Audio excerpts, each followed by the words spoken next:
The Project Gutenberg ebook of A Book of the West. Volume 2 Cornwall. This ebook is for the use of anyone anywhere in the United States and most other parts of the world at no cost and with almost no restrictions whatsoever. You may copy it, give it away or reuse it under the terms of the Project Gutenberg license included with this ebook or online at www.gutenberg.org.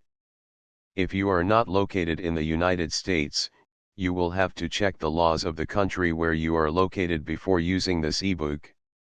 Title: A Book of the West. Volume 2 Cornwall, being an introduction to Devon and Cornwall.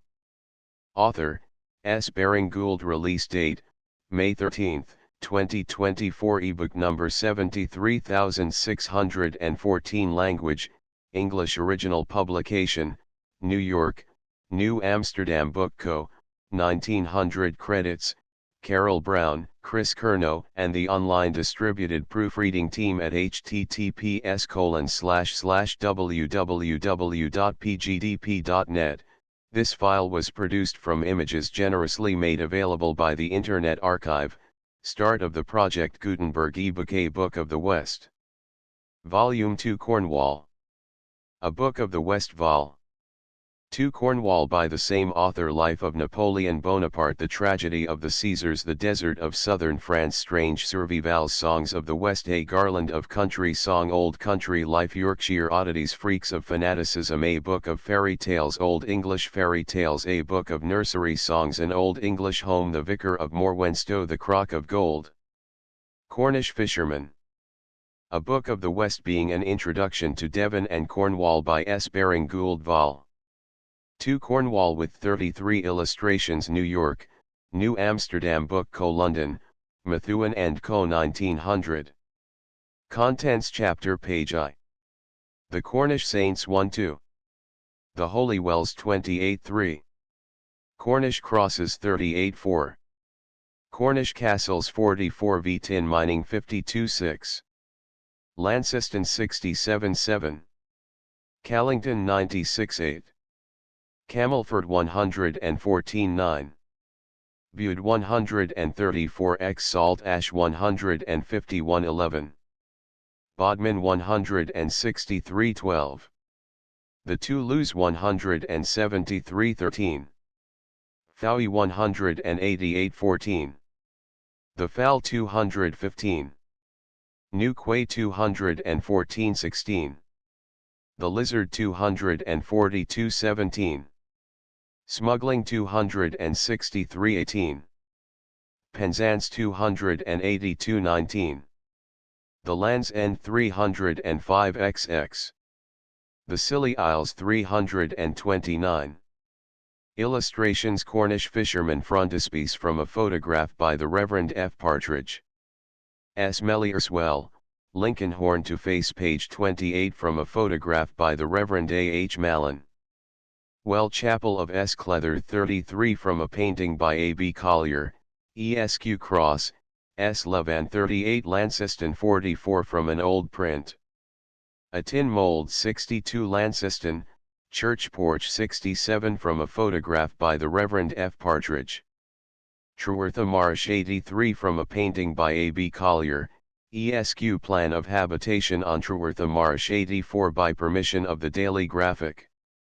The Council Hall, Truwortha Marsh 85 by permission of the Daily Graphic. Callington 96 from a painting by A. B. Collier, Esq. Callington Cross 103 drawn by F. B. Bond, Esq. The Cheese Ring 106 from an old engraving.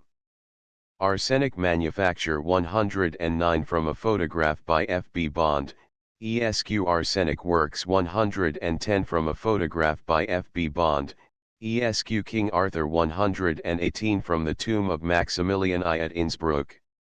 Tintagel 122 from a painting by A. B. Collier, Esq. Beehive Hut 127 by permission of the Daily Graphic. Bude 134 from a painting by A. B. Collier, Esq. Maces and Seal of Salt Ash 151 drawn by F. D. Bedford, Esq. In Salt Ash 152 drawn by F. D. Bedford, ESQ and Glanville 158 Chalice, Salt Ash 161 Padstow Harbour 163 from a painting by A.B. Collier, ESQ Fowey Harbour 188 from a painting by A.B. Collier, ESQ Listwithiel Bridge 188 drawn by F.B. Bond, ESQ Esmawes Castle 210 from a painting by A.B. Collier, ESQ The Lizard 242 from a painting by A.B. Collier, ESQ Gunalow Church 254 from a sketch by F.B. Bond, ESQ Mounts Bay 262 from a photograph by Messrs. Gibson, Penzance. Land's End 305 from a painting by A.B. Collier, ESQ Chunquoit 326 from an old engraving. The Pulpit Rock, Scilly 329 from a photograph. Cornwall Chapter I. The Cornish Saints. A saint or squab pie. The saints belong to 5 classes I. The members of the Royal Dumnonian family 2. Irish-Welsh colonists. The invasion of Brecknock Brecon. The invasion of Cornwall and Devon. Murdoch Mac Irka 3. Irish in West Cornwall 4. Welsh Breton Saints v Pure Breton Importations. Ecclesiastical Colonies. Lands and Cells. Tribal Organization. Ecclesiastical also tribal. The Sanctuary. How a tribe was recruited. Jurisdiction. What a Celtic monastery was. Rites exercised by the saints. That of ill-wishing missionary methods of the Celtic saints. Iland and S. Bridget. The power of the keys as the saints understood it. Reciprocal rights. The saint expected to curse the enemies of the secular tribe. Asceticism. A legal process carried into religion. Story of the 3 clerks. A higher idea of asceticism gained ground. S. Columba and the Nettles. The saints and animals and children. How they used their powers. What they did for womankind. The biographies. How far trustworthy the interest in knowing something of the founders of the churches. The story goes that the devil one day came to the Tomer from the Devon side and stood rubbing his chin and considering. "No," said he, "I won't risk it. Yonder every person is made into a saint, and everything into squab pie. I do not feel qualified for either position. And it is a fact that nowhere else in England are there so many villages bearing the names of saints, and these names strange, and such as may be sought out in vain in the calendars that are easily accessible. One is impressed with the idea that the vast majority of these saints are unknown and negligible quantities. This, however, is an entirely false assumption, and it is based on the fact that their history has not been studied. On close examination it will be found that the saintly names in Cornwall belong to certain well-defined groups, and when we have determined the localities occupied by these groups we have taken the first step towards the elucidation of some important problems in the early history of Cornwall. Now let us look at these groups. I. The first belongs to members of the Royal Dumnonian family that ruled Devon and Cornwall. The first known prince was Constantine the Blessed, about 460, whose brother Alder migrated to Brittany, and married the sister of Germanus of Auxerre, who came to Britain in 429 and 447 to oppose the spread of the Pelagian heresy. Constantine's son Urban, prince of the Dumnonii, died about 480. We know nothing of him save that he was the father of Geraint, the heroic king who fell at Langport, in Somersetshire, in 522, fighting against the Saxons. His name is familiar to us as the husband of Enid, daughter of the Lord of Caerleon, whose virtues and pathetic story have been revived with fresh interest in Tennyson's Idyll. Geraint has left his name at Dingerain, where was his palace, near the church he founded Gerrans in Roseland, and a tomb, supposed to be his, is still pointed out. Although his story is preserved in the Mabinogion, this story has no pretence to be regarded as history. His first cousin was Gwen of the Three Breasts, married to Fergan, also a cousin, who migrated to Brittany. There is a curious monument of Gwen in Brittany, on which she is actually represented as having 3 breasts.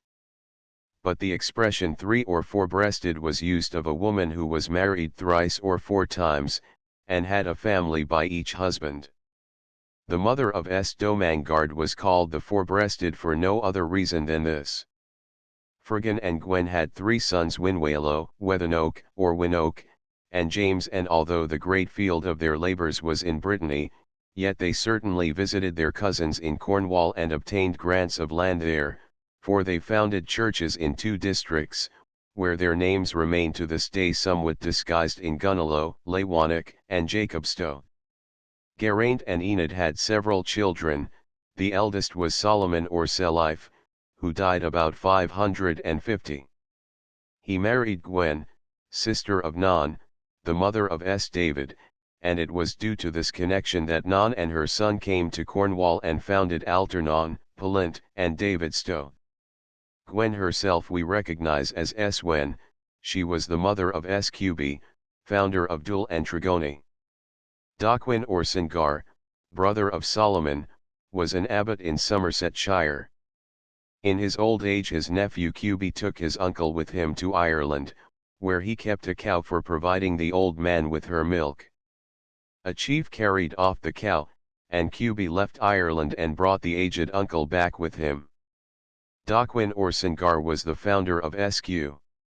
Again, another uncle of Sqb was Cato, Duke of Cornwall, who makes a great figure in Geoffrey of Monmouth's fabulous history, and in the Arthurian romances. He was father of Constantine, whom Gildas attacks so venomously in his spiteful letter about 547, and who was converted by Petrarch in his old age. We have in Cornwall two of his foundations and one in Devon. After his conversion Constantine went to Ireland and entered a monastery without disclosing who he was. He was discovered by accident, for, having been set to grind corn with a hand quern, he was overheard laughing and saying, "What would my Cornish subjects think were they to see me thus engaged?" 2. The second group of saints is of Irish-Welsh origin. The Welsh have a droll legend to account for the Irish conquest of Brecknock. Murrig, king of Garthmadryn, a part of Brecknockshire, had a daughter, Markhel, who said to her father in coaxing terms, "I do want a fur cloak, the winters here are abominably cold." "You shall have one," answered the father. On cool reflection Murrig considered that fur cloaks were expensive luxuries, far beyond the means of a petty Welsh prince. So he said to Markhel, "My dear, I am going to marry you to a very agreeable young man, Olach, a Malguide, an Irish prince, and he has ample means at his disposal to provide you with the desired fur cloak." So Olach was invited over, found Markhel charming, and carried her back with him to Ireland. Now whilst he was in Wales he had allowed his eyes to wander, and he had seen that there was a good deal of rich and covetable land there. So he speedily returned at the head of a host of Irish kerns, and overran, not Brecknock alone, but all Cardigan, Carmarthen, and Pembroke, and established himself as prince there. Whether Markhel ever got her fur cloak history does not say. Olach and Markhel had a son, Brican, the speckled or tartan-clad, who has given his name to the county of Brecknockshire. Brican was a much-wived man, unless he be greatly misrepresented, and had a numerous family. Not only do the Welsh genealogists give him 49 children, but the Irish, the Cornish, and the Bretons attribute to him several more. The fact is that all Brican's family, grandchildren as well as children, have been run together, for all such as exercised tribal rights formed the family clan. In one of the Neots windows may be seen good old Brican seated on a throne, holding a lapful of progeny before him, dense as young rabbits. In Ireland the tribes are called after the founder, as the High Conall, High Fiachra, or sons of Conall, sons of Feach, though grand, great-grand, and great-great-grandchildren. Now the Irish who had invaded South Wales were not allowed a peaceful time in which to consolidate their power, for in the time of the grandchildren of Brican, if not in that of his son Cledwyn, king of Carmarthen, there came down a northern Briton, named Dyfnwale, into South Wales and drove them out, and pretty well exterminated the family of Cledwyn. This must have been about the year 500, and it was probably due to this that so many of Bricon's sons and daughters and grandchildren took to their heels and crossed the Severn Sea, and established themselves in North Devon and Cornwall. It was not till about 50 years later that Caradoc Strong Ith Arm, the son of a granddaughter of Bricon and Prince of Galluig, the region about Callington, marched westward from the Severn, and expelled the invaders, and recovered Brecknockshire. When the Great Migration took place, it comprised not only the family of King Bricon, but also the Gwentien royal family, that was allied to it by blood. Of course there has accumulated a certain amount of legend about Bricon, and we cannot really be sure that such a person ever existed, that, in fact, the name is not really that of a clan, for Breogan, which is the same as the Welsh Bricon, was the reputed ancestor of one of the branches of the Scots or Irish who migrated, according to legend, from Spain to the Emerald Isle. What is true is that a certain Irish clan did invade and occupy Brecknock and Carmarthen, as well as Pembrokeshire. And that about 530 they were driven out of the two first counties, and that they thereupon invaded and occupied northeast Cornwall from Padstow Harbour, and the north of Devon as far as Exmoor. This was not by any means a first descent. The whole coast had been a prey to invasions from Ireland for 2 centuries. On this occasion among the Irish Welsh from Gwent and Brecknock came a great number of saints, that is to say, princes and princesses devoted to the ecclesiastical profession. The significance of this I shall explain presently. I will here only point out that almost all the foundations of churches in northeast Cornwall were made by members of the same Gwent-Brecknock family. Is there, it may be asked, any Irish record of this invasion? We have a good many records of earlier forays and occupations of Britain by the Irish, but of this particular one only a somewhat confused legend. There was a certain Princess Irka, married to a king named Saran, in Ireland, who was much engaged in raids in Britain. She was the daughter of Lorn, king of Alba or Scotland, from whom Lorn takes its name, the date of whose birth is given by the Irish annalists as taking place in 434. He was, in fact, one of the Irish Ulster adventurers who invaded Scotland. Irka ran away from her husband to be with Murdoch, a distant cousin of Saran, and she bore him 4 sons. The most noted of all was Murdoch Mace Arca, who in time became king of Ireland. Saran then married Irka's sister, and by her became the father of Escairnesh and Lurig, king of the Scots, Irish, in Britain. Murdoch, having committed several murders in Ireland, fled for protection to his grandfather, Lorn, in Alba, and murdered him. Thereupon he was banished from what we now call Scotland. He went to his cousin Escairnesh to bless his arms, as it was his intention to offer his services to one of the kings of Britain, and do as much fighting as came in his way. Before leaving Cairnesh he murdered in cold blood his cousin Lurig, and carried off his wife. In Britain this ruffian, we are told, became the father of Constantine and Goidelficht, who became the reigning princes in Cornwall. Murdoch was back in Ireland in 488, for we find him there fighting, and he remained there stirring up strife, and a cause of bloodshed till he was elected King of Ireland in 508. Now, Murdoch most certainly when he went to Britain led a body of adventurers like himself. He is said to have been the father of Goidelficht, who remained there as sovereign. Now, Goidelfichti signifies the Irish Picts, neither more nor less, a generic name, and his fatherhood of the Irish Picts means no more than that his clan or horde, which swooped down on Cornwall and Wales, regarded themselves as High Murdoch. It is rather remarkable that his cousin, the whole brother of Escairnesh, was named Brochan or Bricon. Now, in this story, attached to a perfectly historical character, I cannot but suspect that we have a reference to a descent on Wales and Cornwall in or about 470 to 480. Perhaps it may interest the reader to hear what was the end of this ruffian. On his return to Ireland he brawled and fought till he became king in 508. He was married to a good wife named Duizech, and had by her a family, but he fell under the fascinations of a beautiful woman called Shin, whereupon he turned away his wife, and by the witchcraft, so it was supposed, of the which one after another of his children was carried off by disease, possibly by poison. Duizech fled for refuge to Cairnesh, who blessed her and all who would take up her cause, and gathered together a body of men resolved on fighting to replace her. Cairnesh gave a book and his staff to be carried to battle before the host.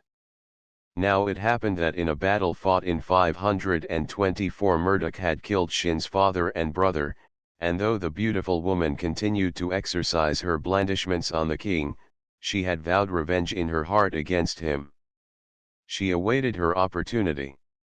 It came on the eve of Samhain, All Hallows, when high revelry was kept in the hall at Cletty, where Murdoch was residing. She had the hall secretly surrounded by her men, and herself set fire to it. Murdoch was very drunk, the fire caught his clothes, and, unable to escape by the doors, which were guarded, he threw himself into a vat of wine to quench the flames, and so perished, partly by fire, partly by wine, in 527. It is possible I cannot say more that as this incursion, mentioned by the Irish writers, took place precisely at the period of the Brecon descent, it may refer to it, and that Brecon may actually have been Murdoch's half-brother, who accompanied him to Britain to carve out for himself a kingdom. 3. The third group is likewise Irish, but unmixed with Welsh elements. This consists of a swarm, or succession of swarms, that descended about the year 500 upon the Land's End and Lizard district. Concerning them we know something more than we do about the second group. Happily Leland, who visited Cornwall in the reign of Henry VIII, made extracts from their legends then in existence, very scanty extracts, but nevertheless precious. Moreover, we have one complete legend, that of Fingar or Gwyneir, written by a Saxon monk of the name of Anselm. And we have the lives of many of those who made a temporary stay in the Land's End and Lizard districts, preserved in Irish manuscripts. 4. A fourth group is that of saints, half Welsh and half Breton, who made a short stay in Cornwall on their way to and fro. According to Celtic law, all sons equally divided the inheritance and principalities of their father. The consequence was that on the death of a king the most masterful of his sons cut the throats of such of his brothers as he could lay hold of. And as these little games were enacted periodically in Brittany, the breath was no sooner out of the body of a prince than such sons as felt that they had no chance of maintaining their rights made a bolt of it, crossed into Cornwall, and either halted there or passed through it on their way to Wales, where they very generally got married. Then either they or their sons returned to Cornwall and lingered there, watching events in Brittany for the safe moment to go back and reassert their rights, and as they rarely could recover princely rights, they became ecclesiastics, a compromise was effected, and they were allowed to return and set up as founders of saintly tribes. Whilst they tarried in Cornwall they occupied their leisure in founding churches. Such was Samson, with his disciples Muan, Austell, and Erm. Such again was Pedarn, who established a large settlement where are the Petherwins. When Samson crossed from Wales to Cornwall on his way to Brittany, he sent word to Pedarn that he was going to visit him. They were first cousins. Pedarn heard the news just as he had left his bed, and had pulled on one shoe and stocking. So delighted was he to hear that Samson was approaching that he ran to meet him with one leg and foot shod and the other bare. Samson founded churches at South Hill and Golant. A fifth group consists of importations. In the year 919 or 920, on account of the devastations of the Normans, Brittany was almost depopulated. The Count of Poer fled with a number of his Bretons to Athelstan, and he took with him Alan his son, afterwards called Barbtord, who was Athelstan's godson. At this date Athelstan could do little for them. He did not ascend the throne till 924, and it was not till 926 that he defeated Howell, king of the West Welsh, as the Cornish and Devon Britons were called, and forced him to submission. In 935 Athelstan passed through Cornwall to Land's End and Scilly, and possibly enough he may have then allowed some of these fugitive Bretons to settle in Cornwall, and this explains the existence there of churches bearing the names of merely local and uninteresting saints, as S. Mariadoc at Camborne, S. Moran, and S. Corentin of Curry. These foundations mean no more than that some of the Breton settlers had brought with them the relics of their patrons in Rennes, Nantes, and Quimper. But an early Celtic foundation had quite another meaning. Among the Celts churches were not generally called after dead saints, but after their founders. The process of consecration was this: a saint went to a spot where a bit of territory had been granted him, and fasted there for 40 days and nights, and continued instant in prayer, partaking of a single meal in the day, that plain, and indulging in an egg only on Sundays. At the conclusion of this period the land or cell was his forever inalienably, and ever after it bore his name. Moreover, among Celtic saints there existed quite a rage after multiplication of foundations, Dalta churches, as they were called. Unless a saint could point to his baker's dozen of churches founded by himself, he was not. But not all churches bearing a saint's name, say that of Petroc, were founded by him in person. A saint was supposed never to die, never to let go his hold over his territory. And when in after years a chief surrendered land to a monastery, he gave it, not to the community, but to the saint, and the church built on that land would bear the name of the saint whose property it was. The reader may like to hear something about the organization of the church in Celtic lands. But to understand this I must first very shortly explain the political organization. This among all Celtic people was tribal. The tribe, synal, clan, was under a chief, who had his dun or fort. Every subdivision of the tribe had also its camp of refuge and its headman. When the British became Christian, Christianity in no way altered their political organization. This we may see from the conduct of S. Patrick, who converted the Irish. He left their organization untouched, and accommodated his arrangements for the religious supervision of the people to that, as almost certainly it existed in Britain, except perhaps in the Roman colonial cities. Now this was very peculiar, quite unlike anything that existed in the civilized Roman world. This organization consisted in the creation of an ecclesiastical tribe side by side with the tribe of the land. The saint was given by the king or chief a certain territory, and at once he set to work thereon to constitute an ecclesiastical tribe subject to his rule, precisely similar to the secular tribe subject to the rule of the chieftain. A rill of water usually divided the two settlements.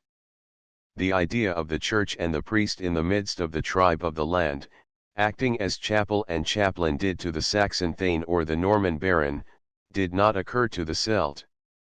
The two tribes coexisted as separate units, but tied together by reciprocal rights. The saint, having been given a bit of land, at once constituted his sanctuary.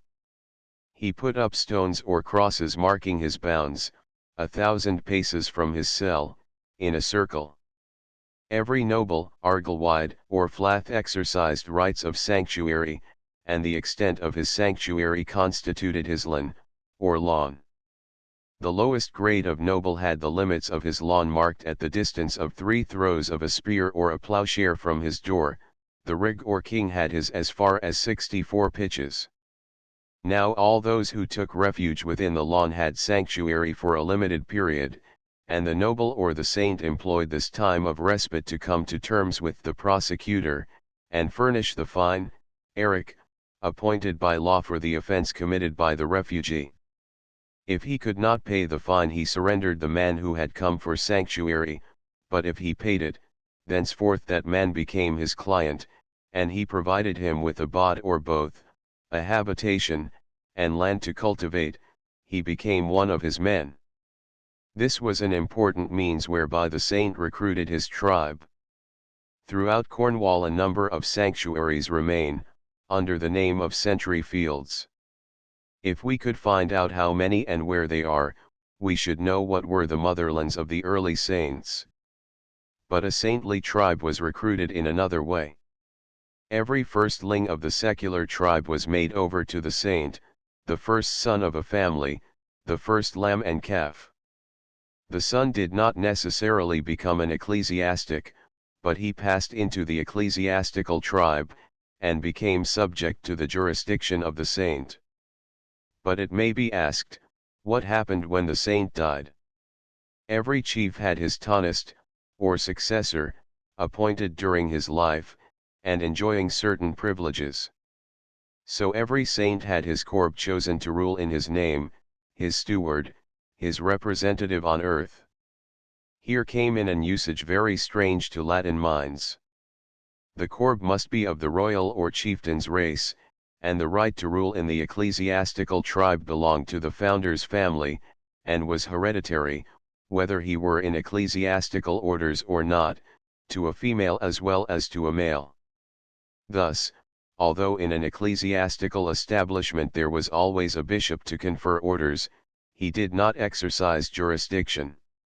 The rule was in the hands of the head of the sacred tribe. Thus Bridget kept her tame bishop, Conlaeth, who was wholly under petticoat government. He did kick once, and was devoured of wolves as a judgment, having strayed, against Bridget's orders, among the mountains. Ninocha had as many as 4 bishops under her command. Bishop Etienne was subject to the jurisdiction of Columba, who was in priest's orders. The Celtic Church as we know it, till gradually brought under Roman discipline, was purely monastic. The monasteries were the centers whence the ministry of souls was exercised. Within the sanctuary a rampart was thrown up, generally of earth, and within this was the church, and about it the separate circular cells occupied by the monks. Outside the sanctuary and throughout the lands belonging to the saint lived those subject to the rule of the saint or his corp.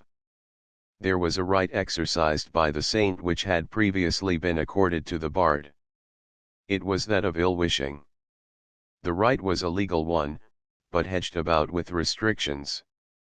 A bard, and after him a saint, might not ill-wish unless he had been refused a just request. If he ill-wished unjustly, then it was held that the ill-wish returned on the head of him who had launched it. And there can be no doubt that this legal power conferred on the saints inspired terror. If a chief's horse fell under him, or his cows refused their milk, if he got a bad cold or rheumatic pains, he immediately supposed that he had been ill-wished, and sent for the saint, and endeavored to satisfy him. That this supposed power may have been employed occasionally for ambitious purposes is likely enough, but in general it was exercised only for good, to release captives, to mitigate barbarities, to stay bloodshed, to protect the weak against the strong. A cheap and easy way of explaining the exercise of this power by the saints is that of saying that they traded on the credulity of the people. But it is, I am sure, a false appreciation. They were of the people, steeped in their ideas, and did not rise above them. To trade on credulity implies a superiority they did not possess. Besides, it was the exercise of a formal legal right. There is one rather significant feature in all the missionary work of the Celtic saints which contrasts sharply with that of our modern emissaries into foreign parts. What we do is to collect monies and start a missioner, who, wherever he goes, draws for his supplies on the mother country, and his entire mission depends, on the charity of those at home. The Celtic method was absolutely the reverse. The missioner went among strange people, and threw himself on their hospitality. That is just one of the great virtues of a savage race, and these Celtic saints caught at the one noble trait in the characters of the half-barbarians among whom they went, and worked upon that, and from that point. The chiefs and kings felt themselves bound in hospitality to maintain them, to protect them, and to give them settlements. How strongly this feeling operated may be judged by an instance in the life of S. Patrick, who went to Laogaire, the Irish king, without any backing up from behind and without presents. When Laogaire refused Patrick something he wanted, the apostle and his little band refused to eat.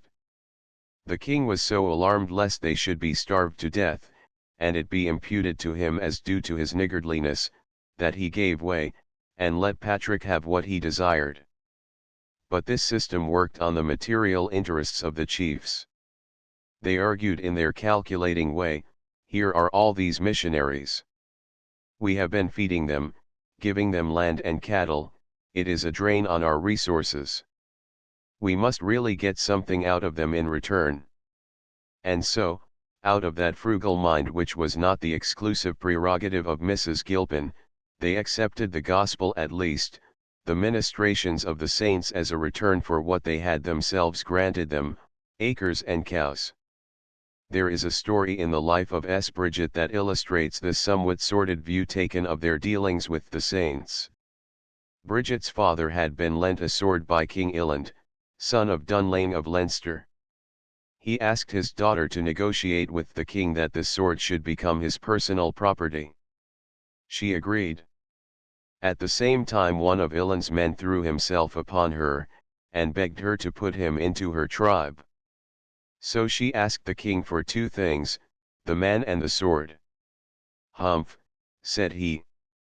"What am I to have in return? I will obtain for you eternal life, for one thing, and for the other the assurance that the crown shall remain to your sons." "As to eternal life," replied the practical and sceptical king, "I have never seen it, and so do not know what it is worth. As to the boys, if they are worth their salt, they will maintain their own rights. Give me victory over those Ulster rascals, and you shall have my man and the sword." So Bridget agreed to this. These Celtic saints certainly appropriated to themselves the right of the keys, to give heaven to whom they would, and to exclude from it whoever offended them. Of course they could appeal to the Bible for their authority, and who were these half-wild men to dispute it with them and quibble the text away? That they were sincere in their belief that the power of the keys was given to them is certain. I have mentioned reciprocal rights. Now one of those demanded of the saint by the chief of the land was to march with him to battle and to curse his enemies. This had been what was expected and exacted of the chief Druid, and in this, as in many another particular, the saint stepped into the shoes of the Druid. This is frankly enough admitted in one life, in which we are told that the king sent for Finchu to curse his enemies, because the Druid was too old and feeble to do the job effectively. When a saint passed out of this world he left a bell, a book, or a crozier, to be the cathare of the tribe, and his corb marched with it in his name before the tribesmen. When the tribe was successful in battle, then certain dues were paid to the saint for his assistance. In the lives of some of the early Celtic saints we are told strange stories of their self-mortification, their rigorous fasts. This was due to a very curious cause.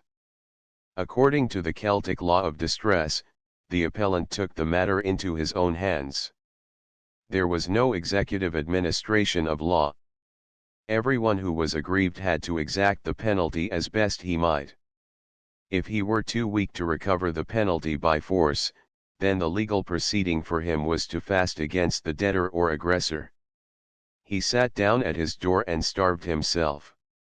The person fasted against almost always gave way, as the fact of the institution of the fast doubled the fine, and as he did not venture to allow the creditor to proceed to the last extremities lest he should entail on himself a blood feud. When S. Patrick wanted to carry a point with King Lear, Laogaire, he adopted this method and succeeded, and the king gave way.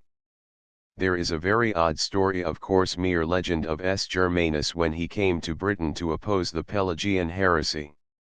He found one particular city mightily opposed to the orthodox doctrine, and as he could not convince the citizens by reasoning with them, he and his attendant clerks sat down at the gates and starved themselves to force the citizens into adopting the true faith. The same law of distress is found in the Code of Menu, and the British government has had to forbid the Dharma, i.e. the legal fasting against a creditor, from being put in practice in India. Now, very naturally, and by an easy transition, the early Celtic saints carried their legal ideas into their religion, and just as when S. Patrick, wanting something from King Lear, fasted against him till he obtained it, so did the followers of Patrick, when they desired something of God for themselves or for others, proceed against him by the legal method of levying a distress. This is frankly admitted in an odd story in the Book of Lismore.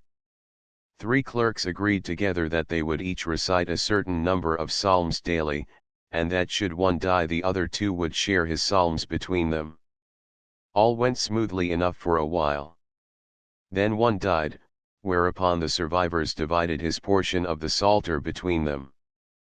But soon after a second died, whereat the third found himself saddled with the sets of psalms that appertained to both the others. He was very angry. He thought the Almighty had dealt unfairly by him in letting the other 2 off so lightly and overburdening him, and in a fit of spleen and resentment he fasted against him. But this view of asceticism was held only at the outset, and rapidly sounder ideas gained the mastery, and we find self-denial in the saints assume quite another complexion. An instance in point is in the life of S. Columba. One day he saw a poor widow gathering stinging nettles, and he asked her why she did it.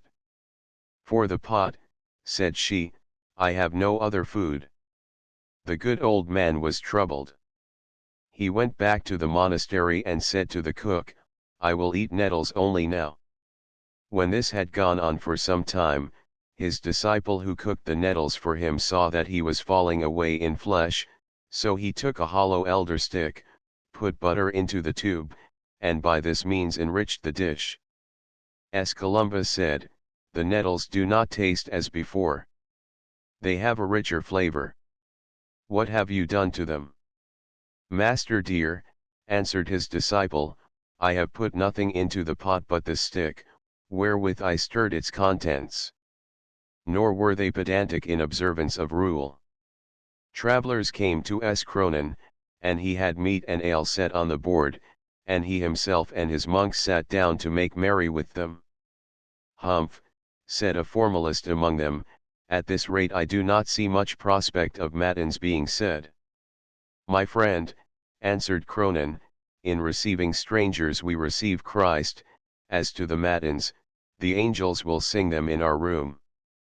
Finding that some travellers had wandered all night unable to find shelter, "This will never do," said he, "I shall move my quarters to the roadside." Though rough in their treatment of themselves, they were tender-hearted and kind to bird and beast and man. It was through a frightened fawn flying for refuge to S. Petroc that Constantine was brought to repentance. S. Columba prayed with his arms extended till the birds perched on his hands.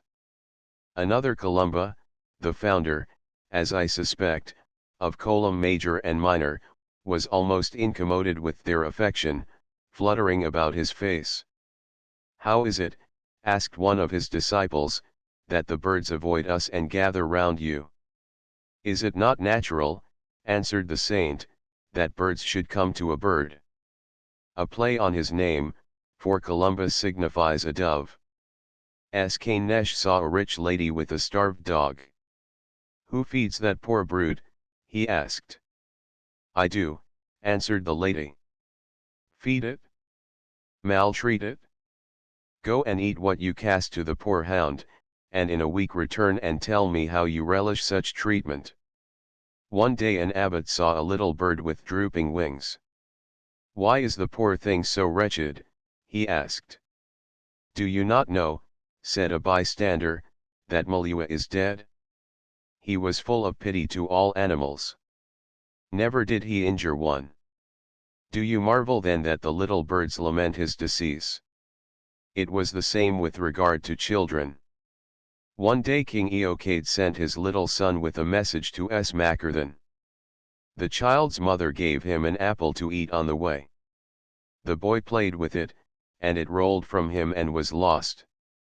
He hunted for his apple till the sun set, and then, tired, laid himself down in the middle of the road and fell asleep.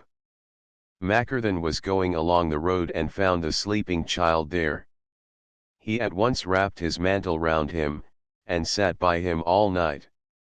Many horsemen and cars passed before the child woke, but the old man made them get by as best they might, and he would neither suffer the child to be disturbed, nor let an accident befall him in the dark. Great as were the powers conferred on the Celtic saints or arrogated to themselves, there can be no doubt but that they employed them mainly as a means of delivering the innocent, and in putting down barbarous customs. Essex in Cornwall Earth made use of his influence to prevent the King of Connaught from baptizing his new lance, after pagan custom, in the blood of an infant, his in rescuing a boy from being tossed on the spears of some soldiers. Again, finding after a battle that it was the custom to cut off the heads of all who had fallen, and stack them at the king's door to be counted, he with difficulty induced the victors to take turves instead of the heads. I do not think we at all adequately appreciate the service the saints rendered to the Celtic nations in raising the tone of appreciation of woman. Next to founding their own monastic establishments, they were careful to induce their mothers or sisters to establish communities for the education of the daughters of the chiefs and of all such maidens as would be entrusted to them. The estimation in which woman had been held was very low. In the gloss to the law of Adamnan is a description of her position in the house. A trench 3 feet deep was dug between the door and the hearth, and in this, in a condition almost of nudity, the women spent the day cooking, and making candles out of mutton suet. In the evening they were required to hold these candles whilst the men caroused and feasted, and then were sent to sleep in kennels, like dogs, outside the house as guardians, lest a hostile attack should be made during the darkness. The current coin seems to have been, in Ireland, a serving maid, for all fines were calculated by cumals, that is, maid servants, and the value of one woman was the same as that of 3 cows. A brother of one of the saints came to him to say that he was bankrupt, he owed a debt of 7 maidservants to his creditor, and could not rake so many together. The saint paid the fine in cows. Bridget's mother was sold as a slave by the father of Bridget to a druid, and the father afterwards tried to sell his daughter, but as the idea had got about that she was wasteful in the kitchen, he could not find a purchaser. But this condition of affairs was rapidly altered, and it was so through the influence of the saints and the foundation of the great schools for girls by Bridget, Itha, Brig, and Bariana.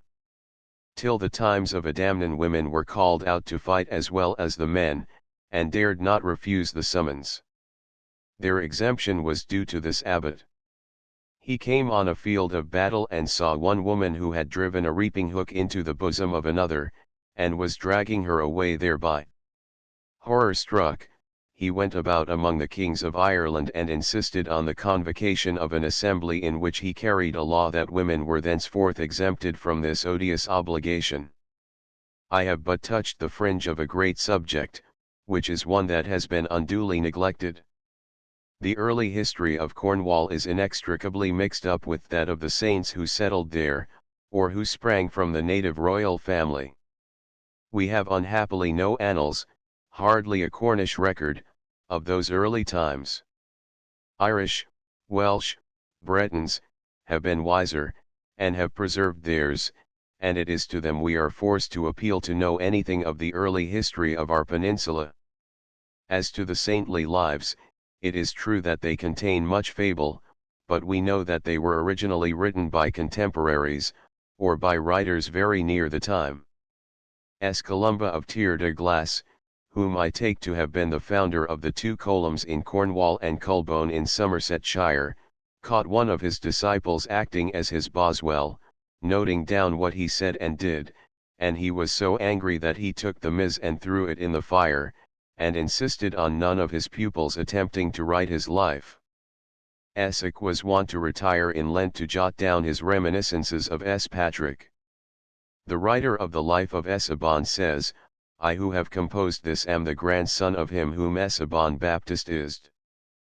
But about the 11th century a fashion set in for rewriting these histories and elaborating the simple narratives into marvelous tales of miracle, just as in James I's reign the grand simple old ballads of the English nation were recomposed in stilted style that robbed them of all their poetry and most of their value. Now it is almost always possible to disengage the plain threads of history from the flourish and frippery that was woven in at this late period. The eye of the superficial reader is at once caught by all the foolery of grotesque miracle, and turns in disgust from the narrative, but if these histories be critically examined, it will almost always be found that the substratum is historical. Surely it affords an interest, and gives a zest to an excursion into Cornwall, when we know something of the founders of the churches, and they stand out before us as living, energetic characters, with some faults, but many virtues, and are to us no longer new phenomena. Chapter 2. The Holy Wells. S. Patrick in Ireland. A pagan holy well. S. Samson. Celtic saints very particular about the water they drank. S. Purin and S. Germo. S. Earth and the goose eggs. S. Sithne and the polluted well. Dropping of pins into wells. Hanging rags about well. Chapel of S. Clether Venton. Ia Jordan Wells. Gwenap ceremony. Fices well. Modern stupidity about contaminated water. The system adopted by S. Patrick in Ireland was that of making as little alteration as he could in the customs of the people, except only when such customs were flatly opposed to the precepts of the gospel. He did not overthrow their lecks or pillar stones, he simply cut crosses on them. When he found that the pagans had a holy well, he contented himself with converting the well into a baptistery. It is a question of judgment whether to wean people gently and by slow degrees from their old customs, or whether wholly to forbid these usages. S. Patrick must have known perfectly what the episcopal system was in Gaul, yet when he came into a land where the Roman territorial organization had never prevailed, he accommodated Christian church government to the conditions of Celtic tribal organization. S. Mellors well, Lincolnhorn. He found that the Irish, like all other Celtic peoples, held wells in great veneration. He did not preach against this, denounce it as idolatries, or pass canons condemning it. He quietly appropriated these wells to the service of the church, and made of them baptisteries. What Patrick did in Ireland was what had been done elsewhere. When S. Sampson was travelling in Cornwall between Padstow and Southill, and visited his cousin Padarn on the way, at a place called Tregear he found the people dancing round an upright stone, and offering it idolatries worship. He did not smash it in pieces. He contented himself with cutting a cross on it. Now the Celtic saints were mighty choice in their tipple. They insisted on having the purest of water for their drink, and not only did they require it for imbibing, but they did a great deal of tubbing. One day S. Germo paid S. Purin a visit. After they had prayed together. "It is my tubbing time," said Purin. "Will you have a bath too?" "With the greatest of pleasure," responded Germo. So the two saints got into the tub together. But the water was so cold that Germo's teeth began to chatter, and he put one leg over the edge, intending to scramble out. "Nonsense," said Purin, "bide in a bit, and you will feel the cold less sharply." Germo did this. Presently Purin yelled out, "Hey, a fish," and, Between them, the two nude saints succeeded in capturing a trout that was in the vat. "I rejoice that we have the trout," said Perrin, "for I am expecting home my old pupil Carthac, and I was short of victuals. We will cook it for his supper." Some of the saints had the fancy for saying their prayers standing up to their necks in water. There is a story of Essex, the earth of Land's End district, to the purpose, but I admit it is on late authority. Domhnall, King of Ireland, sent his servants to collect goose eggs. They found a woman carrying a black basket on her head piled up with the eggs of geese. The king's servants demanded them, but she answered that they were intended as a present to Uck, who spent the day immersed to the armpits in running water, with his psalter on the bank, from which he recited the psalms. In the evening he emerged from his bath, shook himself, and ate an egg and a half together with 3 bunches of watercress. However, regardless of the saint's necessities, the servants carried the eggs away. When Essex came out of the river, dripping from every limb, and found there were no eggs for his supper, he waxed warm, and roundly cursed the rascals who had despoiled him, and those who had set them on, and all such as should eat them. The story goes on to tell how these eggs became veritable apples of discord, breeding internecine strife. But to return to the wells. Whether taught by experience, or illumined by the light of nature, I cannot say, but most assuredly the saints of Ireland, Wales, and Cornwall were vastly particular as to their wells being of the purest and coldest water obtainable. Senan had settled for a while by a well in Inniscarrock, and one day his disciple Setna or Cornish Sithni found a woman washing her child's dirty clothes in the fountain. He flew into a fury, and his companion Librius was equally abusive in the language employed. Shortly after the boy tumbled over the rocks into the sea. The distracted mother ran to Senan, and when he heard the circumstances, assuming that this was due to the imprecations called down on the woman and her child by his 2 pupils, he bade both of them depart and not see his face again, unless the child should be produced uninjured. Setna and Librius sneaked away very disconsolate, but as they happily found the lad on the beach uninjured, they were once more received into favor. It is unnecessary here to repeat all the hackneyed references to the cult of fountains among the Celts, they may be taken for granted. We know that such was the case, and that the same cult continues very little altered among the Irish and Breton peasantry to the present day. In Cornwall there is now little or none of it. "When I was a man I put away childish things," says S. Paul, and the same applies to peoples. When they are in their cultural childhood they have their superstitious beliefs and practices, but they grow out of them, and we pity those who stick in the observance of usages that are unreasonable. In pagan times money was dropped into wells and springs, and divination was taken from the rising of bubbles. Now the only relic of such a proceeding is the dropping in of pins or rush crosses. Wells were also sought for curative purposes, and unquestionably some springs have medicinal qualities, but these are entirely unconnected with the saints, and depend altogether on their chemical constituents.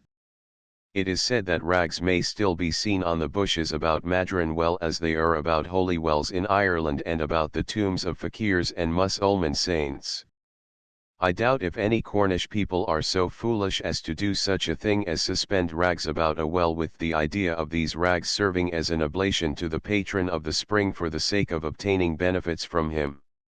In Pembrokeshire till quite recently persons, even dissenters, were wont to drink water from Stiello's well out of a portion of the reputed skull of Stiello, of which the Melchior family are the hereditary custodians. The immersing of the bone of a saint in water, and the drinking of the water thus rendered salutary, is still practiced in Brittany. This was done when Ireland was pagan, but the bones soaked were those of Druids. There is a curious illustration, as I take it, of this practice in S. Cleather's Well Chapel, recently restored. Here the stone altar remains in situ, it has never been disturbed. Well, Chapel of S. Clether. S. Clether was the son of Clydwyn, Prince of Carmarthen and grandson of Brychan. He came to Cornwall in consequence of the invasion of his territories by Dyfnwal, and here he spent a great part of his life, and died at an advanced age. He settled in the Inny Valley in a most picturesque spot between great ruins of rock, where a perennial spring of the coolest, clearest water gushes forth. There can be very little doubt that S. Clether employed this spring as his baptistery, for the traditional usage of fetching water from it for baptisms in the parish church has lingered on there. The holy well lies northeast of the chapel or oratory. When the chapel was reconstructed in the 15th century, the water from the holy well was conveyed in a cut granite channel under the wall, and came sparkling forth in a sort of locker on the right side of the altar in the thickness of the wall. To reach this there was a descent of a step in the floor. Thence the water flowed away underground, and gushed forth in a second holy well, constructed in the depth of the chapel wall outside on the south near the east end. Consequently there are two holy wells. The first, I take it, was the baptismal well, the second was used to drink from. A relic of the saint was placed in the channel where exposed, the water flowed over it, acquired miraculous virtues, and was drunk at the second well outside the chapel by those who desired healing. That there was a further significance in the management of the course of the water I do not doubt. An attempt was made to carry out the imagery of the vision of the holy waters in Ezekiel. Afterward he brought me again unto the door of the house, and, behold, waters issued out from under the threshold of the house eastward, for the forefront of the house stood toward the east, and the waters came down from under from the right side of the house, at the south side of the altar. Slady I 1. Cornwall possesses a vast number of holy wells, many of them in very bad repair. That at S. Clether has been restored admirably, Duppath is in perfect condition, that of S. Gurin at Bodmin has been restored, S. Mellier's well at Lincoln Horn is very beautiful and in perfect condition, S. John's well, Morwenstow, S. Julian's, Mount Edgecombe, S. Indrax in the parish of S. Dominic, the well of S. Sidwell and S. Woolvella at Laniost, S. Sampson's, South Hill, Meenacuttle, S. Anns, Whitstone, S. Neots, S. Nins, Pallant, Roche, S. Ruans, are in good condition, but many are ruinous, or have been so altered as to have lost their interest. That of S. Maws has been built up, and two great cast iron pipes carried up from it for the circulation of air over the water, which is drawn away to a tap which supplies the town or village too. Here is a melancholy account of the condition to which a holy well has sunk. Venton Eia, Sia's well, on the cliff overlooking Port Homer. This ancient well, associated with the memory of the patron saint of the town, S. Ives, was formerly held in the highest reverence.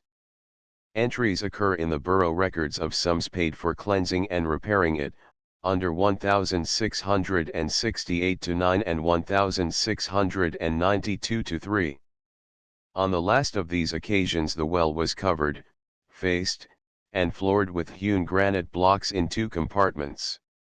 It is still known as the Wishing Well, from the old custom of divination by crooked pins dropped into the water.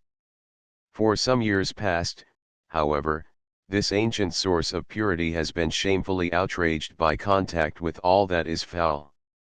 Close to it is a cluster of sties, known as Pig's Town, and the well has become the receptacle for stinking fish and all kinds of offal. Just above it are the walls of the new cemetery. All veneration for this spot, so dear to countless generations of our forefathers, seems to have departed. 3. The well of S. Bridget at Lander remains, but the Saint's Chapel is gone.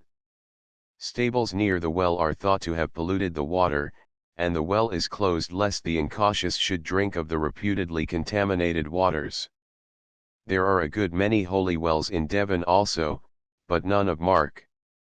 At Stickle Path above the well rises a very early inscribed stone. There is a holy well, ruinous, at Halwell, one, probably of Eslow, at Broadwood, one at Ermington, from which water is still drawn for baptisms, one at Lifton, one at Ashburton, probably dedicated to S. Woolvilla. S. Sidwell and S. N. each has her well at Exeter, and the water of the latter has of late become of repute, and is in request under the form of beer. It supplies a brewery. When S. Cadoc returned from the Holy Land he brought with him a bottle of water from the Jordan, and poured it into a well in Cornwall. None that I know of bears his name, but that at Laniost is called Jordan Well. There is a very singular custom still observed in connection with a stream in place of a holy well at Gwenap. There, on Good Friday, children seek two spots by a stream to baptize their dolls. This can be due only to a dim reminiscence of baptizing in the open. In addition to the holy wells, there are the pixie wells, where the ancient spirits have not been dispossessed by the saints. Powell parish takes its name from a puck or pisky well. Fice's Well, near Princetown, has on it JF 1568. John Fitz, the astrologer, and his lady were once pixie-led whilst riding on Dartmoor. After long wanderings in the vain effort to find their way, they lighted on a pure spring, drank of it, and their eyes were opened to know where they were and which was their right direction. In gratitude for this deliverance, old John Fitz caused the stone memorial to be set over the spring for the advantage of all pixie-led wanderers. Alas! The convict establishment has enclosed the moor all round, and now this well, though intact, no longer stands, as I remember it, in wild moorland, but enclosed by a protecting wall in a field. In a certain large village of which I know something, water was introduced by means of earthenware pipes for a considerable distance, and then conveyed to taps at convenient spots by iron and lead. Now there was one of these taps placed outside the board school. The master said within himself, "If I go to the tap, I shall have to pay the water rate, which will be very heavy. If I never turn the tap, I surely cannot be required to pay. So I know what I will do. Go to. I will draw all my water from the well in the yard of the farm at the back of my premises." He did so, and lost his wife and child by diphtheria. Verily even modern board school masters might learn something from these wild old pure water-loving Celtic saints. Notebook on Cornish Holy Wells, Quiller Couch, M&L, Ancient and Holy Wells of Cornwall. London, Clark, 1894. Chapter 3. Cornish crosses. Abundance of crosses. The menhir crosses marked the limits of Ilan crosses marked places for public prayer. Instance of a Cornish dissenter. Churches anciently few and far between. The cross erected where was no church, which therefore precedes the village church. Crosses as waymarks. The Abbot's Way interlaced work. The Plaid a subject for study. There is no county in England where crosses abound as they do in Cornwall. Second to it comes Devonshire. Indeed, on Dartmoor and in the west of the latter county they are as numerous as in Cornwall. Their origin is various. In the first place, where the pagans worshipped a menhir or standing stone, there it was Christianized by being turned into a cross. In the second place, crosses marked the bounds of Amini Orlan, the sanctuary of the saint. Cross, s Levan. Then, again, the Celtic churches were very small, mere oratories, that could not possibly contain a moderate congregation. The saints took their station at a cross, and preached thence. With the Saxons there was a rooted dread of entering an enclosed place for anything like worship, fearing, as they did, the exercise of magical rites, and they were accustomed to hold all their meetings in the open air. S. Walpurga, the sister of S. Willibald, who wrote in 750, and was a Wessex woman, says it is the custom of the Saxon race that on many estates of nobles and of good men they are wont to have not a church, but the standard of the Holy Cross dedicated to our Lord and reverenced with great honor, lifted up on high so as to be convenient for the frequency of daily prayer. In connection with this, I may mention a fact. In the parish of Alternon was an old pious Wesleyan, and when the weather was too bad for him to go to chapel he was wont to go to one of the crosses of granite that stood near his cottage, kneel there, and say his prayers. He died not long ago. Bede, some 20 years before Walpurga, says that the religious habit was then held in great veneration, so that wheresoever a clerk or a monk happened to come he was joyfully received, and if they chanced to meet him upon the way, they ran to him, and bowing, were glad to be signed with his hand and blessed with his mouth.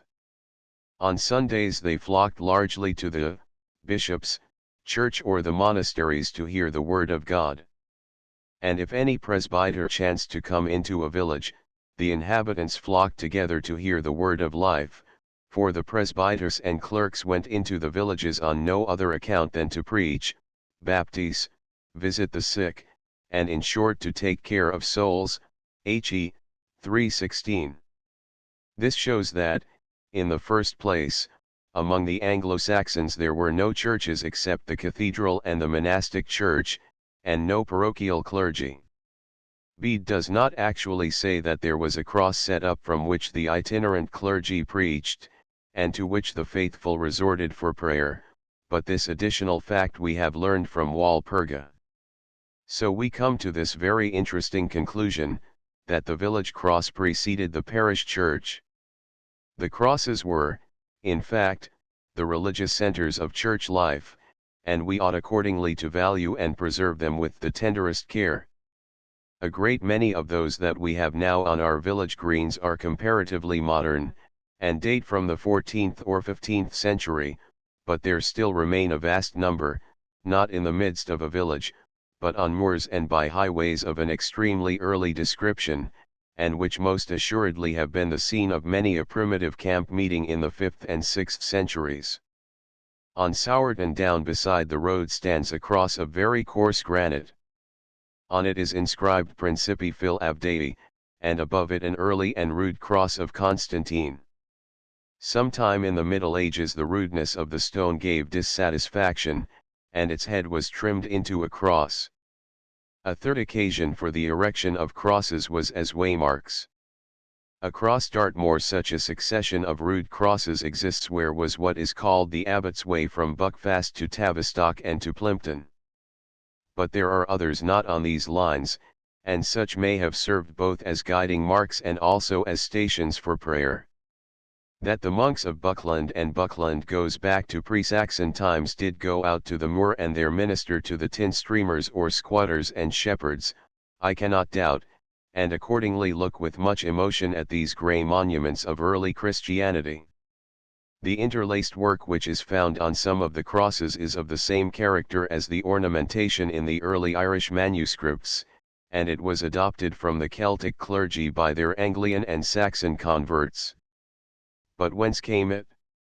We know that the Britons delighted in plated work with osiers, and it was with wattle that they built their houses, their kings' palaces, and defended their camps. By constant use of wattle through long ages they became extraordinarily skillful in devising plates, and when they began to work on stone they copied thereon the delicate interlaced work they loved to exhibit in their domestic buildings. The various plates have been worked out by Mr. A. G. Langdon in his admirable study of the Cornish crosses. At a meeting of the British Association he exhibited 100 drawings of different crosses, etc., illustrative of a paper read by Mr. J. Romilly Allen on the early Christian monuments of Cornwall. When some incredulity was expressed as to there being so many examples in that county, Mr. Langdon explained that not only did all these come from Cornwall, but that the examples brought before the association represented only about 1/3 of the whole number known to exist. And since that date a good many more have been noticed. The variety in design of the crosses is very great indeed. Some affect the Greek cross, some the Latin, some are with a figure on them, some plain, others richly ornamented. but what is remarkable about them is, in the first place, they are nearly all in granite, a material in which nothing was done from the 7th century down to the 15th, as though the capability of working such a hard intractable stone had been lost. And, in the second place, the ornamentation is in the lost art of plating, of the beauty and difficulty of which we can hardly conceive till we attempt it. There is first the 4-string plate, then that with 6, and lastly that with 8. Then 3 strings are combined together in each plate, then split, forming the so-called Stafford knot. The knot and the plate are worked together, now a loop is dropped, forming a bold and pleasing interruption in the pattern. Then a ring is introduced and plaited into the pattern, then chain work is introduced. In fact, an endless variety is formed, exercising the ingenuity of the artist to the uttermost. It would be an excellent amusement and occupation for a rainy day in an hotel for the tourist to set to work upon and unravel the mysteries of these Celtic knots. The old interlaced work, or the tradition of it, seems to have lingered on in the glazing of windows, and some very beautiful examples remain in England and in France. Mr. Romilly Allen points out in Egyptian, Greek, and Roman decorative art the only kind of interlaced work is the plate, without any modification whatever, and the man who discovered how to devise new patterns from a simple plate, by making what I term breaks, laid the foundation of all the wonderfully complicated and truly bewildering forms of interlaced ornament found on such a masterpiece of the art of illumination as the Book of Kells. Although we do not know who made the discovery of how to make breaks in a plate, we know pretty nearly when it was made. For he goes on to show that the transition from plate work to knot work took place in Italy between 563 and 774. But is that not a proof of introduction into Italy, and not of its discovery there? I am rather disposed to think that partly through the adoption of the osier wattle in domestic architecture, partly through the employment of the tartan, the plate in all its intricacy was a much earlier product of the genius of the Celtic race. There is a pretty story in the life of an early Irish saint. He had been put at school, but could not learn. At last, sick of books, he ran away. He found a man at work with willow rods, weaving them to form the walls of a house he was building. He dipped them in water, and laced them in and out with wonderful neatness, patience, and dexterity. And the boy, looking on, marvelled at it all, took it to heart, and said to himself, "These osiers flip out, but when there are patience and skill combined, they can be made into the most exquisite patterns, and plaited together into a most solid screen. Why may not I be thus shaped, if I allow myself to be bent, and am docile in my master's hands?" So he went back to school. Chapter 4. Cornish Castles, the Ancient Camps, their Kinds. 1. Rectangular, Roman 2. The Saxon Burh 3. The Celtic Circular or Oval Camp, the Liss and the Dun 4. Stone Fortresses, Heroic Legends in Ireland, the Firbolgs 5. The Stone Castle with Mortar, Norman, no good examples. Anyone with a very little experience can at once spot a camp or castle by the appearance from a distance of a hill or headland, and the traveller in Devon and Cornwall will pass scores of them, as he will see by his Ordnance Survey map, without giving much attention to them, without supposing that they can be of great interest, unless his attention has been previously directed to the subject. It is a pity that anyone should go through a country which may really be said to make ancient camps and castles its speciality and not know something about them. Launceston of hill castles or camps, there are several kinds. 1. Those that are rectangular or approximately so, and which have been attributed to the Romans. Of these in Cornwall there are but few. Tregear, near Bodmin, and Bossons, in Earth, have yielded Roman coins and relics of pottery, but whether actually Roman or Romano-British remains undecided. 2. There are those which consist of a tump or mound, sometimes wholly artificial, usually natural and adapted by art, and in connection with this is a base court, usually, but not universally, quadrilateral. This was the Saxon type of burgh, it was also that of the Merovingian. The classic passage descriptive of these is in the life of S. John of Terouanne, written in the 11th century. It was customary for the rich men and nobles of these parts, because their main occupation is the carrying on of feuds, to heap up a mound of earth as high as they are able to raise it, and to dig round it a broad, open, and deep ditch, and to girdle the whole upper edge of the bank with a barrier of wooden planks, stoutly fastened together, and set round with numerous turrets. And this in place of a wall. Within was constructed a house, or rather a citadel, commanding the whole area, so that the gate of it could alone be reached by means of a bridge that sprang from the counterside of the ditch, and was gradually raised as it advanced, supported by sets of piers, 2, or even 3, trussed on each side, over convenient spans, crossing the moat with a managed ascent, so as to attain the upper level of the mound, landing on its edge level with the threshold of the door. A very good idea of such a camp may be derived from the representation of the fortifications of Dinan on the Bayeux tapestry. In France the mottes on which the wooden donjons of the Merovingian chiefs were planted certainly abound, but in many cases the bank enclosing the base court has disappeared. Good examples may be seen at Plympton, at Lidford, and at Launceston. At the former and latter Norman walls took the place of the palisading, but at Lidford a keep was erected on the tump, but the line of earthworks was never walled. In Ireland and in Scotland such camps abound, they are there due to Saxon and Danish invaders. In Ireland they are called moats, in England burghs. They afforded the type on which the Normans constructed their castles. 3. A much more common form of camp in Devon and Cornwall is one that is circular or oval, and consists of concentric rings of earth, or earth and stone mixed, with ditches between. There is, however, a variant where a headland is fortified, either one standing above the sea into which it juts, or at the junction of two streams. There it sufficed to run defensive banks and ditches across the neck of the promontory. This description of camp or castle is usually supposed to be Celtic. In Ireland such a camp is a rath. The same word is employed for similar camps in a portion of Pembrokeshire. Every noble had a right to have a rath, and every chief had his liss or dun. A liss was an enclosed space, with an earth mound surrounding it, and was the place in which justice was administered. Liss enters into many place names in Cornwall, as Liskeard, Lesneuth, Listudrig, the court of that king who killed Esquire and bullied Seoni and the other Irish settlers, Liscadach, Liscon, Lstormal, now corrupted into Restormal.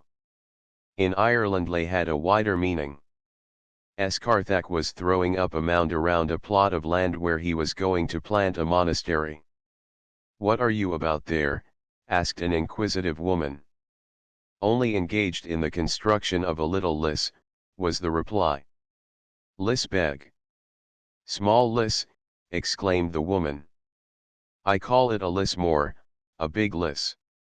And Lismore is its name to this day. In Ireland every king had his dun. This was an enlarged rath with an outer court in which he held his hostages, for the law required this.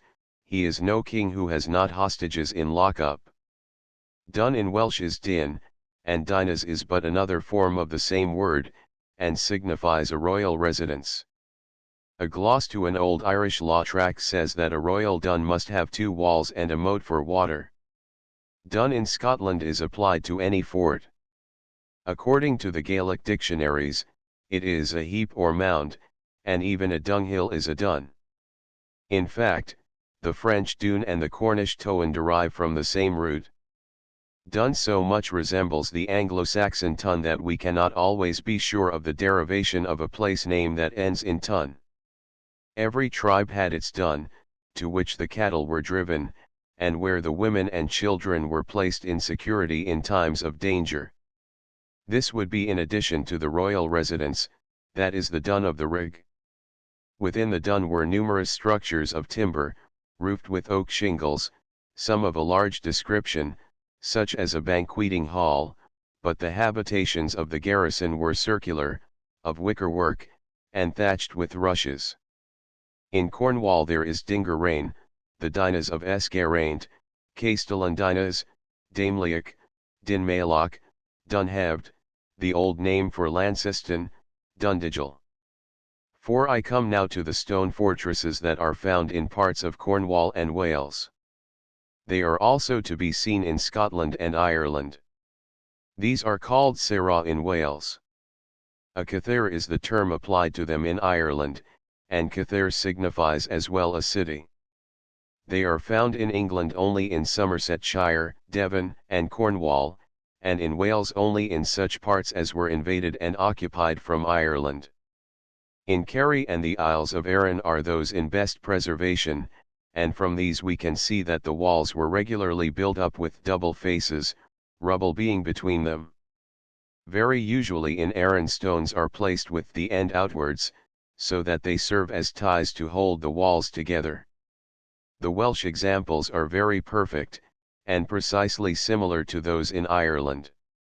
We know that the Gauls built stone camps. Caesar calls them their oppida, but they employed beams of timber along with the stone to tie the walls together. The wood has everywhere rotted away, and the enclosing walls of the Gaulish camps now present the same appearance precisely as do the similar stone camps in Devon, Somerset, and Cornwall. When the timber decayed, the stones fell into heaps. In Arran and Anglesey there was no timber, consequently stones were employed as ties, and there the walls remain comparatively intact. Within the caer were circular stone beehive huts, also chambers that were circular were contrived in the thickness of the walls. These sentry boxes have been noticed in Wales, and also in Cornwall and Devon. The account of Castellan dinas, before it was robbed for the erection of a tower, is precisely such as might be given of one of those in Ireland or Wales. It consisted of two stone walls, one within the other, in a circular form, surrounding the area of the hill. The ruins are now fallen on each side of the walls, and show the work to have been of great height and thickness. There was also a third or outer wall built more than halfway round. Within these walls are many little enclosures of a circular form, about 7 yards in diameter, with little walls round them of 2 or 3 feet high. They appear to have been so many huts for the shelter of the garrison. In fact, this was a royal dinas. Not only had it the requisite double wall, but also the drechtgelne, or dike of the hostages.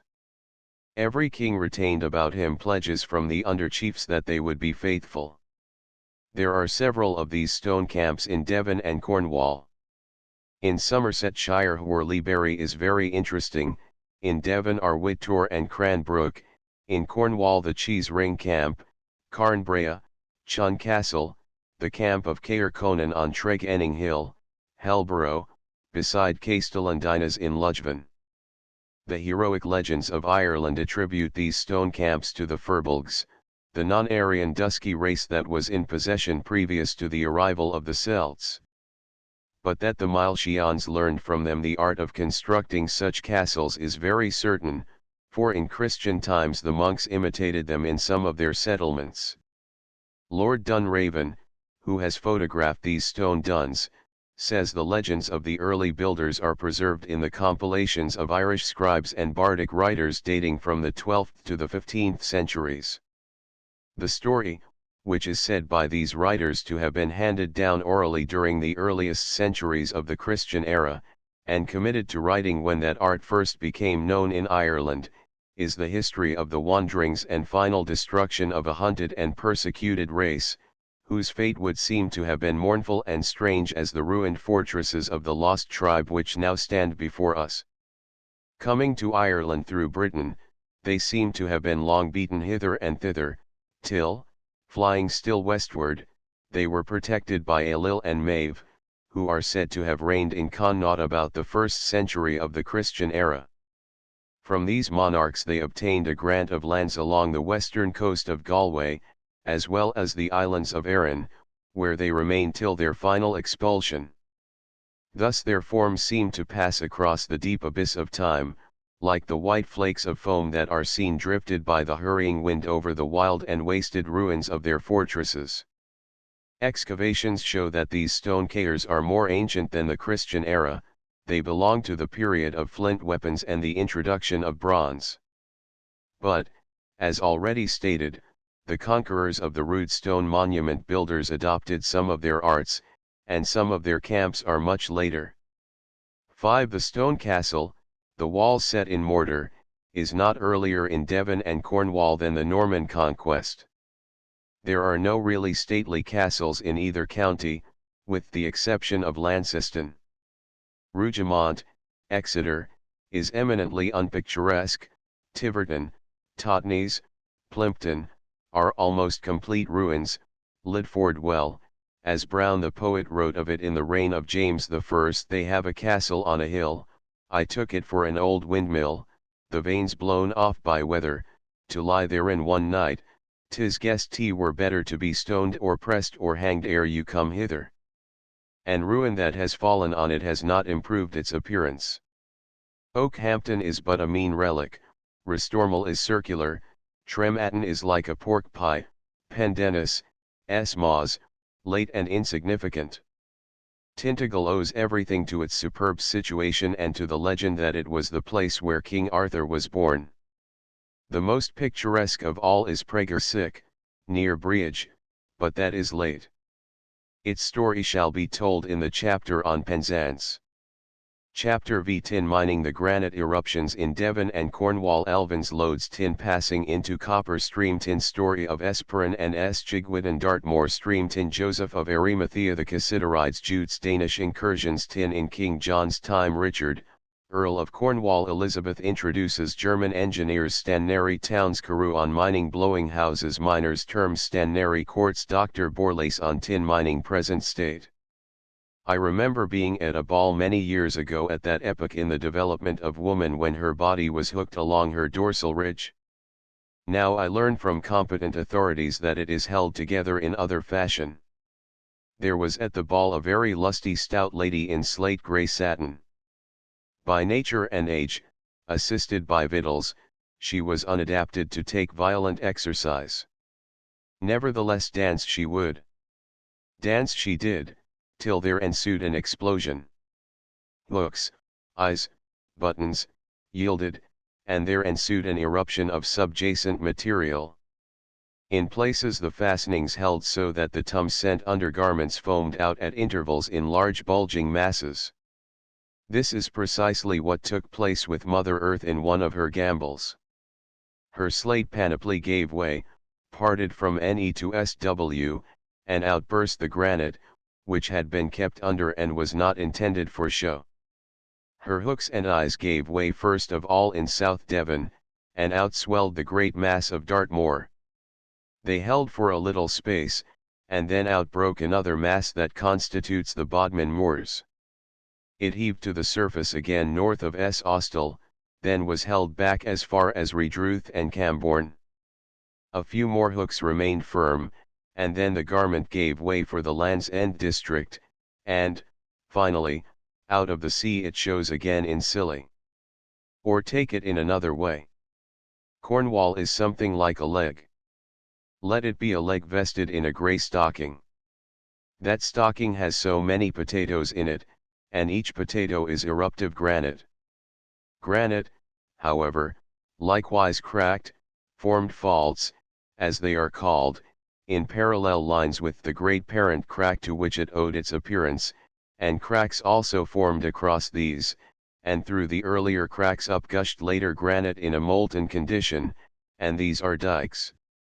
Moreover, the satin body not only gave way down its great line of cleavage, but the satin itself in places yielded, revealing, not now the under linen which boiled out at the great faults, but some material which, I believe, was the lining. So when the granite broke forth there were subsidiary rifts in the slate, and through these rifts a material was extruded, not exactly granite, but like it, called elvan. These elvan dikes vary from a few feet to as many as 400 in breadth, and many can be traced for several miles. The younger granite intruded into the older granite is also called elvan. But when the secondary fissures occurred, the intrusive matter was not only a bastard granite, but with it came also tin and copper. And these metallic lines, which run on Dartmoor from E to W, and in Cornwall from ENE to WSW, are called lodes. The cross cracks do not contain metal. They are called cross courses. In addition there are some capricious veins that do not run in the normal direction, and these are called counter lodes. Their usual direction is NE. The cross courses, although without metal, are of considerable value to the miner, because, as he knows well, the best lodes are those which are thus traversed. There is, however, one description of cross course that is called fleken, and which is packed with clay, and holds back water. These are accordingly not cut through if it can possibly be avoided. A very curious feature in the lodes is, that after going down to a variable depth the tin is replaced by copper. Percy was the first to establish this, towards the close of last century. He pointed out that many an old tin mine was in his time worked for copper. And it came to be supposed that this would be found to be an unchanging law, go deep enough after tin, and you come to copper. But this opinion was shaken when it was found that Dalcoath, the profoundest mine in Cornwall, which had for some time been worked for copper, became next rich in tin. What seems to have been the case was this: when a vent offered, there was a scramble between the two minerals which should get through first and out of the confinement under earth's crust, and now a little tin got ahead, then came copper trampling on its heels, but was itself tripped up by more tin. Now, when the granite came to the surface, it did not have everything its own way, and hold its nose on high, and lord it over every other rock as being the most ancient of all, though not the earliest to put in an appearance. There was a considerable amount of water about. There is plenty and to spare in the west of England now, but we may feel grateful that we do not exist in such detestable weather, nor exposed to such sousing rains, nor have to stand against such deluges, as those which granite had to encounter. Hot, over hot, it may have been below, but it was cold and horribly wet above. The rains descended, the floods came, and beat on the granite, which, being perhaps at the time warm and soft, and being always very absorbent, began to dissolve. As it dissolved, the water swept away all its component parts, and deposited the heaviest near at hand, and took the lightest far away. Now the heaviest of all were the ore from the veins or lodes, and the water swept this down into the valleys and left it there, but it carried off the dissolved feldspar and deposited it where it conveniently could and when it was tired of carrying it. The former is stream tin, the latter is china clay. Now to get at stream tin very little trouble is needed.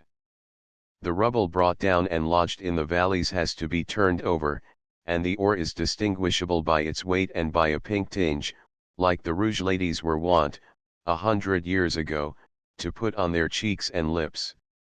There is no tunneling, no nasty shafts and adits to be made, and shafts and adits were beyond the capacity of primitive man, furnished with bone and oak picks only. Besides, why take the trouble to mine when the tin lay ready to be picked up? The story told in Cornwall of the discovery of tin is this: Esperan came over from Ireland in a coracle, and, like a prudent man, brought with him a bottle of whisky. On landing on the north coast he found that there was a hermit there named Chigwidden. The latter was quite agreeable to be friends with the newcomer, who was full of Irish tales, Irish blarney, and had, to boot, a bottle of Irish whisky. Who would not love a stranger under the circumstances? Brothers Chigwittan and Puran drank up the bottle.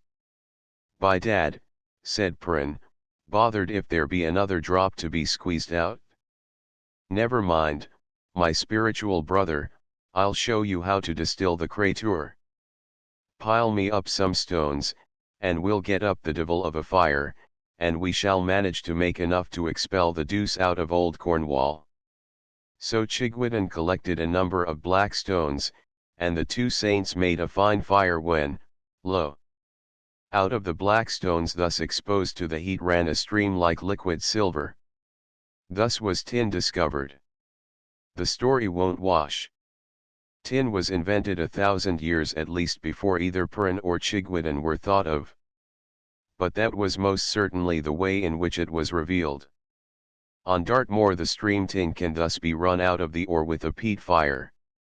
And the Dartmoor stream tin has this merit, it is absolutely pure, whereas tin elsewhere is mingled with wolfram, that makes it brittle as glass, and to separate wolfram from tin requires a second roasting and is a delicate process. Another Cornish story is to the effect that Joseph of Arimathea came in a boat to Cornwall, and brought the child Jesus with him, and the latter taught him how to extract the tin and purge it of its wolfram. This story possibly grew out of the fact that the Jews under the Angevin kings farmed the tin of Cornwall. When tin is flashed, then the tinner shouts, "Joseph was in the tin trade," which is probably a corruption of S. Joseph to the tinner's aid. We will now shortly take the history of tin mining in Devon and Cornwall. Whether the west of Cornwall and Scilly were the Cassiterides of the ancients is doubtful. But one thing is sure, that they had their tin, or some of it, from Britain. Diodorus Siculus, who flourished in the time of Augustus, says so. The inhabitants of that extremity of Britain which is called Belerion both excel in hospitality, they do so still, and also, by reason of their intercourse with foreign merchants, are civilized in their mode of life very much so. These prepare the tin, working very skillfully the earth which produces it. The ground is rocky, but it has in it earthy veins, the produce of which is brought down and melted and purified. Then, when they have cast it into the form of cubes, they carry it to a certain island adjoining Britain, called Ictus.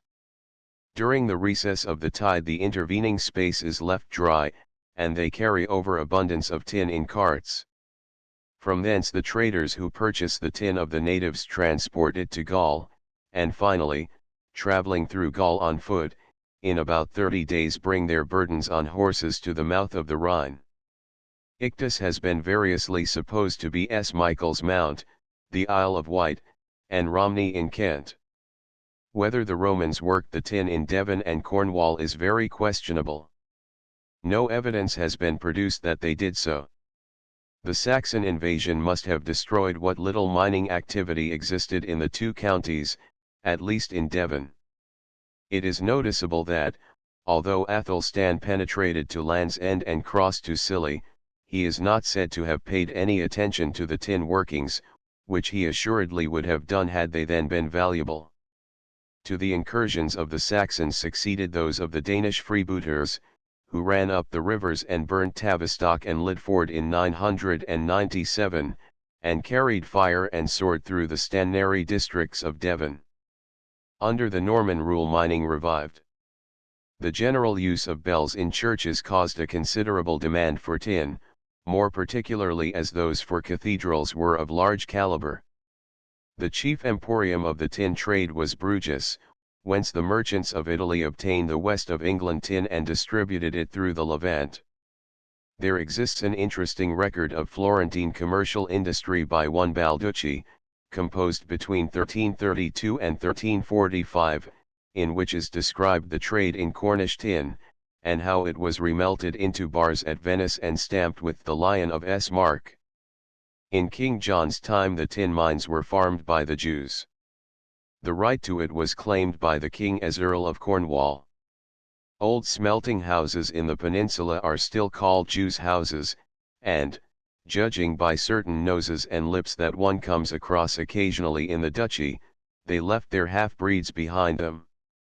During the time of Richard, Earl of Cornwall and King of the Romans, the produce of the tin mines was considerable, and it was in fact largely due to his reputed wealth from this source that he was elected, 1257.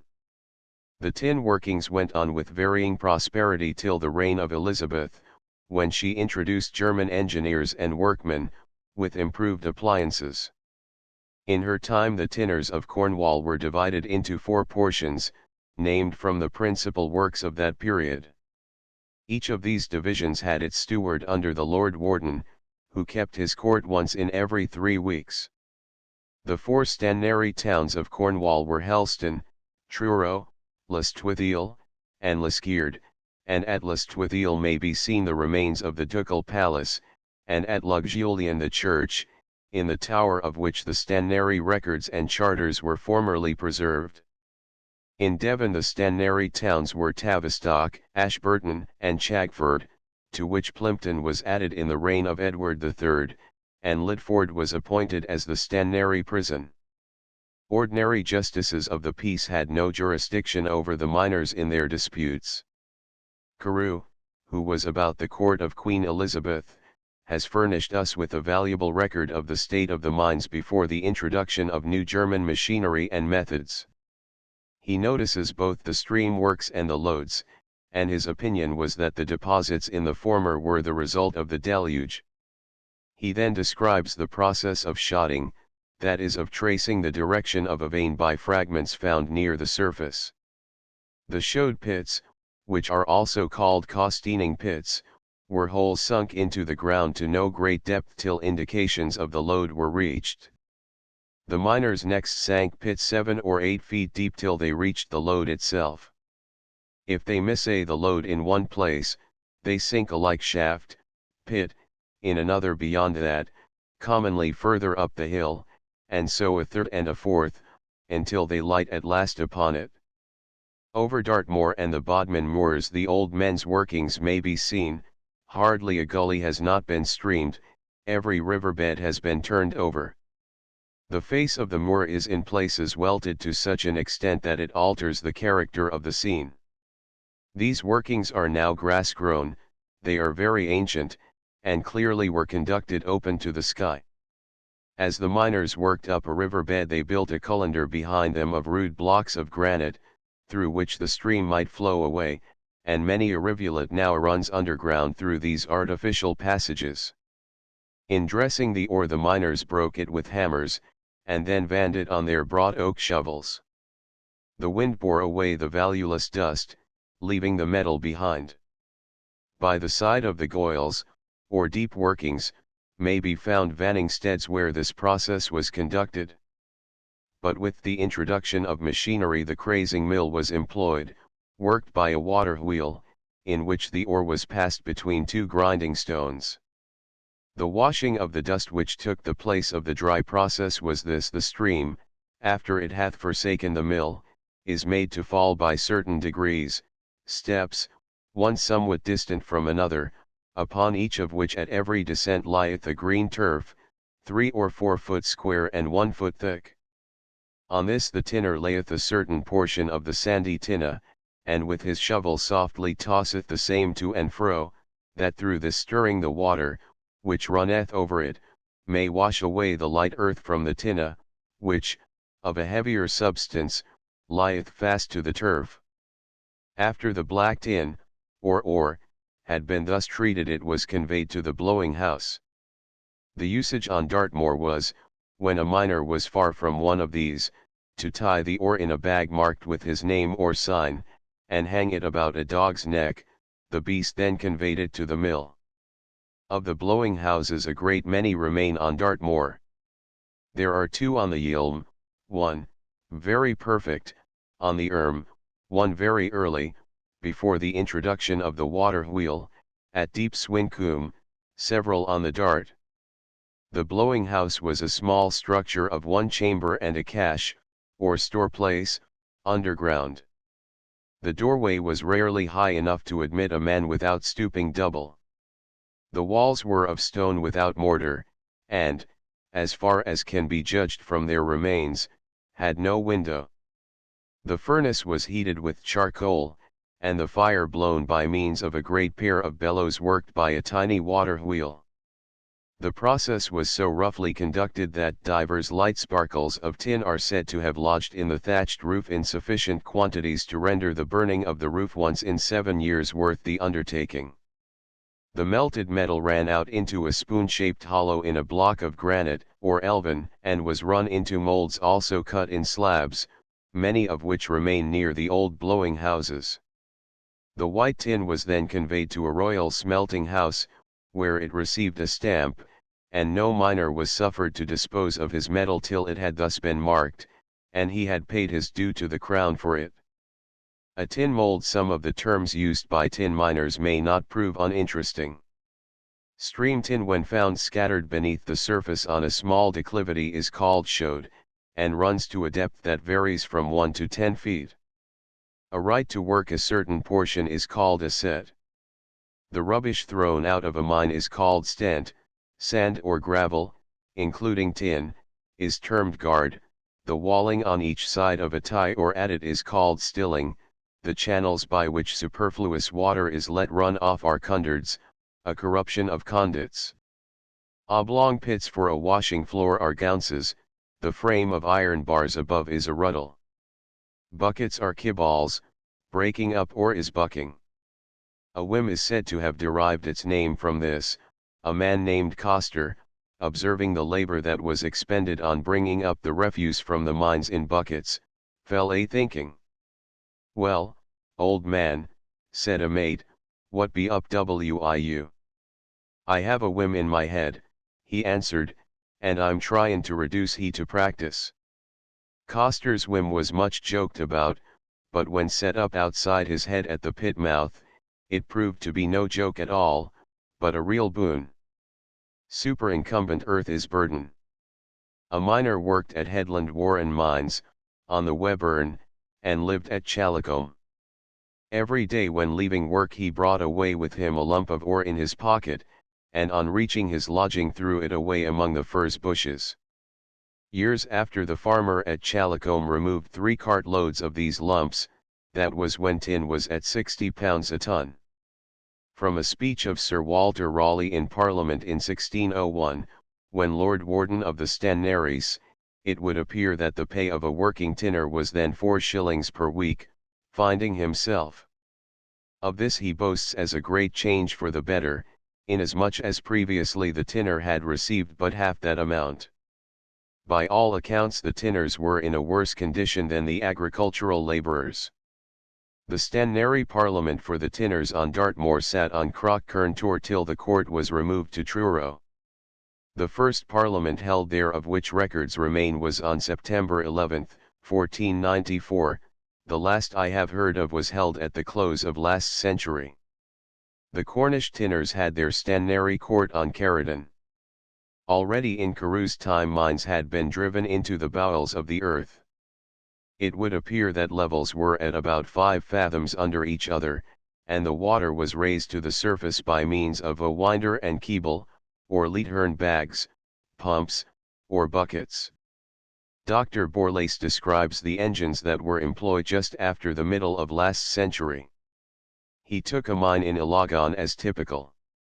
There were 7 shafts upon the load, upon one of which there was a fire engine working the pumps, and raising the water of the mine to the added level, 20 fathoms from the surface. Another shaft had a whim upon it, and the remaining 6 had common winzes at their heads.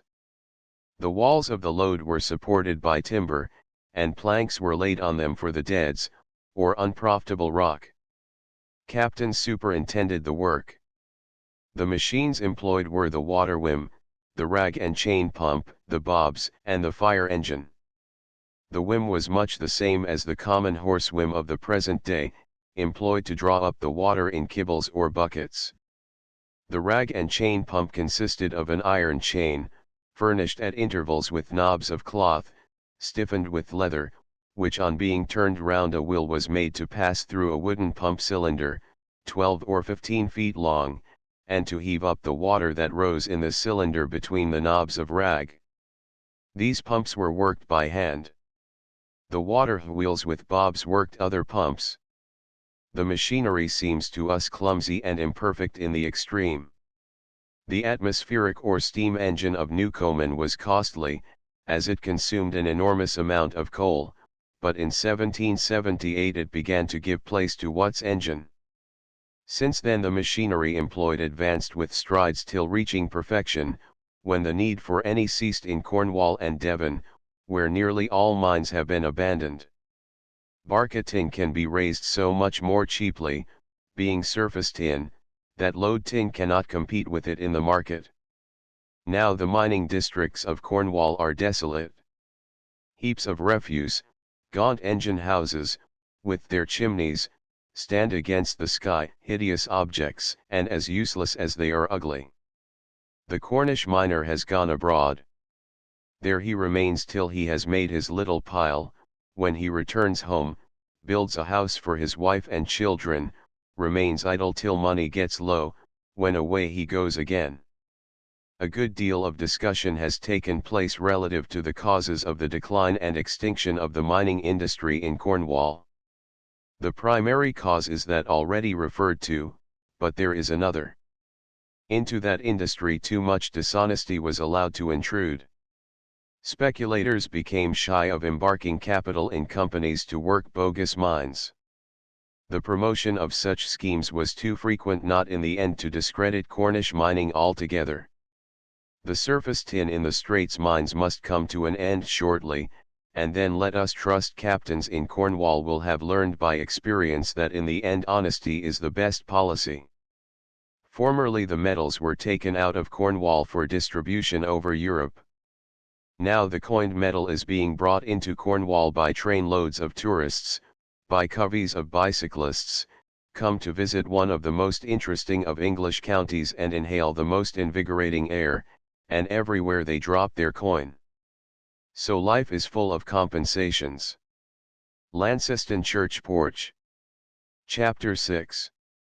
Launceston, a borrowed name, Celtic system of separation between town of the castle and town of the church. A Saints' Curse. Old name Dunheved Castle Church. Sir Henry Trecarrel. The River Tomer. Old houses. Cleathers Chapel. Alternon. The Corn Man cutting a neck. The Petherwin story of Espedarn is visited by his cousin, Samson Treworth. Marsh Kilmar. An ancient village. Redmire. Cornish Bogs. Dosmere Pool. Lewanik Cresset Stone. Trecarrel. Old mansions. The Boda Then Ghost. The most singular thing about the former capital of Cornwall is that it does not bear its true name. Launceston is Llanstefan, the church of S. Stephen. Now the church of S. Stephen is on the summit of a hill on the further side of the river, divided from the town by the ancient borough of Newport. The true name of the town is Dunheved.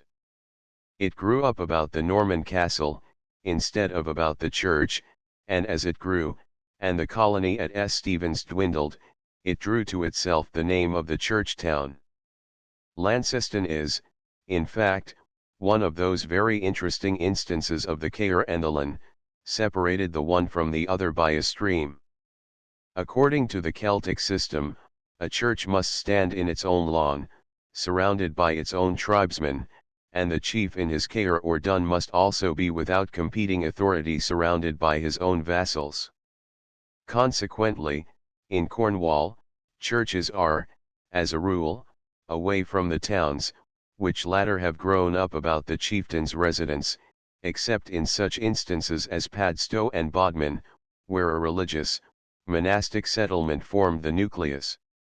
Camelford, an old borough town, is over 2 miles from its parish church, Lantgloss, without even a chapel of ease in it, an ecclesiastical scandal in the diocese. Callington, the old capital of the municipality of Galewig, is 3 miles from its church of Southill. The church of Launceston has grown up out of a small chapel erected for the convenience of those who lived about the castle walls, hangers on upon the garrison. The Norman baron, and perhaps the Saxon eorldorman, liked to have his chaplain forming part of his household, and much at his disposal to say mass and sing matins in a chapel to which he could go without inconvenience, forming part of his residence. But such an arrangement was alien to Celtic ideas. Among the Celts the saint stood on an entirely independent footing over against the secular chief, and was in no way subordinate to him. The chaplain of the Norman might hesitate about reprimanding too sharply the noble who supplied him with his bread and butter. But the Celtic saint had no scruples of that sort. If a chief had carried off a widow's cow, or had snatched a pretty wench from her parents, the saint seized his staff and went to the dun and demanded admittance. A saint's curse was esteemed a most formidable thing. If unjustly pronounced, it recoiled like a boomerang against him who had hurled it. Once pronounced, it must produce its effect, and the only means of averting its fall was to turn it aside against a tree or a rock, which it shivered to atoms. In this the Celtic saint merely stepped into the prerogatives of the Druid. In Cormac's Glossary of Old Irishisms, and Cormac, King Bishop of Cashel, died in 903, is a curious instance of the force of a curse in pagan times. The wife of Caer fell in love with Neadhi the bard, her husband's nephew. Now a bard had the privilege of hurling a curse if a request made by him should be refused, but not else. So the woman, desiring to be rid of her husband, bade the bard ask of the king a knife which had been given to him in Alba, on condition that he never parted with it. Neadhi demanded the knife. Woe and alas, said Caer, it is prohibited to me to give it away. Neadhi was now able to pronounce a glamdichin, or curse. Here it is evil, death, and short life to Caer. May spears of battle slay Caer, the rejected of the land be Caer, buried under mounds and stones be Caer. Caer went out next morning to wash at the well, when he found that boils and blains had broken out over his face, disqualifying him for reigning, as a king must be unblemished. He accordingly fled the country, and concealed his disgrace in the dun on the old head of Kinsale, and Neadhi took to him the wife and throne of his uncle. Caer remained at Kinsale till he died, blasted by the curse pronounced by the bard. The saints did just the same, only not for such scandalous reasons, they did it in the cause of humanity, and for the protection of the weak against the strong. But it will be seen, from what has been said, that the Celtic saint was a very independent personage, and that he and the chief had their separate residences. It will be found that usually a stream divided the territory of the saint from that of the chieftain. All this in illustration of Llanstefan and Dunheved, the castle and the church facing and glowering at each other from opposite heights. Launceston Castle is Norman. That there stood here a castle in Celtic times is certain, the name Dunheved indicates as much. The Heved in composition is a difficulty. Some suppose it a Saxon addition, Hefod, ahead, but it is more probable that the whole name is Celtic, and signifies the summer dun. Hefod is a summer residence in contradistinction to a hendra, which is that for the winter the old house, in principal use. The keep consists of concentric rings on a mound natural originally, but much adapted by art. That the castle was employed to dominate the West Welsh, first by the Saxons and then by the Normans, is indisputable. It formed one in a chain of fortresses employed by the Saxon kings, of which Warpstow and Helborough and Killaberry were others. That the garrison of Warpstow was composed of Mercians is probable, as they dedicated their chapel to Swerberga, a Mercian princess saint. Another contingent was planted at Wembury, commanding Plymouth harbour, where also they introduced the same saint, who really had no call to come into these parts. The parish church of Launceston, dedicated to Mary Magdalene, is a very interesting structure externally, of carved granite of extraordinary but somewhat barbaric richness. The church was begun in 1511. Henry Trecarrel, of Trecarrel, in Lesant, was rebuilding his mansion there in great splendour. He had already constructed a chapel and a noble banqueting hall, and had got masses of carved granite ready for a gateway, when his only son, a child, was drowned in a basin of water whilst the nurse was bathing him, she having left him for a few moments. The mother survived the shock only a few hours. Henry Trecarrel, the father, dropped forever the intended mansion for himself, and devoted his wealth to a higher ambition, the glory of God. He rebuilt not only the church of Lincolnhorn, but also that of Launceston. On the south porch of the latter on a shield appear the Trecarrel arms, Arg. 2 chevrons sable, which are those of Ashe of Devon, Trecarrel being really an Ashe, but he bore the name of his Cornish residence. On a scroll is the date 1511. The niche over the door has lost its image, but on the left are S. George and the dragon, and on the right S. Martin dividing his cloak with a beggar. Above S. George is the Good Samaritan, and above S. Martin is Balaam striking his ass. At the east end of the chancel, externally in the central gable, are the royal arms, the supporters of which are the lion and red dragon. The unicorn was substituted for the dragon by James I in 1603. Under the sill of this window, in an arched recess, is a recumbent figure of the Magdalene. 4 surpliced minstrels are on each side of the niche, and above the line of the niche similar figures ascend in pairs, but those in the 2 topmost stories seem never to have been completed. The instruments which these musicians hold are the rebec, the lute, the bagpipe, shawm, and harps, and one plays the viol, turning a handle like a hurdy-gurdy. The leader of each set of minstrels carries a baton, and wears a chain about his neck. The devices carved round the church are repetitions of the plumes of the Prince of Wales, pomegranates, balm plants dropping precious gums, the Tudor rose, and the arms of Trecarrel, Kellaway, 3 pairs, and the castle of Dunheved. Above the plinth encircling the building is a line of panelled tracery. In every alternate panel is a shield, bearing a letter, that make up the words, Ave Maria, Gratia Plena, Dominus Tecum, Sponsus amat sponsum, Maria optimum partum elegit. O quam terribilis ac metuendus est locus ist. Vir aliad non est hic nisi domus deiet porta Kelly, Hail, Mary, full of grace. The Lord be with thee. The bridegroom loves the bride. Mary hath chosen the best part. Oh, how terrible and fearful is this place! Truly this is no other than the house of God and the gate of heaven. The church was consecrated on June 18, 1524. It was never completed, as may be seen by the condition of the west end. The tower belongs to the earlier church, and is 26 feet west of the church.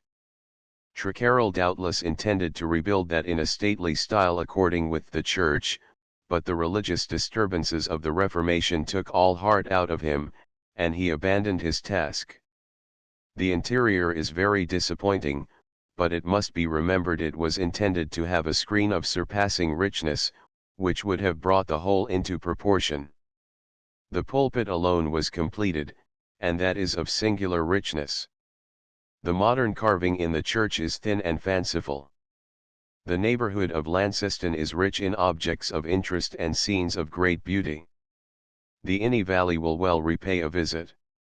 There is an Inny also in South Wales. It is an excellent stream for fishing, and flows into the Tamar at Cardamartha, Caer Tamar, in a glen of wooded loveliness. The unfinished mansion of Trecarrel deserves a visit. There are also old houses at Treguddick and Basil, both much spoiled by bad restoration. On the heights commanding the river are Laniost, with old bench ends, old glass, and a holy well, and S. Clether, with its well chapel, recently reconstructed. It was in a condition of complete ruin, almost every stone was prostrate, and the rebuilding was like the putting together of a child's puzzle. At the northeast of the chapel is a rather fine holy well, about 3 feet 6 inches from the north wall. A description has already been given in the chapter on holy wells, and the explanation of some very curious features in it. but there is one further feature of interest in this structure that deserves to be noted. The old granite altar, rude, like a cromlech, had never been cast down. It remained intact, and has been left intact in the reconstructed chapel. S. Clether was the son of Clydwyn, King of Carmarthen.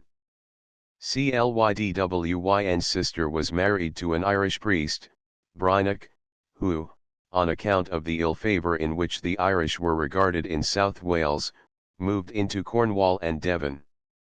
After a long while he returned, but was again badly received. However, Clether welcomed him, and Brynach spoke to his nephew of the God-forsaken condition of North Cornwall, and an overpowering impulse came over the king to surrender his principality to his sons, and to depart for Cornwall, there to labour for the evangelization of his Welsh brethren in the peninsula. He had relatives there. His uncle Gwynys was at Esgines, on the coast, and his aunt Morwenna at Morwenstow. How long he remained at Clether we do not know, but he probably moved on to Clear, near Liskeard, where also he has a fine holy well, and there died. We do not know the precise date, but it was about AD 555. A very fine and interesting church, deserving a visit, is that of Alternon, Alt-Arnon, the cliff of Snon. The village is called Pen Pont, the head of the bridge. The church is rich in carved oak, benches, and screen. On several of the benches may be seen carved the corn man, that is to say the little figure that was plaited out of the heads of wheat in the last sheaf at a harvest. About this and the custom of crying, a neck, at harvest I will say a few words. Towards the end of last century the member for North Devon was extremely unpopular, especially with the lower classes, and there had been a disturbance on the occasion of his election, in which he had run some personal risk. The time was when Lord North was Prime Minister. Not long after the election he went to Dunsland, the seat of George Bigford. Whilst strolling near the house he came near a harvest field, whereon he saw a rush of men, and he heard a cry of us have en, us have en. A neck. A neck. Panic-stricken, he ran, nimble as a hare, to the house, and shouted to Mr. Bigford, for God's sake, hide me, anywhere, in the cellar or the attics. There is a mob after me who want to string me up. What the MP for North Devon saw and heard was the crying, a neck, a custom universal in Devon and Cornwall till reaping machines came in and abolished it. It is now most rarely practiced, but I can remember it in full swing some 40 or 50 years ago. Mrs. Bray, in her Borders of the Tamar and Tavy, thus describes it in 1832: one evening, about the end of harvest, I was riding out on my pony, attended by a servant who was born and bred a Devonian. We were passing near a field on the borders of Dartmoor, where the reapers were assembled. In a moment the pony started nearly from one side of the way to the other, so sudden came a shout from the field which gave him this alarm. On my stopping to ask my servant what all that noise was about, he seemed surprised by the question, and said, it was only the people making their games, as they always did, to the spirit of the harvest. Such a reply was quite sufficient to induce me to stop immediately, as I felt certain here was to be observed some curious vestige of a most ancient superstition, and I soon gained all the information I could wish to obtain upon the subject. The offering to the spirit of the harvest is thus made when the reaping is finished. Towards evening the laborers select some of the best ears of corn from the sheaves, these they tie together, and it is called the knack. Sometimes, as it was when I witnessed the custom, the knack is decorated with flowers, twisted in with the seed, which gives it a gay and fantastic appearance. The reapers then proceed to a high place, such, in fact, was the field, on the side of a steep hill, where I saw them, and there they go, to use their own words, to holla the knack. The man who bears the offering stands in the midst and elevates it, whilst all the other laborers form themselves into a circle about him, each holds aloft his hook, and in a moment they all shout as loud as they can these words, which I spell as I heard them pronounced, and I presume they are not to be found in any written record: Arnak, Arnak, Arnak, we haven, we haven, we haven. This is repeated several times, and the firkin is handed round between each shout, by way, I conclude, of libation. When the weather is fine, different parties of reapers, each stationed on some height, may be heard for miles round, shouting, as it were, in answer to each other. The evening I witnessed the ceremony, many women and children, some carrying boughs, and others having flowers in their caps, or in their hands, or in their bonnets, were seen, some dancing, others singing, whilst the men, whose exclamations so startled my pony, practiced the above rites in a ring. Mrs. Bray goes on to add a good deal of antiquated archaeological nonsense about Druids, Phoenicians, and fantastic derivations. She makes we haven to be a corruption of we Anna, a little one, which is rubbish. We haven is we have en, or us have en, we have got him. As I remember the crying of the neck at Lew Trenchard, there was a slight difference in the procedure from that described by Mrs. Bray. The field was reaped till a portion was left where was the best wheat, and then the circle was formed, the men shouted, a neck, a neck. We have en, and proceeded to reap it. Then it was hastily bound in a bundle, the ears were plaited together with flowers at the top of the sheaf, and this was heaved up, with the sickles raised, and a great shout of a neck, etc., again, and the drink, of course. The wheat of the last sheaf was preserved apart through the winter, and was either mixed with the seed corn next year or given to the best bullock. My old coachman, William Pengelly, who had been with my grandfather, father, and then with myself, and who died at an advanced age in 1894, was wont annually, till he became childish with age, to make the little corn man or neck, and bring it to be set up in the church for the harvest decorations. I kept a couple of these for some years, till the mice got at them and destroyed them. In Essex, a stranger passing a harvest field stands the chance of being run up to by the harvesters, caught in a loop of straw twisted, and held till he has paid a forfeit. To the present day in Devon, at Haysel, the haymakers will make a twist of dry grass, and with this band catch a girl, or a girl will catch a boy and hold her or him till the forfeit of a kiss has been paid, and this is called making sweet hay. Hereby hangs a tale. The Quakers in Cornwall have, as elsewhere, their monthly advices read to them in the meeting house, wherein are admonitions against various sorts of evil. Among these is one against vain sports. Now, just about haymaking time, a newly joined member heard this injunction, and he timidly inquired whether making sweet hay with the mitten came under the category. Not, sure, was the answer, that's I the way o nature. Our Guy Fawkes is actually the straw man transferred from harvest to November. These straw men take the place of human victims, and the redemption with silver or a kiss is also a last reminiscence of the capture of a victim to be sacrificed for the sake of a future harvest to the earth spirit. In Poland, the man who gives the last stroke at thrashing is wrapped in corn and wheeled through the village. In Bavaria he is tied up in straw and cast on a dunghill. Among the Pawnees, as late as 1838, the sacrifice was carried out in grim reality. A girl was burnt over a slow fire, and whilst her flesh was still warm it was cut to pieces, and bits were carried away to be buried in the cornfields. At Lagos, in Guinea, it was till quite recently the custom to impale a young girl alive to ensure good crops. A similar sacrifice was offered at Benin. The Maramos, a Bechuana tribe, sacrifice a human being for the crops.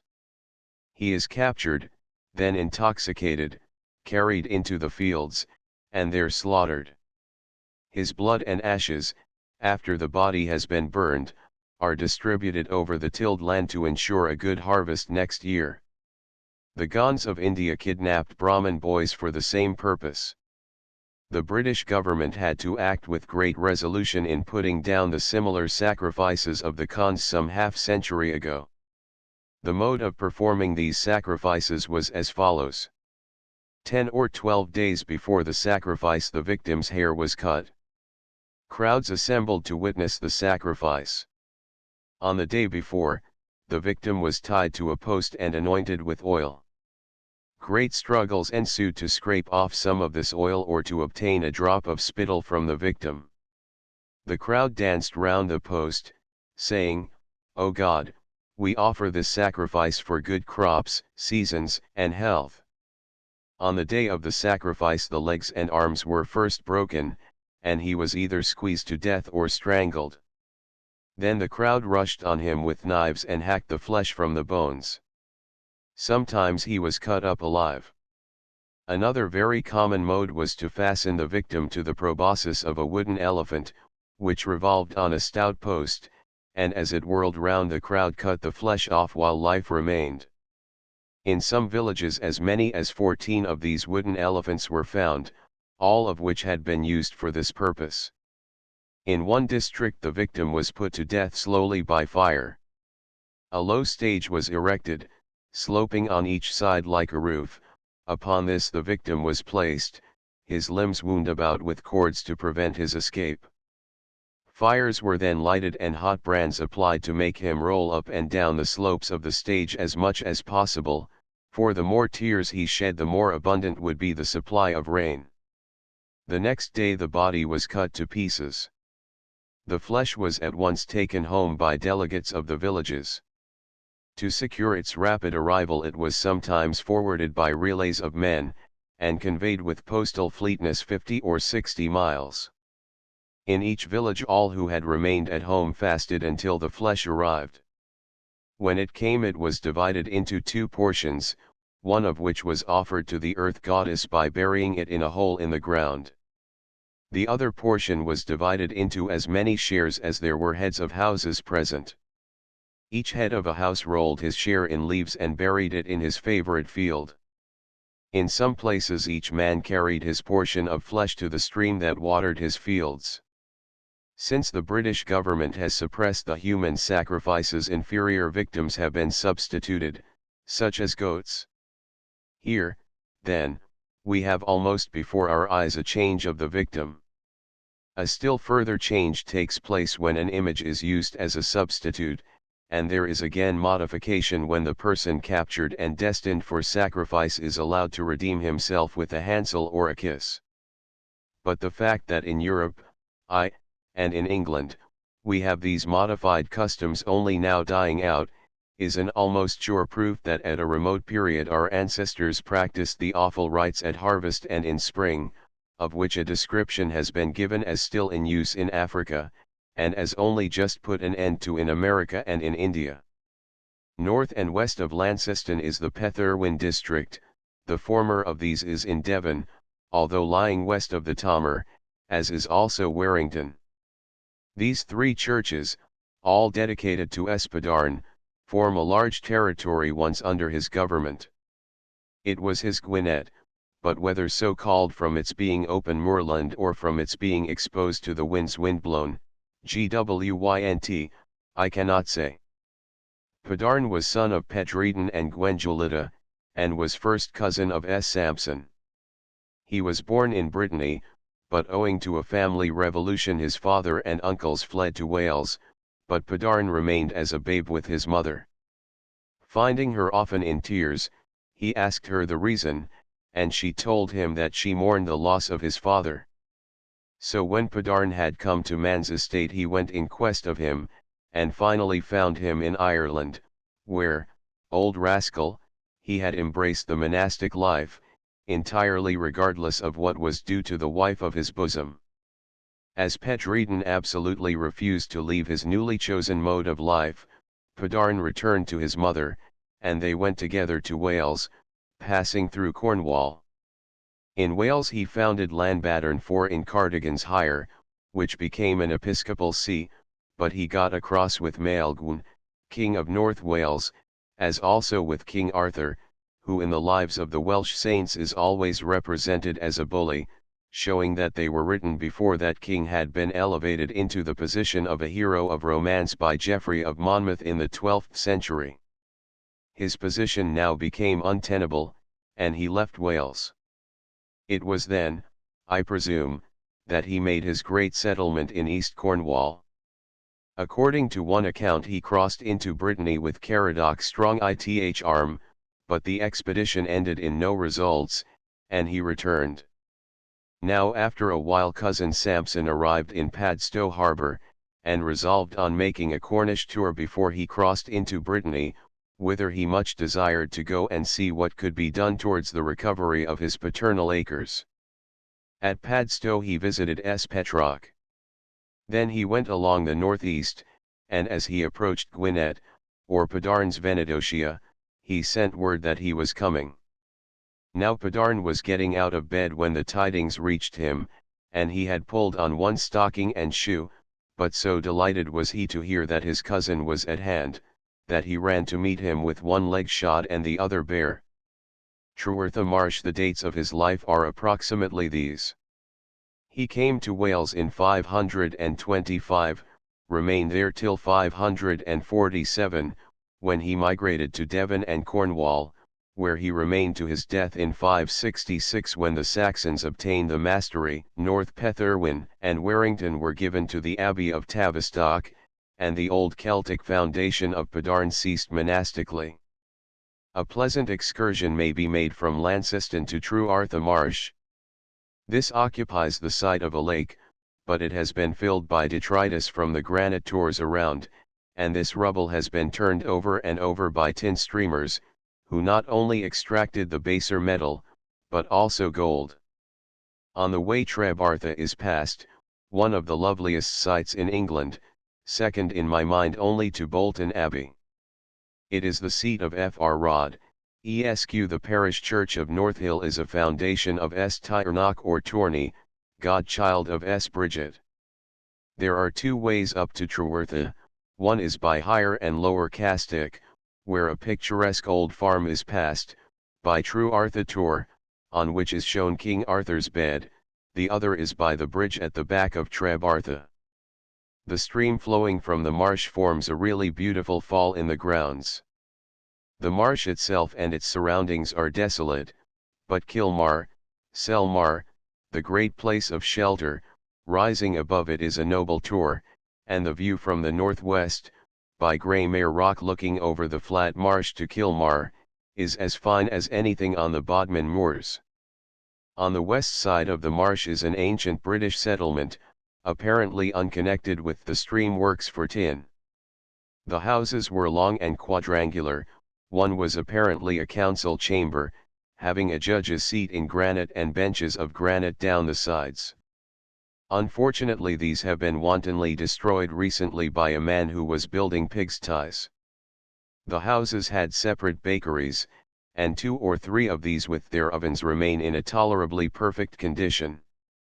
The same long building was occupied by 2 or 3 families, divided off from each other by an upright slab of granite, making so many horse boxes, but each family had its own hearth.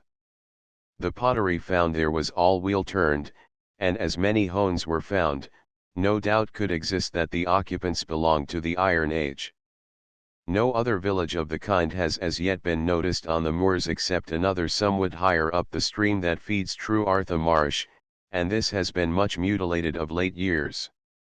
Independent of these singular quadrangular buildings are hut circles belonging to a far earlier age, before steel and iron were known. Plan of habitation on Trwytha Marsh, by kind permission of the Daily Graphic, the Council Hall, Trwytha Marsh, by kind permission of the Daily Graphic, the whole of the hillside is cut up into paddocks, and a conduit of water was brought from the little stream at Rushelford Gate to supply the settlers with pure drinking water. No traces of burnt slag were found, and consequently the ovens cannot be pronounced to have been made to smelt the ore, but it is strange that there should be several of these ovens. The whole settlement is so curious that I subjoin a general plan, as well as plans of the hovels. The doorways are in several instances perfect. Against the wind and rain the hovels were protected by a high bank to the west. From the cheese ring, about 2.5 miles distant, a line of rails was carried to just above this singular village, and there abandoned. The visitor may well wonder why a railway was carried into the heart of this desolate region. It was apparently an excuse for wasting the money of investors. The bulk of their deposits have disappeared, and no profits have been realized. True Artha Marsh occupies the bed of a lake that decants over a granite lip into the valley of the Linher. At some remote period the miners cut down the lip and let off the water, and then turned over the lake bed.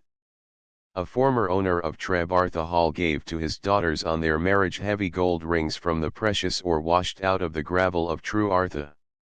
A stroll among the refuse heaps that occupy the lake bed among lanes of water and stretches of morass will show the visitor how great was the industry of the ancient streamers. There are several cairns and barrows on the heights, but none that have been explored have given other results than small stone cists containing bone and wood ash. On the north side of the marsh were some old cottages, that have been destroyed, and their materials employed for building purposes, in which coins of Elizabeth and Queen Mary were found. A vague tradition exists that a town existed at Treslern, one of the reaches of the lake, which was submerged for the iniquity of the inhabitants. A basin of bog also once a lake exists at Redmire, and near it is a small circle of upright stones. I was as near lost as might be in this bog in 1891. The Ordnance Survey Office had sent down an official to go over and correct the map of this district, and I was with him. When dusk set in we started for 5 lanes, and lost our way. We both got into Redmire, and had to trip along warily from one apparently firm spot to another. The winter and summer had been unusually wet, and the marsh was brimming with water. 6 bullocks had already been lost in it that year. All at once I sank above my waist, and was being sucked further down. I cried to my companion, but in the darkness he could not see me, and had he seen me he could have done nothing for me. The water finally reached my armpits. Happily I had a stout bamboo, some 6 feet long, and I placed this athwart the surface and held it with my arms as far expanded as possible. By jerks I gradually succeeded in lifting myself and throwing my body forward, till finally I was able to cast myself full length on the surface. The suction had been so great as to tear the leather gaiters I wore off my legs. I lay full length gasping for nearly a quarter of an hour before I had breath and strength to advance, and then wormed myself along on my breast till I reached dry land. Some of the Cornish bogs are far worse than those on Dartmoor. Crowdy is particularly ugly and dangerous. In a dry summer they may, however, be traversed, as the surface becomes caked. Dawsmere Pool is, next to Liverpool, the largest sheet of sweet water in Cornwall. It abounds in fish, and was formerly a great resort of the worker in flint, as innumerable traces of the industry testify. Arrow and spear heads, scrapers, and an almost unlimited amount of chips and flakes may be found near it. In the lake is a crannog, or subaqueous cairn, on which was formerly a polyphyte dwelling. The bottom of the pool is certain to richly repay exploration. For those who desire to enjoy moor air at a high elevation, there is a pleasant little inn at Balvinter, called the Jamaica Inn, but the visitor must take with him his own supply of liquor, as it is a temperance house. The moors about well reward exploration. They abound in prehistoric antiquities, and in scenes of great but desolate beauty. Lawannock, Llanwinoke, was an interesting church with good bench ends, but an unfortunate fire destroyed the interior, and almost everything of interest has disappeared. There is, however, in the church a cresset stone. This is a structure like a font, but with the surface scooped out into 5 little bowls for containing oil and floating wicks. Formerly, in the days when there existed a difficulty in kindling a fire, it was important that a light should be kept perpetually burning in the church, to which the parishioners might have resort in the event of their fires going out. But such cresset stones are now extremely rare. There is one at Calder Abbey with 16 bowls, one at Furness with 5. At Balagon, in the Isle of Man, is one with 1 large bowl and 9 small ones.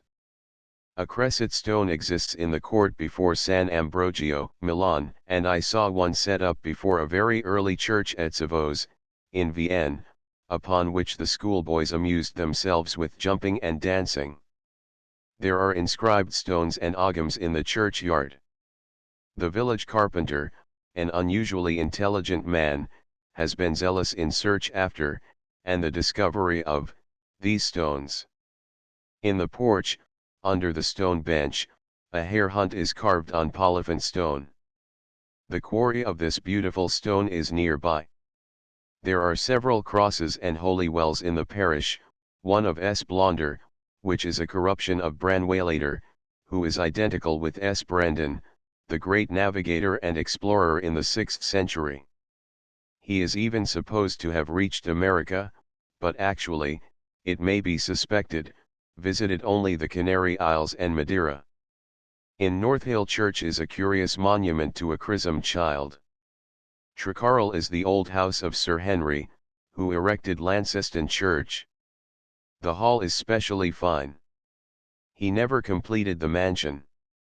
The chapel remains, and when I saw it a goose was sitting on her eggs on the side of the altar. But it was never consecrated.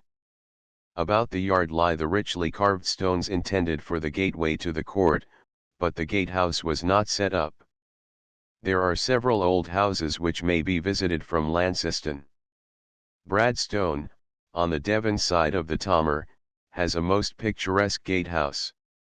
The venerable mansion formerly belonged to the Cloberry family, whose cognizance was Bats. It is quite intact. Bradstone takes its name from a broad stone, in fact, a cromlech that has been thrown down, but the cap remains, and is used as a stile. Kelly Church has some fine old glass. Sydenham is an untouched 17th century mansion, so is Wortham, in Lifton Parish. A magnificent relic is Penheal, with its granite entrance and panelled rooms. It is in Glasgow Parish, and formerly belonged to the Earl of Huntingdon. It passed by sale from one hand to another, and is now the property of Mr. Simcoe. In Glasgow Church is a remarkably good helmet. The church contains an alabaster figure of an Italian flower girl. Treguddick, once a seat of a family of that name, has been so mutilated in alteration that it presents little of interest. The same may be said of Basil. Boda then, once the seat of the Bligh family, has not in it anything of interest, but is associated with one of the best ghost stories on record, written by the Reverend John Ruddle, vicar of Launceston, who laid a ghost in a field that appeared to and tormented a boy of the name of Bligh. Ruddle was parson of Launceston between 1663 and 1698. Defoe got hold of Ruddle's mis-account of the transaction, and published it in 1720. It has been often surmised that Defoe had touched up the original, or had invented the whole story, but Mr. A. Robbins has carefully entered into an examination of the circumstances, and has proved that the account was by Ruddle, and all those persons mentioned in it actually lived at the period. In 1665 John Ruddle was schoolmaster in Launceston as well as vicar, and one of his pupils died. He preached a sermon at the funeral on June 20, and after leaving church he was addressed by an old gentleman, who informed him that his own son was sadly troubled by having several times met a ghost, or, at all events, the boy pretended that he had. The gentleman, Mr. Bligh, of Boda then, invited Ruddle to his house to see the lad.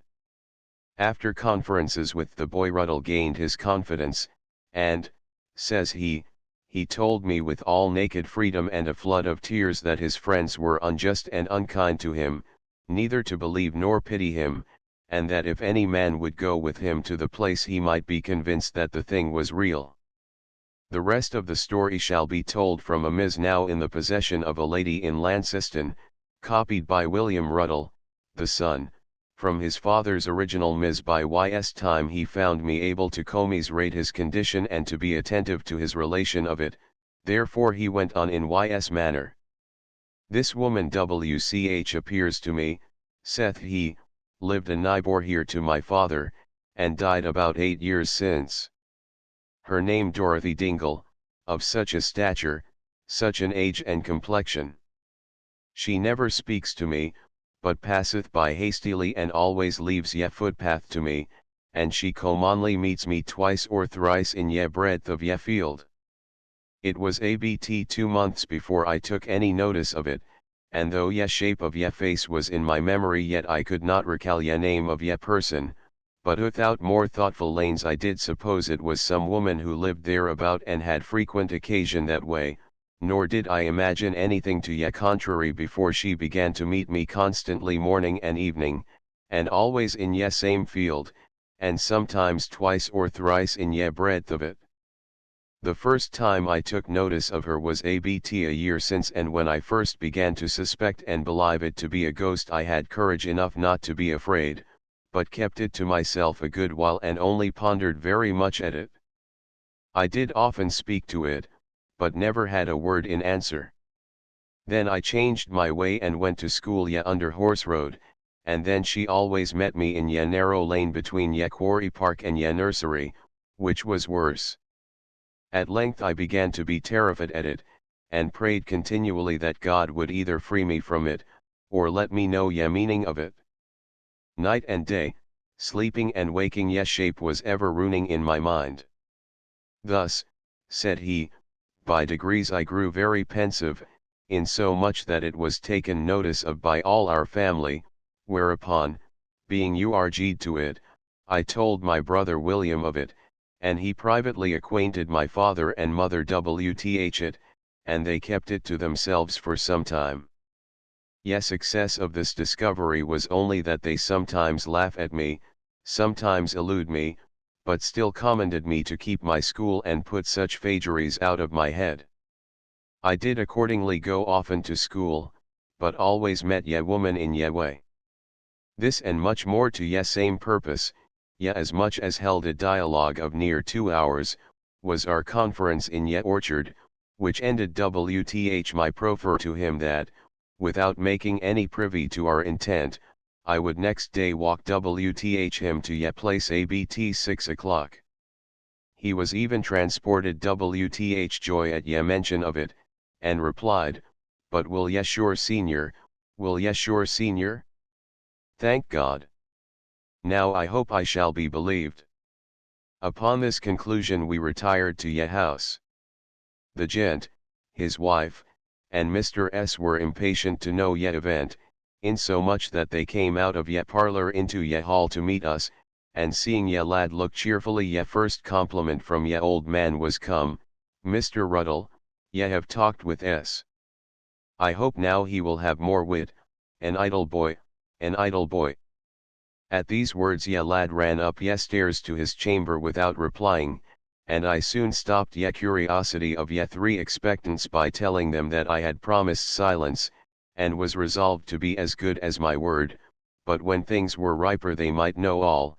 At present I desired them to rest in my faithful promise that I would do my utmost in their service and for ye good of their son. With this they were silenced, I cannot say satisfied. The next morning before 5 o'clock ye lad was in my chamber and very brisk. I arose and went with him.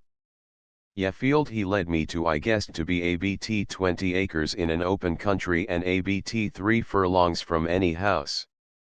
We went into ye field, and had not gone above a third part before the spectrum in ye shape of a woman Wth all ye circumstances he had described her to me in ye orchard ye day before, as much as ye suddenness of its appearance and evolution would permit me to discover, met us and passed by. I was a little surprised at it, yet I had not yet power, nor indeed durst I look back, yet took care not to show any fear to my pupil and guide, and therefore, only telling him that I was satisfied in ye truth of his complaint, we walked to ye end of ye field and returned, nor did ye ghost meet us at yt time above once. I perceived in ye young man a kind of boldness mixed wth astonismed, ye first caused by my persons, and ye proof he had given of his own relation, ye other by ye side of his persecutor. In short, he went home, I somewhat puzzled, he much animated. At our return ye gentlewoman, whose inquisitiveness had missed us, watched to speak with me.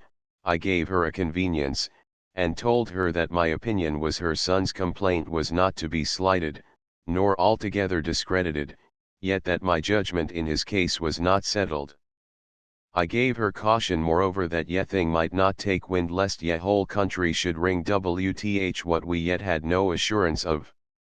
In this juncture of time I had seen as wch would admit no delay, wherefore I went for Launceston that evening, but permissed to see him again next week, yet I was prevented by an occasion which pleaded a sufficient excuse, for my wife was that week brought home from a neighbour's house very ill.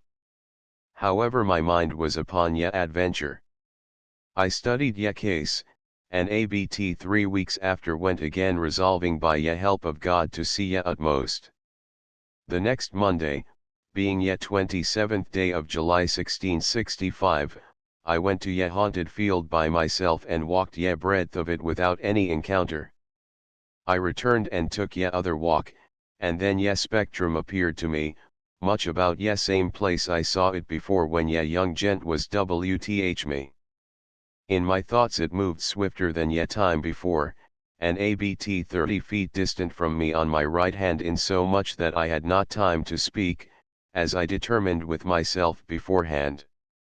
The evening of that day ye parents, ye son, and myself being in ye chamber where I lay, I propounded to them our going all together to ye place next morning, and after some asseveration that there was no danger in it, we all resolved upon it. The morning being come, lest we should alarm ye family of serfs, they went under pretence of seeing a field of wheat, and I took my horse and fetched a compass another way, and so met at ye stile we had appointed. Thence we all four walked leisurely into ye Cordills, and had not passed above half ye field before ye ghost made appearance. It then came over ye stile just before us, and moved with such swiftness that by ye time we had gone 6 or 7 steps it passed by. I immediately turned head and ran after it, wth ye young man by my side. We saw it pass over ye stile at wch we on trade, but no further. I stepped upon ye hedge at one place, he at another, but could discern nothing, whereas I dare aver that ye swiftest horse in England could not have conveyed himself out of sight in yt short space of time.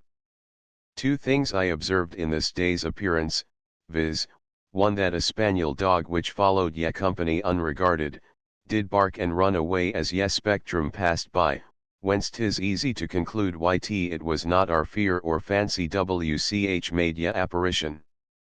2, that ye motion of ye spectrum was not great at him, or by steps and moving ye feet, but a kind of gliding as children upon ye ice, or a boat down a swift river, which punctually answers ye descriptions ye antients gave of ye motion of their lemures. But to Christ, this ocular evidence clearly convinced, but withal sharply affrighted ye old gent and his wife, who knew ysdd in her lifetime were at her burial, and now plainly saw her features in this piercent apparition.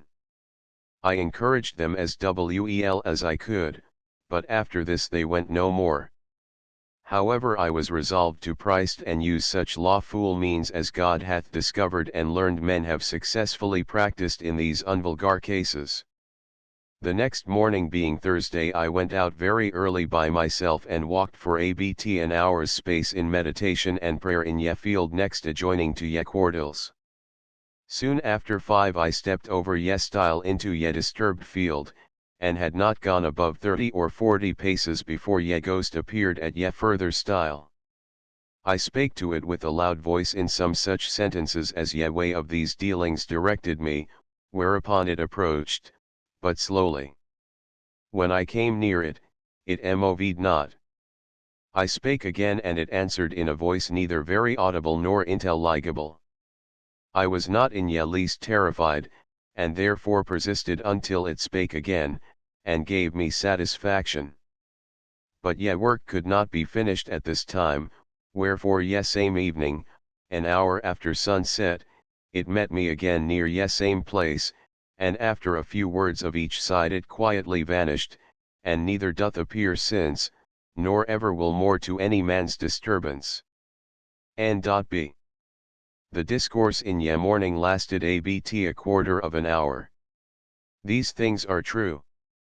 I know them to be so with as much certainty as eyes and ears can give me, and until I can be persuaded that my senses do disv me their proper objects, and by that persuasion deprive myself of ye strongest inducement to believe ye Christian religion, I must and will assert that these things in this paper are true.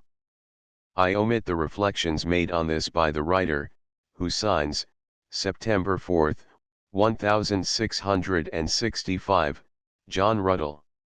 Every person and every place can be and has been identified by Mr. Robbins, to whose article I refer the reader, should he care to go over the ground 7 notebooks on Launceston Robbins, A.F., Launceston, past and present. Launceston, 1884. Peter, R., The Histories of Launceston and Dunheved.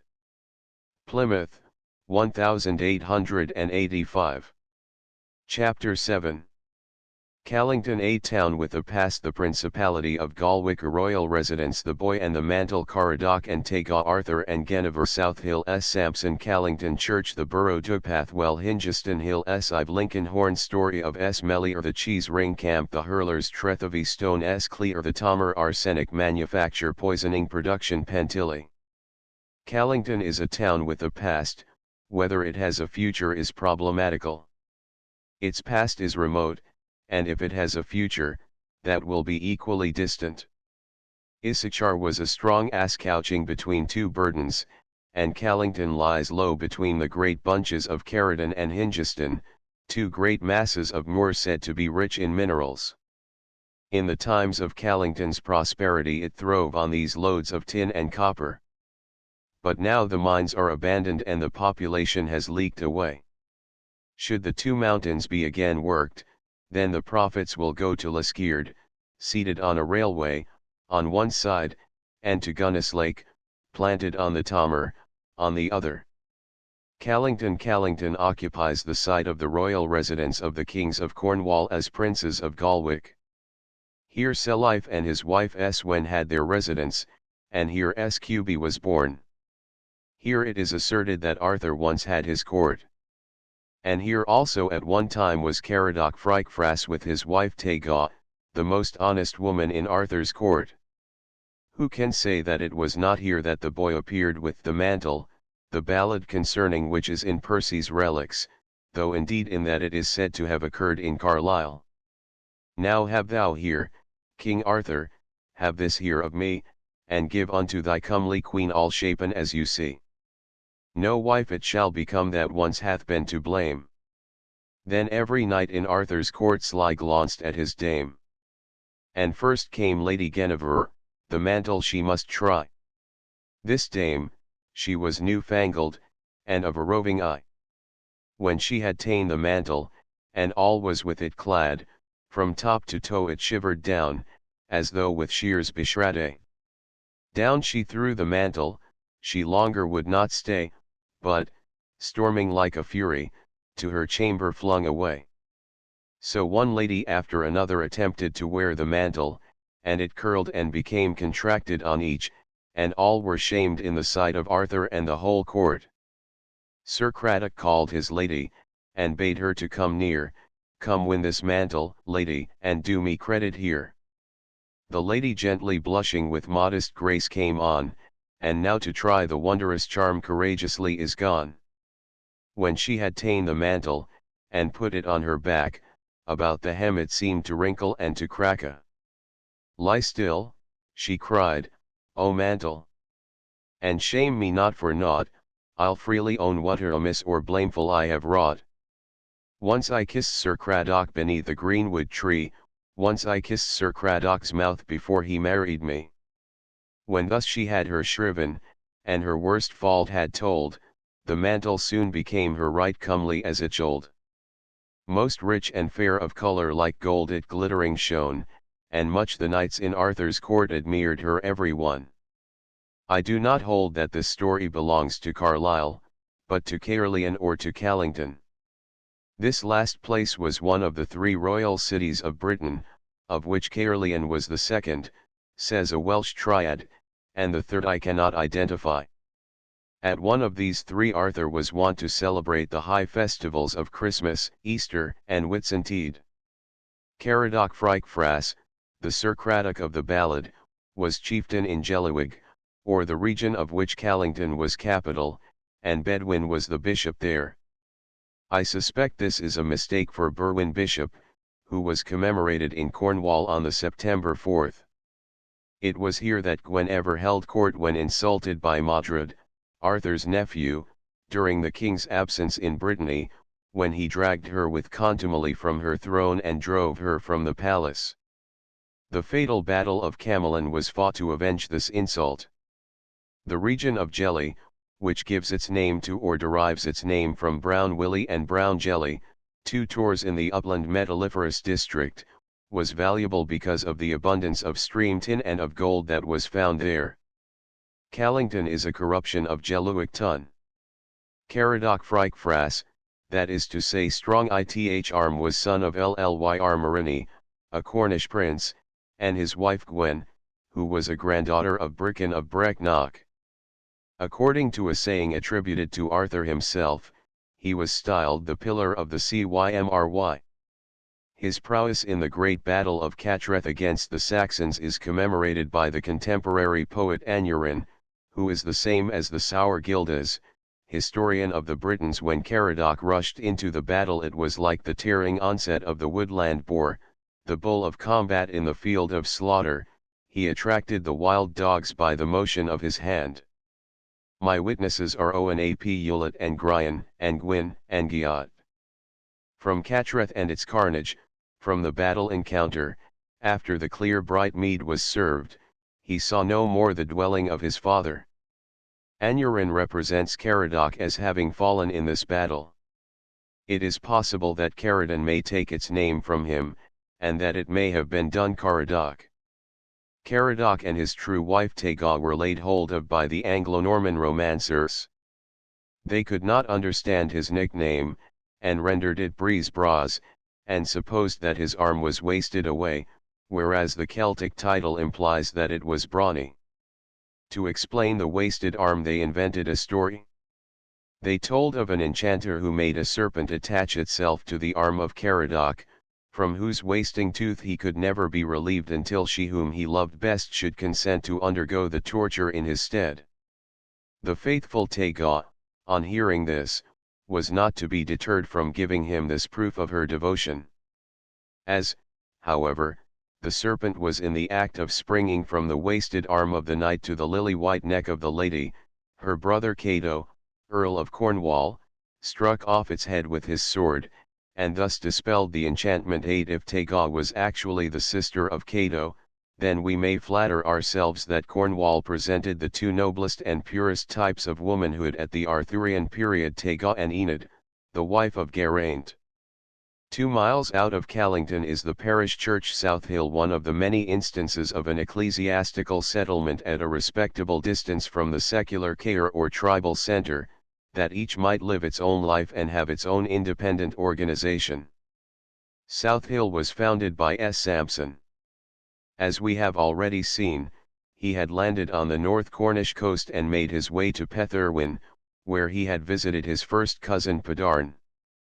On his way, he passed through the district of Tresor, now Trig, deriving its name from 3 notable cairns or camps: Helborough, Warpstow, and Lanceston.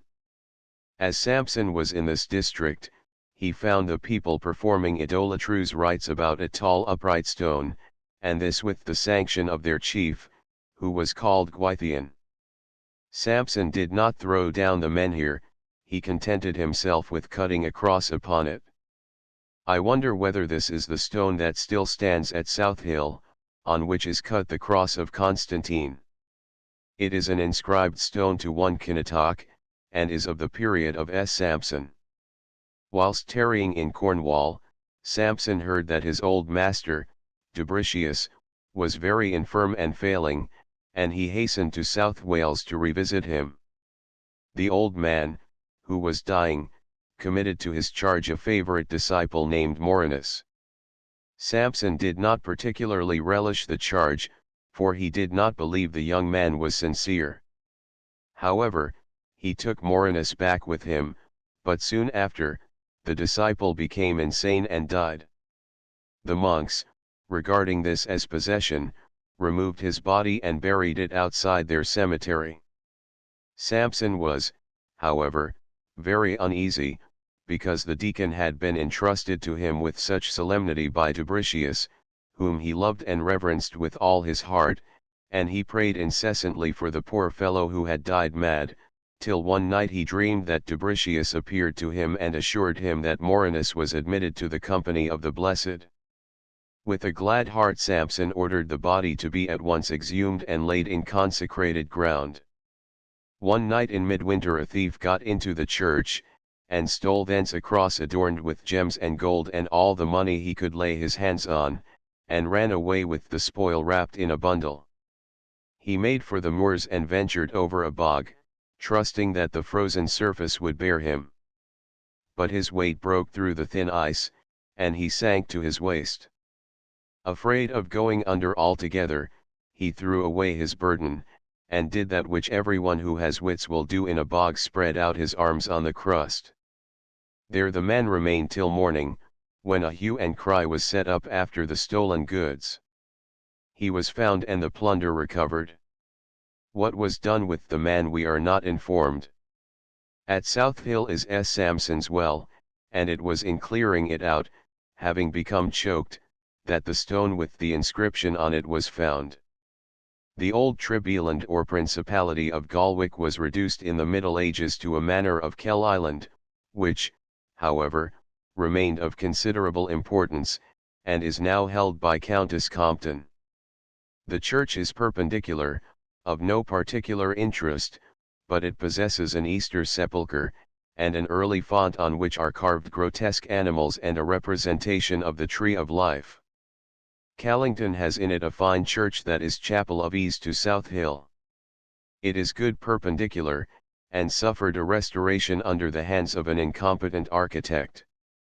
Happily, since then, genius has been invoked to supplement the defects of mediocrity, and the north aisle that was added by Mr. Edmund Setting is one of the ablest works of that clever architect. Viewed internally or externally it is delightful. Callington Cross. There are a few quaint old cottages in Callington, and there is a late medieval cross that is picturesque. In the church, moreover, is a very fine monument to Sir Robert Willoughby de Broke, who died in 1503, he was steward of the Duchy of Cornwall, and took part in the Battle of Bosworth. Callington was made a borough in 1584, and its earliest patrons were the Paulets. From them the patronage passed to the Rolls, who divided it with the Corrytons. Then it went to the Walpoles, next to Lord Clinton, and finally to the first Lord Ashburton. It never bore arms, nor had a corporation, but there is an early and interesting silver mace, now in the custody of the Port Reeve, who is elected with other officers annually at the Manor Court of Kell Island. Perhaps the most quaint and beautiful of the chapel wells in Cornwall is Duppath, near Callington, though not in the parish, but in that of S. Dominic. Unhappily dirty farmyard surroundings disfigure the scene, and make one fear pollution of the sparkling water. Hingeston, on the Ne, rises to the height of 1,091 feet, its highest point being called Kid Hill, where are remains of a camp. The moor, moreover, is strewn with barrows. It was on Hingeston that the Britons, uniting their forces with some Danes who had come up the Tamar, met and fought Egbert in 833, and were defeated. The surface of Hindustan and Kithill has been much interfered with by mines, and the summit is crowned with a ruined windmill erected to work the machinery in a mine hard by. The road to Tavistock passes over Hindustan at a height of 900 feet, and thence after nightfall can be seen the Eddystone light. On the Liskeard road, beside the Linher, is a well-preserved oval camp called Cad Sunbury. Other camps are at Tokenbury and Roundbury. Esive, pronounced Eve, is probably a foundation of one of the Bricken family, and certainly not dedicated to Esive of Huntingdonshire, who is an impostor, nor to Esive of the Land's End district. The church is interesting, but has been unfeelingly restored. The east window, with its niches, deserves special notice. By far the finest church in the neighbourhood is Lincolnhorn, Llantyern, the Church of the King, that is, of S. Melior. It was erected by Sir Henry Trecarrel, who built Launceston Church, but Lincolnhorn is in far superior style. The story of S. Melior is this. He was the son of Melian, Prince of Devon and Cornwall and of Brittany. Melian's brother was Rywal, or Hole the Great, cousin of King Arthur. Hole, being an ambitious man, murdered his brother Melian, and cut off the hand and foot of his nephew Melior, so as to incapacitate him from reigning, as a cripple, according to Celtic law, might not succeed to the headship of a clan or of a principality. In the place of the hand and foot of flesh and blood the boy was supplied with metal substitutes, and the hand was formed of silver. For precaution the child was sent to Campere, and placed there in a monastery. Now it fell out that Melior and other boys were nutting in a wood, and his comrades made their little pile of hazelnuts and brought them to Melior. To their great surprise they found that, notwithstanding that his hand was of metal, he was able therewith to twitch off the nuts from the trees. As the misfortunes of the unhappy prince attracted much sympathy, Howell sent for a man named Cerealton, Melior's foster father, and promised him an extensive grant of lands if he would make away quietly with the young prince. Cerealton consented, and confided his purpose to his wife. She was horrified, and resolved on saving the boy. During her husband's temporary absence, she fled with her nephew to the wife of Count Conmer at Carhykes in Brittany, who was Melior's aunt. When Howell heard of this he was incensed, and urged Cerealton to get the boy back into his power. Accordingly this worthless fellow took his son Justin with him, a lad who had been Melior's playmate, and to whom the young prince was much attached. The treacherous foster father persuaded Melior that no harm was intended, and he and Justin were given the same bed as Melior in which to sleep. During the night Cerealton rose and cut the young prince's throat, then roused his son, and they escaped together over the walls of Carhykes. But in so doing Justin missed his hold and fell, and was killed.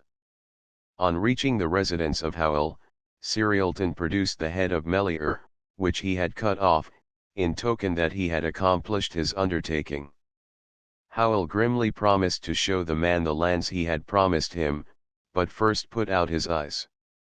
In Brittany it is held that Melior was buried at Llanmyr, near Morlaix, but no tomb exists there, nor does there seem to have ever been one. The whole story is legendary, yet certainly is framed about some threads of historic truth.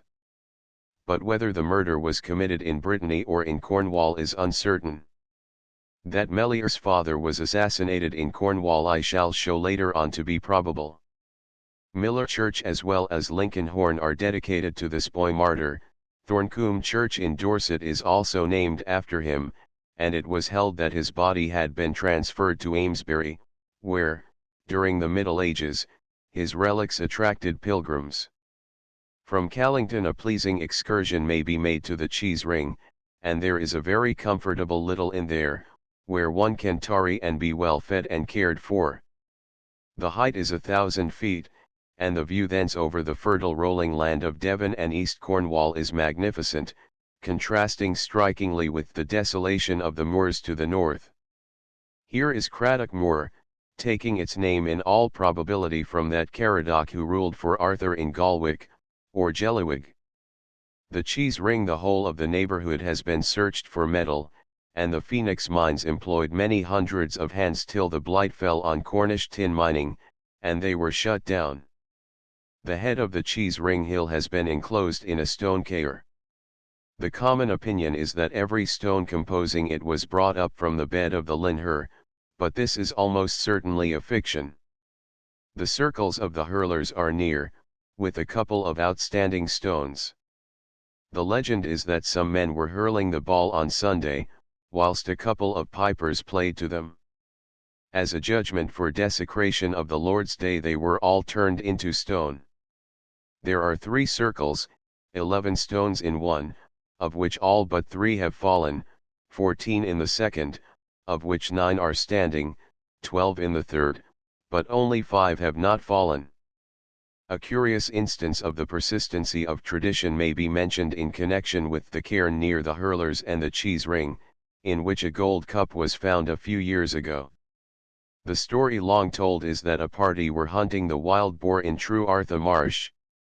Whenever a hunter came near the cheese ring, a prophet, by whom an archdruid is meant, who lived there, received him, seated in the stone chair, and offered him to drink out of his golden goblet, and if there were as many as 50 hunters approach, each drank, and the goblet was not emptied.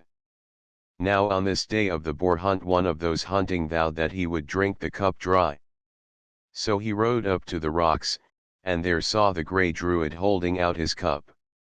The hunter took the goblet and drank till he could drink no more, and he was so incensed at his failure that he dashed what remained of the wine in the druid's face, and spurred his horse to ride away with the cup. But the steed plunged over the rocks and fell with his rider, who broke his neck, and as he still clutched the cup he was buried with it. Immediately outside the rampart of the stone fort above the cheese ring is a large natural block of granite, hollowed out by the weather into a seat called the Druid's Chair. Just below the cheese ring is a rude hut cell or cromlech, formed of large slabs of granite, which is called Daniel Gum's house. It was inhabited in the last century by an eccentric individual, who lived there, and brought up a family in a state of primeval savagery. On one of the jambs is inscribed, D. Gum, 1735, and on the top of the roofing slab is an incised figure of the diagram of Euclid's 47th proposition in the first book.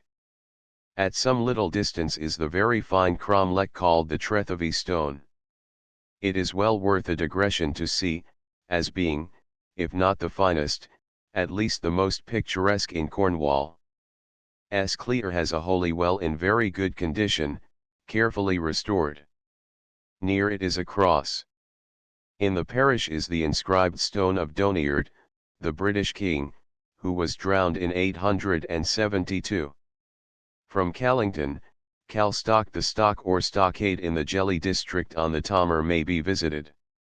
The river scenery is of the finest description, rolling coppice and jutting crags, the most beautiful portion being at Morwell. Arsenic manufacture. There are several arsenic works in this district. The Mundic, Mispical arsenic, which was formerly cast aside from the copper mines as worthless, is calcined. The works consist in the crushing of the rock, it being chewed up by machinery, then the broken stone is gone over by girls, who in an inclined position select that which is profitable, and cast aside the stone without mundic in it. This is then ground and washed, and finally the ground mundic is burnt in large revolving cylinders. The fumes given off in calcining are condensed in chambers for the purpose, and deposited in a snow-white powder. The arsenic is a heavy substance with a sweetish taste, and is soluble in water.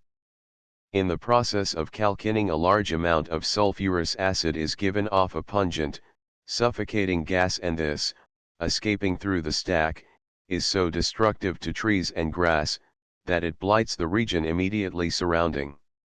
When, however, a stack is of sufficient height, the amount of damage done to herbage is greatly reduced, as at Green Hill, where there is a healthy plantation within 200 yards of the stack.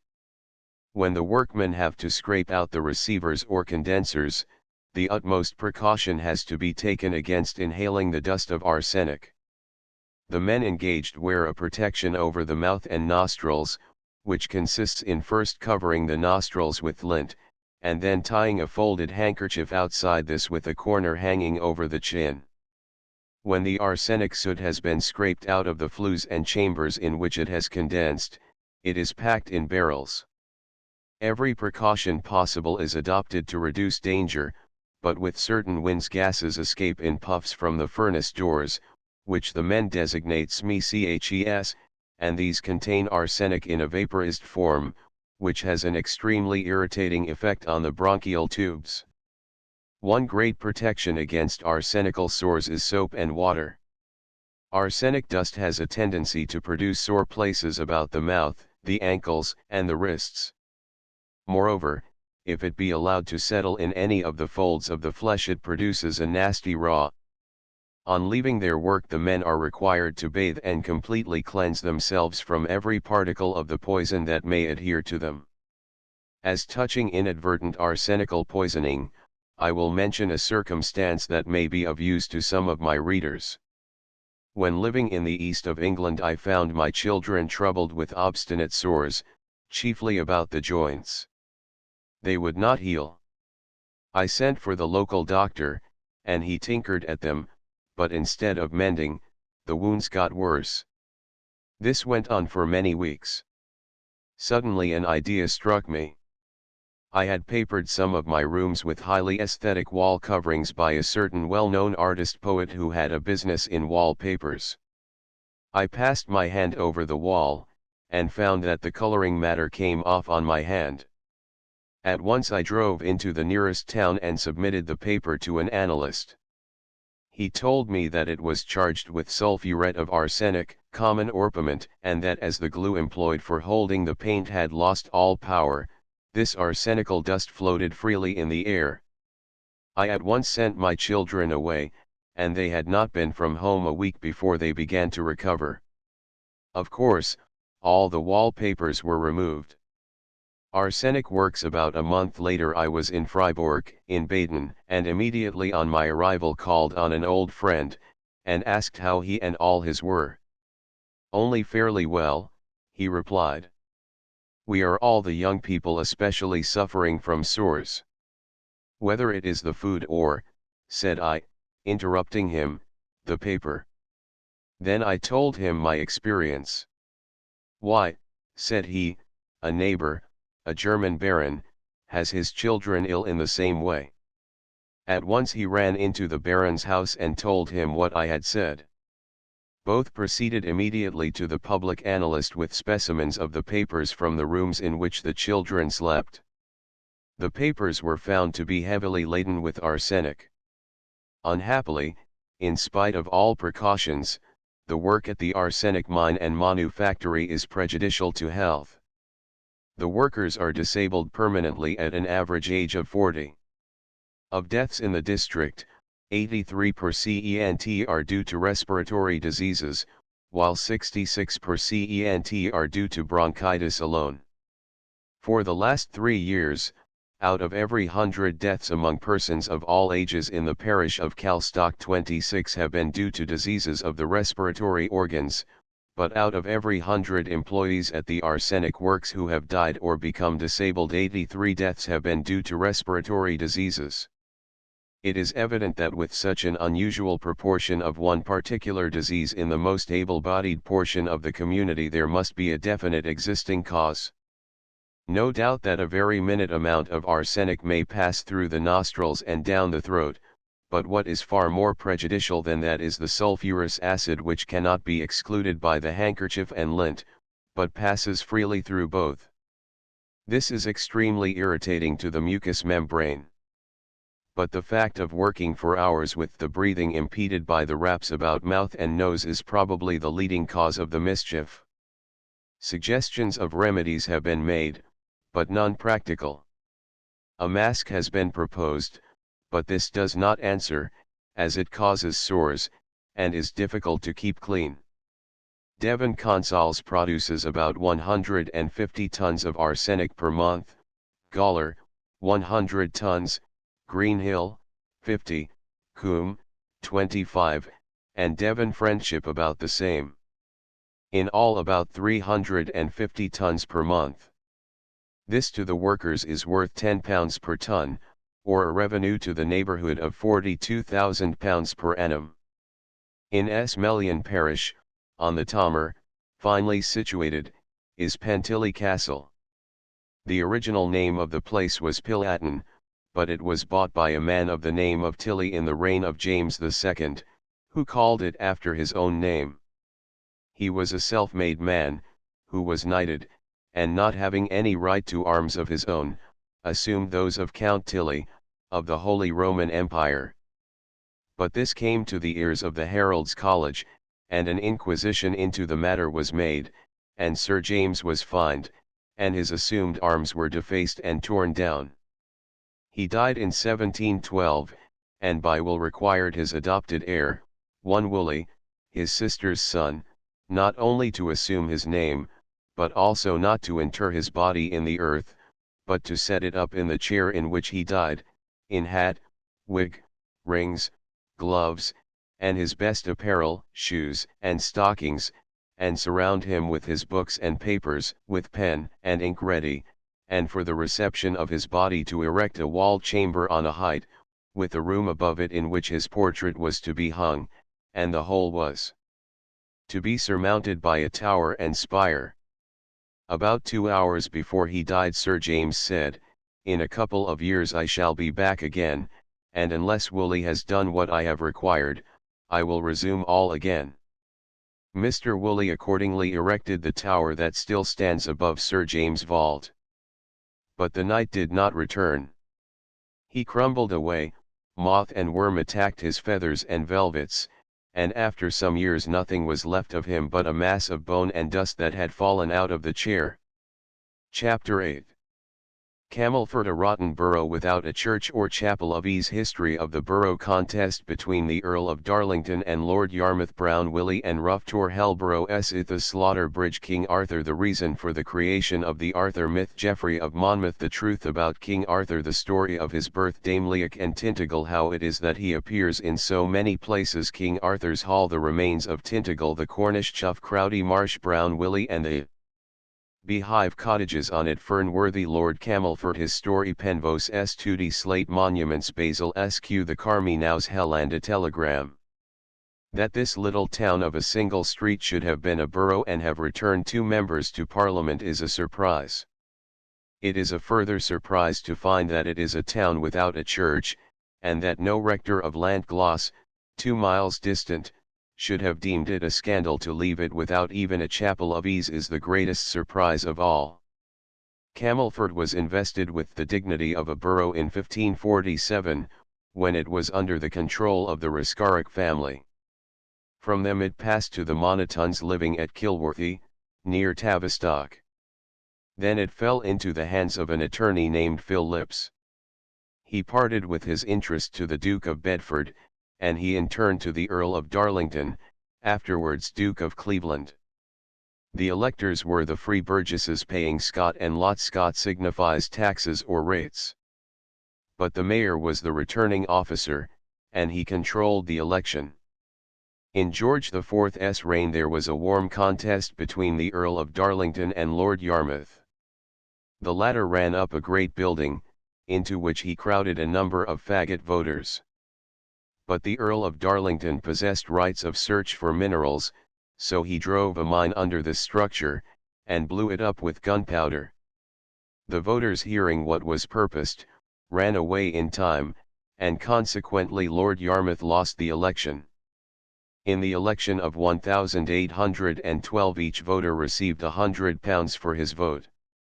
In the election of 1818 the mayor, Matthew Pope, announced his intention of giving the majority to Lord Darlington's nominee, and of turning out of their freeholds all who opposed. The other party had a club called the Bundle of Sticks, and engaged a chemist named William Hallett, of S. Mary Axe, to manage the election for them, and put £6,000 into his hand to distribute among the electors, £400 apiece. Hanmer and Stewart got 10 votes apiece, Millbrook and Maitland 13. But there was an appeal, and a new election, but this again led to a petition, and a scandalous story was told of bribery and corruption of the most barefaced description. The election was declared void, and many persons, including Hallett, the chemist, were reported. It was proposed to disfranchise the borough, but George III died in 1820, and new writs had to be at once issued. Camelford has no public buildings of interest. It is situate on very high ground, on a wind-blown waste 700 feet above the sea, exposed to furious gales from the Atlantic, but it has this advantage, that it forms headquarters for an excursion to the Bodmin Moors, to Brown Willy, 1,375 feet, and Rough Tor, 1,250 feet. These tours, though by no means so high as those on Dartmoor, are yet deserving of a visit, on account of their bold outlines, the desolation of the wilderness out of which they rise, and the numerous relics of antiquity strewn over the moors about them. Of these presently. The parish church of Camelford, 2 miles off, is Lantgloss. The dedication is to S. Julita, but this would seem to have been a rededication, and the true patroness to have been either Jutwara or Jutwell, sister of Saint Sidwell, or of Illut, one of King Bruthan's daughters. There was a royal deer park there, as the old castle of Helborough, though not occupied, was in the possession of the Duke of Cornwall. This is really a prehistoric camp of Irish construction, and in the midst of it are the ruins of a chapel to Esith or Itha, the Bridget of Munster. Itha had a number of churches ranging from the Padstow estuary to Exeter, showing that this portion of Dumnonia received colonists from the southwest of Ireland. Her name is disguised as Ec and Esteith. She was a remarkable person, as it was she who sent her foster son Brendan with 3 ships, manned by 30 in each, on an exploring excursion across the Atlantic to the west, which, possibly, led to the discovery of Madeira in the 6th century. But the truth is so disguised by fable that little certainty can be obtained as to the results of the voyage. Brendan made, in fact, 2 expeditions. In the first his ships were of wicker, with 3 coats of leather over the basket frame. The second time, by Itha's advice, he made his boats of timber. Itha never was herself in Cornwall. Her great foundation was Killedy in Limerick, and she was taken as the tutelary saint or patroness of High Conale, but there were establishments, daughters of the parent house, what the Irish called Dalta, i.e. pupil, churches, enjoying much the same rights as the mother house. Camelford has by some been supposed to be the Gavelford where the last battle was fought between the West Welsh and Athelstan, but there was no reason for his advancing into Cornwall this way, where all was bleak, and by no old road.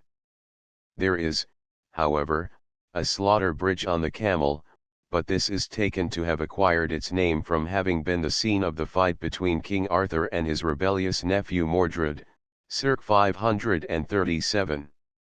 King Arthur is a personage who has had hard measure dealt out to him. That there was such an individual one can hardly doubt.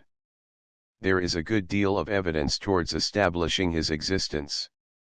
He was chief king over all the Britons from Cornwall to Strathclyde, i.e. the region from the Firth of Clyde to Cumberland. He was constantly engaged, first in one part, then in another, against the Saxons, but his principal battles were fought in Scotland.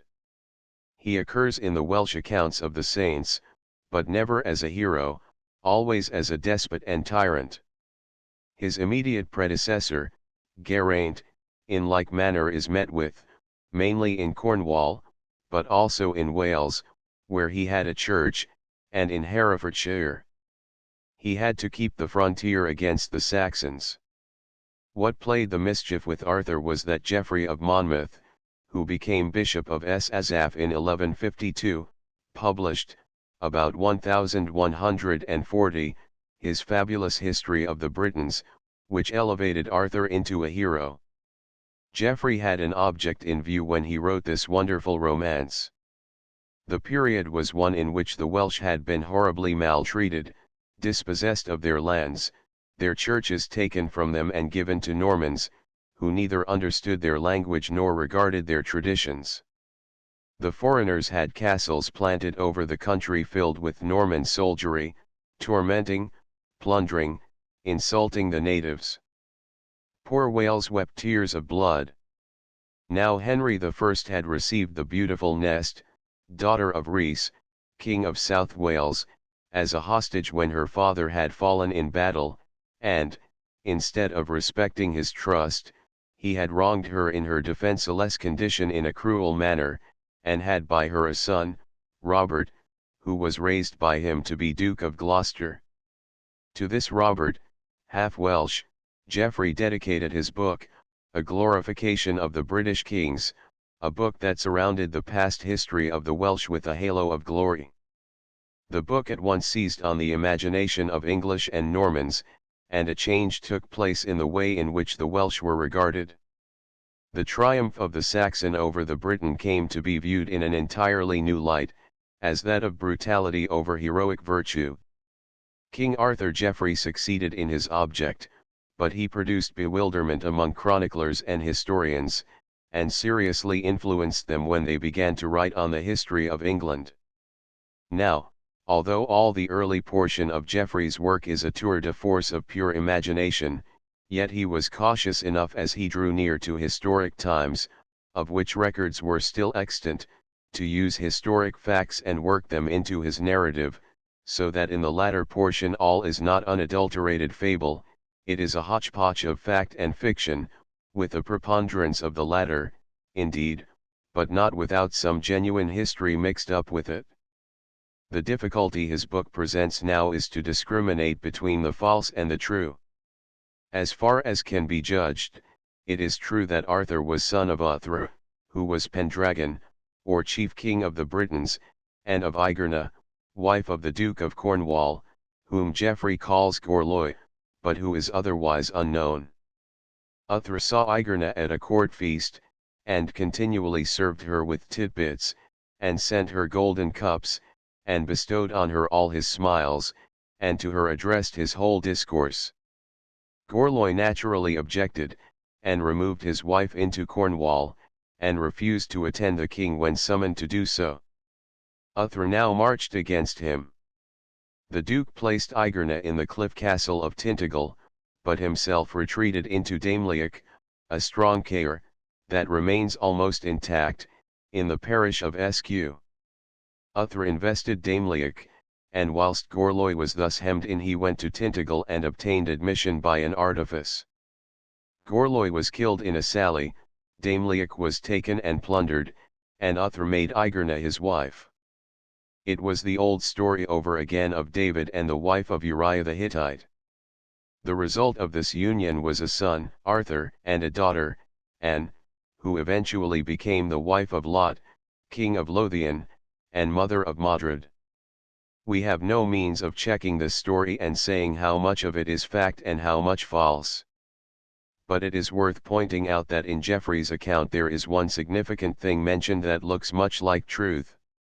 He says that when Uthra was marching against him, Gorloy at once appealed for help from Ireland. Now, considering that all this district was colonized by Irish and half-Irish, this is just what a chieftain of the country would have done, but Geoffrey almost certainly knew nothing of this colonization. Moreover, he had something to go upon with regard to Damelioch and Tintagel, unless, which is hardly likely, he had lived some time in northeastern Cornwall, and had seen the earthworks of the former and the fortified headland of the latter, and so was able to use them up in his fabulous tale. Damelioch is but 5 or 6 miles from Tintagel, and in Geoffrey's story they are represented as at no great distance apart. Had Geoffrey been in this part of Cornwall and invented the whole story, he would have been more likely to make Gorloy take refuge in the far stronger and more commanding Hilberry, occupying a conical height 700 feet above the sea, than Damelaic, 500 feet, only, on an extensive plateau. King Arthur has been so laid hold of by the romancers, and his story has been so embellished with astounding flourishes of the imagination, that we are inclined to doubt whether he ever existed, and all the more so because we find legend attached to him and associated with localities alike in Cornwall, Wales, and Scotland. Mr. Skene has shown very good cause for identifying the sites of some of his battles with remains of fortifications in Scotland. 9. How, then, can we account for his presence in Cornwall and Wales? As a matter of fact, this is perfectly explicable. The Saxons held possession of the whole east of Britain as far as the ridge which runs between Yorkshire and Lancashire, as also the region about Leeds, which latter constituted the kingdom of Elmet. Needwood and Arden forests lay between the rival people. Strathclyde, Cumberland, Raigd, now Lancashire, all Wales, with Powys occupying Shropshire and Cheshire, Gloucester, Bath, and Dumnonia, extending through Cornwall, Devon, and Somerset, formed one great confederation of Britons under a head king. Geraint had previously been head of the confederacy, and we find traces of him accordingly in Cornwall, Somerset, Wales, and at Hereford. The Pendragon, or chief king, had to be at every post along the frontier that was menaced. So with Arthur, he was in Cornwall, indeed, but he was also in Wales, where he is spoken of in the lives of some of the saints, as we have seen, always as a bully. And he was in Scotland opposing the advance of the Bairnichians. His father, Uthra, had been head king before him, but Geraint had been chosen as Pendragon on the death of Uthra. Geraint fell in 522, and it is held that Arthur perished in 537. There are several reminiscences of King Arthur in the district. At Slaughter Bridge he is thought to have fallen. Above Camelford rise Dinesvor, the great castle, and King Arthur's Downs, with a singular oblong rectangular structure on it called King Arthur's Hall, the purport of which has not been discovered. At Tintagel are his cups and saucers, hollows in the rock, and his spirit is said to haunt the height as a monstrous white gull wailing over the past glories of Britain. At Kilmar is his bed. Near Tintagel is Portheurn, which is either the Iron Port or that of Igerna, Arthur's mother. At Boscastle is Pentargon, Arthur's head. The Christian name of Guinevere, his faithless wife, is still by no means rare, as Jennifer. Tintagel is but a fragment. There was anciently a rift with a bridge over it between one court of the castle and the other, but the rift has expanded to a gaping mouth, and rock and wall have fallen to form a mound of debris that now connects the mainland with what, but for this heap, would be an islet. Tintagel, properly Dundiogle, the safe castle, has been built of the black slate rock, with shells burnt for lime. A few fragments of wall remain on the mainland, and a few more on the island, where is also the ruin of a little chapel, with its stone altar still in situ. The situation is superb, and were the ruins less ruinous, the scene from the little bay that commands the headland would be hardly surpassed. On Barris Head, opposite, a company are erecting a fashionable modern hotel. About the cliffs may still be seen the Cornish chough, with its scarlet legs, but the bird is becoming scarce. The south coast of Cornwall is now entirely deserted by the choughs, and the only remaining colonies are found at intervals on the side facing the Atlantic. Unhappily, visitors are doing their utmost to get them exterminated by buying the young birds that are caught and offered for sale. But the jackdaws are also driving them, and probably inbreeding is leading to their diminution. The choughs not being migratory birds, and sticking much to the same localities, Those who desire to obtain their eggs or rob the nests of the young know exactly which are their haunts year by year. The free wild temperament of choughs, writes Mr. A. H. Mallon, will not brook any confinement, but must have absolute liberty and full exercise for their wings. If this is not the case, they generally get an attack of asthma, which usually proves fatal, in their first year. Everyone has seen a chough, if only in a museum, and therefore knows the beautiful glossy black of the adult plumage, the long wings crossed over the back and extending beyond the squared tail, the long, slender red legs, and the brilliant red curved bill. But only those who have kept them know their marvelous docility. You may train a falcon to sit on your wrist and come down to the lure, with infinite labor, but to a chough brought up from the nest it comes quite natural to be at one moment flying in high air, it may be hotly pursued by a party of rooks, and leading them a merry dance, since, being long-winged birds, choughs hold the rooks, crows, and jackdaws very cheap, inasmuch as these baser creatures can never come near enough to injure them, and the next to come in at the open window, alight on the table, or jump on one's knee and sit there any length of time, absolutely still, while the head and back are stroked with the hand or a pen, combining the complete confidence of a cat or a dog with the wild freedom of the swallow. No other bird with which I am acquainted thus unites the perfection of tameness with the limitless impetuosity of unreclaimed nature. 10 Brown Willie and Rough Tor are fine hills rising out of really ghastly bogs, Crowdy and Stannon and Rough Tor marshes, worse than anything of the sort on Dartmoor, places to which you hardly desire to consign your worst enemies, always excepting promoters of certain companies. I really should enjoy seeing them flounder there. Brown Willie, Bryngellied equals conspicuous hill, has 5 heads, and these are crowned with cairns. Owing mainly to the remoteness of this mountain from the habitations of men, and from the mischievous activity of stone quarriers for buildings, there are scattered about this stately 5-pointed tor some very interesting relics of antiquity, of an antiquity that goes back to prehistoric times. Among these most interesting of all are the beehive huts that cluster about the granite rocks like the mud nests of swallows. The whole of the Cornish moors, like Dartmoor, are strewn with prehistoric villages and towns of circular houses, sometimes within rings of rude walling that served as a protection to the settlement, and connected with enclosures for the cattle against wolves. But though in many cases the doorways remain, of upright jambs with a rude lintel of granite thrown across, complete examples roofed in are rare, and those to which we direct attention now are known to very few persons indeed. The huts in question measure internally from 6 to 8 feet in diameter. The walls are composed of moor stones rudely laid in courses, without having been touched by any tool or bedded in mortar. The walls are some 2 to 3 feet thick. Sometimes they are formed of 2 concentric rings of stones set upright in the ground, filled in between with smaller stones, but such huts were never stone-roofed. Beehive-roofed they were, but with their dome formed of oak boughs brought together in the center, the ends resting on these walls, and the whole thatched with straw or heather or fern.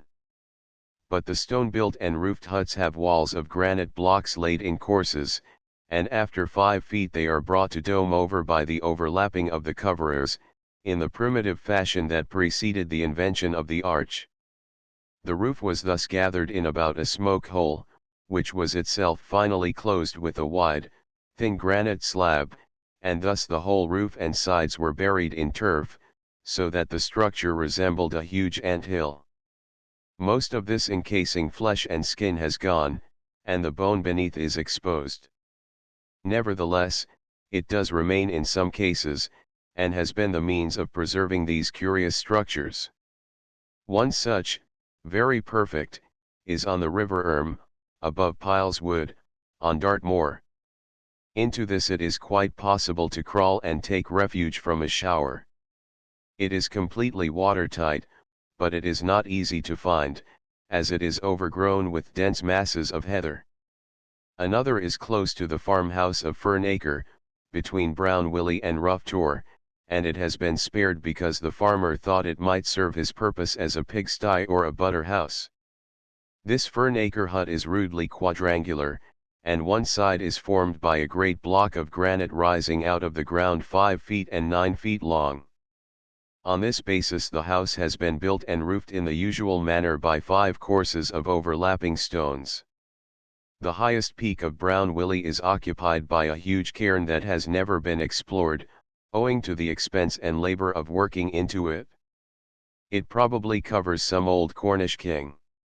Immediately below it, some 40 feet, are 2 beehive huts, in very fair condition, one 8 feet in diameter, with a second, much smaller, only 4 feet 6 inches in diameter, close to it, opposite the door, with an entrance so small that it probably served as a store chamber.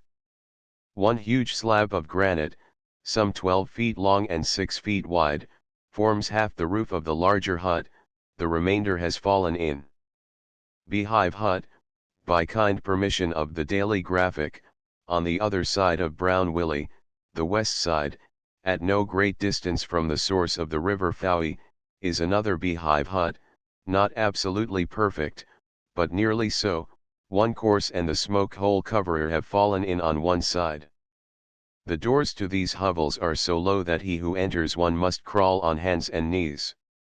In the beehive hut last mentioned the height in the middle is but 3 feet 6 inches, so that those who tenanted it could not stand upright inside.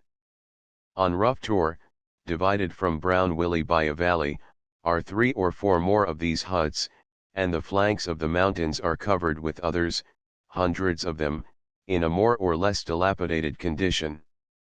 Some of these were originally stone-roofed, others were not. In connection with these remains of habitations are numerous relics of interments at some distance from them, for our primeval population always buried their dead away from the living. These consist of cairns, covering stone coffins or kist vines that have been for the most part rifled by treasure seekers. One has a somewhat pathetic interest, for beside the large stone chest just outside the ring of upright stones that encloses it is a child's cist, formed of 4 blocks of granite 2 feet 7 inches long, the covering stone removed, and the contents scattered to the winds. Near at hand also is the largest circle of upright stones in Cornwall. The stones themselves are not tall, and are much sunk in the boggy soil, but it is very perfect, consisting of 55 stones, and 140 feet in diameter.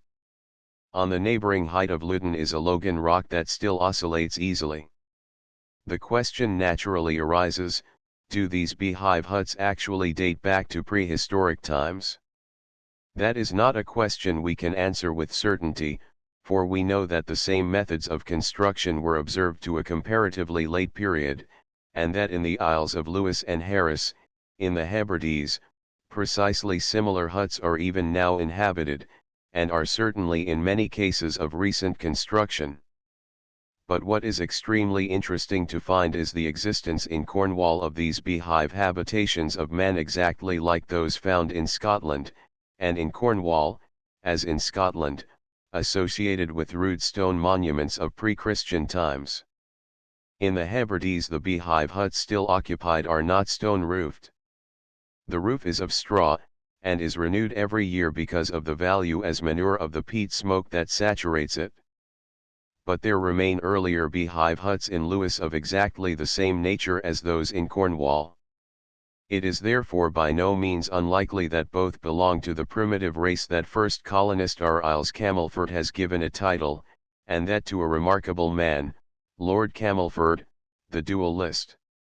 He was the great-grandson of Governor Pitt, who acquired an ample fortune in India. He was born in 1775, and even when a boy was violent and unmanageable. He was put in the navy, but owing to his refractory conduct was treated with severity by his captain, Vancouver, and on his return home, meeting Vancouver in Bond Street, was only prevented from striking his captain by his brother throwing himself in the way. In town he was incessantly embroiled. On the night of April 2, 1799, during a disturbance at Drury Lane Theatre, he savagely attacked and wounded a gentleman, and was fined for so doing the sum of £500 by the Court of Queen's Bench. He attacked watchmen, insulted anyone who crossed his humour in the least degree, committed all kinds of violence, till his name became a terror, and he was involved in first one quarrel and then in another. His irritable and ungovernable temper at length brought about fatal consequences to himself. He had been acquainted with a Mrs. Simmons. He was told that a Captain Best had reported to her a bit of scandal relative to himself.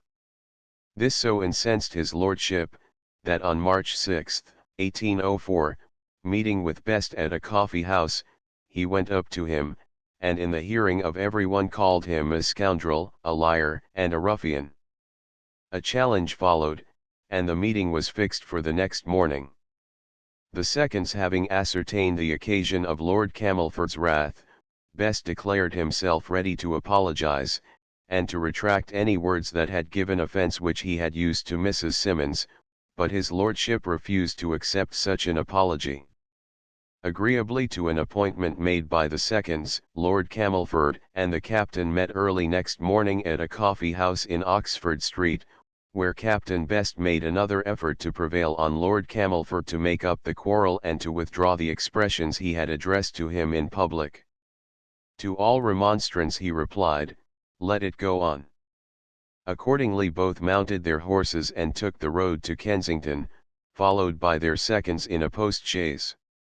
On their arrival at the Horse and Groom they dismounted, and entered the fields behind Holland House. The seconds measured the ground, and took their stations at the distance of 30 paces. Lord Camelford fired first, but without effect. An interval ensued, and those who looked on from a distance believed that Best was again urging his lordship to come to amicable terms. But Lord Camelford shook his head, then Best fired, and his lordship fell at full length. The seconds, together with the captain, at once ran to his assistance, when he seized his antagonist by the hand and said, "Best, I am a dead man, you have killed me, but I freely forgive you." The report of the pistols had attracted the attention of some of Lord Holland's gardeners and servants, who ran to the spot and endeavoured to arrest Captain Best and his second, who were making off. Lord Camelford asked why they endeavoured to detain the gentleman. He himself was the aggressor, and he frankly forgave the gentleman who had shot him, and he hoped that God would forgive him as well. A chair was procured, and Lord Camelford was carried into Little Holland House, where he expired after 3 days of suffering. On the morning after his decease an inquest was held on the body, and a verdict of wilful murder was returned against some person or persons unknown. A bill of indictment was, however, preferred against Captain Best and his second, but was ignored by the grand jury, who were sensible that Lord Camelford had brought his death on himself. In the neighbourhood of Camelford are several very charming old mansions of Cornish families, small but eminently picturesque, all now converted into farmhouses. In next generation they will not be considered good enough for labourers. One of these is Penvose in Studi, another Trewayne, hard by the station of Port Isaac Road. Both these belong to the Nichols family, to 2 brothers it is said, and the magnificent carved slate monuments of the family are to be seen in Studi Church. The slate in this district was sculptured in a way really marvellous, and there are numerous examples in the churches round. In Indelian are Trace Hunger, the seat of the Matthews family, and Rosecar Rock a fragment only. Basil, previously mentioned, is in Clether. It belonged to the Trevilians. One day a party of Roundheads came to Basil to seize on the squire. Trevilian looked out of the window. "If you come on," said he, "I will send out my spearmen against you." As they did come on, he threw a beehive among them, and away they fled, every man. Near Slaughter Bridge is Worthy Vale, the seat of a family of the same name. The churches of this district are planted, some on the top of hills, and with high towers, to serve as waymarks over land that was all formerly waste, or else nestle into sweet dells surrounded by Cornish elms, warm, sunny nooks where the primrose comes out early and the grass is emerald green all the winter. Of the former description are S2D and S Mabin. Of the latter SQ, a church on no account to be passed over, as it is not only singularly beautiful and well restored, but also contains superb old glass, moved from Bodmin Priory at its dissolution. One window represents the Passion, and is perfect, another once contained a Jesse tree, but is much broken and defective. SQ is really Docwin, otherwise called Singar, the founder of Congressbury, in Somersetshire. He was a son of Gildas the historian, that sour creature who threw all the dirt he could at the princes, people, and clergy of his own blood and tongue, and told us the least possible about their history, filling his pages with pious scurrility. In Esteith, Esitha, is a very fine churchyard cross. Here may be noticed the arms of the Carmenau family, once perhaps the most powerful in Cornwall, now gone without a living representative remaining of the name. A junior branch was settled at Trehannock, in Esteith, at which place William Carmenau died in 1646, the last male heir of this ancient family, which was at home when the Conqueror came. Their arms are simplicity itself, azure, a bend, or the same as those of Scrope and of Grosvenor. In the reign of Richard II, there was a great heraldic dispute over these arms, and it was carried before the Earl of Northampton, who was King of Arms, and was then in France. As the Carmenaus could show that they had borne this coat from time immemorial, certainly as long as any Scropes and Grosvenors, it was allowed. If there be churches dedicated to odd and out-of-the-way saints in this region, there be also parishes with odd and out-of-this-world names, as Helland and Blisland. Of the former a tale circulates. The vicar was going to town, and hoped that the Archdeacon of Cornwall could be induced to take his service on the Sunday following, and he left it to his neighbour at Blisland to negotiate this little arrangement for him. All went well, and the latter gave in a telegram at the nearest office, "The Archdeacon of Cornwall is going to Helland, you need not return." But when it was delivered in London it was thus divided: "The Archdeacon of Cornwall is going to Hell, and you need not return." Chapter 9. Bude an ugly place, its charm in the air. Stratton, the Battle of Stamford Hill churches, Norman remains, frescoes at Powell, Pancras, Week Bench Ends, Tonacum, Marhigh's Old Stow Church towers, landmarks, the Candle End in Bridge, Rule Church, Bridget churches, the Cloverfield, Oak, Bear Hall, Whitstone Camps, Thomasine, Bonaventura, Week S. Mary, the coast about Bude, Moor, Wenstow, Robert S. Hawker, one of his ballads. An unpicturesque, uninteresting place, windblown, treeless, but with sands not always obtainable on the north coast, and with noble cliff scenery within easy reach. There is nothing commendable in the place itself. The houses are as ugly as tasteless builders could contrive to erect, the church is of the meanest cheap Gothic of 70 years ago, but the air is exhilarating, the temperature is even, there are golf links, and a shore for bathers.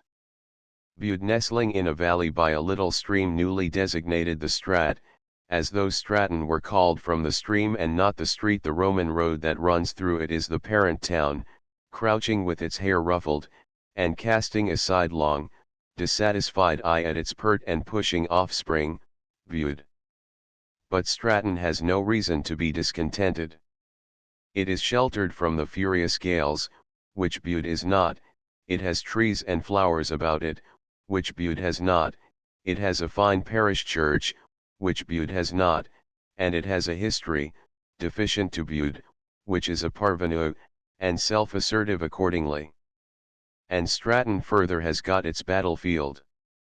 The height above the town was the scene of one of those encounters in which the royalist forces for Charles I were successful.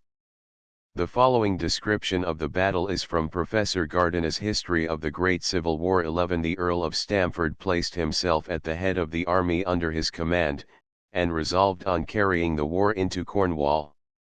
As he could dispose of 6,800 men, whilst Hopton and the Cornish leaders at Launceston had with them less than half the number, he determined to dispatch the greater part of his horse to Bodmin in order to suppress any attempt to muster the trained bands there. With his infantry and a few remaining horse he established himself near Stratton, in the extreme northwest of the county, in a position apparently strong enough to secure him from attack, at least till his cavalry returned. The ground occupied by Stamford was well chosen. A ridge of high ground running from the north to south parallel with the coast dips sharply down, and rises as sharply again to a grassy hill, from the southern end of which there is a still deeper cleft through which the road descends steeply to the left into the valley in which lies the little town of Stratton. On the top of this hill, the sides of which slope in all directions from the highest point to the edge of the plateau, the Parliamentary army lay. Beyond this plateau the ground falls away in all directions, more especially on the eastern side, where the position was almost impregnable if seriously defended. The ascent from the west was decidedly the easiest, but an earthwork had been thrown up on this side, the guns from which commanded the whole approach from this quarter. 12 wounds made by the odds against them, Hopton and his comrades resolved to break up from Launceston in order to seek the enemy. As they approached Stratton on the morning of the 16th May, 1643, they had the advantage of having amongst them one to whom every inch of ground must have been perfectly familiar.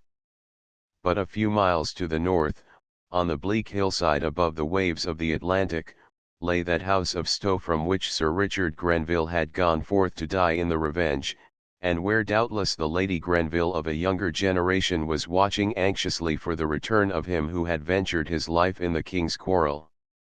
It would have been strange if on this day of peril the ordering of the fight had not fallen into Sir Bevil Grenville's hands. The little army of royalists consisted of but 2,400, whilst their adversaries could number 5,400, well provided with cannon and ammunition. The attacking force was divided into 4 bands, prepared to storm, or at least to threaten, the hill from every side. For some hours every effort was in vain against superiority of numbers and superiority of position. At 3 in the afternoon word was brought to the commanders that their scanty stock of powder was almost exhausted. A retreat under such circumstances would have been fatal, and the word was given that a supreme effort must be made. Trusting to pike and sword alone, the lithe Cornishmen pressed onwards and upwards. Their silent march seems to have struck their opponents with a sense of power.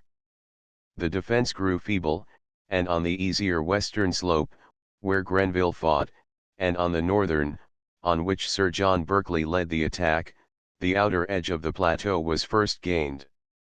Immediately the handful of horse which had remained with Stamford turned and fled, the commander-in-chief, it is said, setting the example. In vain Chudleigh, now second in command, rallied the force for a desperate charge. For a moment he seemed to make an impression on the approaching foe, but he incautiously pressed too far in advance, and was surrounded and captured. His men, left without a commander, at once gave way, and retreated to the further part of the plateau.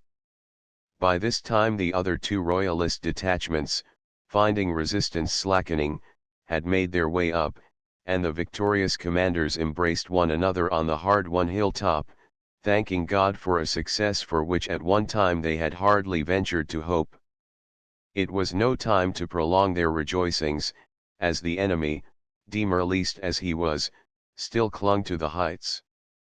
Seizing the cannons which had been abandoned in the earthwork, the royalist commanders turned them upon Stamford's cowed followers. The frightened men had no one to encourage them to deeds of hardihood, and, following the example of the cavalry, they too dashed down the slope in headlong flight. Of the parliamentary soldiers, 300 had been killed and 1,700 were taken prisoners, besides Chudleigh and 30 of his officers. All the cannon, with a large store of ammunition and provisions, fell into the hands of the victors. From that day the spot on which the wealthy Earl demonstrated his signal incompetence as a leader of men has been known as Stamford Hill. The scene of the battle deserves a visit, as it has remained almost unaltered since that day. Whether the earthworks belong to the period or were earlier, utilized by Stamford, remains open to question. They hardly seem disposed with skill and intelligence for the use of cannon. The Royalists were not merely about half in number to the Roundheads, but they were short of ammunition, and without cannon. They were also so destitute of provisions, that the best officers had but a biscuit a man.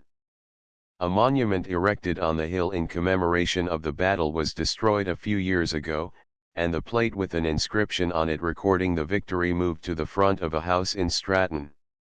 There is a good deal to be seen in the way of old houses and churches near Bude.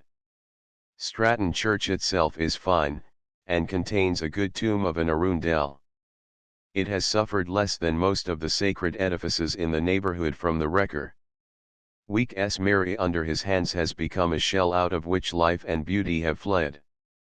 Morwenstow has been reduced to nakedness, but its grand Norman pillars and arches and doorway remain.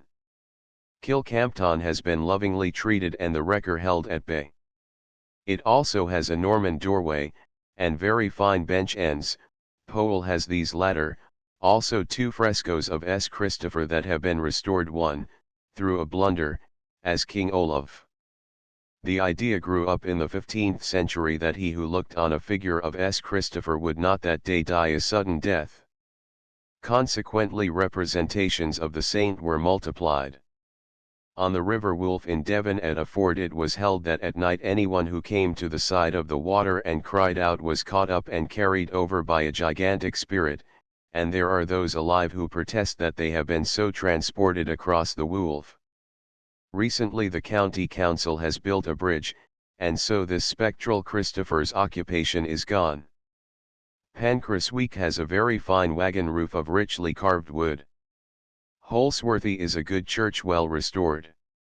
Here during the restoration a skeleton was found in the wall, evidently hastily covered up with mortar and stone. At Poundstock and Lonsels are good bench ends. The most interesting old house in the district, because best preserved, is Tunacombe in Morwenstow, very small, with hall and minstrel gallery and panelled parlours, but perfect and untouched by the restorer, except in the most conservative manner. Penfound in Poundstock, the seat of the ancient family of Penfound, is in a condition verging on ruin. The family has its representatives in Bude as plain labourers. The last squire died in the poorhouse in 1847. What is so delightful about these old Cornish houses is the way that, in a windswept region, they nestle into leafy combs. Elford, now the parsonage of Bude, was the seat of the Arundels, but it has been so altered as to have lost most of its character. Marham Church has a good Jacobean pulpit, and in the parish is Marhies, an interesting house, the basement Tudor, on top of which a Charles II house was reared. In one room is a superb ceiling of plaster work. At Dunsland is another, richer, but not so good in design. Sutcombe Church has the remains of a remarkably good screen and some bench ends. The church has been judiciously restored and not wrecked. In Powell, close to Bude, Old Broom Hill, now turned into cottages, has a good Elizabethan ceiling. It was here that Sir Bevil Grenville slept the night before the Battle of Stamford Hill. In the deep glen that leads from Kilcampton to the sea is the site of Stow House, built by John, Earl of Bath, in 1680. The title became extinct in 1711, and Stow became the property of the widow of Lord Carteret, who was created Countess Grenville. The house was pulled down in 1720, so that the same persons saw it built and saw its destruction. The Earl of Bath had the best artists brought there to decorate the mansion, and it is due to this that so much splendid plaster work is to be seen in northeast Cornwall and near Holsworthy. An exquisite plaster ceiling of delicate refinement and beauty existed at Whitstone, but was destroyed by the owner of the house, who had not any idea of its artistic beauty. Marsland in Morwenstow, without any architectural features, is a charming example of a small country squire's house of the 17th century. Stow Barton, though much altered and spoiled, is the ancient seat of the Grenvilles, that has stood, whilst the splendid mansion has disappeared, leaving only its terraces to show where it once was. Bridge Rule Church stands high, its tower, that of Pancrasweek, and that of Week Mary were landmarks when all the land except the combes was a great furzy and rushy waste. The soil is cold, clayey, and unproductive. It serves for the breeding of horses and for rough stock, and grew grain when grain growing paid. Now it is reverting to moor, but anciently it was entirely uncultivated and open, saving in the valleys. Bridge Rule has a fine tower, and in the church is a respectable modern screen, though not of local character. About the rude loft door hangs a tale. There was a widow who had a beautiful daughter, and one evening a gentleman in a carriage drawn by 4 black horses and with a black liveried driver on the box drove to the cottage door. The gentleman descended. He was a swarthy but handsome man. He entered the cottage on some excuse, sat by the fire and talked, and eyed the damsel. Then he called, and his liveried servant brought in wines from the sword case of his carriage, and they drank, till the fire was in their veins, and the gentleman asked the girl if she would accompany him home if he came for her on the following night. She consented. He would arrive at midnight, so he said. Now next morning the mother's mind misgave her, and she went to Bridge Rule and consulted the parson. Said he, that was the devil. Did you see his feet? No, that is, I saw one, said the widow. One that was stretched out by the fire, but the other he kept under the chair, and he had let fall his cloak over it. But I did notice that he limped as he walked. Now, said the parson, here is a consecrated candle, it has burned on the altar. Take it home, and when the visitor asks your wench to go with him, let her say she will do so as soon as the candle is burnt out. He will consent. At once take the candle and run to Bridge Rule Church and give it to me, and see what happens. Next night the woman lit the candle and set it on the table, and it burnt cheerily. But just before midnight the tramp of horses was heard and the roll of wheels, and the black coach drew up at her door and the gentleman descended. He entered the cottage and asked if Jennifer were ready to attend him. She is upstairs dressing in her Sunday gown, replied the mother. I am impatient, let her come as she is, said the stranger. Suffer her to have time till this candle burns into the socket, asked the mother. I consent, but not for a moment longer, was his reply. Then the widow took the candle, and saying she went in quest of her daughter, she left the room, went out at the back door, extinguished the candle, and ran till she reached the church, where the parson awaited her with his clerk, who was a mason. He took the candle, gave it to his clerk, who placed it in a recess in the wall, and at once proceeded to build up the recess. The mother hastened home. But as she came to a moor called Affaland she saw the coach drawn by 4 black horses arrive on it, and proceed to a pool that was there, but is now dried up or drained away, and in went horses, driver, coach, and all, and a great spout of blue flame came up where they descended, and after that, they were seen no more. When she came home, she found her daughter in a dead faint.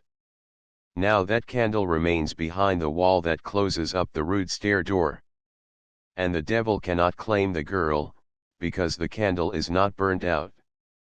But if ever that wall be pulled down and the candle be removed, and anyone be wicked enough to burn it, then he will ascend from the place of outer darkness and the gnashing of teeth, and snatch the soul of Jennifer away, even though it be in Abraham's bosom. Bridge rule Islan Bridget, that was granted at the conquest to a certain Rahul.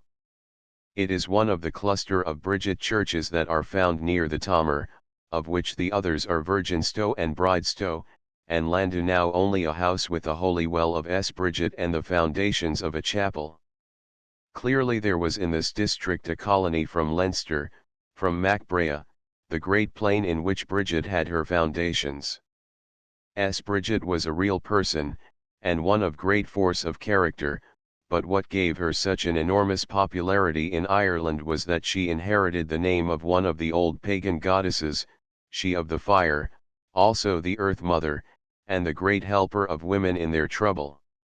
When the real Bridget saw the vast plain in Leinster covered with white clover, from which the wind that wafted over it was sweet as if it had breathed from paradise, "Oh," said she, "if this lovely plain were mine I would give it to God." As Columba heard the story, he smiled, and said, "God accepts the will for the deed. It is the same to him as if Bridget had freely given him the wide white clover field." The centre of the cult of S. Bridget in ancient Dumnonia must have been Bridestow, for there is a sanctuary which marks the main monastic establishment.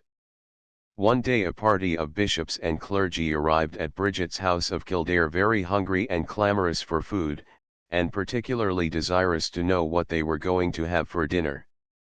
"Now," said Bridget, "I and my spiritual daughters also suffer from hunger. We have not the word of God ministered to us but exceptionally when stray priest comes this way.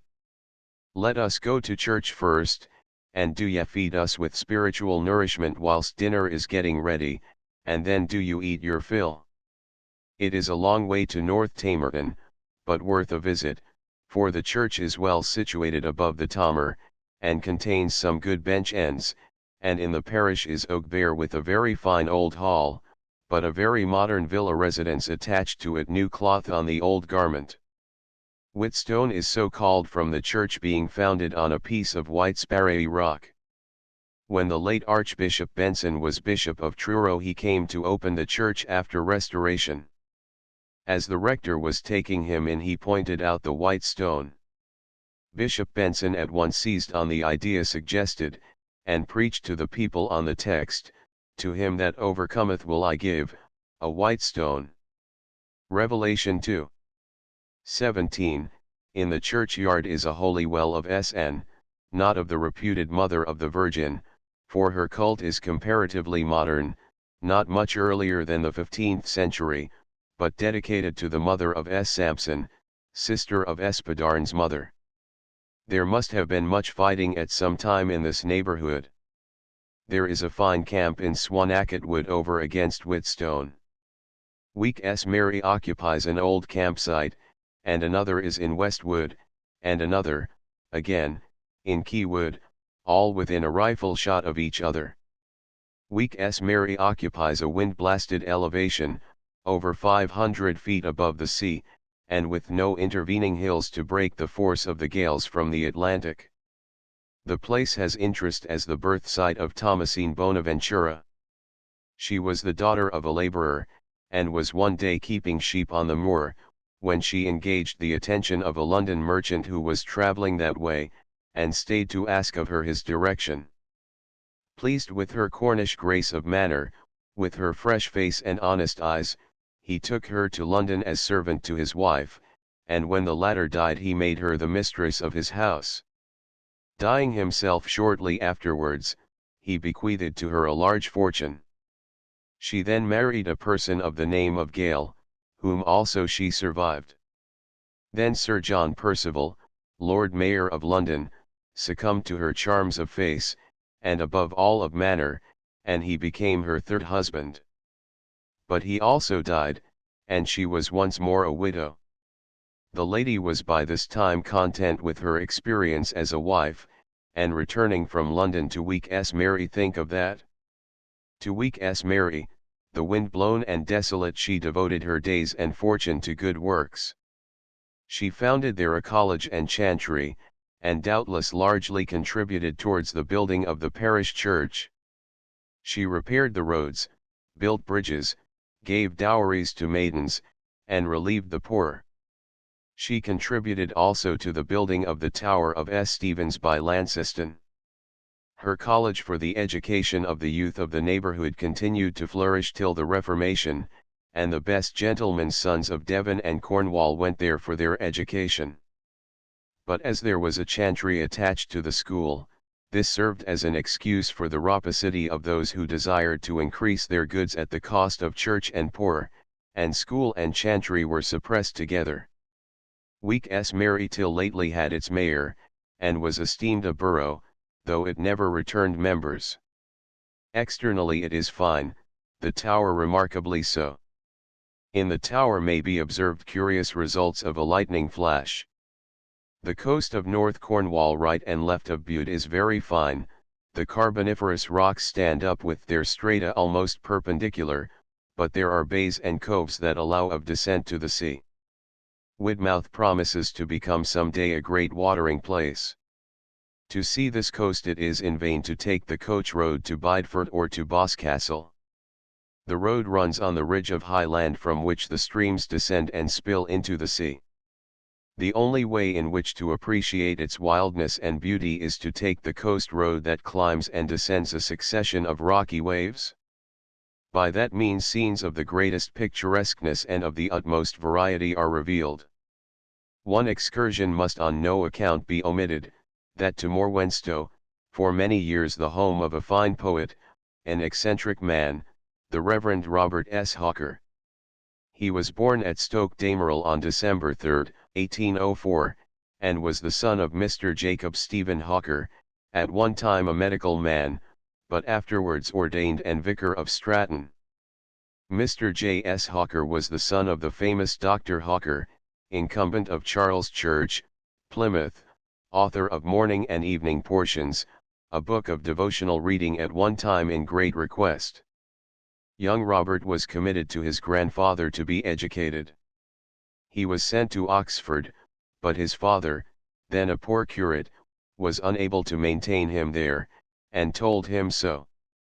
The difficulty was, however, happily surmounted.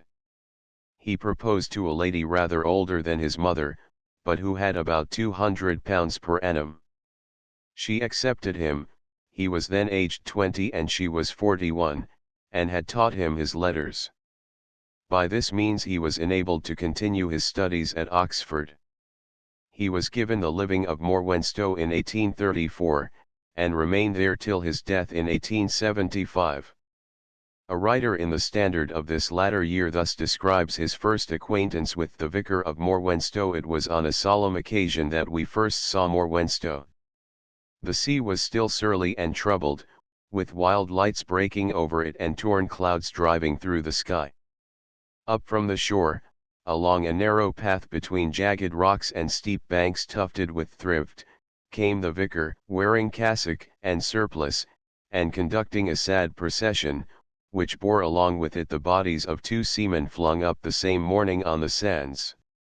The office used by Mr. Hawker at such times had been arranged by himself, not without reference to certain peculiarities which, as he conceived, were features of the primitive Cornish Church, the same which had had its bishops and its traditions long before the conference of Augustine with its leaders under the great oak by the Severn. Indeed, at one time he carried his adhesion to these Cornish traditions to some unusual lengths. There was, we remember, a peculiar yellow vestment, in which he appeared much like a Lama of Thibet, which he wore in his house and about his parish, and which he insisted was an exact copy of a priestly robe worn by Espadarn and Stiello. We have seen him in this attire proceeding through the lanes on the back of a well-groomed mule, the only fitting beast, as he remarked, for a churchman. We have here an instance out of many of the manner in which he delighted in hoaxing visitors. The yellow vestment was a poncho. It came into use in the following manner: Mr. Martin, of Tunnacoam, was in conversation one day with Mr. Hawker, when the latter complained that he could not get a great coat to his fancy, and one that would keep him dry against the rainstorms. "Why not have a poncho?" asked his neighbor. "Poncho, what is that?" "Nothing but a blanket with a hole in the middle." "Do you put your legs through the hole and tie the four corners over your head?" "No," answered Mr. Martin. "I will fetch you mine, and you shall try it on." The poncho was produced. It was dark blue, and the vicar was delighted with it. Next time he went to Bideford he bought a yellowish-brown rug, and had a hole cut in the middle through which to thrust his head. "I wouldn't wear your livery, Martin," said he, "nor your political colors, so I have got a yellow poncho." Those who knew him can picture to themselves the sly twinkle in his eye as he informed his credulous visitor that he was invested in the habit of espadrne and estilo. But his dress was extraordinary enough without the poncho. He was wont to wear a knitted blue sailor's jersey, sea boots above his knees, and a claret-colored coat and a clerical wide-awake of the same color. He had a great aversion to black. "Why should we parsons be like crows, birds of ill luck?" he would say. "Black, black are we, children of darkness. Black is the color of devils only." A real poet he was, but desultory, rarely able to remain fixed at work and carry out a project to the end. He was an excellent ballad writer, but he could do better than write ballads. He began a great poem on the quest of the Sangreal, but it remains a fragment. Here is one short specimen of a ballad, the lament of a Cornish mother over her dead child. "They say 'tis a sin to sorrow, that what God doth is best, but 'tis only a month tomorrow I buried it from my breast. I know it should be a pleasure your child to God to send, but mine was a precious treasure, to me and my poor friend. I thought it would call me mother, the very first words it said, oh, I never can love another like the blessed babe that's dead. Well, God is its own dear Father, it was carried to church and blessed, and our Saviour's arms will gather such children to their rest. I will check this foolish sorrow, for what God doth is best, but oh, 'tis a month tomorrow I buried it from my breast." Note: for further information see My Vicar of Morwenstow. New and Revised Edition. Methuen. 1899. Maces and Seal of Salt Ash. Chapter X. Salt Ash. Old Town Hall demolished. Nicholas Tyack. Borough of Esh. Charters. Albert Bridge. Harbour Dues. Contested elections. Continued contest. Situation of Salt Ash. Old houses. The Porter family. The bonds of earth. The boat women and Glanville in the Civil War. Sentences of the Court Chapel of the Guildhall. Silver Cup. Trematon Castle. Riot at Salt Ash. Modern Guildhall. Mace's old shop. Just 3 weeks too late. That was the answer I received on reaching Salt Ash and inquiring after the old town hall. It had been pulled down and carted away, and now a hole in a range of buildings, like that in the jaw produced by the extraction of a tooth, shows where the old town hall had been. It is a pity it is gone. Beside it stood an ancient house that had been occupied during the Commonwealth and the reign of Charles II. By Nicholas Tyack, the mayor. Nicholas Tyack was a turncoat, but somehow, whichever way he turned his coat he always turned it to his advantage. Under the Commonwealth he was not only mayor, but a great Presbyterian luminary. He harangued and expounded revelation always in favor of the Commonwealth and Presbyterianism, and against the crown and the mitre. But no sooner did Charles II land than he swung completely round. All his political and religious views changed, and he declared that the great horn was Old Noll and the little horn was Dickon. By this means Nicholas Tyack secured his position, and remained mayor of Salt Ash. He had been high-handed in his proceedings before, he became more high-handed under the Restoration. He wanted to apprentice his son in London, so he took the youth to town, lived well whilst there, and on his return charged the expenses to the town. Nicholas had a great advantage in living next door to the town hall, for he was able to break a way into it through the intervening wall. According to custom and rule, when a meeting of the town council was convened, the town hall bell had to be rung, but there was no specification as to the hour at which a meeting was to be held, nor was it laid down in black and white that the hall door was to be unlocked for the occasion.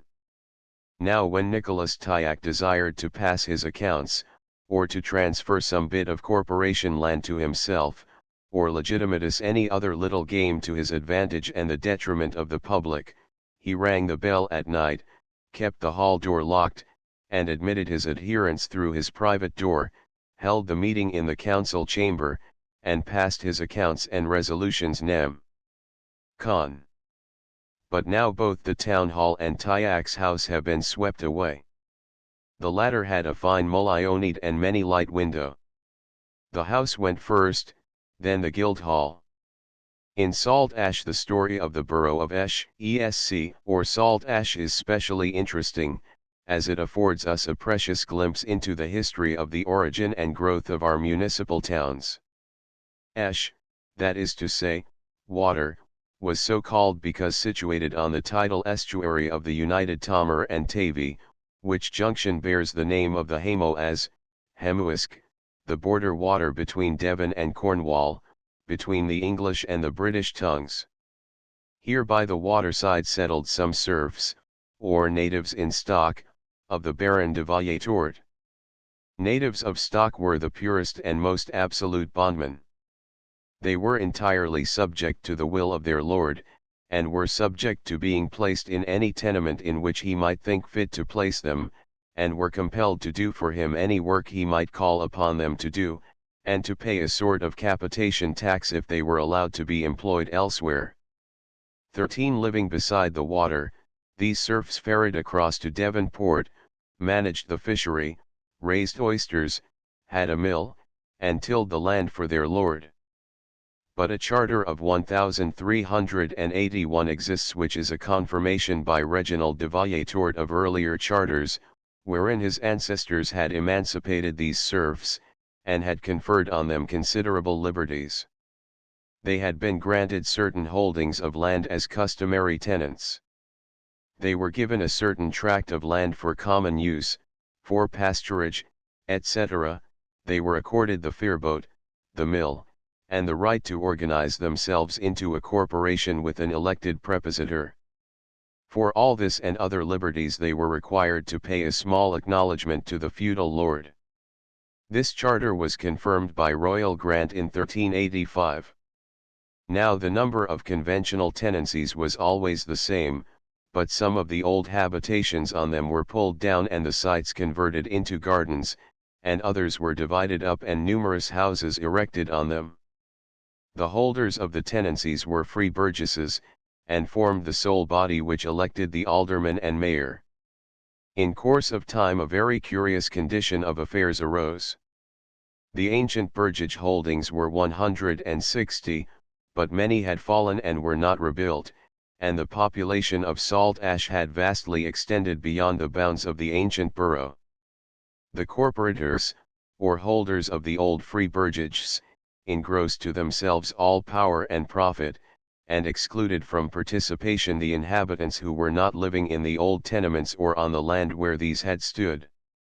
This led to a series of angry disputes. The privileges were worth fighting for. The corporators grew fat on them, and their faces shone. The harbour dues 1 shilling from every English vessel and 2 from every foreign keel that anchored in the Hamo as, and 7 from each Spanish ship, charged after the Armada 14. This brought in much money, so did the common land now built over, so did the oyster fishery, so did the ferry.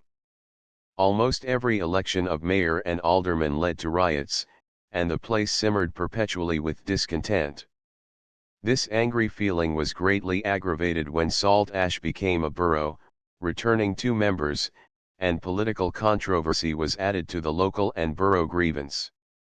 By this time, moreover, the number of free burgesses had sunk to about 60. Contest succeeded contest, the inhabitants claiming a right to vote.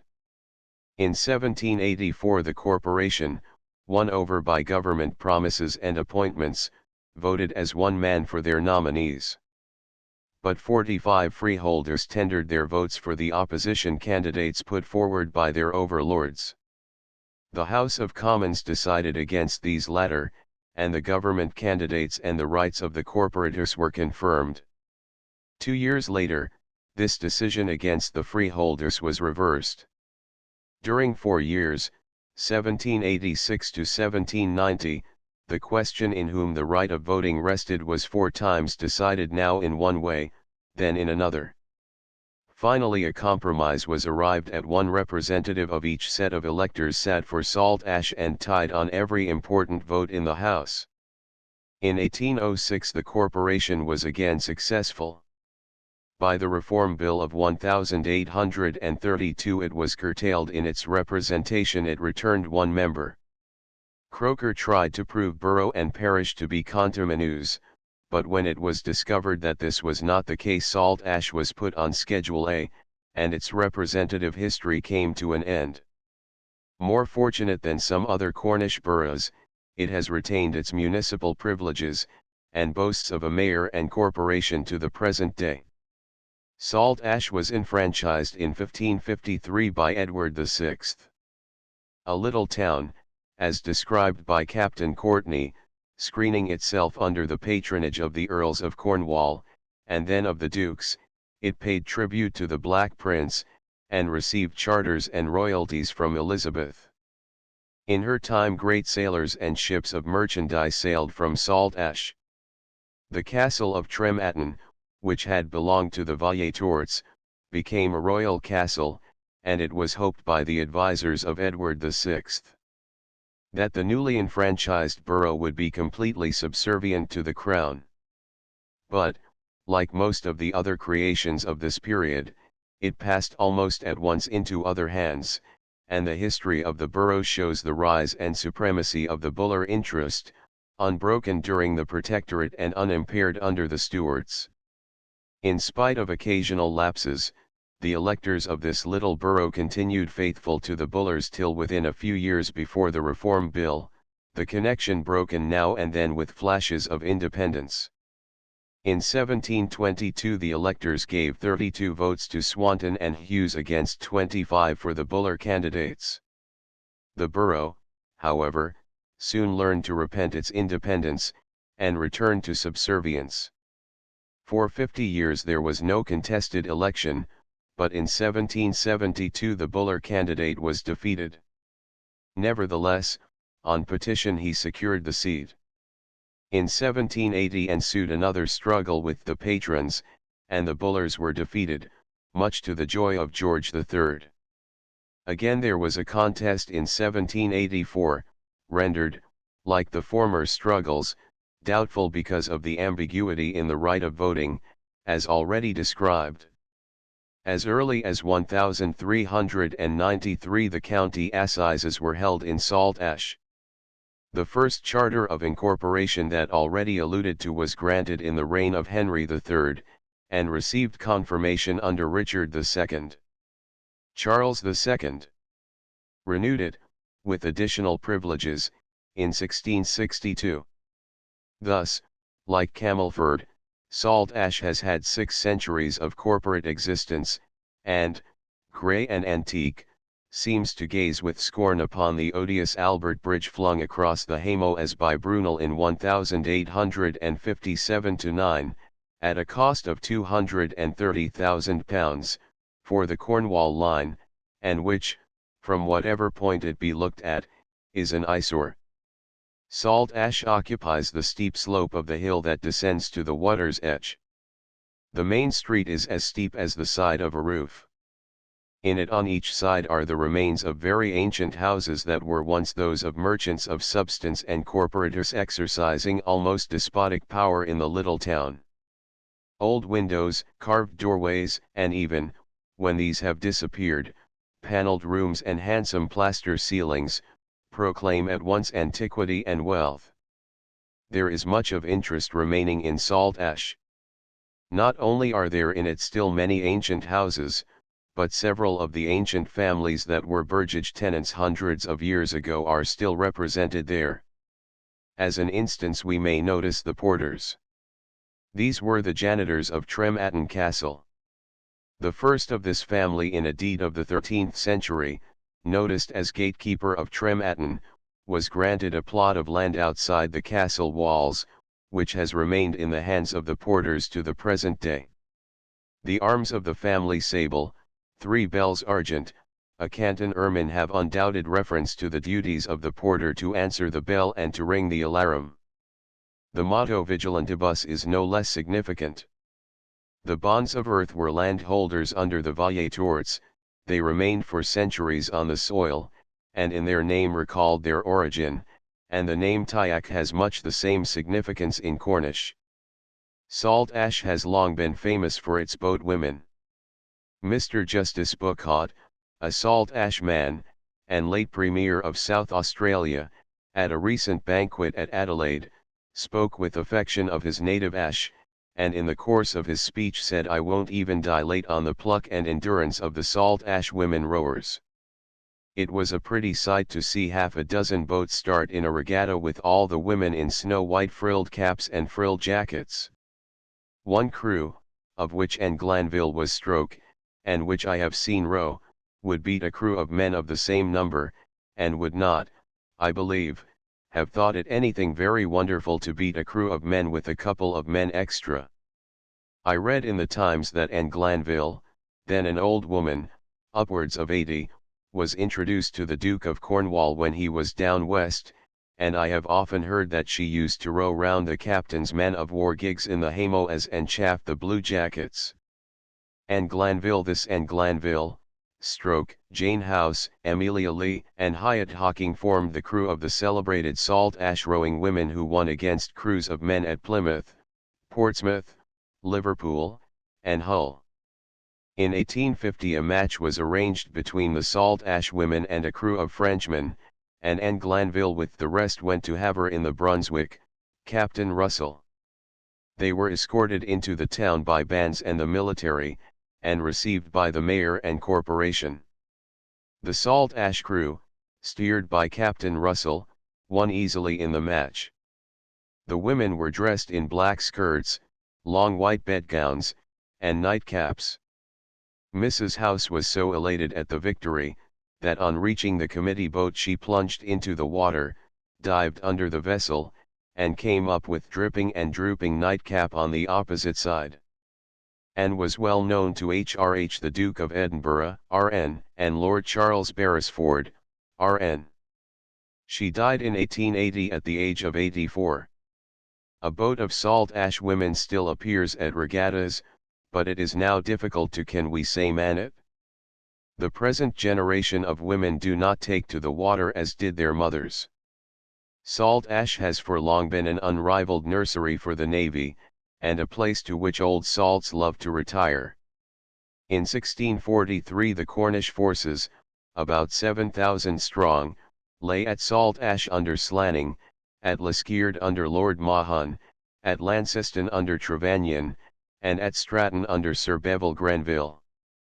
At the outbreak of war, King Charles fortified Salt Ash, but in the following year, 1644, it was taken by the parliamentary forces under Lord Essex, who at once strengthened the works, and also added a 400-ton ship, and 16 pieces of cannon at the bottom of the hill. After the Royalist victory at Braddock Down, near Liskeard, the vanquished, under General Ruthven, retreated to their stronghold at Salt Ash, and here made an obstinate resistance, but the Royalists, led by Grenville and Mahon, attacked the place, took it, and made havoc among the rebels, many of whom were drowned. Their leader, Ruthven, succeeded in effecting his escape to Plymouth, which was held for the Parliament by a member of my own family, Colonel William Gould. This resulted in the Royalists recovering the whole of Cornwall.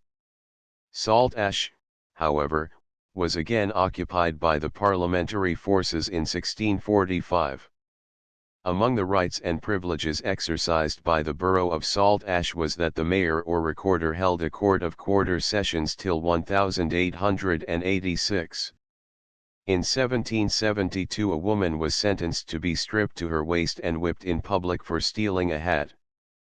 But this sentence, if repugnant to our sense of decency, was light compared to one passed in 1844 on two women for stealing some shirting wherewith to make garments for their husbands.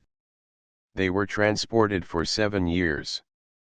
The natural result was that they married again and settled in Botany Bay, and the husbands found for themselves fresh mates at Salt Ash. In this century the mayor sentenced a man to transportation for stealing a watch at a regatta.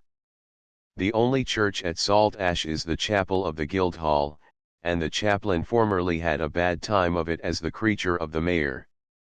Happily the advowson was sold in 1836 for £405, and fell to the bishop. The church possesses a splendid piece of plate, a silver cup over a foot high.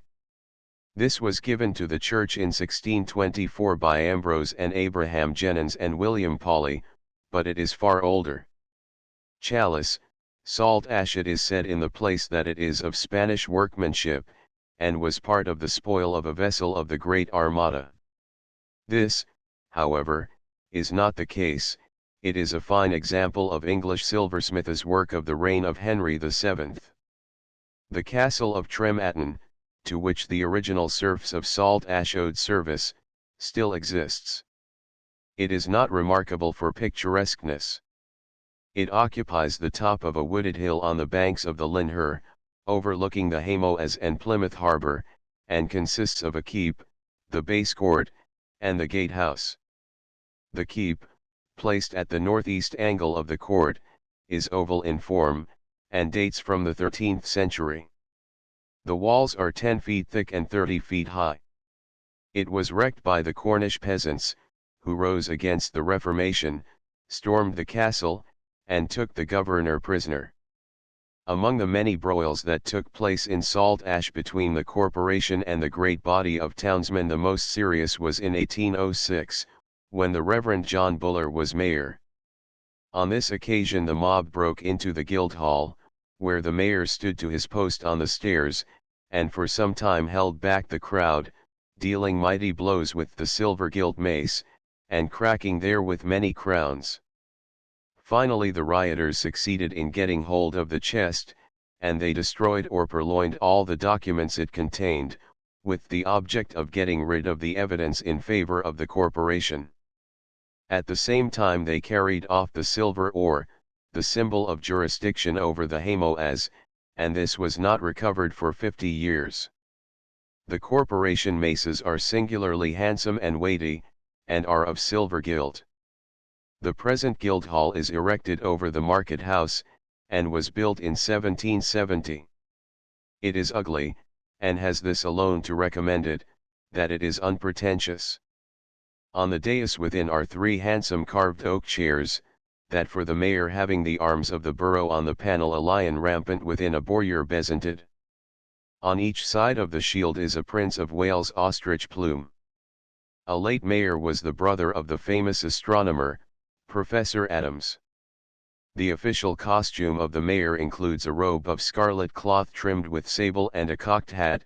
The justice or ex-mayor has a black mantle, and the mace-bearers have scarlet, silver-laced gowns and 3-cornered hats. The maces date from 1696, and were presented by Francis Buller, Esq., and are 3 feet 7 inches high. Near the water, almost crushed under the mighty arch of Brunel's Viaduct, is a little old shop with the date on it of 1584, and it is one of the very few specimens of a shop of that period that remain to us absolutely untouched. It is precisely the sort of shop in our alley from which Sally must have issued to meet her lover. And verily, as I stood drawing the quaint old place, there peeped out at me an absolutely ideal Sally. Her father he makes cabbage nets, and through the streets does cry her mother she sells laces long, to such as please to buy But sure such folks could ne'er beget so sweet a girl as Sally. She is the darling of my heart, and she lives in our alley. Padstow Harbour Chapter 11. Bodmin grown up about a monastery's Petroc theft of his relics ivory reliquary lords measures the Allen Rivers Pencaro Esbrioc Padstow the hobby horse the neighborhood the Towans Pentire Porth Isaac cemetery. A town that has grown up about a monastery. The name is a contraction of Bodminaca, the habitation of monks, and it owes its origin to S. Petroc. Petroc is Peter or Pedro, with the diminutive OC added to the name. He was a son of Glwys, King of Gwent or Monmouthshire, according to one account, but according to another his father's name was Clement. Anyhow, he formed one of the great migration from Gwent to northeast Cornwall. He found a hermit occupying a cell at Bodmin whose name was Gurin, and this man surrendered to him his humble habitation. Gurin's well is in the churchyard near the west end of the church. For his education he went to Ireland, where for 20 years he studied profane and sacred literature. He was probably a disciple of S. Eugenius, for Kevin, when aged 7, was entrusted to him by his parents to be reared for the monastic life, and Kevin, we know, learned his psalms from Eugenius. So soon as Petroc considered that he knew as much as could be taught him by his master, he resolved on returning to Cornwall, and embarked on the same boat which had borne him to Ireland 20 years before, a great vessel of wicker work, covered with 3 coatings of hide, and with a leithern sail. Petroc and his companions came ashore in the Hale, or Salt Flats, by Padstow. He was ill received on his arrival by a party of harvesters, who refused him water. In fact, the north of Cornwall had suffered so severely from the Irish, that the natives looked with suspicion on anyone coming from the Green Isle. Petroc landed, and inquired whether any religious man lived in the neighborhood, and was told that Samson was there. This was Samson who afterwards became Bishop of Dole. His chapel was demolished when Place House, above Padstow, was built. At Padstow, Petroc remained for 30 years with his disciples, one of whom was Dagon, who disputed with Lawrence, Archbishop of Canterbury, 597 to 604, and other Roman missionaries. He refused not only to eat with them, Bede tells us, but even to be under the same roof with them. The story of Petroc's pilgrimage to the east is full of myth, but the account of the reason why he undertook it is probably true. There had been a rainy season. One day Petroc assured his disciples that next day the rain would cease, and it would be fine. But on the morrow the rain came down in streams. Petroc was so disgusted at his prophecy having failed, that he left the place, and resolved on visiting the east. The rest is mere romance. He went to India. There he saw a silver bowl floating on the sea. He stepped into it, whereupon the silver bowl carried him far away to a certain island in which he spent 7 years, living on a single fish that he caught daily, and which, however often eaten, always returned sound to be eaten again next day. At the end of the 7 years the shining bowl reappeared. He stepped into it again, and was conveyed back to the coast whence he had started. There he found a wolf that had kept guard over his sheepskin and staff which he had left on the shore 7 years before. Clearly we have here engrafted into the history a Cornish myth relative to the man in the moon, for the silver bowl cannot be mistaken, it is the latter, and for the dog of the modern version, we here have a wolf. Through the rest of his journeyings the wolf attended Petroc. On his return to Cornwall he had some unpleasantness with Tudrig, the king, who had opposed the landing of the Irish at St. Ives, and had killed some of them. He remonstrated with him for some of his barbarities, and Tudrig had sufficient grace to make him grants of land. Petroc now moved to Bodmin, and thence he made many excursions through Devon, founding churches and monasteries. The date of his death was about AD 575. A curious circumstance occurred relative to his relics. In 1177 a canon of Bodmin, named Martin, made a clean bolt with the shrine of the saint, an ivory box that contained his bones, and carried them to Maine, in Brittany. There were ructions. The prior of Bodmin appealed to Henry II, who sent orders to the justiciary of Brittany to insist on their surrender. Accordingly the prior and this officer went to Maine, but when required to give up the holy bones the abbot demurred. However, the justiciary would stand no nonsense, and threatened to use such severe measures that the abbot was forced to give way, and Prior Roger, of Bodmin, marched away with the recovered ivory box and its contents.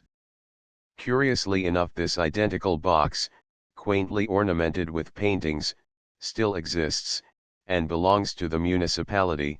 The contents have, of course, disappeared. In the market house is a very interesting granite corn measure. It will not be out of place to notice here the Lord's measures found in great numbers about Cornwall. They are small basins cut in granite or in some volcanic freestone, usually with lobes or ears outside. At Enotic, near the Rock Inn on the Padstow estuary, a quantity of them have been collected, and are ranged beside the churchyard path. There is another large collection in the parsonage garden at Varian. They were probably standard measures for grain, and were preserved in the churches. In Bodmin Church, which is fine, is the rich monument of Prior Vivian, 1533. The bench ends were carved by one Matthew Moore in 1491. Castle Kinnick is a fine circular camp, probably Celtic, and west of the town is a quadrangular entrenchment where Roman remains have been found. The Allen and the Camellan, or Crooked Allen, unite to form the Hale or Saltings. Allen is the name of the river at Davids, Pembrokeshire. The name is found also in Scotland, as the Island in Ireland, and as the Aln in Finisterre. The derivation is doubtful. On the right hand are the woods of Pencarrow, Penseraw, the headland of camps, with, in fact, remains of two. One must have been important. Here, perhaps, dwelt a chieftain Conan. Esbriac was on his way from Cardigan to Brittany when his hide-covered boat was nearly upset by a whale, and so great was the alarm of those sailing with him that the vessel put into Hale estuary and ran up to the head. Briac was now an old man, and could not walk, so his companions made for him a sort of cart in which he could sit, and in which they drew him about.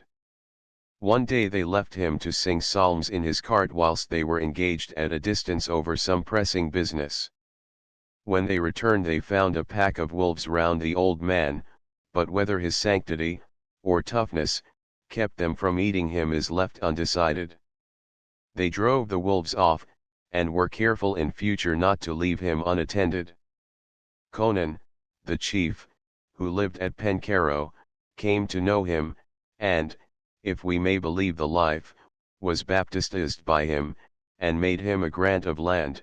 This is Esbriac on the opposite side of the river to Pencarrow, where there is an interesting church in a lovely situation. It is only a coincidence that at the foot of Pencarrow is a chapel bearing his name. It is dedicated to a 10th-century bishop.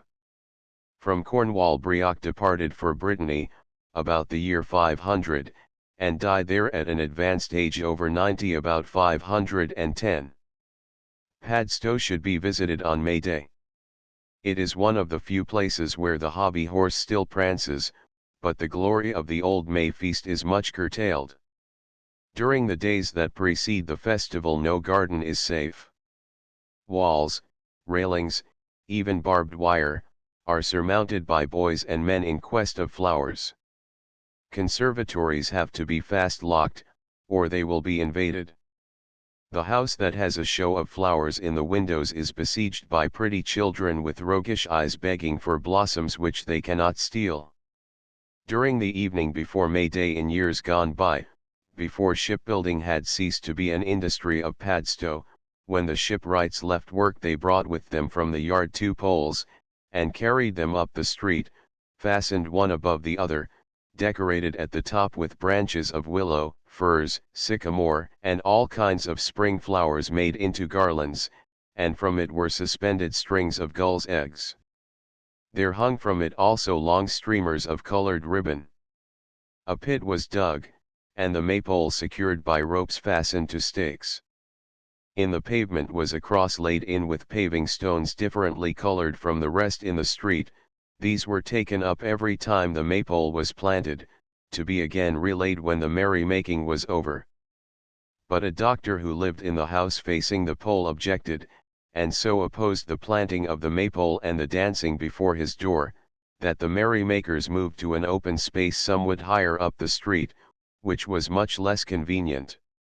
Opposition followed them even there, and a few years ago the maypole was finally abandoned. The hobby horse pairs, as it was called, i.e. a party of 8 men, then repaired to the Golden Lion, at that time the first inn in Padstow, and sat down to a hearty supper off leg of mutton and plum pudding, given them by the landlord. After supper a great many young men joined the pairs, i.e. the peers, the lords of the merriment, and all started for the country, and went round from one farmhouse to another, singing at the doors of each, and soliciting contributions to the festivities of the morrow. They returned into Padstow about 3 o'clock in the morning, and promenaded the streets singing the night song. After that they retired to rest for a few hours. At 10 o'clock in the morning the pairs assembled at the Golden Lion again, and now was brought forth the hobby horse. The drum and fife band was marshalled to precede, and then came the young girls of Padstow dressed in white, with garlands of flowers in their hair, and their white gowns pinned up with flowers.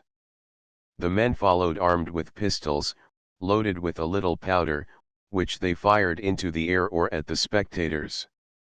Lastly came the hobby horse, ambling, curvetting, and snapping its jaws. It may be remarked that the Padstow hobby horse is wonderfully like the Celtic horse decoration found on old pillars and crosses with interlaced work. The procession went first to Prideaux Place, where the late squire, Mr. Prideaux Brune, always emptied a purse of money into the hands of the pairs. Then the procession visited the vicarage, and was welcomed by the parson. After that it went forth from the town to Treator Pool for the horse to drink. The mayors finally arrived at the maypole, and danced round it singing the day song. Refrain. Awake, S. George, our English knight, oh! For summer is a come, and winter is a go. Where is S. George, and where is he, oh? He's down in his long boat, upon the salt sea, oh! 2 Where are the French dogs that made such a boast, oh? They shall eat the goose feathers, and will eat the roast, oh! 3 Thou mightest ha shown thy knavish face and tarried at home, oh! But thou shalt be a rascal, and shalt wear the horns, oh! 4 Up flies the kite, down falls the lark, oh! And Ursula Birdwood she had an old ewe. 5 And Ursula Birdwood she had an old ewe, and she died in her own park long ago. It is obvious that the song is very corrupt, but the air to this and to the morning song are very bold and ancient. 15 Although the maypole has been given up, the hobby horse still prances on May Day. Padstow Harbour is spoiled by the Doom Bar, a shifting bank of sand at the mouth. But this might be placed under control and rectified by the expenditure of money, and the mouth of the Hale be made into what is sorely needed, a harbour of refuge on the north coast. The neighbourhood of Padstow abounds in interest. The cliffs are superb, towering above a sea blue as a peacock's neck, here and there crowned with cliff castles. In the sand dunes or Towans is the buried church of S. Constantine, a convert of S. Petroc, Duke or King of Cornwall, who was so ballyragged by Gildas. There are old Cornish mansions, such as Trace Hunger, lying in dips among trees, and churches on wind-blown heights, their towers intended as landmarks. But this is not a guidebook, and such details must be passed over. On no account should Pentire Point be missed. It is a grand and glorious cliff, and a projection called the Rumps is occupied by a well-preserved cliff castle. Porth Gavern, Porth Isaac, Porth Quin, Polzeath are all delightful little bays. The pilchard cellars cut in the rocks should be noticed. Porth Quin was once a flourishing little place, but in a terrible storm nearly every man connected with the place, being out fishing, was lost, and it has never recovered. Porth Isaac, let not those amiable faddists who hold that we are Anglo-Israelites fasten on the name means the corn port, Porth Quin the white port, from the spar in the rock, and Porth Gavern the goat port. A curious fact, to be noted, is that there exists an extensive ancient cemetery close to where is now arising a cluster of new houses at Trevose. Bones are continually turned up by the sea as it encroaches, but all record of a church with burial ground there is lost. There is a ruined chapel of S. Cadoc, but that is half a mile distant. Cadoc was an elder brother or cousin, it is not certain which, of S. Petroc of Padstow. He must have come here to visit his kinsman. The story goes that he had made a pilgrimage to the Holy Land, and he brought back with him some of the water of Jordan, and this he poured into a well at this place, which thenceforth possessed marvelous powers. The well is not now easily traced, but bits of carved stone of the chapel lie strewn around. Cadoc was for a while in an island of the Lagoon d'Elit, near Bells, in the Morbihan, where he constructed a causeway to the mainland, of which traces remain. He was one of the most restless beings conceivable, and no sooner had he established a monastic center in one place than he tired of it, and started off to found another somewhere else. He played a scurvy trick once on a South Welsh chief, who with a large party came down on him and imperiously demanded meat and drink. They took all they could get, and got drunk and incapable on the spot. Cato shaved half of their heads and beards as they thus lay, but, worse than this, cut off the lips of their horses. He was a violent-tempered man, of tremendous energy in all he did. According to one account he fell a victim to his rashness or enthusiasm. He tried to carry the gospel to the Saxons, but was cut down by their axes at the foot of the altar. Chapter 12. The two Louis East Louis Church, narrow and picturesque streets of fair a strolling company, West Louis Island of Foon smuggling the East Louis River, Dul S. Canes well Laskeard Menheniat the West Louis River, Trelawn the Trelawney Ballad, Polpero Privateers, Robert Jeffrey Tom Potter Lanriath. East and West Louis, separated by a tidal stream, the Louis, the same as Liffey from Welsh Liffo to flow, Liff a flood 16, and united by a long bridge, at one time returned 4 members to Parliament. East Louis is the more considerable place of the two, and possesses a new and respectable guild hall, and some quaint old houses and an ancient picturesque market house. The church is modern and poor of its kind, one of those structures that do not convey an idea to the mind of either beauty or of ugliness, but are mediocre in conception and execution. It occupies the site of an earlier church dedicated to S. Cain, but it is now dedicated to S. N., who formerly had a chapel on the bridge. The streets are narrow and full of quaint bits. As I first saw Louis it struck me as one of the oddest old-world places in England. A man had been there selling paper flags and coloured streamers also of paper, and the children in the narrow alleys were fluttering these, and had hung them from the windows, and were dancing with coloured paper caps on their heads or harlequin sashes about their bodies, whilst an Italian organ grinder played to them. From the narrow casements leaned their mothers, watching, laughing, and encouraging the dancers. A little way back was a booth theatre, hardly up to the level of that of Mr. Vincent Crummles, enclosed in dingy green canvas. Reserved seats, 6D, back seats, 3D, and 1D. The repertoire comprised blood-curdling tragedies. I went in and saw The Midnight Assassin, or, The Dumb Witness. Next evening was to be given the Vampire's Feast, or, the Rifled Tomb. The tragedy was followed by Allingham's play, Fortune's Frolic, 1799, adapted to the narrow capacities of the company. It was performed in broad Cornish, and interspersed with some rather good and, I fancy, original songs. But surely nowhere else but at Louis could such a reminiscence of the old strolling company show of 50 or 60 years ago be seen. But this is not all. A stranger having seen something I wrote about puppet shows in a paper, wherein I said that the last I had sat through was 60 years ago, wrote to me at West Louis, far more recently, at the annual fair, which commences on the May 6th, I saw a show in which the figures were all moved by strings manipulated from above. I regret that I am unable to remember the subject of the play, but the droll antics of the puppets, the rapidity of their movements, and the cleverness of the whole thing, remains distinctly impressed on my mind. I believe that venerable amusements we old folks saw in our childhood are resurrected at West Louis at that May 6th fair. Therefore, if you want to see funny things, go there.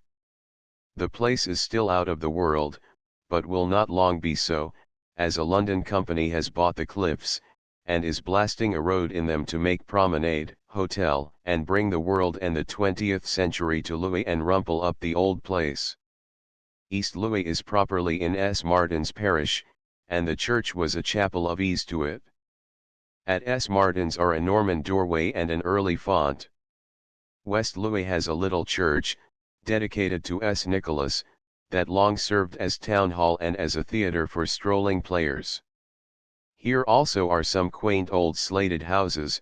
The valleys are not leaded, but the slates are so worked as to fold over the angles very ingeniously and picturesquely, and admirably answering the object in view of carrying off the water. Off the coast lies Louis Island. This was for many years the dwelling place of a man named Foon and his sister, Black Joan. They were son and daughter of an outlaw, who had spent his life since his outlawry on the Meuse Tone off Garra Point, at the entrance of Plymouth Sound. Here he and his wife lived a wild life like sea mews, and there reared their young, who grew up without any religious, moral, or intellectual training. The outlaw died on the Meuse Tone, and Foon and his sister, accustomed from infancy to an island life, could not endure the thought of going to the mainland for the rest of their days, and so they settled on Louis Island. Here they were joined by a Negro, and by their united efforts honeycombed the ground under their hovel and the large barn adjoining for the accommodation of smuggled goods. Their only associates were these free traders. One day the black man vanished, and it was never known what had become of him, whether he had left or been murdered by Foon and his sister. There were naturally no witnesses, nothing could be proved against them. Recently a skull has been dug up near the house, and is kept in a box in the dwelling, but it is not that of a Negro. Actually there is a layer of human remains about 2 feet below the surface of the turf, exposed on the east side of the island, where wind and spray are gnawing away the cliff, and any number of teeth and bones may be picked out. Whether these are the remains of an early Christian monastic cemetery, or of shipwrecked sailors buried on the cliffs, cannot be told, as no investigation has been made to discover the approximate period to which this layer of dead men's bones belongs. Formerly there was a chapel on the summit of the island, but only its foundations remain. The island belonged to the monastery of Lamina, Lanmanicha, the church of the monks, on the mainland. But to return to the Foons. On that island they spent many years, hand in glove with the smugglers. There was an old fellow, a farmer on the mainland, who rode a white horse into Louis. He acted as spy, and was intimate with the preventive men, who trusted him, and perhaps some of them had their palms greased to give him information. If the white horse were seen returning along the coast road to the west, that was a signal to Foon that all was safe. But sometimes the horse was too lame or tired to return home, and the farmer went his way on foot, that always coincided with activity among the officers of the revenue. From Louis Island, Foon or his sister signaled by lights to the smugglers lying in the offing. At length their daring and their success induced the government to establish one of their guard on the island itself. The station is still there, and the man was bidden keep a watchful eye on Black Joan and her brother. Now the Foons had their secret stores full of a cargo they desired to run ashore, but were afraid of being seen by this man. One day Black Joan hastened to the preventive officer with, "Oh, my dear. Now there's that terribly put out I be. What do I think now? My boat HEV broke her moorings, and is drift in wi the tide out to say. Oh, my dear man, do I now bring her in for me?" The officer ran to the cliff, and sure enough there was the boat slowly floating away on the ebb of the tide. Being a good-natured man, and suspecting no ill, he at once got into his own boat and rowed hard after that which was adrift. The moment he was gone, a swarm of boats and men appeared on the shore on the further side of the island, and before the fellow was back, every keg had been carried across to the mainland. But the officer in command had great difficulties with the station on Louis Isle.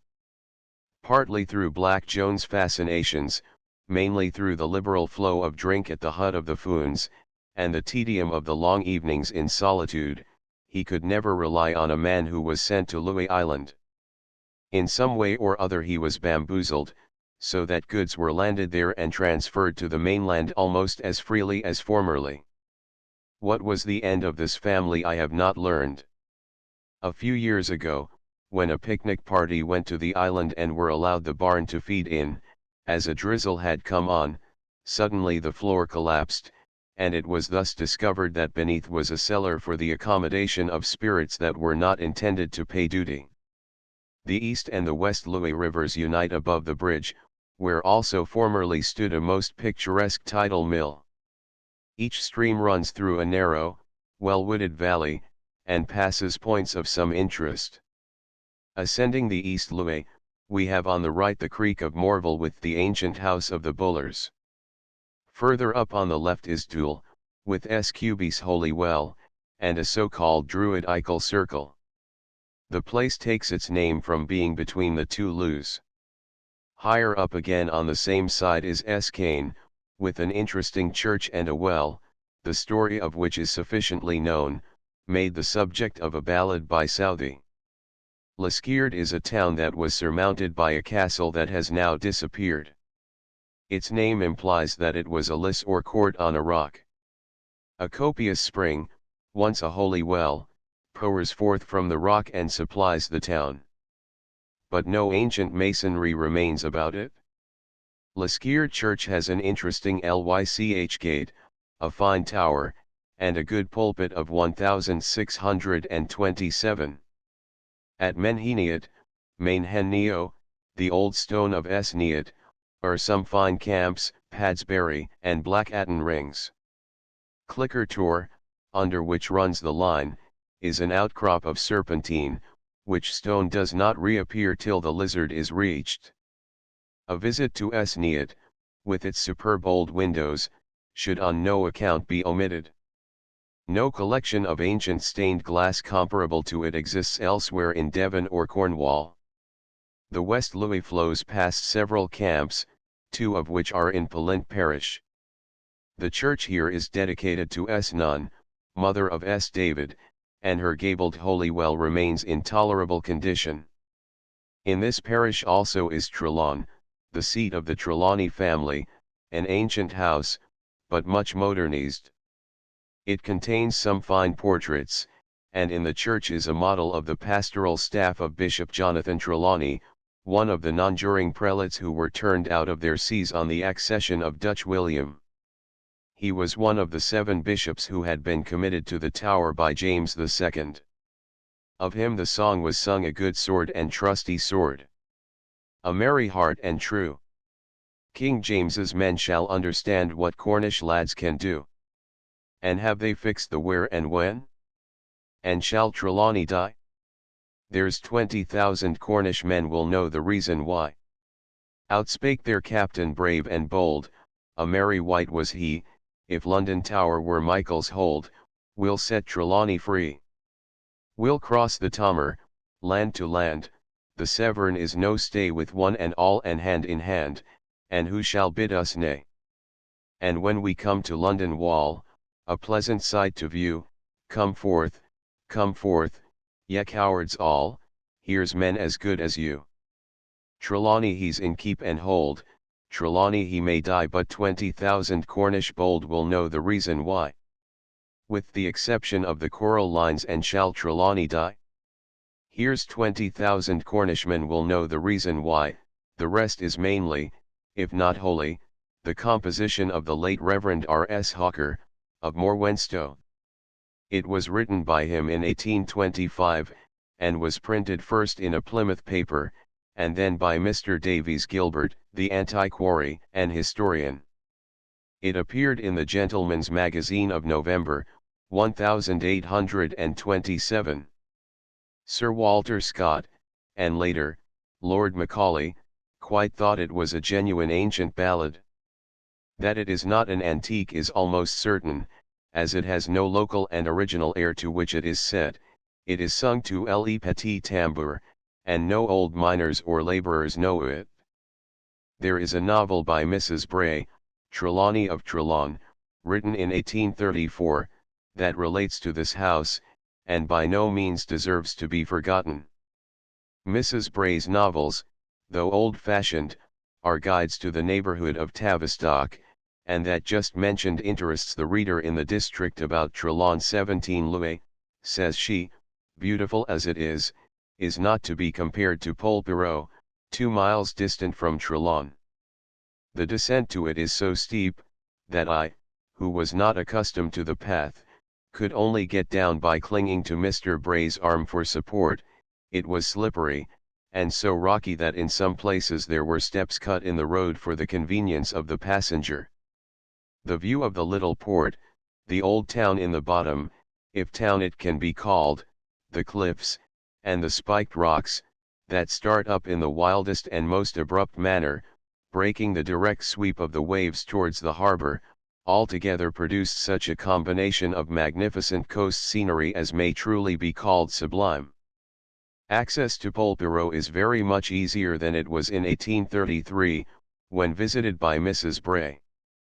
A good many of the quaint old houses have been pulled down, but the place is still eminently picturesque, and is a haunt of artists. In 1807, the year of the treacherous peace of Tilsit, privateering was carried on briskly at Polperrow. Among other vessels, the Lord Nelson sailed from this port, manned by a crew of hardy and experienced sailors. After cruising in the Channel for a week without success, she put into Falmouth for provisions. Here she was boarded by the Recruit, and several of the men were impressed.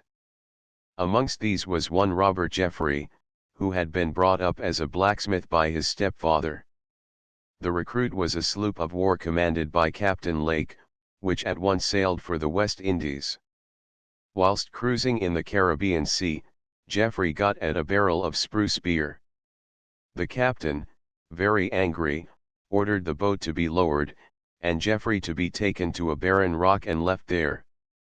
The order was obeyed with some reluctance, and the poor young fellow was deserted on the rock, without food, and with nothing save a kerchief, a knife, and a piece of wood, which had been given him by his comrades for the purpose of signaling any passing ship. The place on which he had been left was the islet of Sombrero, one of the leeward group, desolate and treeless, a naked lump of rock, with no springs. Jeffrey suffered frightfully from hunger, and worse from thirst. The Recruit, on leaving the island, steered for Barbados to join the squadron under the command of Admiral Sir Alexander Cochrane. The story of Jeffrey's punishment got wind, and the Admiral, hearing of it, severely reprimanded Captain Lake for his brutality, and ordered him to return to Sombrero and rescue Jeffrey if he were still alive. Captain Lake accordingly went back to the islet, but found no one on it. A pair of trousers, not Geoffrey's, and a tomahawk handle were the only vestiges of humanity discoverable. The admiral was satisfied that the poor fellow had been rescued by some passing ship, and let the matter rest. The story was, however, so widely circulated, that on his return to England Captain Lake was court-martialed and cashiered.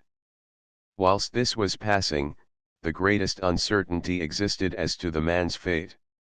His wrongs were commented on in the House by Sir Francis Burdett, and the case was kept so perseveringly before the public, that the government issued orders for a strict inquiry to be made as to whether he were still alive or dead.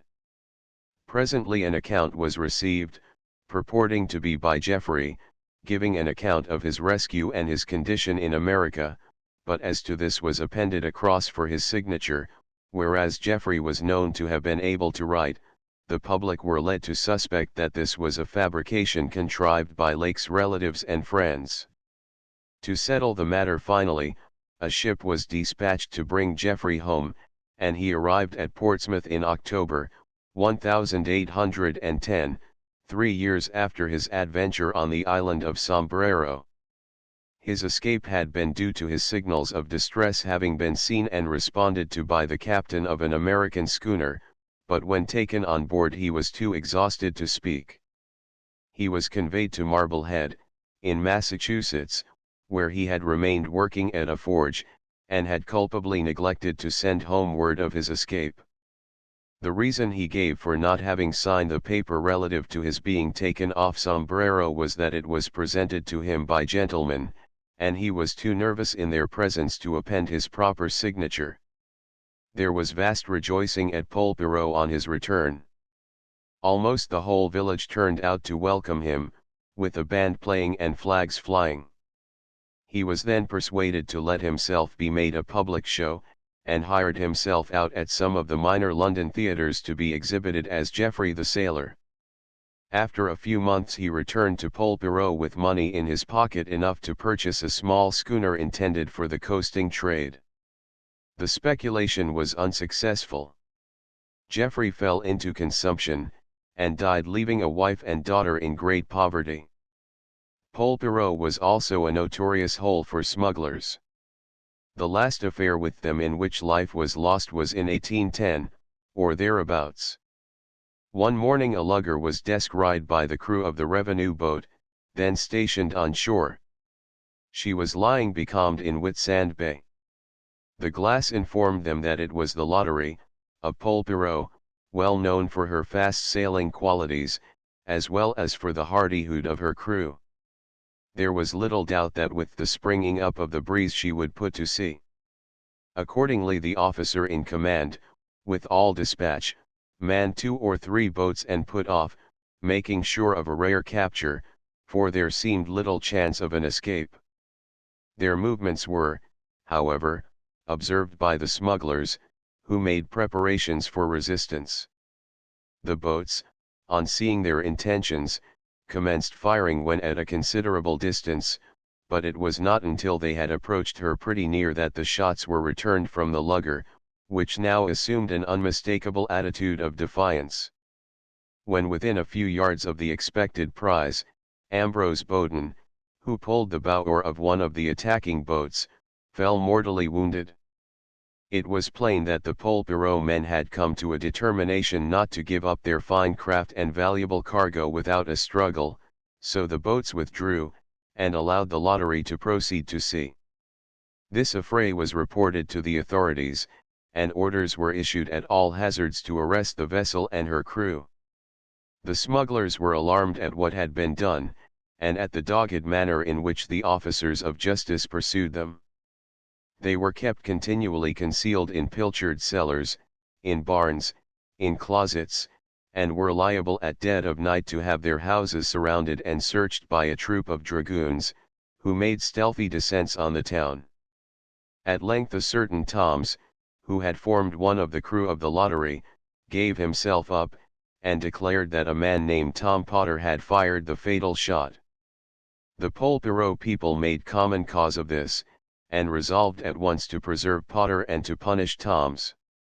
The revenue men knew the danger in which the latter stood, and they took him on board a cutter cruising off the coast. On a certain occasion the cutter was off Polruan, when some of the Polperro men persuaded Tom's wife to decoy him on land, solemnly assuring her that they would not touch his life, and that all they desired was to remove the only evidence that existed against Potter.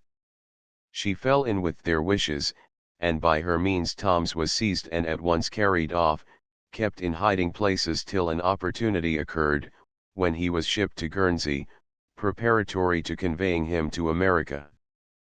But he was traced, and was pounced on by the government officers in the hold of an outward-bound vessel. Meanwhile the dragoons, who had been engaged in the search at home, discovered that their movements were observed, and that intelligence of their approach from Plymouth was sure to precede them to Polperro. A detachment was therefore sent to Truro, with orders to march from the west, in which way they were enabled to come on Polperro unobserved. On one of these visits Potter was captured. He was taken to London, tried at the Old Bailey, convicted on the evidence of Tom's, and hanged. The evidence, however, was strongly believed to be false. The shot had entered the breast of Bowden in a direction opposite to the fire of the smugglers, and one of the coastguardsmen who were engaged in the affair averred that the unfortunate man Bowden was accidentally shot by one of his own crew. Tom's was never able to show his face again in Polperro, and a place was found for him in a menial capacity in Newgate, where he ended his days. Lanreath stands between the Fowey and the Lewis rivers, about midway. It has a fine church with a beautiful screen.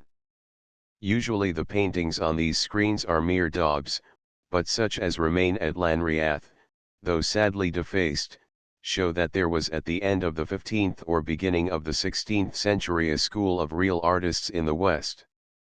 Unhappily, only scanty remains of the paintings can be seen. A late rector is said to have proposed to scrape one half the screen if the parish would do the other half. Accordingly he effaced all the beautiful painted work of the portion between nave and chancel. The parish, however, did not like this sort of restoration, and happily refused to complete the defacing of this work of art.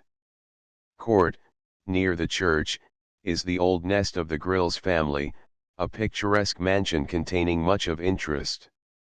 It is in such a ruinous condition that it will have to be largely rebuilt, but the owner, Mr. T. H. Spry, purposes doing this in a thoroughly conservative spirit. The house contains one very handsome room with rich carved oak paneling. Notebooks to be consulted on Louis and Polperro Bond, T. Topographical and historical sketches of East and West Louis. London, 1823. Couch, T.Q., The History of Polperro. Truro, 1871. Chapter 13. Fowey derivation of the name Fowey. The Fowey River Listwithiel a rotten borough Old Stanary Court s Winnow his settlement in Brittany beating the Bounds Golant s Sampson Dole Tower of Fowey Place s Finbar the Lugger in Polruan the Mahon family death of Lord Mahon the Rashleigh family sale of the borough. Although pronounced Foy, the name of the place is spelled Fowey, it takes its appellation from the river. Mr. Ferguson, in his River Names of Europe, derives this from the Gaelic foyer, sound, fea, a rising stream, and instances the foyers in Inverness, and the Gower in Perthshire, for foyer takes also the form jair, signifying din, and the foyers is noted as forming one of the finest falls in Britain. But this won't do. The Foy is the meekest, quietest, and most unbrawling of rivers. The name is identical with that of the Fal, but the L has been dropped, and both derive from fall bite, running, waving, flowing. Fowey Harbour Listwithiel Bridge. The river takes its rise on High Moor under Buttern Hill on the Bodmin Moors, a mile northwest of Fowey Well, that is under Brown Willie, which probably takes its name from being supposed to ebb and flow with the tide, which, however, it does not. The river has a fall of 900 feet before it reaches the sea. It does not present anything remarkable till it comes in sight of the highway from Liskeard to Bodmin, as also of the railway, when at once it turns sharply to the west, at right angles to its previous course, and runs through a well-wooded and picturesque valley under the camp of Largen. Then, after flowing side by side with road and rail till it reaches Bodmin Road Station, it turns abruptly south, attending the railway to Lostwithiel, slipping under Restormel Castle. Lostwithiel is not Lost Win a hill as is the popular derivation, but Lagwythiel, the palace in the wood, as Liskeard is that on the rock. It is charmingly situated. It is an old rotten borough, once in the hands of the Earls of Mount Edgecumbe. But before that it was a seat of the Stanary Court for Cornwall, and here the Dukes of Cornwall had their palace. Of this considerable remains exist, but it has been meddled with, and vulgarised by the insertion of quite unsuitable windows. The church is interesting, it possesses a fine lantern of a character nowhere else met with in the West. Anciently the tide came up as far as the town, and the port reeve had rights over the river, for which reason the town arms are represented with an oar. Below the town the river Tufawi is full of beauty. It passes Swinnow, with fine 15th century glass. The church is beautifully situated. Here is a chapel of Necton, of Hartland, to which was attached a college of secular priests endowed by Jitha, wife of Godwin, Earl of Kent. The priests of this college were married and allowed to marry, as all Celtic clergy were. Swinnow was son of Gildas the historian. Gildas and Finian were together for some time at David's monastery, and became close friends. Then Gildas entrusted his son Winnock, or Winnow, to Finian to be educated, and Finian took the boy with him to Clonard and educated him. When Winnock thought that it was time for him to leave, he returned to Britain and settled in Cornwall. As he was allied to the royal family, he received large grants of land, and certainly chose a lovely spot for his establishment. Sveep, or Wenapa, was his aunt, and he served as her spiritual adviser. After a while, for some reason unknown, but probably on account of a breeze with his kinsman King Constantine, whom Winnow's father, Gildas, has abused in the most uncompromising terms, and Constantine's mother as well, Winnow left Cornwall and settled in Brittany. He was accompanied by his brother Maddock and his sister, whom the Welsh call Dalgar and the Bretons Tugdonia. He landed in the neighbourhood of Brest, where he was found by Conmer, Count of Ban, the usurper, who was killed in 500. Conmer granted him as much land as he could enclose in a day. The story goes that Maddock, or Mudun, as the Bretons call him, took a pitchfork and drew it behind him, and it formed a ditch and a bank that enclosed a bit of land. The fosse and embankment exist to the present day, and the story means no more than that under Maddock's supervision the Liss or Rath was thrown up to enclose the monastic settlement. Within this defensive work Winnow constituted his establishment, built a church, and erected a number of beehive cells. Outside he set up stones to mark the bounds of his minii or sanctuary, and all who took refuge in this were allowed to pass under his protection and become members of his tribe. One day Winnow went to Quimperle, where some building was in progress. He incautiously stood under the scaffolding, and a mason who was above let fall his hammer on his head. This killed him. The Welsh call him Gwyneg, and the Bretons Gosnu. A very funny story is told of his establishment. It became a custom to beat the bounds every Ascension Day. The clergy with banners, and preceded by a cross, led the procession. One day the rain came down in torrents, and the clergy did not relish being wet to the skin, so they decided not to beat the bounds. However, cross and banners would not be done out of their little flirt, and to the astonishment of all, away they trotted, none bearing them, and made the rounds by themselves. Popular tradition is prudently silent as to when this took place. That Winno should have been forced to leave Cornwall after his father had addressed the king in such forcible but inelegant terms as tyrannical whelp of the unclean lioness of Dumnoniah, is not surprising. You could not well stay in the house of a man in whose face your venerable father has spat, not if you have any self-respect. A little further down the river is Golant, or S. Sampson. This is a foundation of a man better known than S. Winno. His story deserves telling, at least so much of it as pertains to Cornwall.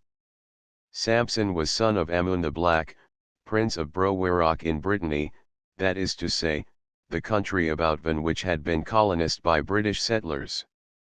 There ensued a little family brawl, which obliged Amun to fly for his life. He escaped into Wales, where he married Anne, daughter of the Prince of Glamorgan. Sampson was educated by S. Iltyd in Caldale, and was taught all the Old and New Testament, and all sorts of philosophy, to wit, geometry and rhetoric, grammar and arithmetic, and all the arts known in Britain. He devoted himself to the ecclesiastical state, and spent many years in Wales. He paid a visit to Ireland, inspected the monasteries there, and then returned to Wales, where he was ordained bishop. After a while he considered that he might just as well try to get back to Brittany, and see whether he could recover some of the authority and the lands and position of which his father had been deprived. Accordingly he crossed to Cornwall and landed at Padstow, where he dedicated a little chapel, where now stands Prideaux Place. Here he was visited by S. Petrock on his arrival, as also by S. Winno, not the Winno of the Fowey River, but another, a brother of S. Winwalo, who had settled at Lawannock. He was related to Sampson through his mother. The arrival of Petrock determined Sampson to depart. He went on to Petherwin, where his first cousin, S. Padarn, was settled. He had brought with him all the sacred vessels and books he could collect, and had laden with them a wagon, drawn by 2 horses that he had brought from Ireland. He sent forward a messenger to tell Padarn that he was on his way, and drawing near. The story has been already told how the news reached Padarn at the time he was dressing.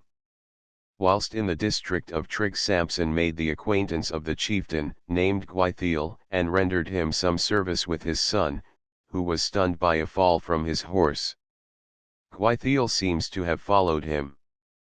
Later on he became a disciple of S. Winwalo, and founded a church in West Cornwall. Sampson went on to North Hill, where he remained for some time, and then proceeded to Golant. His main object in remaining in Cornwall was to watch affairs in Brittany. He had with him several companions, disciples from Wales, Austell, and Muan and Erm.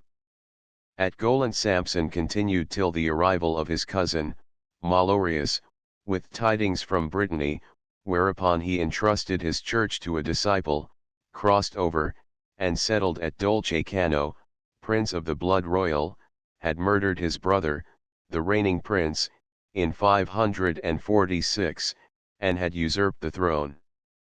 Jadual, the son of the murdered king, had fled to the court of Childebert, king of the Franks.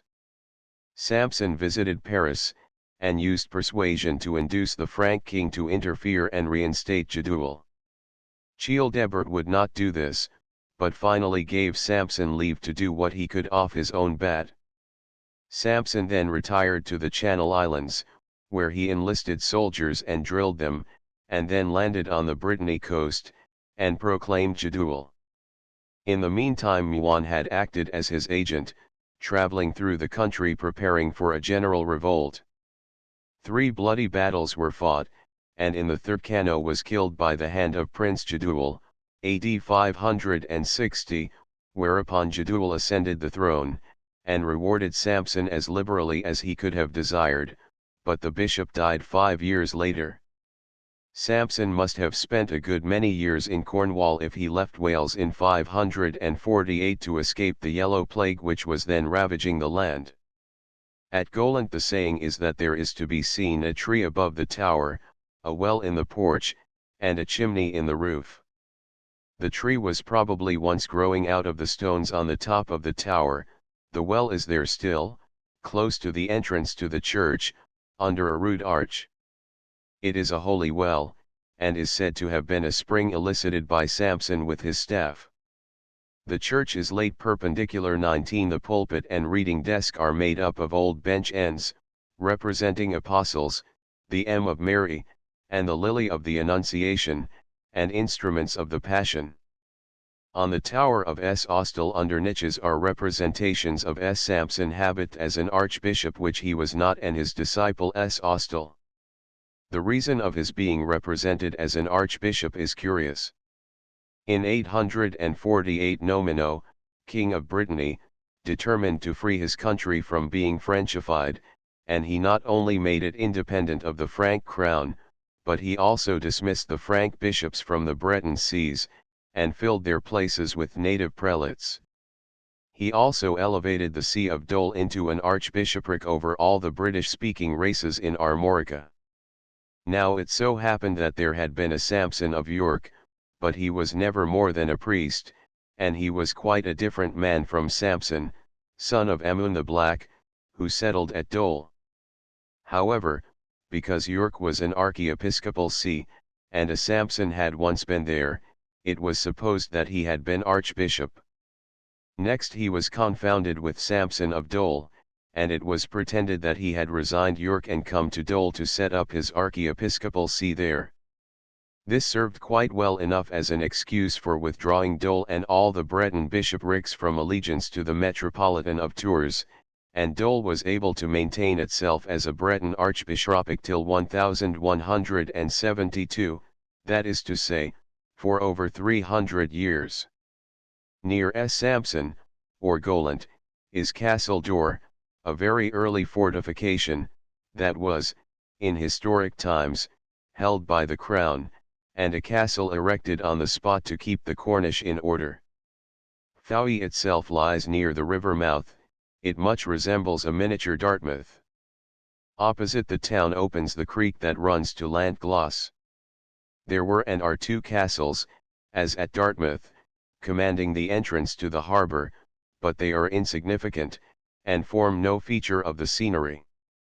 Fowey is a curious, rambling place, one long street twisting in and out among houses, commanded by Place, the beautiful mansion of the Treefree family, that would have been entirely beautiful but for absurd and tasteless additions.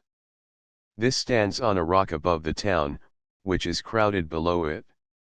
The very fine church, with noble tower, is dedicated to, because founded by, S. Finbar, afterwards Bishop of Cork.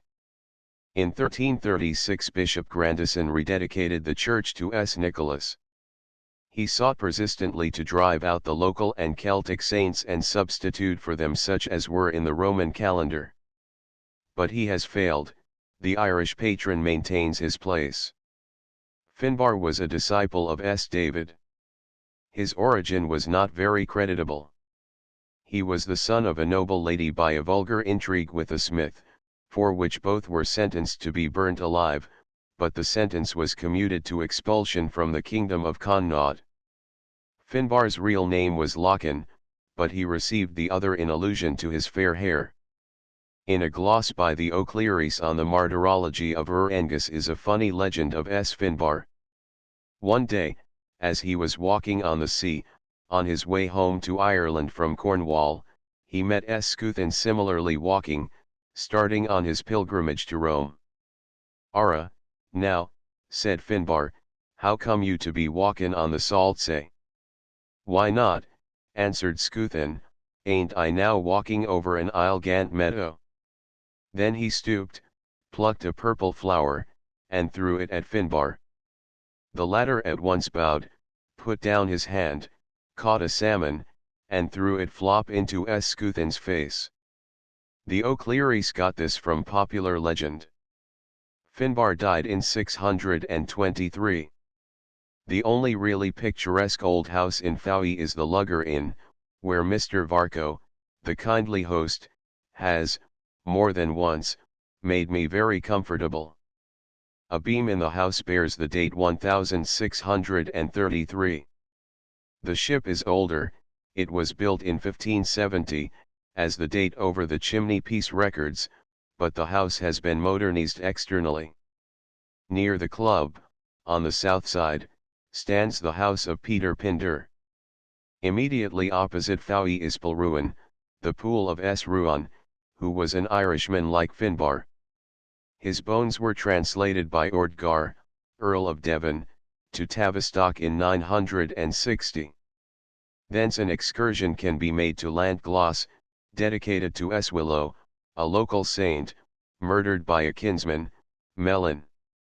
The church is chiefly interesting as containing monuments of the Mahon family.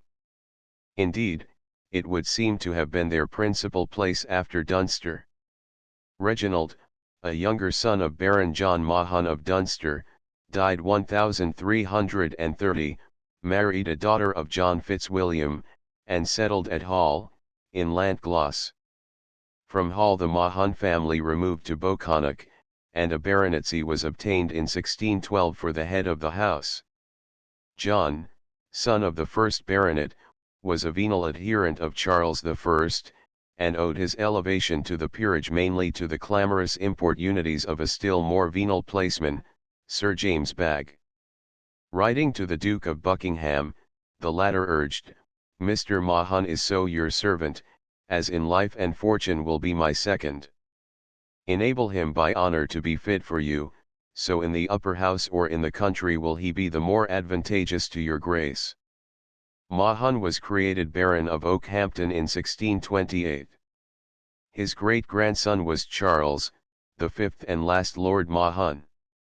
This man, possessed of a passionate and vindictive temper, lost his father early, his mother married again, and his education was neglected. When he had scarcely attained the age of 20 he was mixed up in the murder of Mountford, the actor. He was tried before his peers in 1692, and was acquitted, but there can be no doubt that he was associated in the murder. 7 years afterwards, in 1699, he was again tried for his life, along with the Earl of Warwick, for the murder of Captain Coode. He was again acquitted. This second escape sobered him for a while. For long he and the Duke of Hamilton entertained ill feeling towards each other, occasioned by some money disagreement. This came to a head in 1712, when it ended in a challenge. Which it was, however, who challenged the other was never certainly decided. Colonel Macartney was Lord Mahon's second, and Colonel Hamilton exercised the same office for the Duke. They met in Hyde Park on Saturday morning, the November 15th, and swords were the weapons employed.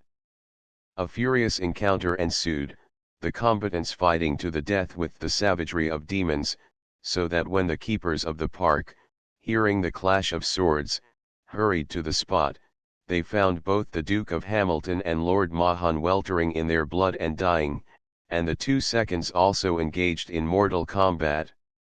The keepers separated the latter.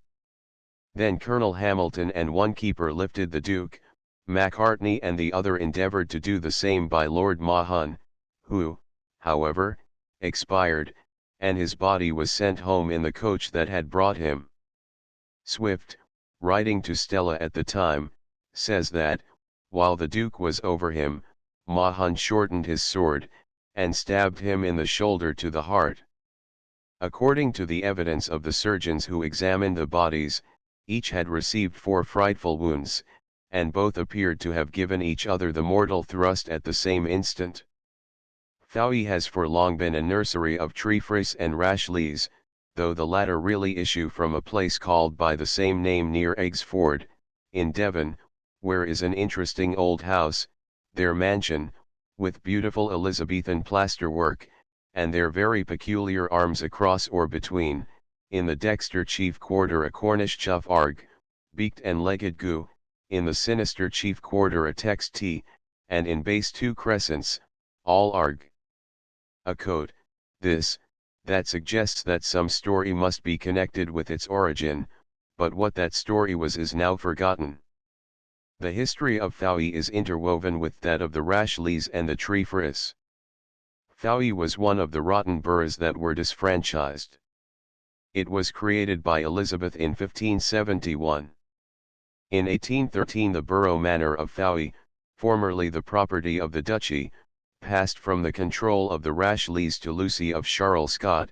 In Warwickshire, it was sold for £20,000 and an expenditure of £60,000 to acquire whole influence over voters.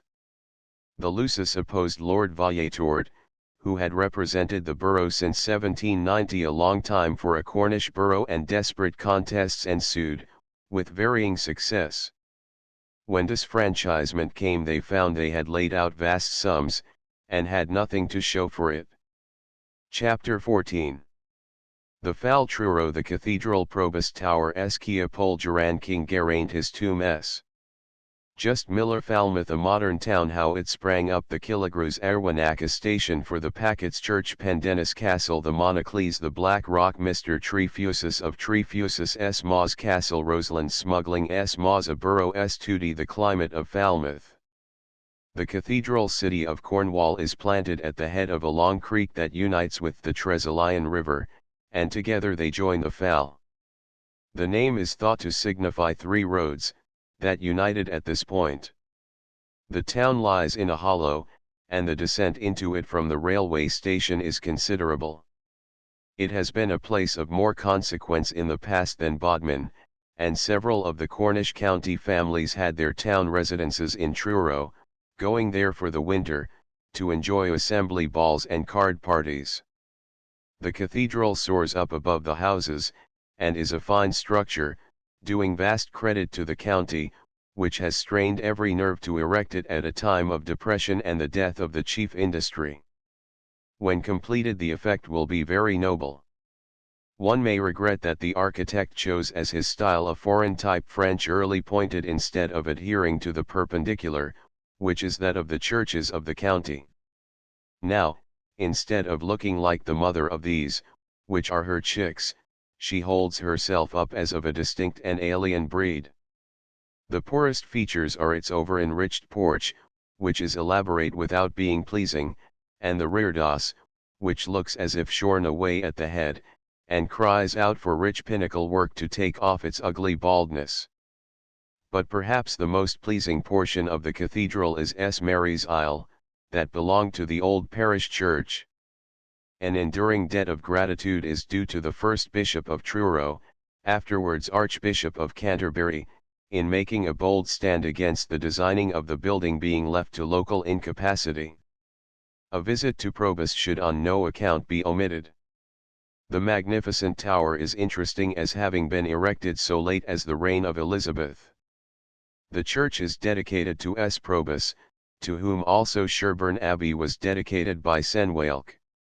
His history is not known. Just below Malpas, the point of juncture of the Truro River and that of Trezalian, are the remains of old Kia Church. Kia is a contraction for Keenan. He was one of the hostages held by Laogaire when S. Patrick came before him. Every high king in Ireland retained about him hostages delivered over by the under-kings who acknowledged his sway. In fact, as an Irish law tract says, no hostages, no king, and a king's done was always provided with a court for the hostages.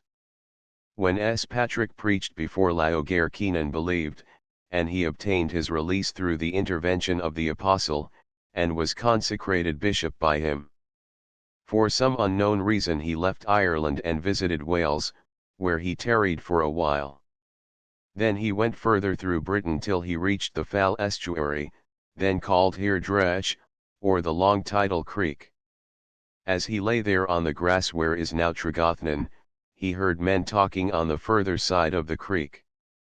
Said one to another, "Have you seen my cows anywhere?" The other replied, I have. I saw them yesterday in Rosini's." Then Kia remembered having heard a voice come to him in a dream, which said, "Settle where you hear the name Rosini's called."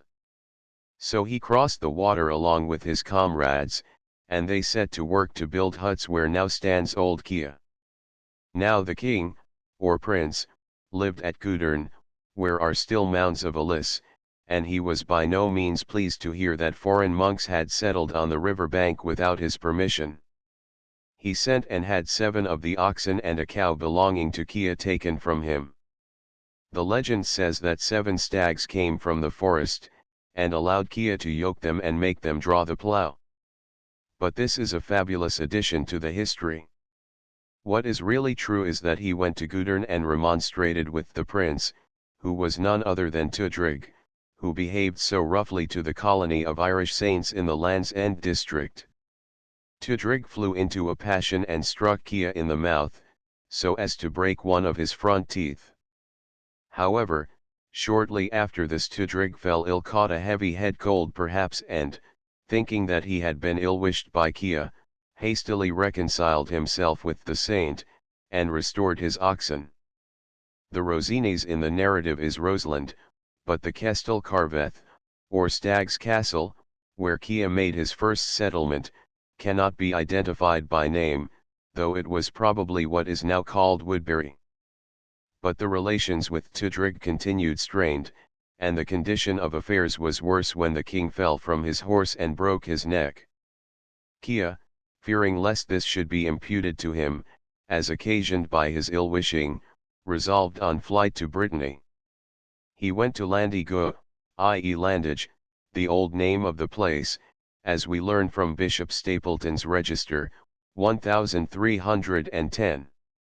Here was a merchant about to send a cargo of corn to Brittany, and Kia, with his companions, were permitted by the merchant to depart in the grain ship. He reached the Brittany coast at Cleator, and there he remained till the discord broke out between Arthur and Mordred, when Kia returned to Britain, and endeavoured, but in vain, to reconcile them. After the death of Arthur, it was Kia who told Queen Guinevere some unpleasant home truths, and induced her to retire into a convent. Then, in 542, he returned to Cleator, where he died shortly after at an advanced age. But this story of his connection with Arthur and Guinevere is very problematical, indeed impossible to reconcile with his history, if he was converted in 433. In Brittany he is called Sk, or Kia, as in Cornwall. A little lower down the river is the wooded slope of Polgeran, and an ancient chapel stands above it. Geraint, or Geraint, was king of Cornwall, and married Enid, daughter of the Count-in-Chief of Caerleon. Tennyson has revivified her charming story. After the death of Arthur, he seems to have been elected Pendragon, or High King, over the Britons, and his life was spent in fighting the Saxons along the frontier from the Roman wall down to the Severn. Senan, of the Land's End, was on good terms with him, and there is a story told in the life of that saint concerning Geraint. The king had a fleet of 60 vessels in the Severn, and the fatal battle in which he fell was at Langport on the Parrot, whither at that time vessels could ascend. His palace was at Dingerain, in the parish of Escarans in Roseland. His tomb is shown at Carn Point, where he was said to lie in a golden boat with silver oars, an interesting instance of persistence of tradition in associating him with ships. When the tumulus was broken into, in 1855, by treasure seekers, a kissed vine was discovered and bones, but no precious metal. As Geraint fell at Langport he would hardly have been brought to Cornwall for interment. But there were 2 other princes of Cornwall of the same name, who reigned later. The long Restronget Creek enters the estuary of the Fal, where that estuary becomes wide and a fine sheet of water. The peninsula is Roseland, the old Rosines moorland isle. Restronget Creek has been choked with the wash coming down from the mines and kaolin works. At one time it was a fine long arm of water. Immediately opposite each other are Miller and S. Just, the latter hidden in a lovely creek and buried in trees. The interesting little church stands by the waterside. It was founded by Just, or Justin, one of the sons of Geraint. By an odd mistake, over the north porch is inscribed, I was glad when they said unto me, Let us go up unto the house of the Lord, whereas the congregation have to descend to it some 200 feet, and the churchyard gate is level with the ridge of the roof. Miller Church is interesting as possessing old crosses with Celtic interlaced work. There were formerly curious frescoes in the church. It is dedicated to a prince of the blood royal. His father, Melian, was brother of the ruffian Tudrig, who carried off Eschia's cows and killed some of the Irish colonists. His uncles were Esudach, Bishop of Llandaff, and Ismail, a favorite pupil of S. David. But he had another, an ambitious uncle named Howell, who asked Melian to meet him, and suddenly and treacherously stabbed him, in 537. This probably took place not far from Par, where are a Lanmelian and a Merthin close together, indicative of a place of martyrdom, and a chapel to the martyred prince. Howell at once assumed the crown over Cornwall and Devon. In order to incapacitate his nephew Melior, son of the murdered Melian, from menacing his throne, he had his right hand and one foot cut off, as by Celtic law no cripple or disfigured person is qualified to become a chief or a prince. Melior was sent into Brittany.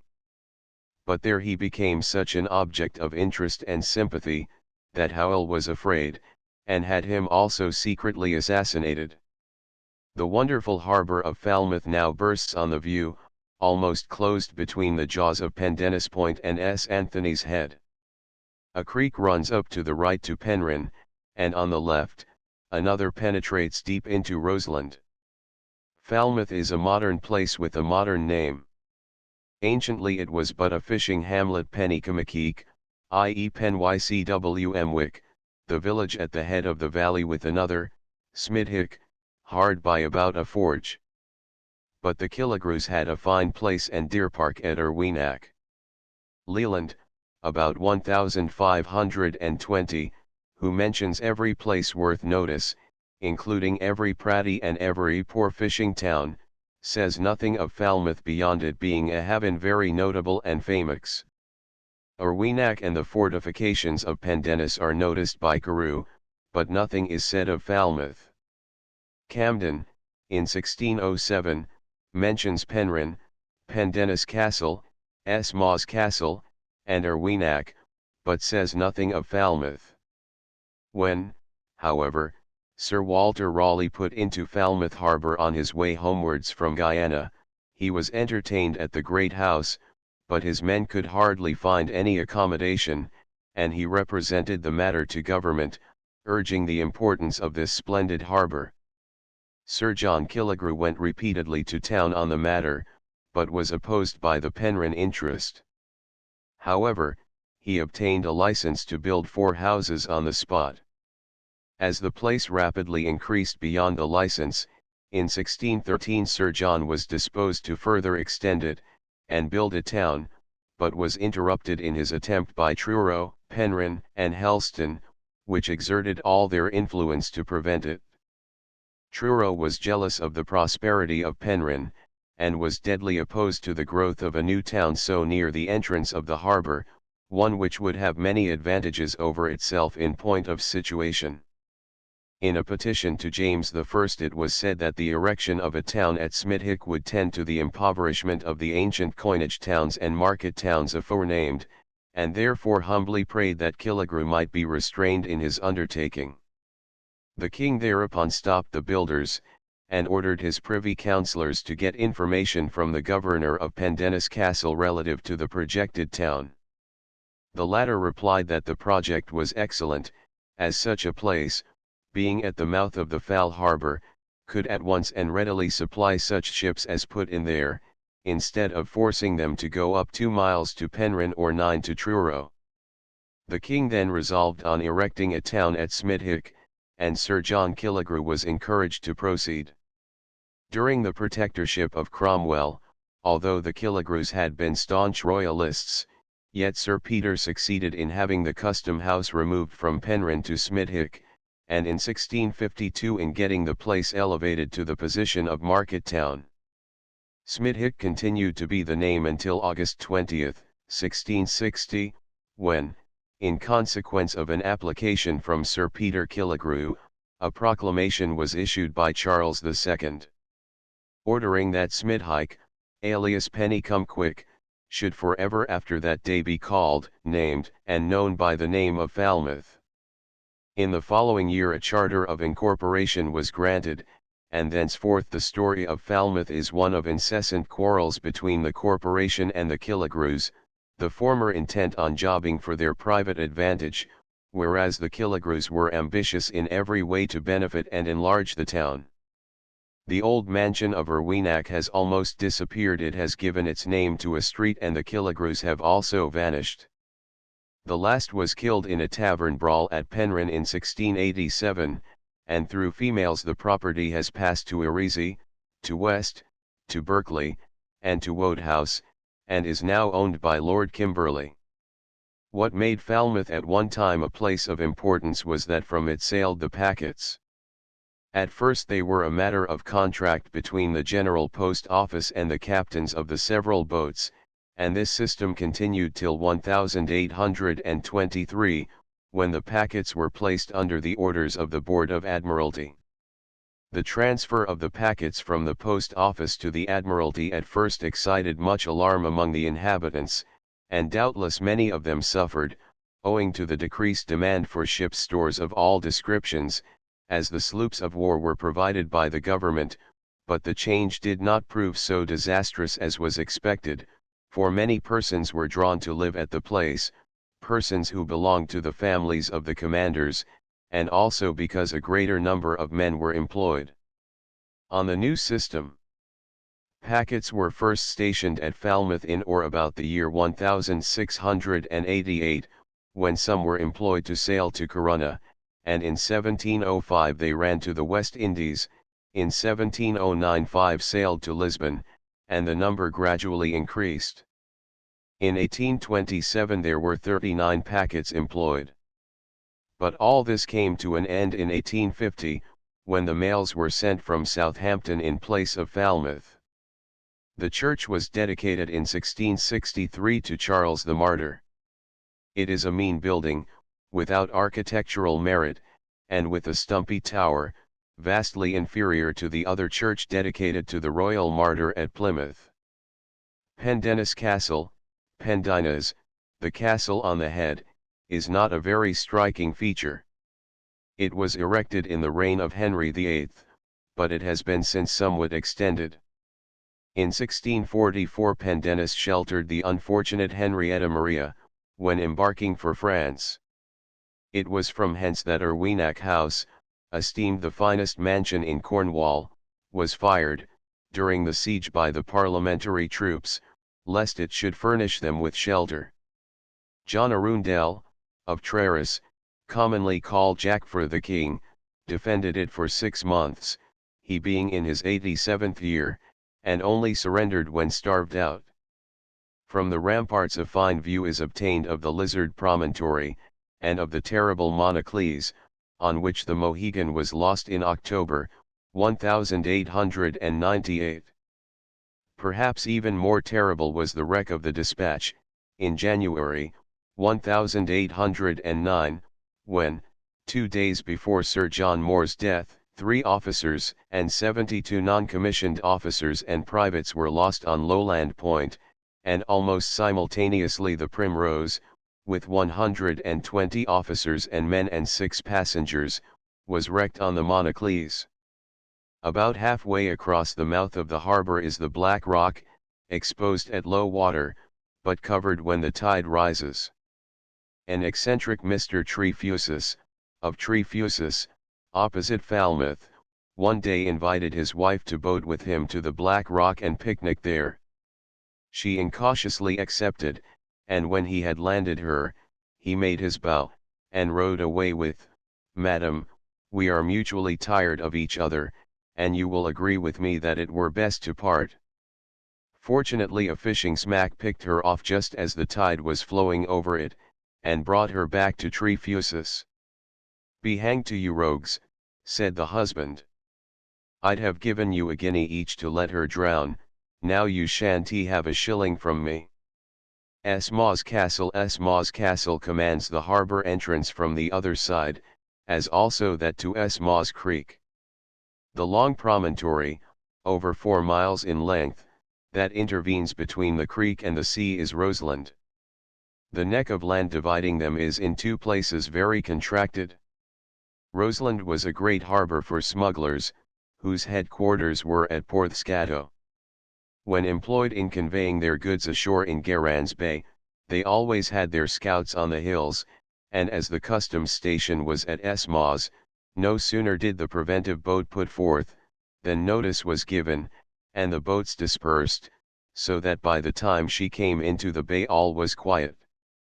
Finding this to be the case, the officer in command one day took his boat up the river, and had her carried by the crew across the neck of land, and he dropped into Garans Bay before the scouts were aware that he had left the harbour.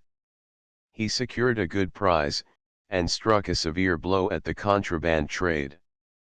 Porthscato, perhaps, takes its name from Cato, or Cadhaw, the son of Geraint, and Duke of Cornwall.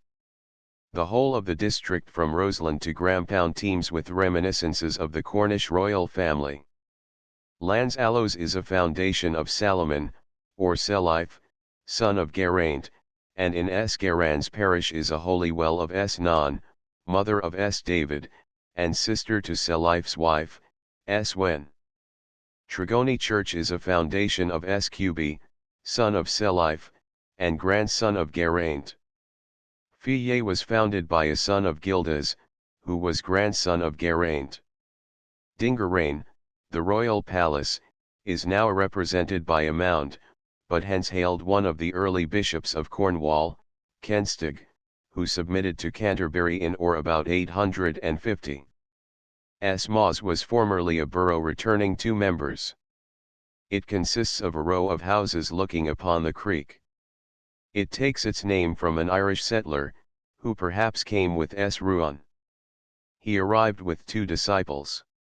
Tudi was one, or, as the Welsh call him, Tegwin, so that in all likelihood he had halted for some time on his way in Wales, doubtless at David's. There was formerly a stone chair near the beach, but it has been built into the sea wall. From this he taught the many pupils who came to him. But whilst they listened to or pondered over his instructions, they were much distracted by the frolics of a great seal that came near, stared at them, and made grunting noises. This was so vexing that one day Moss jumped out of his chair and, taking a big stone in his hand, ran into the shallow water to try conclusions with the seal. He got near enough to throw the stone at it, and to hit it on the head, after which he was no more troubled with the interruption. The reason why Moss settled where he did was probably this. His disciple, Tudi, was a cousin of Wen, who was queen, the wife of Selife, or Salomon, and Tudi doubtless advised his master to go to Cornwall, and see whether his kinsfolk would do something for them. However, Moss does not seem to have been long satisfied with his entertainment, for he crossed into Brittany, where he died.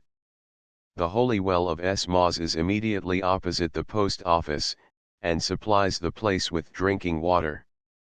The pointed arched door is walled up, and 2 ugly ventilating shafts have been inserted to keep the air sweet above the spring. From the land side, the castle of Moss is a picturesque object. One of the main charms of Falmouth and its neighbourhood is the climate. Sharp frosts are almost unknown, the mild and balmy air is wonderfully even in temperature, and the marvellous gardens of Ennis show delicate kinds of rhododendron elsewhere growing in greenhouses luxuriating in the open air. The climate is that of the lotus eaters, pleasant but enervating.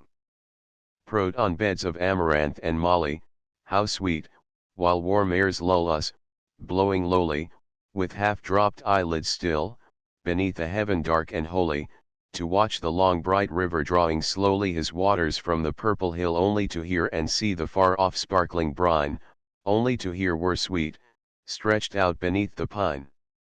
Let us swear an oath, and keep it with equal mind, in the hollow lotus land to live, and lie reclined on the hills like gods together, careless of mankind.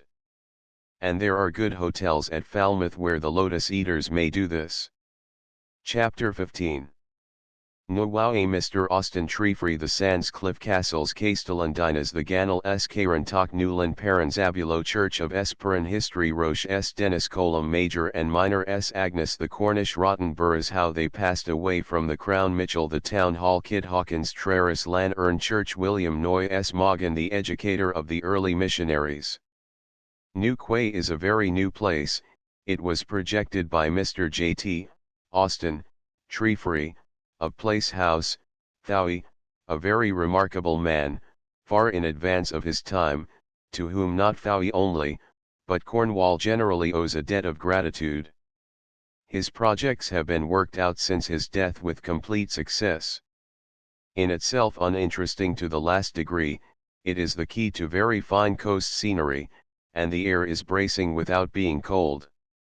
It possesses excellent sands, both at New Quay and Fistral Bays.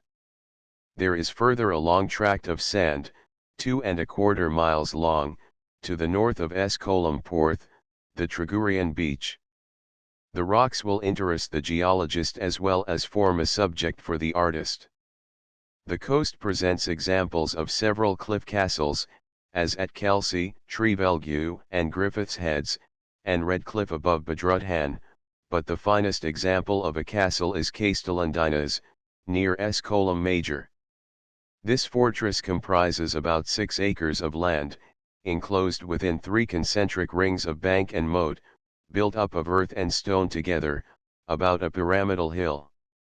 The innermost enclosure contains about 1.5 acres, and there were at one time indications of habitations therein, but these have now disappeared. There are, however, traces of a pit that was a well or tank for rainwater, as there is no spring on the hill. There are 2 entrances to this interesting camp or dinas. According to legend, King Arthur lived here and hunted the wild deer on Tregass moors. Near Paranzabulo are Caerceof, if perfect, and Caerdane, dinas. To the south of New Quay is the curious creek called the Ganal, Ganhel, the mouth of Saltings. A very slight thread of sweet water descends from the land into a creek of 3 miles of salt marsh and sand, filled at high water with the tide. Here it was that S. Patrick's companion, adviser, and friend, Carantoc, on leaving Ireland, set up his residence. He was a remarkable man, for he was one of the 3 bishops chosen by Laogaire at Tara to revise the laws of Ireland. When the Irish accepted Christianity, it was obvious that the laws needed modification. King Laogaire was not and never did become a Christian, but he accepted the situation, and appointed a commission for the revision of the laws, and on this sat Carantoc. The result was the Census More, the great code by which the Irish were ruled till 1600. Carantoc was an acquaintance of King Arthur, but he met him, not at Castellandinas, but on the Severn at Dindar, and did not get on well with him. An odd story is told of his fixing the site for his church at Crantock. After he had landed in the Ganal, he went up on the land, and began to till a scrap of land granted him, and when not at work on the soil, he whittled his staff, to make the handle smooth. Then, when he resumed his mattock, he saw a wood pigeon fly down, pick up the shavings, and carry them off. He was curious to know what she did with them, so he followed, and saw that she dropped them in one spot in a little heap. There must be some meaning in this, said Carantoc, and he resolved to build his church there. Those Celtic saints looked out for some omen to direct them in all their doings. Crantock Church was collegiate, it fell into a condition of decay, and was shockingly mutilated, but is about to be restored carefully and conservatively. Another interesting church, one with a fine screen and in good condition, is Newlyn. This is probably situated on the patrimony of S. Nulina the White Cloud, as her name signifies. She was of noble birth, but, like the rest of the Celtic saints, thought she must travel, so she took ship at Newlyn West, where she has also left her name, and arrived in Brittany with her foster mother as chaperone. There she had an unpleasant experience. She caught the fancy of a local magnate, who pursued her when she fled from him, and as she stubbornly repelled his advances, in a fit of fury, struck her with his sword and killed her. She is commemorated at Newlyn, or Nwyl Powtivy, where the screen was formerly painted with a series of subjects relative to her story. This was destroyed in 1684 by order of the Vicar General, because it concealed the new reredos in the debased style of the period. This tasteless construction has been in turn demolished, and the paintings that formerly decorated the ewe have been reproduced in colored glass in the windows. The Great Towans, or sand dunes, of Penhale extend 3 miles in length, and almost 2 in parts inland. They are held in check to the north and northeast by the little stream that finds its way into Holywell Bay. In these sands was found Esperance Chapel, of the 8th or 9th century, in 1835, exactly resembling similar structures of the same date in Ireland. It was cleared out by Mr. William Mitchell, of Comprigny, near Truro, and he thus describes it: the church, which is built nearly east and west, inclining only 4 degrees north of west, is of but small dimensions, the length without the walls being 30 feet and within the walls 25 feet, the width within 13 feet in the chancel and 12 feet in the nave, and the height about 13 feet. There is a very neat arched doorway in a good state of preservation at the date of the work, viz. the day when I removed the sand from it, 7 feet 4 inches.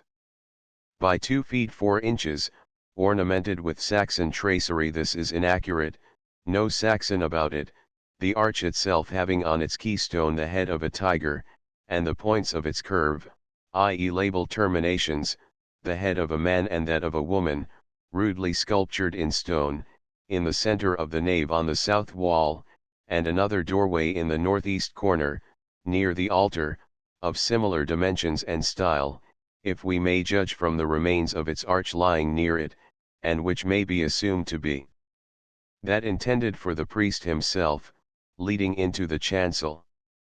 The chancel is exactly 9½ feet long, and shows in the north and south walls the precise spots where the railing, screen, separating it from the nave was fixed.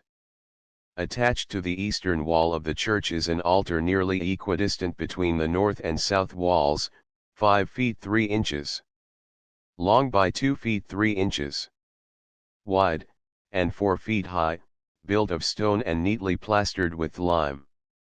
8 inches above this altar is a recess or niche about 12 inches high by 8 inches wide, in which, undoubtedly, was once Esperan's shrine.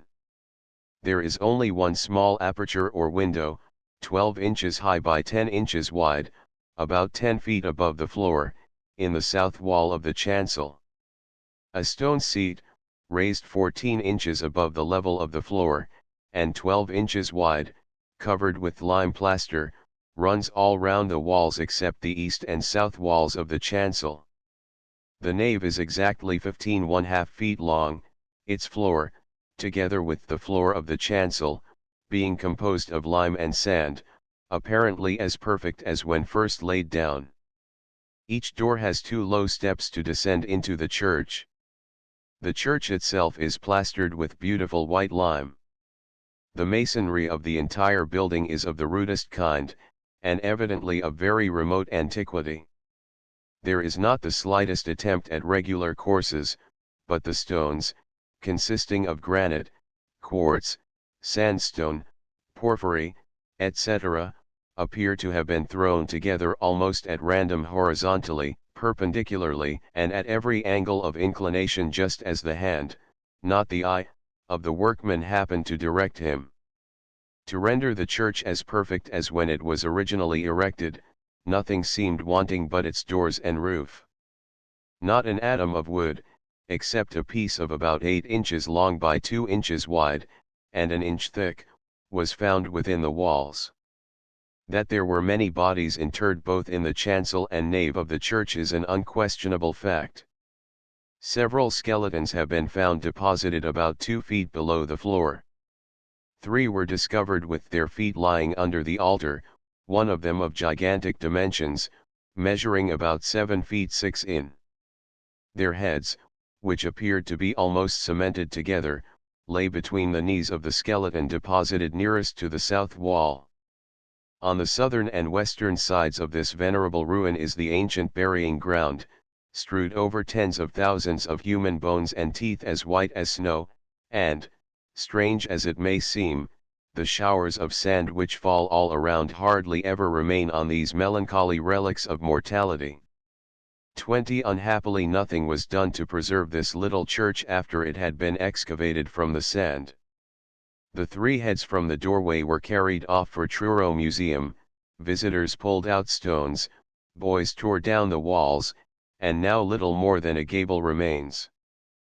But to this was added the mischievous meddlesomeness of the curate in charge, the Reverend William Haslam, who turned the altar stones about, as he had got a theory into his head that they had formed a tomb, and rebuilt them in this fashion, pointing east and west, and cut upon the altar slab the words Esperanus. It is purposed to undo Mr. Haslam's work, and replace the altar as originally found. More should be done. Cement should be run along the top of such wall as remains to save it from falling. The Reverend C. Collins Trelawney, soon after the discovery, wrote an account in a book entitled Paranzabulo, The Lost Church Found, which went through 7 editions, 1837 to 72.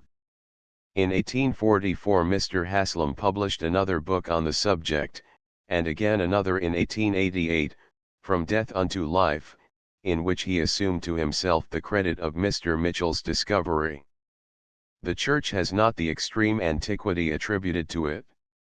The fact of there being a chancel is sufficient evidence that it does not belong to the 6th century, as none of the earliest Irish churches possess this feature. 21 It is about 2 centuries later, though doubtless a reconstruction of the old materials, and perhaps on the old lines.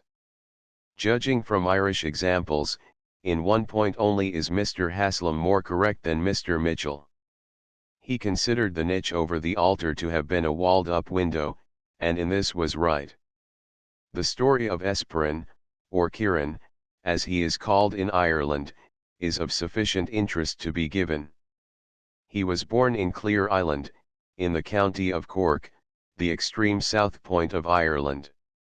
He established a monastery at Sire, in the extreme north of Munster.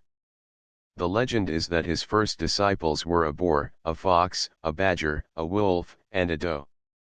And in this we have an instance of the manner in which simple facts assume a fabulous character in the hands of late writers. The district was that of the clan of High Sinach, i.e. the Foxes, an adjoining tribe was that of the High Brock, or the Badgers.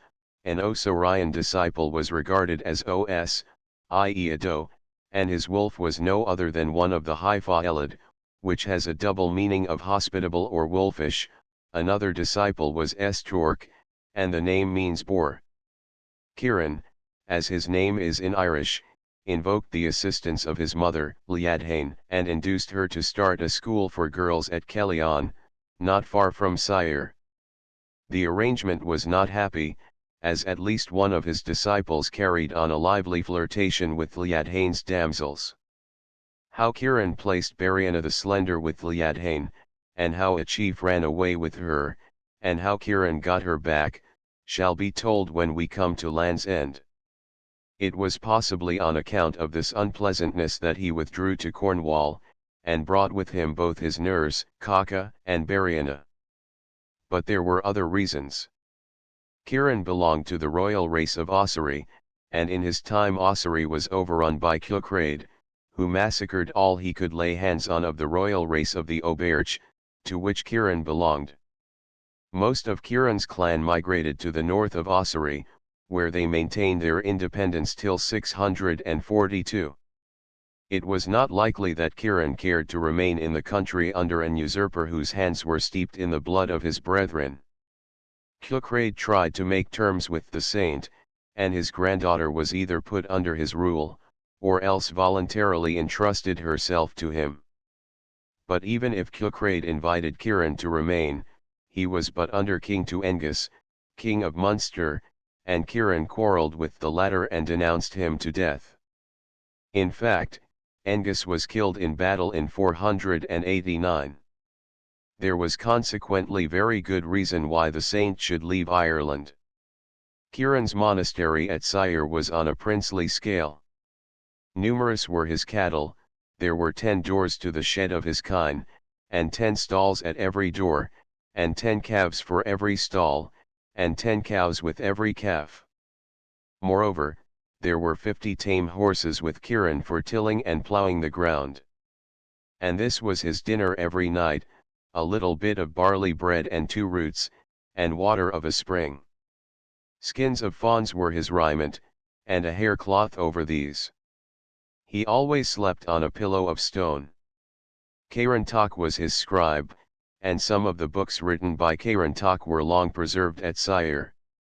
One of Kieran's disciples was Carthag, who, although a saint, was a somewhat loose fish, and gave the abbot not a little trouble. Asitha put one of his escapades in as delicate a way as might be when she said a son will be born to Carthag, and Carthag will not be thought better of accordingly. On account of his disreputable conduct, Kieran kicked him out, and bade him go to Rome, hoping that he might sow his wild oats in that chaste and holy place. One day Kieran of Clonmacnoise and the 2 Brendans came to visit him. The steward approached him in dismay. There is nothing to offer these distinguished guests except some scraps of rusty bacon and water. Then serve up the bacon and the water. Now there was at table a lay brother, and when the bacon was set before him he thrust his platter contemptuously from him, for he was tired of bacon, and went out visiting, by dad. He expected to be fed like a gentleman. Ha, said Kieran turning angry, you are dainty, son of Comgall, it is just such as you who would not scruple to eat ass's flesh in Lent. Across the backbone of Cornwall is Lot Oak, and if I am not mistaken, Kieran planted there his old nurse, Kaka, who also became head of a religious house for women. It is said that every Christmas night, after divine service at his own monastery, Kieran started off walking, and arrived at early morning to perform divine worship for his old nurse, and gave her the compliments of the season. The date of his death is not known, but it is thought to have been about 550. A friend writes to me it may be foolishness, but to me such a place as the ruined church of Paranzabulo appeals most powerfully. I determined to find it unaided, and when found I spent hours there, sometimes at dark, trying as best I might to recall the place as it once was, and to revivify the bones which were lying in several little heaps where the workmen, who had been railing about the ruin, had collected them. It seems to me that one loses a great deal in stifling and choking the imagination. In the dusk of evening, with the swallows in vast quantities gathered for their flight to the south, and the white bones lying before me, the wind sighing and piping in the grass, and the sea moaning in the distance, the scene was one that deeply impressed me, and will never be forgotten. Although the ruin is that of an early church, it is a mistake to suppose that it is contemporary with the founder. It is probably 2 centuries later. The rock and hermitage of Roche, standing up in a district that has been turned over and undermined for tin, and is strewn with ruined engine houses, deserve to be seen. The rock is a prong shooting up boldly, and a chapel and the cell of an ancient hermit have been constructed on it. Dennis is a conical hill with an earthwork round it, in fact, it was an old dinas, or palace of a chief. The church within was called Landinas. The bishops of Exeter, not understanding the real meaning, concluded that it was the church of Dennis, and dedicated it to the bishop martyr of Paris, a somewhat apocryphal personage. So 2 fortified headlands were each Lanandinus 22, and they were converted into churches of S. Anthony. S. Colum Major has a fine church, which unhappily suffered from an explosion of gunpowder in 1676, when 3 boys carelessly set fire to a barrel of this explosive, which had been placed in the rude loft staircase. The windows and roof were blown away, and the pillars thrown out of the perpendicular. Happily the fine carved benches were unhurt. They are curious.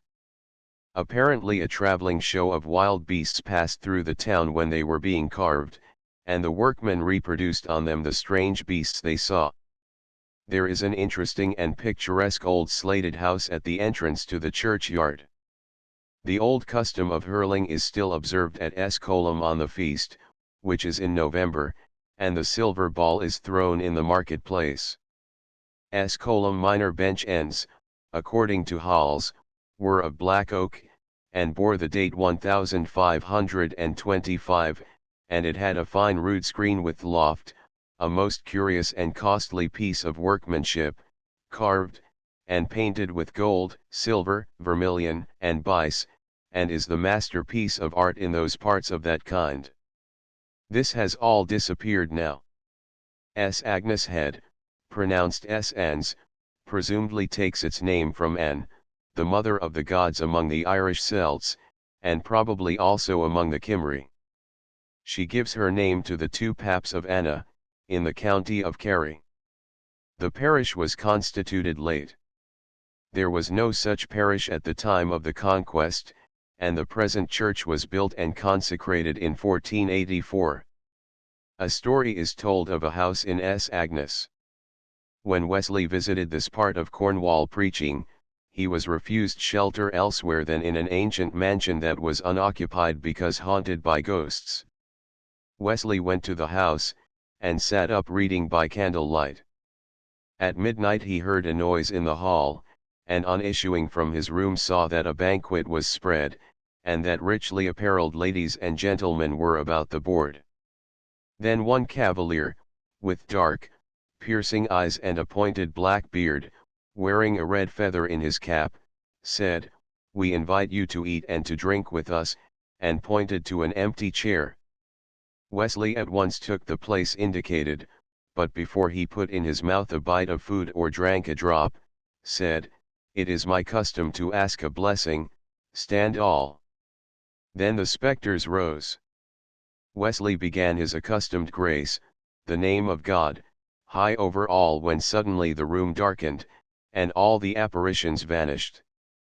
The story of the creation, subsequent history, and extinction of those English boroughs which were swept away by the Reform Bill of 1832, and which were commonly designated as pocket or rotten boroughs, is too curious an episode in parliamentary history to be allowed to remain in the limbo of parliamentary reports, a charnel house of the bones of facts unclothed with the personal reminiscences and local details which invest these dry bones with flesh, and give to them a living interest.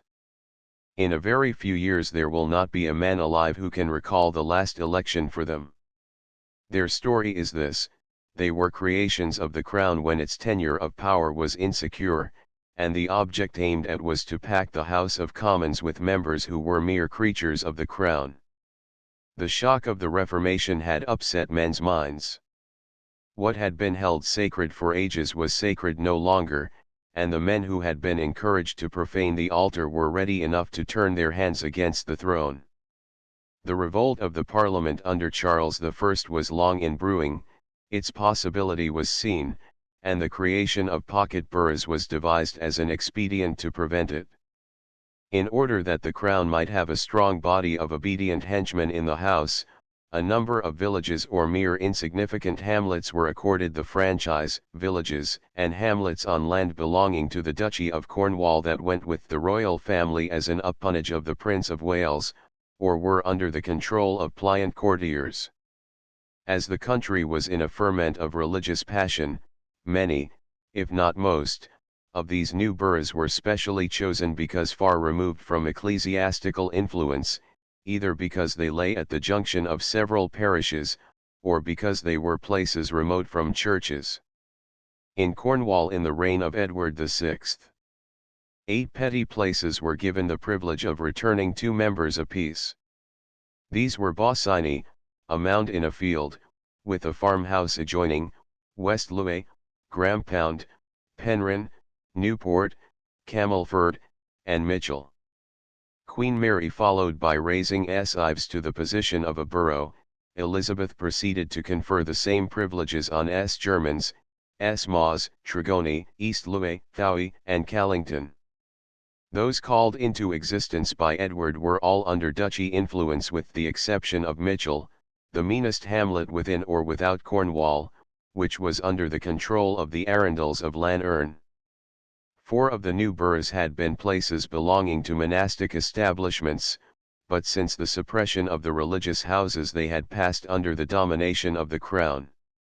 S. Ives, which had been constituted a borough by Philip and Mary, was in the hands of Paulet, Marquis of Winchester, who could be relied upon. For the same reason Callington was given 2 members in 1584, as this also was held by the Paulets. The fear of ecclesiastical influence is conspicuous in numerous instances. Camelford is 2 miles distant from a church, and the only chapel in it was confiscated and demolished. Salt Ash was another churchless place. It belonged to the parish of S. Stevens, 2 miles distant, and had in it no other place of worship than a municipal chapel. Grampound was at a like distance from its parish church, S. Creed. Tregony was planted at the junction of several parishes, Mitchell divided between 2 equidistant churches 2 miles away. Another remarkable feature in these boroughs is that they rapidly slipped away from the influence of the Crown, and fell under the control of great landlords. Founded for the servile support of the throne, they became a prey, not even to duchy tenants, but to private owners, and resolved into saleable commodities, that passed rapidly from hand to hand.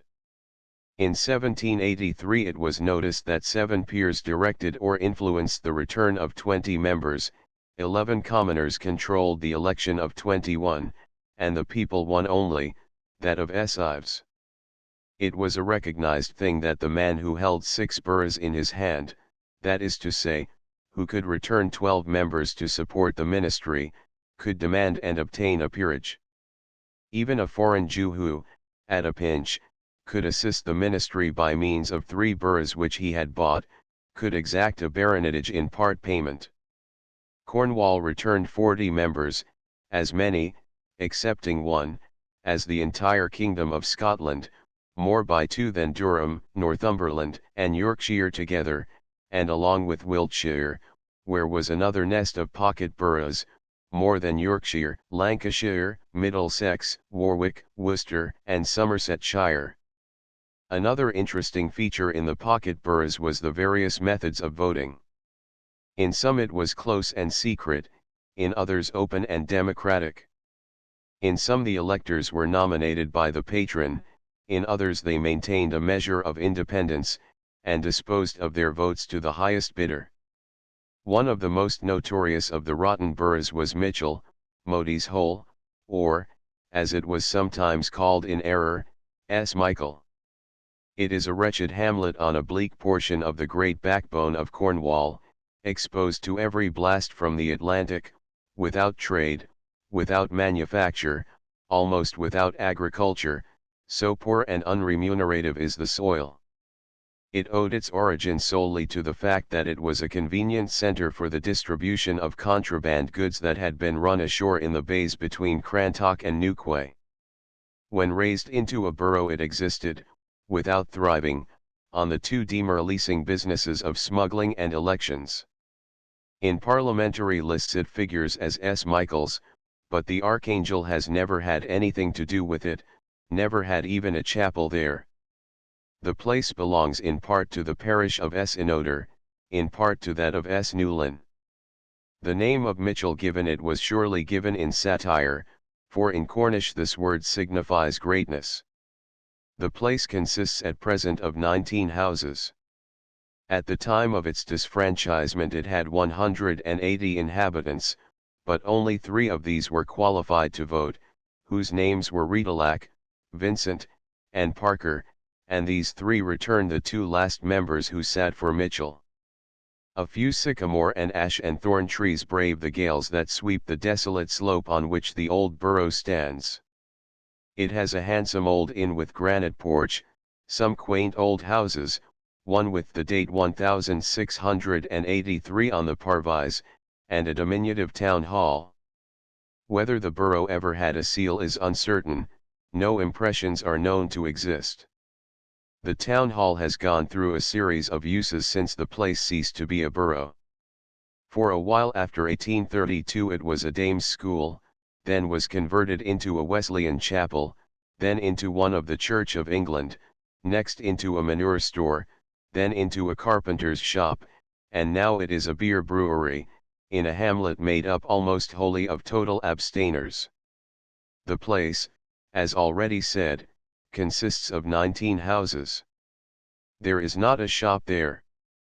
The dame's school has been transferred from the town hall to a one-roomed cottage, that crouches under a bank, and is overshadowed by sycamores. The privileges it possessed proved to it a curse, for if there were voters in it sufficiently independent to think differently from the patron, he tore down their dwellings. After the last election but one Sir Christopher Hawkins swept away numerous cottages from his land, so as to reduce the number of voters, not because they were recalcitrant, but because all demanded payment for their votes, and to diminish the voters, as he did, from 80 to 3 meant a corresponding reduction in election expenses. At the election of 1831 there was no voting at all. The steward invited some 24 individuals to dine with him in the inn, of these 3 only were nominated to vote. A worm-eaten chair was thrust on the balcony of the inn, and the nominee of the patron was declared chosen and chaired. Immediately after this election the same patron, Sir Christopher Hawkins, pulled down 12 more houses, amongst these a handsome mansion opposite the town hall, that had been erected by Lord Falmouth in 1780, when he was dominant in the borough, and all the stonework was carried away for the construction of Lord Falmouth's new house at Tregothnan. In the penultimate election there were but 13 electors, who were nominated by the patron. But even these were not altogether submissive. A stranger came amongst them, and by large promises induced most of them to agree to vote for him as second representative. Dread of their patron, however, in the end proved too strong, and they returned both his nominees. The stranger, however, assured them that he would send them presents all round, and on a certain day the carrier arrived with a large chest addressed to the free and independent electors of Mitchell. On opening it, the chest was found to be full of stones, and to have 13 halters on the top properly addressed to the several electors, among whom, by the way, were 3 parsons. The unfortunate borough during the later years of its existence was a battleground of many combatants. It was never certain who had the right to vote. This question was left in ambiguity till 1700, and every successive election gave rise to a petition and parliamentary inquiry. In 1639, when Courtenay and Chadwell were elected, a petition was sent up to the House appealing against it, and the plea set up was that the members had got in by the aid of voters who were not qualified. Between this date and 1705 the borough came before the election committee no less than 15 times, and the right of voting was altered from time to time. In 1660 the question arose whether the right of voting lay in the commonalty at large or in 2 functionaries called eligers, nominated by the lord of the manor, and in 22 free men of their appointment. The committee of the House considered that it rested with these nominees, and that the householders of Mitchell had no electoral rights whatever. But in 1689 the committee decided that the right of election lay with the lords of the borough, who were liable to be chosen port reeves, and in the householders of the same not receiving alms. Here was a fundamental change. All at once universal suffrage was introduced. Next year, 1690, Rowe, for the second place, got in by 31 votes against 20 given for Courtenay. Upon investigation, it was proved that Rowe had bribed a dozen voters with £5 or £6 apiece.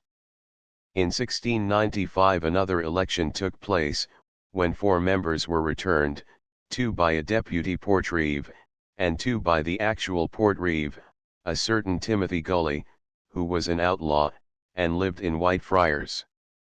The struggles of Anthony Rowe and Humphrey Courtenay occupy an almost proverbialis this epoch. About 1698 it was noted that the cost of these struggles had been enormous, and William Courtenay, son and heir of Humphrey, was forced to petition the House to be allowed to sell his entailed estates to defray them. Rowe was pronounced elected in 1696, but was unseated as speedily on appeal from the defeated side. In 1707 the traditional contest takes place at Mitchell between Rowe and 2 others. Rowe, who was elected, was soon confronted with the inevitable petition. The right of voting for this distracted borough had already been changed from one of nominees of the patron to one purely democratic, and now, in 1701, it was again changed. This time it was invested in the portreeve, and in the inhabitants paying scot and lot. For nearly half a century no election petition came up from Mitchell, but in 1754 the scandals became more flagrant than before, and the interest of the political world was drawn to this obscure and ragged hamlet. Lord Sandwich had squared the returning officer, and his candidate was elected by 30 against 25. The Duke of Newcastle now disputed this election. There were, at that period, 2 taverns at Mitchell, each with its picturesque projecting porch on granite pillars. Each of these became the center of party cabal and caucus, and this continued for 10 months, during which ale and wine flowed and money circulated, and the electors ate and drank at the expense of the Earl of Sandwich and the Duke of Newcastle, and devoted all their energies to swell their several factions at the expense of the other. At last the Duke's candidates, Luttrell and Hussey, were returned vice Clive, a cousin of the Indian Clive, and Stevenson, who were sustained by the Earl. After this stranger succeeded stranger in the representation of Mitchell. In 1784 the 2 patrons were Lord Falmouth and Francis Bassett. No sooner was the election declared than a petition against the return was sent up to the House, and the committee found that the evidence of bribery and corruption by one of the returned members was so gross that he was forthwith unseated. Sir Christopher Hawkins of Truith Inn, Bart., was sole owner of the borough between 1784 and 1796, and he held it with an iron grasp. By means of pulling down houses, this crafty baronet thinned down the electors to 16, and finally further reduced the number to 3.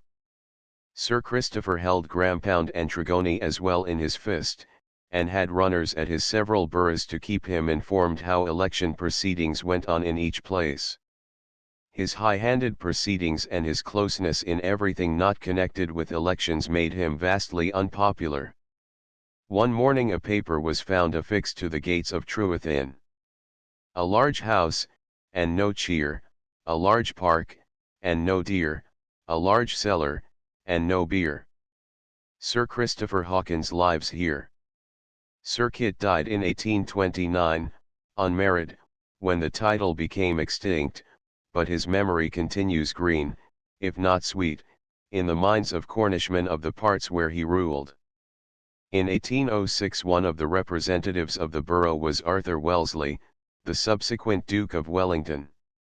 During 11 years, 1807 to 1818, there were 9 elections at Mitchell. No event of importance occurred after 1818, except the extraordinary and significant revelation made at the contested election of 1831, when Hawkins, the nephew of Sir Christopher, got 2 votes, Kenyon, a Tory, 5, and Bent 3. In the following year the 5 electors of Mitchell found their borough disfranchised. There were, When I visited Mitchell in 1893, two old men, brothers, of the name of Manhire, one aged 94, who could recollect the last election, and could tell some good stories about it. Trerris, the ancient seat of the Arundels, is near Mitchell, which, it may be remembered, was made into a borough because completely under their control. But their influence rapidly declined, and they lost all power over the voters. The old house is converted into a farm, and is no longer in the possession of the Arundels. Its fine carved oak furniture was scattered. More charmingly idyllic than Trerris is Lanerne, another seat of the Arundels. Roger de Arundel was at home when the Conqueror came to England. William Arundel had his lands forfeited for rebellion in the reign of King John, but they passed to his nephew, Humphrey Arundel, in 1216. His son, Sir Renfrew Arundel of Treefree, married the daughter and heiress of Sir John de Lanerne in the reign of Henry III, and since then Lanerne became one of the favourite family seats of a house that acquired the baronies of Wardour and Trerris. Lanerne lies in the loveliest vale in Cornwall, shut in and screened from the blasts that sweep from the Atlantic. The old house was abandoned in 1794 to the nuns of Mount Carmel, who fled to England for refuge from the storms of the French Revolution. The front of the mansion is of the date 1580, and is eminently picturesque.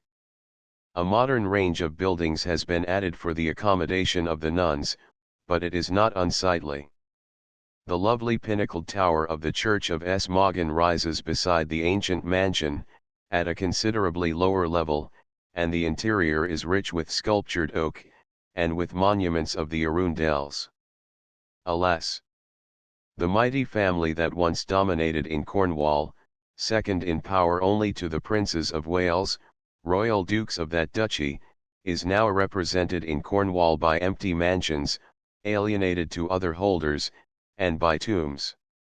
The motto of the family is Deo Data, given by God. It might be properly supplemented, if the Lord gave, the Lord hath also taken away. Lanerne is in the parish of S. Moggen. The church has been coldly and unsympathetically renovated by Mr. Butterfield. It contains very fine carved bench ends and a screen that deserve inspection. The tower of the church is peculiarly beautiful, and the church rises above a grove of the true Cornish elm, growing like poplars, small-leaved. Carnanton was formerly the dwelling of William Noy, a farmer of Berrien, who was bred as student at law in Lincoln's Inn, and afterwards became MP for S. Ives in Cornwall, in which capacity he stood for several parliaments in the beginning of the reign of Charles I, and was one of the boldest and stoutest champions of the rights of Parliament against absolute monarchy. Charles I then made him his Attorney General, 1631, whereupon his views underwent a complete change, so that, as Hall says, like the image of Janus at Rome, he looked forward and backward, and by means thereof greatly enriched himself. He it was who contrived the ship money tax, which was so obnoxious, and was a principal occasion of the rebellion. The Attorney General one day was entertaining King Charles I and the nobility of the court at dinner in his house in London. Ben Jonson and other choice spirits were at the same time in a tavern on the opposite side of the street, very much out of pocket, and with their stomachs equally empty. Ben, knowing what was going on opposite, wrote this little metrical epistle and sent it to the Attorney General on a whitewood trencher. When the world was drowned no deer was found, because there was no park, and here I sit without e'en a bit, cause Noye hath all in his archy. The presentation of this billet caused great amusement, and Noy sent back a dish of venison with the rhymes recast, at the dictation of the king, in this fashion: when the world was drowned there deer was found, although there was no park, I send thee a bit to quicken thy wit, which comes from Noye's archy. Hall says William Noy was blocole, incendiary, and stirrer up of the civil wars by assisting and setting up the king's prerogative to the highest pitch, as King James I had done before, beyond the laws of the land. As counsel for the king he prosecuted for King Charles I the imprisoned members of the House of Commons, 1628, viz., Sir John Elio, Mr. Carleton, and others, whom after much cost and trouble he got to be fined £2,000 each, the others £500. A portrait of William Noy, by Cornelius Jansen, is at Ennis, the property of D.G. Ennis, Esqs Morgan, the founder of the church, as also of that in Carrier, was a man of extraordinary importance to the early Celtic Church in Ireland, Wales, Scotland, and Cornwall. He was the great educator of the saints, and perhaps the first head of a college in Britain. He had under him S. David, Paulinus, and the ill-conditioned Gildas, and he is probably the same as Machen, the master, entrusted by S. Patrick with the education of the clergy for the Irish mission. S. Ianni and S. Torney were disciples of his, and it was he who gave to Brig, or Brica, the rules by which a religious community of women should be governed. His great educational establishment was at Tygwin, or the White House. This was planted on the slope of Carn Lidy, a purple, heather-clothed crag close to S. David's Head in Pembrokeshire, whence in the evening the sun can be seen setting behind the mountains of Wexford. Here remains of a rude old chapel can be traced, and around it are countless very early interments in unhewn stone graves, pointing east and west. In fact, this is the necropolis of the great missionary home whence streamed the first Christian teachers into Ireland, and whence Scotland, Cornwall, and Wales were supplied with evangelists. 23 His establishment was a double one, of female disciples as well as of males, and the consequences were not always satisfactory. A British king named Drust, 523–28, sent his daughter to Tygwin to be educated. In the college were at the time Finian, afterwards of Clonard, and two other Irishmen, Ryoch and Talmage. Ryoch fell in love with the girl, and bribed Finian to be his go-between and get her for him as wife by the promise of a copy of all Morgan's books that he undertook to make. Finian agreed, but by treachery, or as a joke, did the courting for Talmage in place of Ryoch. When the circumstances came to the ears of Morgan he was very angry, and he gave his boy a hatchet, and told him to hide behind the chapel, and when Finian came to matins to hew at him from behind. But instead of Finian, the first to arrive was Morgan himself, and he received the blow destined for Finian. Happily, either because the boy missed his aim in the dark, or more probably because the order had been given to beat Finian and not kill him, Morgan was not mortally wounded. Non, the mother of S. David, was brought up in the same house, and was there when it was visited by Gildas the historian, whose works we have. It does not at all appear that the rule of celibacy was required of clergy, even of abbots, in the early Celtic Church, for this same Gildas was father of two founders of churches in Cornwall, S. Eval and S. Filius, of Phil and S. Kenneth, the crippled abbot of Gower, was the father of S. Inoder. S. Patrick in Ireland did not require his bishops to be unmarried, all he demanded of them was that they should follow the apostolic rule, and that each should be the husband of one wife. The same regulation continued in force in Wales till the Norman invasion in the 12th century. S. Patrick was no doubt mainly guided in making his rule by what was ordered in Scripture, but he was also doubtless satisfied that on practical grounds it was the best course, for he had a difficult team of missionaries to drive. This comes out clearly enough in the Lives extant. Chapter 16. The lizard Manig. The meaning of lizard. The character of the district Helston. The furry day pixie pots Loopool Tennyson serpentine. The Cornish heath. The strapwort other plants Woad Esperin and the Woad windmill Peter Odger Mullion Tregoning Hill S. Ruan S. Winwalo 1 and all Gunalow Church Curry. The colonization of Brittany Rex. The learned Scotus, says Addison in the 174th number of the Tatler, to distinguish the race of mankind, gives to every individual of that species what he calls a sati, something peculiar to himself, which makes him different from all other persons in the world. What the learned Scotta said of individuals may as truly be said of localities, and indisputably the sati of the lizard is most pronounced. In itself the district is not beautiful. It consists of a tableland elevated a few hundred feet above the sea, very bald and treeless, and without hills to break its uniformity.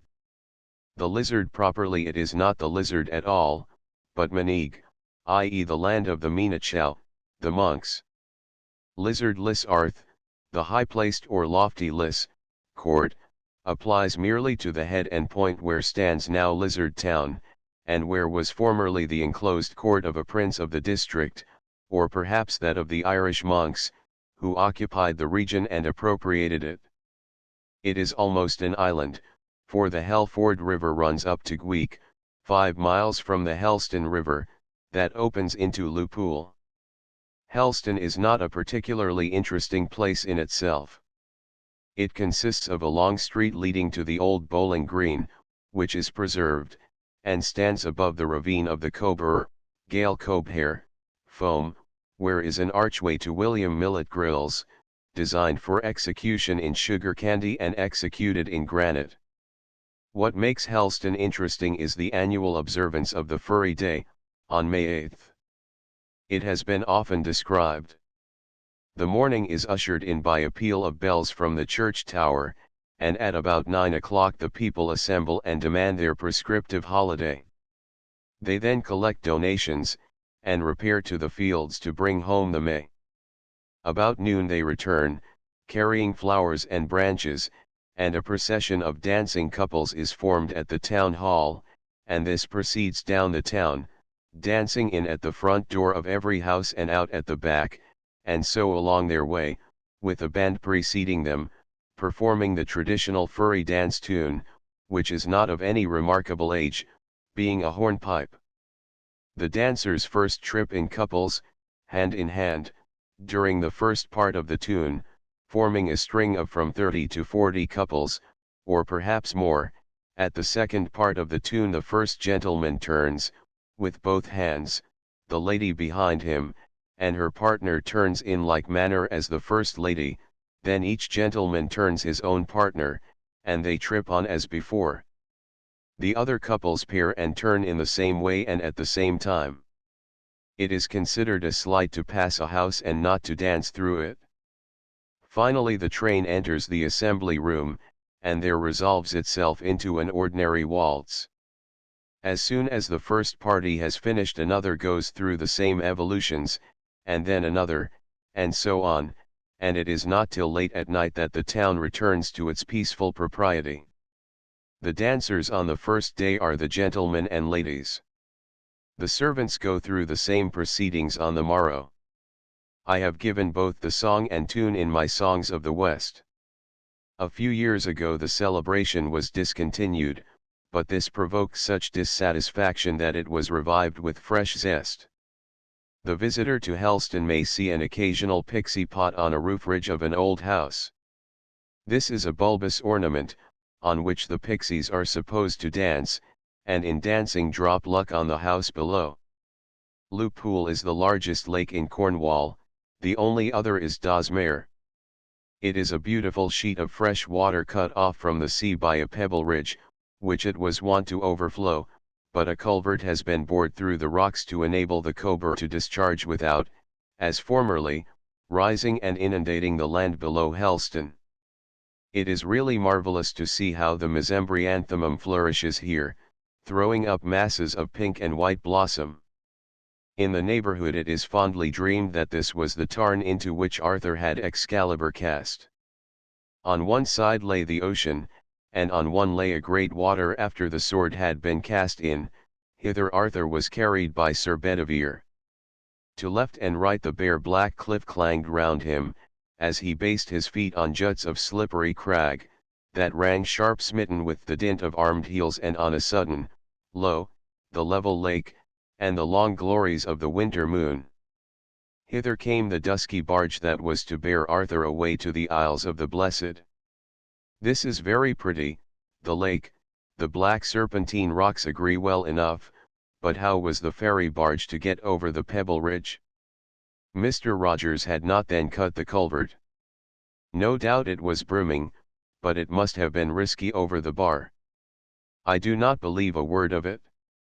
Arthur never was down there. The reputed site of the battle is at Slaughter Bridge, near Camelford. But before we settle where the battle was fought, we must fix Arthur himself, and he is slippery, historically, as an eel.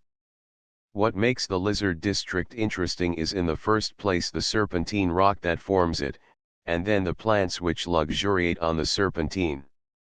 The serpentine lies to the west, reared up in the magnificent cliffs of Mullion and Kynance Coves, but the main body of the upheaved plateau consists of another volcanic rock called gabbro. The serpentine is so called because it has something of the glaze and greenness of a snake's skin. The Lizard rocks have long been an object of interest and dispute among geologists. For a study of them I must refer to the papers of Mr. T. Clarke in the Transactions of the Polytechnic Institution of Cornwall. The most casual visitor must be struck, if in Maneague at the season of flowering, with the abundance of the beautiful Cornish heath, Erica vagans, which in growth and general appearance cannot for a moment be mistaken for the common heath. The Reverend C. A. Johns says of it in his Week at the Lizard, the stems are much branched, and in the upper parts very leafy, from 2 to 4 feet high. The flowers are light purple, rose-colored, or pure white.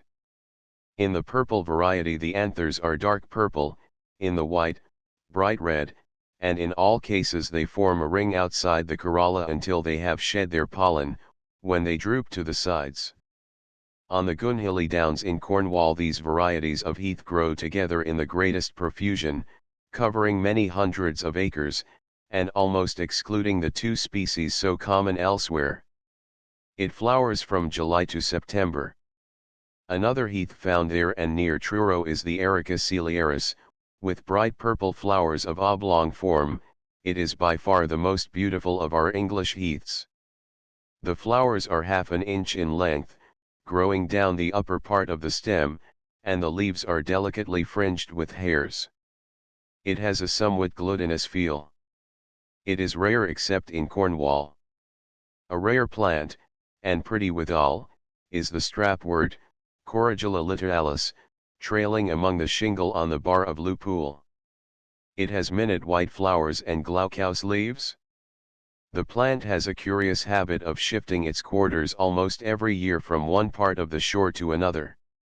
Sometimes, for instance, it abounds on the slaty beach at Penrose, but scarcely a single specimen is to be found on the opposite side of the lake.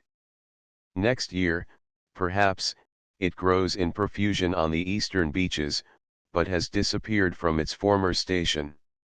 Johns. The strapwort grows nowhere else in Britain but here and in 2 places in Devonshire. On the cliffs may be seen the sky-blue vernal squill in May and June, but by midsummer it has disappeared to make room for the autumnal squill, a much less beautiful species. In marshy spots may be found the pale pinguicula and the buckbean. 4 kinds of genistas are to be seen in flower, bright and yellow. The purple allium, or chive garlic, may be found where water has stood during the winter. The common asparagus grows in great abundance in the clefts of the rocks. In ravines flourishes the blood-red cranesbill, and the common harebell, so desiderated on the granite formation, but not found there, may here be met with. Mr. Johns says a sloping bank on the right hand of Carthillion Valley, about 100 yards from the sea, produces, I think, more botanical rarities than any other spot of equal dimensions in Great Britain. Here are crowded together in so small a space that I actually covered with my hat growing specimens altogether of Lotus hispidus, Trifolium baconi, T. molinrii, and T. strictum. The first of these is far from common, the others grow nowhere else in Great Britain. The cross-leaved heath, Found elsewhere pretty generally, with its little cluster of pale wax-like bells at the head of the stalk, does not affect the lizard. The woad, wherewith our British ancestors dyed themselves, flourishes abundantly in the Manig Peninsula. It has bright yellow flowers in panicles growing on an upright stem, some 2 or 3 feet high, and appears in June and July. The woad, Izades tincturatoria, yields true indigo, but it contains only about 1/30th of the quantity found on the indigo tincturatoria cultivated in India. The leaves are ground to a paste in a mill, and then allowed to ferment during 8 or 12 days. After that they are formed into balls and dried. In ancient times this pasty mess was directly used in dyeing by those who carried on all kinds of domestic works at home. During the putrefactive fermentation of the woad, ammonia is formed and hydrogen evolved. The latter, while in the nascent state, reduces the blue indigo to the state of white indigo, which, being soluble, can penetrate the wool to be dyed, where it is deposited in the insoluble state as blue indigo, on exposure to the oxygen of the air. There is an incident in the life of Esperin, or Kiran, who founded a church, Eskevern, in the Lizard district, which is connected with dyeing with woad. His mother was one day engaged in preparing the dye, called by the Irish glazon. Kiran, then a child, was present, and as it was deemed unlucky for a male person to witness the preparation of the dye, she bundled him out of the cabin, whereon he uttered a curse, "May there be a dark stripe in the wool," and the cloth in dyeing actually did exhibit a dark grey stripe in it. The glazon was again prepared, and again Kiran was turned out of the house, whereon he again cursed the process that the material to be dyed might be whiter than bone, and again it was as he had said. The woad was prepared a third time, and Kiran's mother asked him not to spoil it, but, on the contrary, to bless it. This he did with such effect that there was not made before or after a glazon that was its equal, for what remained in the vat served not only to color all the cloth of the tribe, but made the cats and dogs that touched it blue as well. The explanation of the miracle is very simple. The two failures were due to imperfect fermentation in one case and over-fermentation in the other, accidents to which woad was always liable, especially when prepared, as it was in ancient times, from the fresh leaves, in different stages of growth, and at one period of the year, when the weather was warm and changeable 24. We can see in this story how a fable of a miracle grew up. The circumstance certainly may have happened, and it was afterwards attributed to the saintly boy being turned out of doors, and ill-wishing the dye vat. Before the introduction of indigo, woad was specially cultivated in Europe, but after the former was brought in, the woad was no longer raised. At first, indeed, indigo and woad were employed together in dyeing, then came the plan of using certain chemicals in place of woad, which injured the wool and destroyed the quality of cloths, so that in Thuringia orders were issued by the government prohibiting the employment of indigo. There is plenty of material for dyeing to be found in Manig. The moss Hypnum cupressiformum is still employed in the county of Mayo for the purpose of giving wool for stockings a reddish-brown color mottled with white. The white woolen yarn to be dyed is made into skeins. These are tied at intervals by very tight ligatures of linen thread, and then put into the dye vat.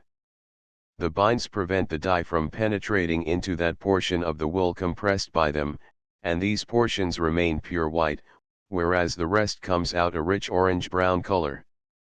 When this thread is knitted into stockings it produces a pretty mottled pattern, the heather, as it is now called.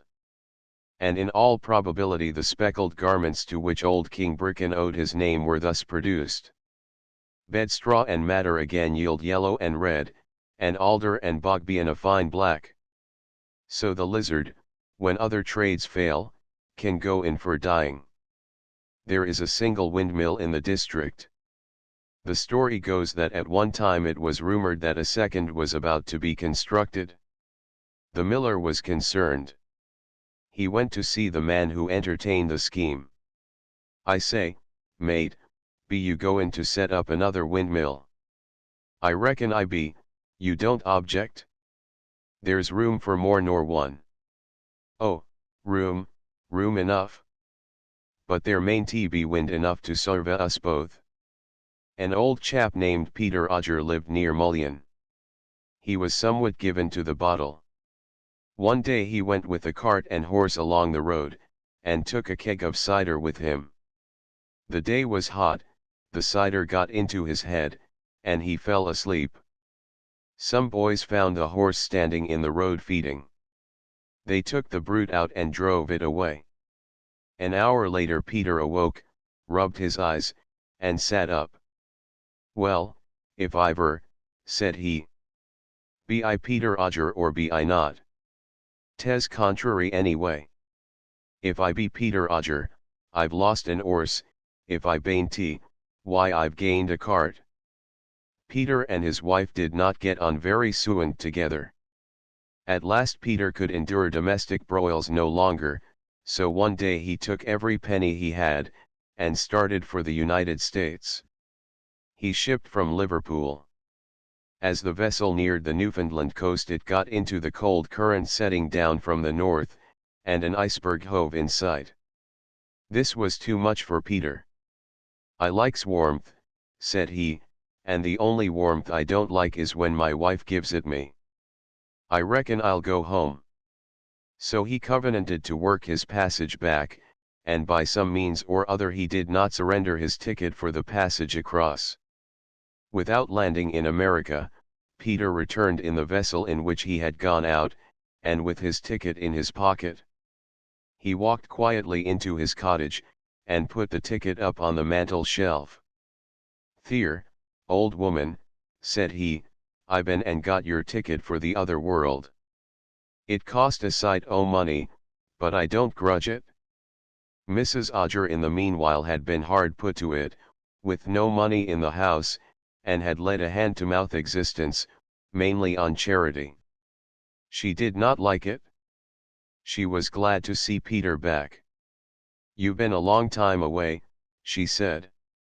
"Yes, I reckon.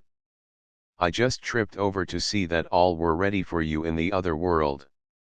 They am expectin' of you, and here's your ticket." It is said that Mrs. Odger was amiable after that. The ticket was ever held in terror over her head. At Mullion, once a quiet, lost corner of the world, are now 3 monster hotels with electric light. Their windows look out seaward across the Great Bay towards Penzance and the granitic headlands of Penwith. From the Lizard the only prominent hill visible is Tregonning, which was held by the Irish colony in the beginning of the 6th century against the Cornish king Tudrig, and is still crowned with their stone camp. One of the Irish who settled in Maneague was S. Ruan, or Ruman. How long he remained there we do not know, but he not only founded 2 churches in the Lizard district and blessed there a holy well, but he also planted an establishment at Ruan Lonnyhorn, near Tregony, and a chapel at the mouth of the Fal. His bones were translated to Tavistock Abbey in 960. He was a convert of S. Patrick, but left his native island early for Britain, where he was ordained. On leaving Cornwall he visited Brittany, and got into trouble there, for the people took it into their heads that he was a magician, who every night went about in the form of a wolf and devoured their sheep and carried off their children. One woman even denounced him to the prince, Gradlow, for having eaten her daughter. The prince, or duke, could not directly oppose the superstition of his people, so he announced that he would expose Ruan to his wolf dogs, and if they smelled anything of the wild beast about him they would tear him to pieces. This was a satisfactory decision, it promised sport. But, in the meantime, Gradlow suffered his hounds to be with Ruan, and to be fed from his hand. Accordingly, when the old Irish monk was produced before his accusers and the hounds let in on him, they licked his hands. The people were quite satisfied, and Ruan doubtless then had a hint to make tracks for Cornwall once more, where there were no wolves at least, in the Lizard district. Mullion Church is perhaps dedicated to S. Melian, a prince of Cornwall, who was treacherously murdered by his brother-in-law, Rywell, at a conference. I have already told the story. But it is also possible that the patron saint may be a Brittany bishop. Llandudnac and Gunalow are foundations of S. Wynwalo, related to the Cornish royal family, but chiefly known as a founder in Brittany. His great foundation there was Llanduenach, but that he visited Britain to see what was the rule observed in British monasteries is what we are expressly told in his life. However, he clearly came to Britain to make foundations as well, and he not only established the Cornish Llandudnac and Gunalow in the Lizard district, but churches near Launceston, and Portalmouth on the estuary of the Kingsbridge Creek in Devon. Gunaloch Church, his mother is called Gwen the Three-Breasted, and she is actually represented with three breasts on a monument in Brittany. She was niece of Constantine I of Cornwall and Devon, and cousin of Geraint. Gwen had been married before, and had become the mother of Escadfan. She and her husband had a rough time of it when they landed in Brittany, at Bryhait, at the mouth of the Guet, as the region was almost void of population, and given up to wilderness and wood. Wynwalo was sent into the little islet of Bryhait to Esbuddock, who lived there and received and taught disciples.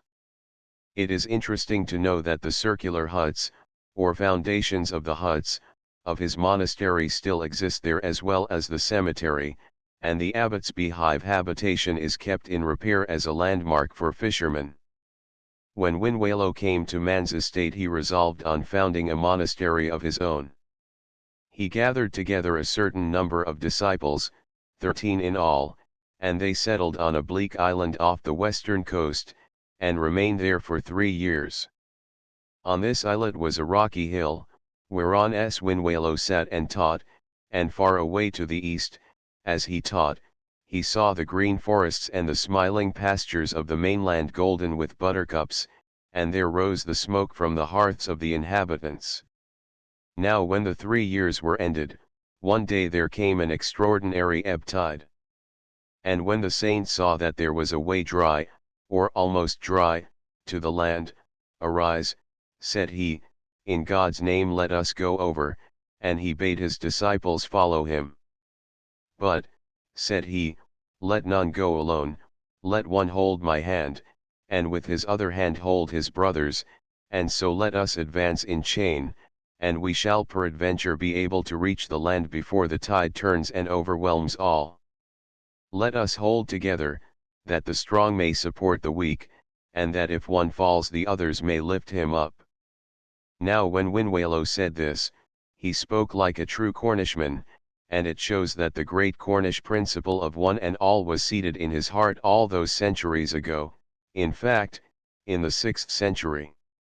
An old miner from Australia said to me the other day, "Never saw such fellows as those Cornishmen, they hold together like bees." When I was out in Australia there was a Cornishman with me, my pal.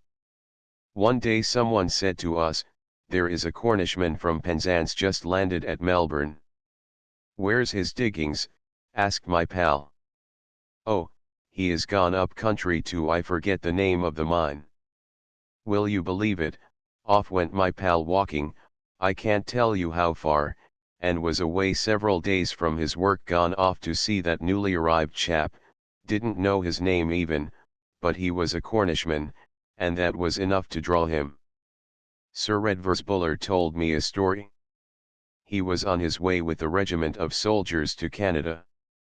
Off the entrance to the S. Lawrence the vessel was enveloped in fogs and delayed, so that provisions ran short. Now there was a station on an islet there for shipwrecked mariners, where were supplies. So Sir Redvers went ashore in a boat to visit the store and ask for assistance. When he applied, he found a woman only in charge. "No," said she, "the supplies are for those who be shipwrecked, not for such as you. But this is a government depot, and we are servants of the crown. Can't help it, you am not shipwrecked." Now there was a very recognizable intonation in the woman's voice. Sir Redvers at once assumed the Cornish accent, and said, "What, not for dear old one and all, and I a bowler? What, from Cornwall, and a bowler? Take everything there is in the place, you am heartily welcome." Gunalow is a chapelry in the parish of Curry. It has a singular tower standing by itself against the sandhill at the back. There is a holy well on the beach, but the tide has filled it with stones. It was formerly cleared out on Gunalow's day, but this, unfortunately, is one of the good old customs that have fallen into neglect. About Curry a word must be said. It is dedicated to Corentine, a saint of Quimper in Brittany, and this is probably a place where Athelstan placed one of the batches of Bretons who fled to him for protection in 920, but whom he could not have planted in Cornwall till 936. That Cornwall should have received refugees from Brittany was but just, for Brittany had been colonized from Devon and Cornwall to a very considerable extent. As the facts are little known, I will narrate them here. The advance of the Saxons and the rolling back of the Britons had heaped up crowds of refugees in Wales and in Devon and Cornwall, more in fact than the country could maintain. Accordingly an outlet had to be sought. The Armorican Peninsula was thinly populated. In consequence of the exact ions of the decaying empire, and the ravages of northern pirates, the Armorican seaboard was all but uninhabited, and the center of the peninsula was occupied by a vast untrodden forest, or by barren stone-strewn moors. Armorica, therefore, was a promising field for colonization. Procopius says that in the 6th century swarms of immigrants arrived from Britain, men bringing with them their wives and children. These migrations assumed large dimensions in 450, 512 to 14, and between 561 and 566. So early as 461 we hear of a bishop of the Britons attending the Council of Tours. In 469 the British settlers were in sufficient force at the mouth of the Loire to become valuable auxiliaries against the invading Visigoths. The author of the Life of Swinewallow says the sons of the Britons, leaving the British Sea, landed on these shores at the period when the barbarian Saxon conquered the isle. These children of a beloved race established themselves in this country, glad to find repose after so many griefs. In the meantime the unfortunate Britons who had not quitted this country were decimated by plague. Their corpses lay without sepulchre. The major portion of the isle was depopulated. Then a small number of men, who had escaped the sword of the invaders, abandoned their native land to seek refuge, some among the Scots, Irish, the rest in Belgic Gaul. The plague to which reference is made is the Yellow Death, that carried off Maelgwn Gwynedd, King of Wales, 547. The invasion was not a military occupation, the settlers encountered no resistance.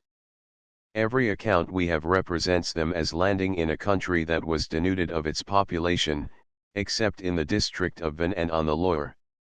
In or about 514 Rywal, son of a Damnanian king, arrived with a large fleet on the northeast coast, and founded the colony and principality of Domnania on the mainland. One swarm came from Gwent, that is to say, Monmouthshire and Glamorganshire, where the Britons were hard pressed by the Saxons, and this Gwentian colony planted itself in the northwest of the Armorican Peninsula, and called it Leon, or Lyonesse, after the Caerleon that had been abandoned. This Leon was afterwards annexed to Domnania in Brittany, so as to form a single kingdom. Again another swarm took possession of the western seaboard, and called that Cornu, either after their Cornwall at home, or because Finisterre is, like that, a horn thrust forward into the Atlantic. By degrees Van, itself a Gallo-Roman city, was enveloped by the newcomers, so that in 590 the bishop Regalis complained that he was as it were imprisoned by them within the walls of his city. The Gallo-Roman prelate disliked these British invaders and their independent ways. S. Melanius of Rennes and S. Felix of Nantes shared his dislike. The prelates exercised much of the magisterial authority of the imperial governors, and to this the newly arrived Britons refused to submit. The Britons brought with them their own laws, customs, and organization, both civil and ecclesiastical, as well as their own language. They were at first few in numbers, and did not desire to emancipate themselves wholly from Britain. Consequently, although establishing themselves in clans, they held themselves to be under the sovereignty of their native princes at home. This appears from the coincidence of the names of the kings in Armorica and in Insular Domnania 25. About the Downs may be seen numerous cairns and barrows. Some of these have been explored, and some fine urns of the Bronze Age, that were found near Gunalow, are now in the Truro Museum. Alas! There is one thing for which Lizard is notorious, and that is Rex. The last great tragedy of that nature was the loss of the Mohegan, in 1898. A mysterious loss, for the two lights of Lizard shone clear to the left, and she was steered straight on the deadly Monocles, where she went to pieces. The churchyards of Eskevern, Llandudnac, and Mullion contain the graves of many and many a drowned man and woman thrown up by the sea. But, be it remembered, formerly those thus cast up, unless known, were not buried in churchyards, but on the cliffs, as there was no guarantee that the bodies were those of Christians. For this reason it is by no means uncommon on these cliffs to come on bones protruding from the ground on the edge of the sea, the remains of drowned mariners, without name and of an unknown date. Indeed, it was not till 1808 that an act was passed requiring the bodies of those cast up by the sea to be buried in the parish churchyard. "What is the usual proceeding," said a curate to some natives, "as a drowned man from a wreck was washed ashore? In such a case as this what should be done?" "Sarch his pockets," was the prompt reply. Notebooks on the Lizard Johns, C.P., A Week at the Lizard. SPCK, 1848. Though an old book, quite unsurpassed. Harvey, T.G., Mullion. Truro, 1875. Cummins, A.H., Curry and Gunalow. Truro, 1875. Good, but all these books are wild in their derivation of place names, and not too much to be trusted in their history, as, for instance, when they mistake the Breton Cornwall for Cornwall, and relate as occurring in the latter what actually belongs to the Breton Cornwall. Chapter 17. Smuggling. A cache. Smugglers' paths. Donkeys' hiding places. Connivance with smugglers. A baronet's carriage. Wrecking. Fatal curiosity. A ballad. Excuses made for smuggling. Story by Hawker. Desperate. A phrase. Subdivision of labor. Creeping. Foggus. One at Porthcawl. Then the other day I saw an old farmhouse in process of demolition in the parish of Alternon, on the edge of the Bodmin Moors. The great hall chimney was of unusual bulk, bulky as such chimneys usually are, and when it was thrown down it revealed the explanation of this unwonted size. Behind the back of the hearth was a chamber fashioned in the thickness of the wall, to which access might have been had at some time through a low walled-up doorway that was concealed behind the kitchen dresser and plastered over. This door was so low that it could be passed through only on all fours. Now the concealed chamber had also another way by which it could be entered, and this was through a hole in the floor of a bedroom above. A plank of the floor could be lifted, when an opening was disclosed by which anyone might pass under the wall through a sort of door, and down steps into this apartment, which was entirely without light. Of what use was this singular concealed chamber? There could be little question. It was a place in which formerly kegs of smuggled spirits and tobacco were hidden. The place lies some 14 or 15 miles from Boscastle, a dangerous little harbour on the North Cornish coast, and about a mile off the main road from London, by Exeter and Launceston, to Falmouth. The coach travellers in old days consumed a good deal of spirits, and here in a tangle of lanes lay a little emporium always kept well supplied with a stock of spirits which had not paid duty, and whence the taverners along the road could derive the contraband liquor, with which they supplied the travellers. Between this emporium and the sea the parish roads lie over wild moors or creep between high hedges of earth, on which the traveller can step along when the lane below is converted into the bed of a stream, also on which the wary smuggler could stride whilst his laden mules and asses stumbled forward in the concealment of the deep-set lane. Mounts Bay, a very curious feature of the coasts of the west of England, where rocky or wild, is the trenched and banked-up paths from the coves along the coast. These are noticeable in Devon and Cornwall and along the Bristol Channel. That terrible seafront consists of precipitous walls of rock, with only here and there a dip, where a brawling stream has sawn its course down to the sea, and here there is, perhaps, a sandy shore of diminutive proportions, and the rocks around are pierced in all directions with caverns. The smugglers formerly ran their goods into these coves when the weather permitted, or the preventive men were not on the lookout. They stowed away their goods in the caves, and gave notice to the farmers and gentry of the neighbourhood, all of whom were provided with numerous donkeys, which were forthwith sent down to the caches, and the kegs and bales were removed under cover of night or of storm.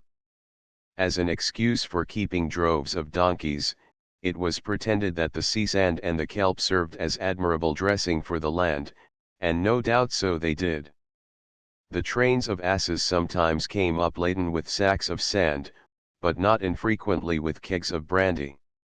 Now a wary preventive man might watch too narrowly the proceedings of these trains of asses.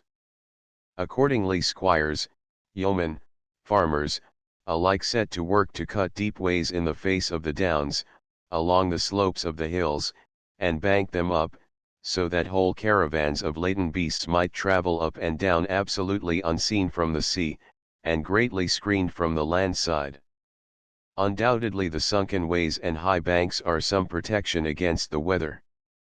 So they were represented to be, and no doubt greatly were the good folks commended for their consideration for the beasts and their drivers in thus, at great cost, shutting them off from the violence of the gale.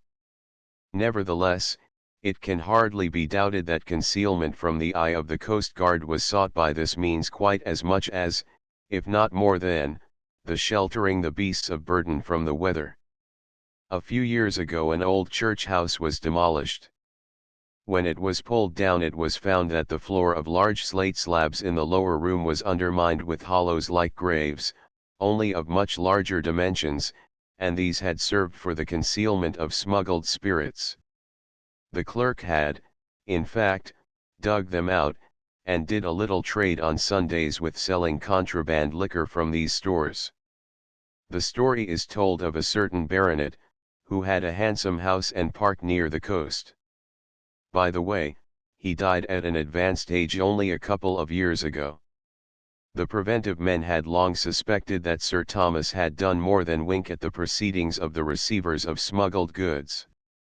His park dipped in graceful undulations to the sea, and to a lovely creek, in which was his boat house. But they never had been able to establish the fact that he favoured the smugglers, and allowed them to use his grounds and outbuildings. However, at last, one night, a party of men with kegs on their shoulders was seen stealing through the park towards the mansion. They were observed also leaving without the kegs. Accordingly, next morning the officer in command called, together with several underlings. He apologized to the baronet for any inconvenience his visit might occasion. He was quite sure that Sir Thomas was ignorant of the use made of his park, his landing place, even of his house, but there was evidence that run goods had been brought to the mansion the preceding night, and it was but the duty of the officer to point this out to Sir Thomas, and ask him to permit a search which would be conducted with all the delicacy possible. The baronet, an exceedingly urbane man, promptly expressed his readiness to allow house, cellar, attic, every part of his house and every outbuilding unreservedly to be searched. He produced his keys. The cellar was, of course, the place where wine and spirits were most likely to be found. Let that be explored first. He had a cellar book, which he produced, and he would be glad if the officer would compare what he found below with his entries in the book. The search was entered into with some zest, for the government officers had long looked on Sir Thomas with mistrust, and yet were somewhat disarmed by the frankness with which he met them. But they ransacked the mansion from garret to cellar, and every part of the outbuildings, and found nothing. They had omitted to look into the family coach, which was full of rum kegs, so full that to prevent the springs being broken, or showing that the carriage was laden, the axle trees had been trigged up below with blocks of wood. Wrecking was another form of sea poaching. Terrible stories of ships lured to destruction by the exhibition of false lights are told, but all belong to the past. I remember an old fellow, the last of the Cornish wreckers, who ended his days as keeper of a toll gate. But he never would allow that he had wilfully drawn a vessel upon the breakers. When a ship was cast up by the gale, it was another matter. The dwellers on the coast could not believe that they had not a perfect right to whatever was washed ashore. Nowadays the coast guards keep so sharp a lookout after a storm that very little can be picked up. The usual course at present is for those who are early on the beach, and have not time to secure or fear the risk of securing something they covet, to heave the article up the cliff and lodge it there where not easily accessible. If it be observed when the auction takes place, it is knocked down for a trifle, and the man who put it where it is discerned obtains it by a lawful claim. If it be not observed, then he fetches it at his convenience. But it is now considered too risky after a wreck to carry off anything of size found, and as the number of bidders at a sale of wreckage is not large, and they do not compete with each other keenly, things of value are got for very slender payments.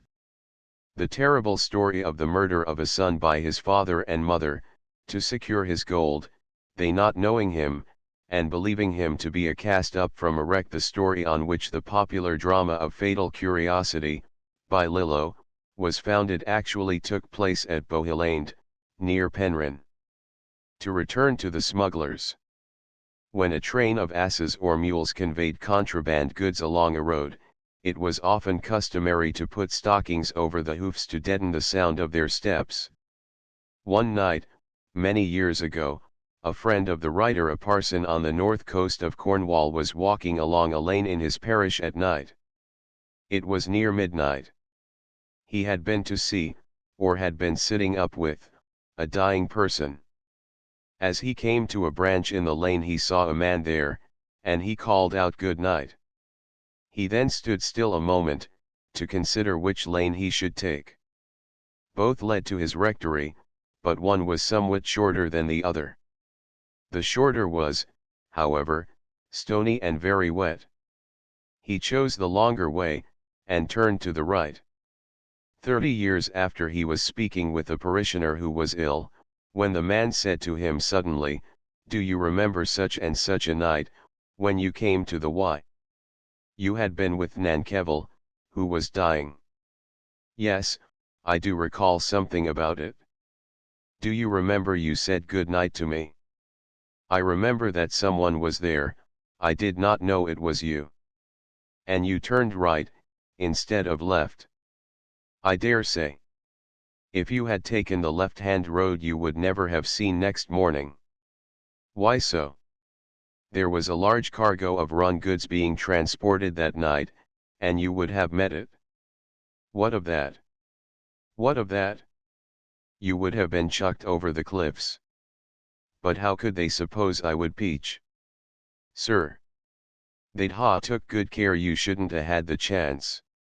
I was sitting in a little seaport tavern in Cornwall one winter's evening, over a great fire, with a company of very old salts, gossiping, yarning, singing, when up got a tough old fellow with a face the color of mahogany, and dark, piercing eyes, and the nose of a hawk.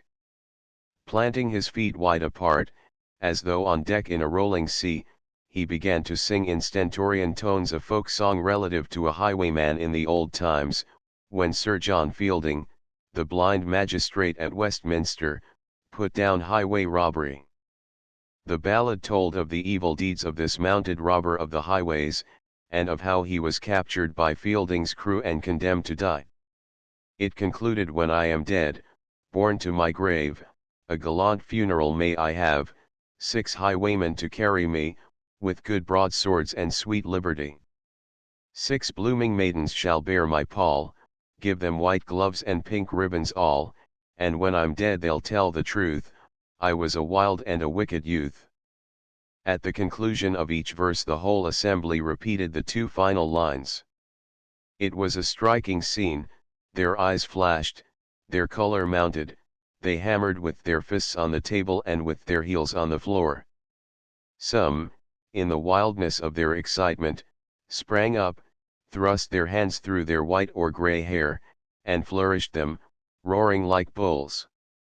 When the song was done, and composure had settled over the faces of the excited men, one of them said apologetically to me, "You see, sir, we be all old smugglers, and have gone agin the law in our best days. There is something to be said in extenuation of the wrongfulness of English smuggling. The customs duties were imposed first in England for the purpose of protecting the coasts against pirates, who made descents on the undefended villages, and kidnapped and carried off children and men to sell as slaves in Africa, or who waylaid merchant vessels and plundered them. But when all danger from pirates ceased, the duties were not only maintained, but made more onerous. It was consequently felt that there had been a violation of compact on the side of the Crown, and bold spirits entertained no scruple of conscience in carrying on contraband trade. The officers of the Crown no longer proceeded to capture, bring to justice, and hang notorious foreign pirates, but to capture, bring to justice, and hang native seamen and traders. The preventive service became a means of oppression, and not of relief.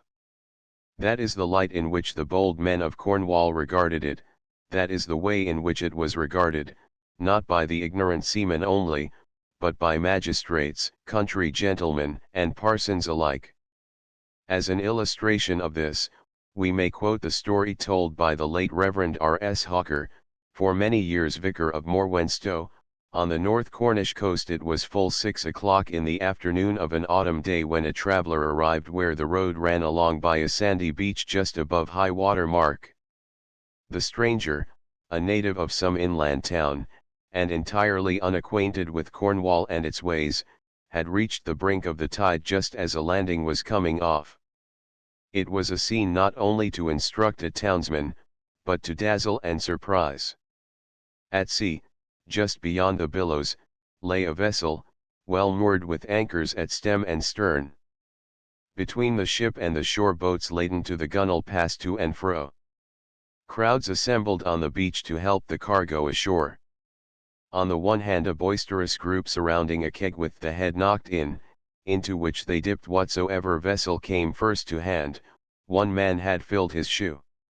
On the other side they fought and wrestled, cursed, and swore. Horrified at what he saw, the stranger lost all self-command and, oblivious of personal danger, he began to shout, "What a horrible sight! Have you no shame? Is there no magistrate at hand?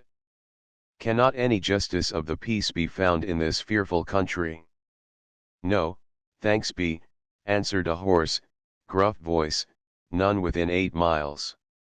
"Well, then," screamed the stranger, "is there no clergyman hereabouts? Does no minister of the parish live among you on this coast?" "Aye, to be sure there is," said the same deep voice. "Well, how far off does he live? Where is he?" "That's he, sir, yonder with the lantern." And sure enough, there he stood on a rock, and poured, with pastoral diligence, the light of other days on a busy congregation. It may almost be said that the government did its best to encourage smuggling by the harsh and vexatious restrictions it put on trade. A prohibitory list of goods which might under no conditions whatever be imported into Great Britain included gold and silver brocade, coconut shells, foreign embroidery, manufactures of gold and silver plate, ribbons and laces, chocolate and cocoa, calicos printed or dyed abroad, gloves and mittens. Beside these a vast number of goods were charged with heavy duties, as spirits, tea, tobacco. The duties on these were so exorbitant, that it was worthwhile for men to attempt to run a cargo without paying duty. To quote a writer in the Edinburgh Review, at the time when smuggling was fairly rife to create by means of high duties an overwhelming temptation to indulge in crime, and then to punish men for indulging in it, is a proceeding wholly and completely subversive of every principle of justice. It revolts the natural feelings of the people, and teaches them to feel an interest in the worst characters, to espouse their cause and to avenge their wrongs. Desperate affrays took place between smugglers and the preventive men, who were aware that the magistracy took a lenient view of the case when one of them fell, and brought in murder when an officer of the crown shot a free trader. One of the most terrible men on the Cornish coast, remembered by his evil repute, was cruel Coppinger. He had a house at Welcombe on the north coast, where lived his wife, an heiress. The bed is still shown to the post of which he tied her and thrashed her with a rope till she consented to make over her little fortune to his exclusive use. Coppinger had a small estate at Roscoff, in Brittany, which was the headquarters of the smuggling trade during the European War. He was paid by the British government to carry dispatches to and from the French coast, but he took advantage of his credentials as a government agent to do much contraband business himself.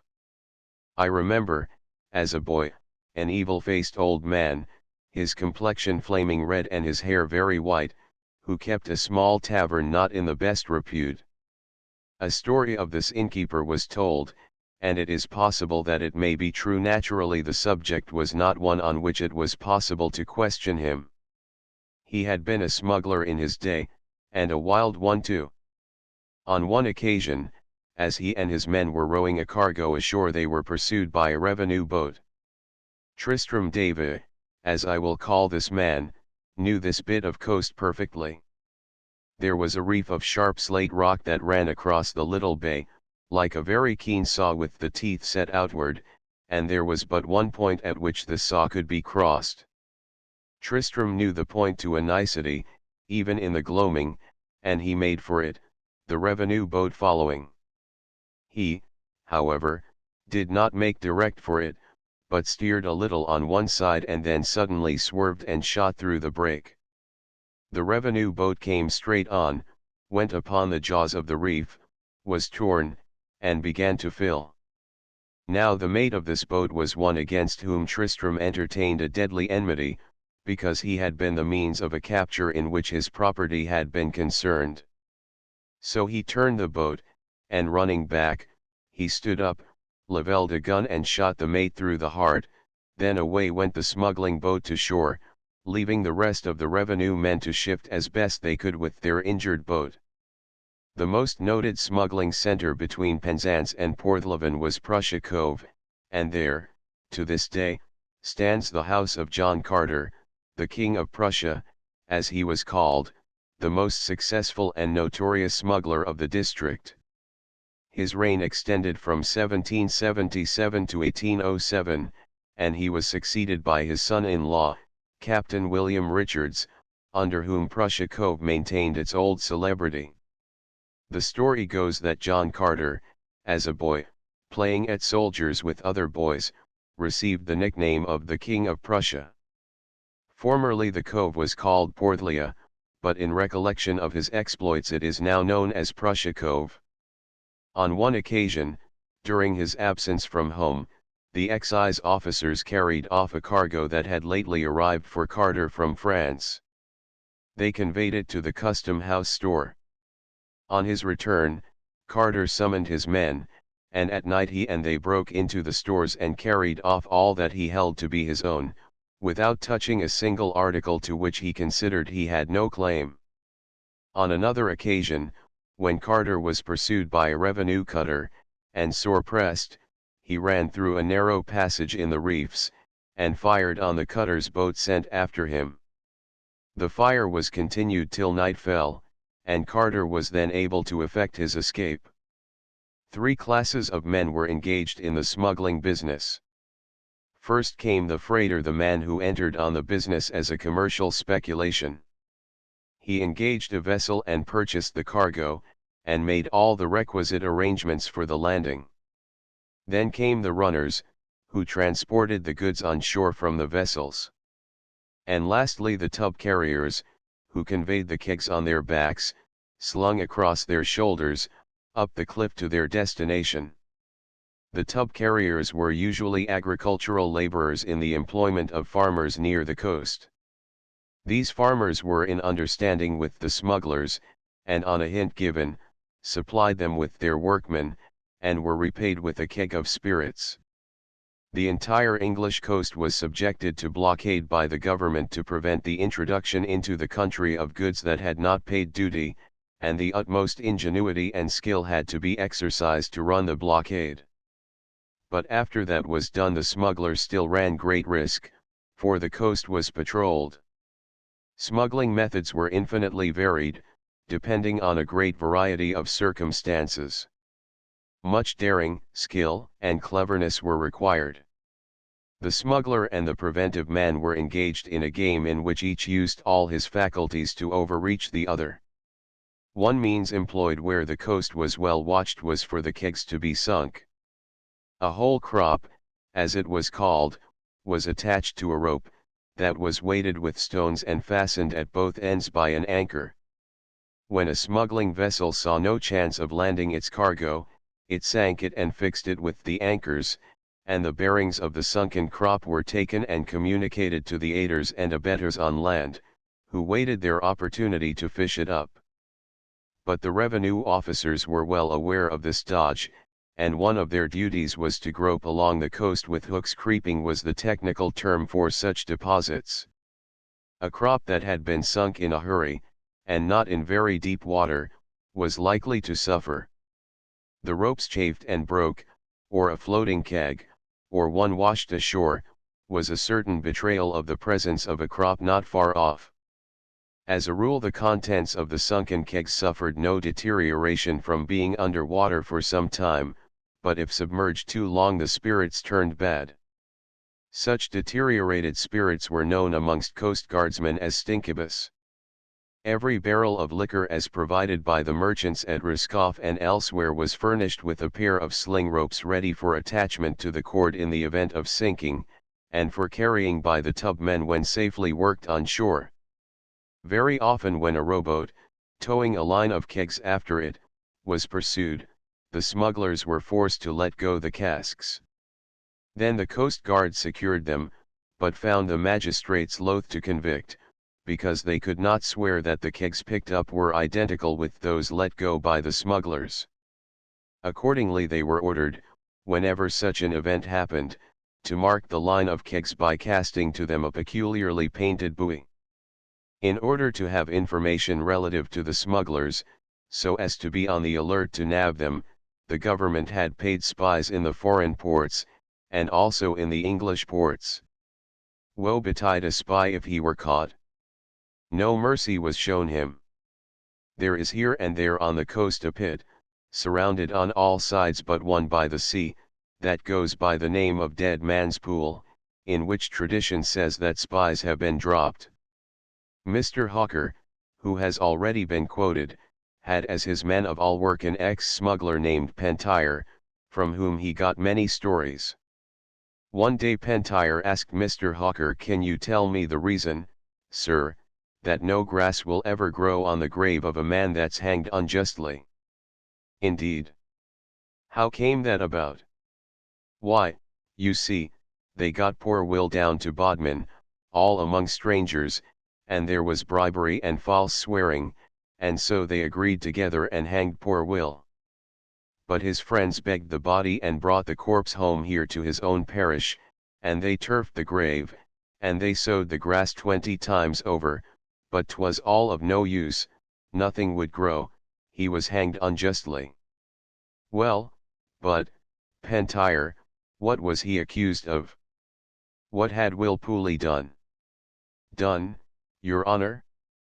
Oh, nothing at all, only killed an exciseman.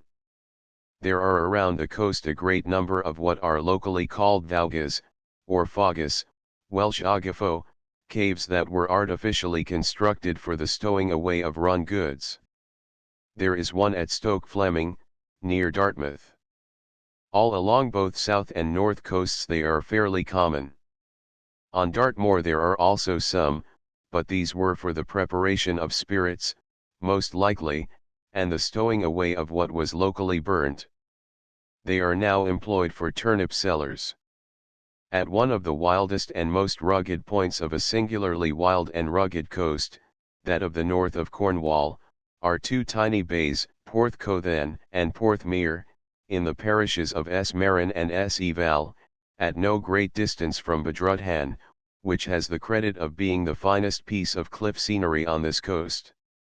Here the cliffs tower up 100 to 150 feet above the sea, the raging surf foams over chains of islets formed by the waves, which burrow among the slaty, quartzose rocks, form caves, work further, insulate crags, and finally convert into islands these nodes of more durable rock. At Porthcothan the cliffs fall away and form a lap of shore, into which flows a little stream, that loses itself in the shifting sands. A manor house, a mill, a farmhouse or two are all the dwellings near Porthcothan, and of highways there is none for many miles, the nearest being that from Wadebridge to Escolam. About a mile up the glen that forms the channel through which the stream flows into Porthcothan, is a tiny lateral coombe, the steep sides covered with heather and dense clumps and patches of firs. Rather more than halfway down the steep slope of the hill is a hole just large enough to admit of a man entering in a stooping posture. To be strictly accurate, the height is 3 feet 6 inches. And the width 3 feet, but once within, the cave is found to be loftier, and runs for 50 feet due west, the height varying from 7 feet 6 inches to 8 feet 6 inches, and the width expanding to 8 feet 3 inches. Immediately within the entrance may be observed notches cut in the rock, into which a beam might be thrust to close the mouth of the cave, which was then filled in with earth and bramble bushes drawn over it, when it would require a very experienced eye to discover it. As it was, though the mouth was open, my guide was in fault and unable to find it, and it was by accident only that I lit upon it. At 7 feet from the entrance a lateral gallery branches off to the right, extending at present but 17 feet, and of that a portion of the roof has fallen in. This gallery was much lower than the main one, not being higher than 3 feet, but probably in a portion now choked it rose, at all events in places, to a greater height. This side gallery never served for the storage of smuggled goods. It was a passage that originally was carried as far as the little cluster of cottages at Trevethan, whence, so it is said, another passage communicated with the sands of Porthmere. The opening of the underground way is said to have been in a well at Trevethan. But the hole is now choked up. The tunnel was not carried in a straight line. It branched out of the trunk at an acute angle, and was carried in a sweep through the rocks with holes at intervals for the admission of light and air. The total length must have been nearly 3,500 feet. The passage can in places be just traced by the falling in of the ground above, but it cannot be pursued within. At the beginning of the century the smuggler's cave was in use. There is still living an old woman who can give information relative to the use of this cave.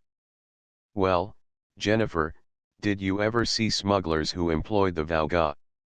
Vauga, as already stated, is the old Cornish word for cave. Well, no, sir. I can't say that, but my father did. He minded well the time when the Vauga was filled wi casks of spirits right chuck full. But how were they got there? That was easy enough. The boats ran their loads into Porthcawl then, or, if the preventive men were on the watch, into Porthmeor, which is hidden by the island of Trescore, drawn like a screen in front. They then rolled the kegs, or carried them, to the mouth of the Vauga or to Trevemedar, it did not matter which, and they rolled them into the big cave, and then stopped the mouth up. They could go and get a keg whenever they liked by the little passage that has its mouth in the garden. Did the preventive men never find out this place? Never, sir, never. How could they? Who'd be that wicked as to tell them? And they wasn't clever enough to find it themselves. Besides, it would take a deal of cleverness to find the mouth of the Vauga when closed with clats of turf and drawn over with brambles, and that in the garden could be covered in 5 minutes easy. After a pause the old woman said, "Ah, it's a pity I be so old and feeble, or I could show you another as I knows of, and, I reckon, no one else. But my father he had the secret. Oh, dear. Oh, dear. What is the world coming to for education and all kinds o' wickedness? Sure, there's no smuggling now, and poor folks hain't got the means o' bettering themselves like proper Christians. There are other of these smugglers' resorts extant in Cornwall, usually built up underground, one such at Marsland, in Morwenstow, another at Helliger, near Penzance. The Penrose Cave is, however, cut out of the solid rock, and the pick marks are distinctly traceable throughout. At the end, someone has cut his initials in the rock, with the date 1747. Chapter 18. Penzance. Penzance, the holy headland Madron, a disciple of Esperan Madron. Well, the feast climate, the Irish colonisation pen with Esbriage Tregoning Hill Penca movements of Esbriage cross of coagulated blood frescoes, former extent of Briage Sithni Germo church and chair Germo story pen Ursik Castle, the Mill Attons, the Giants Throw Godolphin Hall Skewis and Henry Rogers Clowance, the Irish invaders Gwyneir Ludgvan, the Flower Farms S Hillary S Michaels Mount submerged forest Castellan Dinas Chis Osterhuts, the Rounds Newlyn, the Breton Nulina. Penzance, the most western market town in Cornwall, is of comparatively modern growth. Formerly it was but a fishing village, occupying a promontory now distinguished as the Quay, where stood a chapel dedicated to S. Anthony. The name signifies the holy head, or headland, and there was probably a chapel on the projecting finger of land long before the time of S. Anthony of Padua, 1231, whose cult was fostered by the Franciscan order. It is not improbable that on this headland there may have been a camp, in which case the dedication is merely a misconception of Andinas.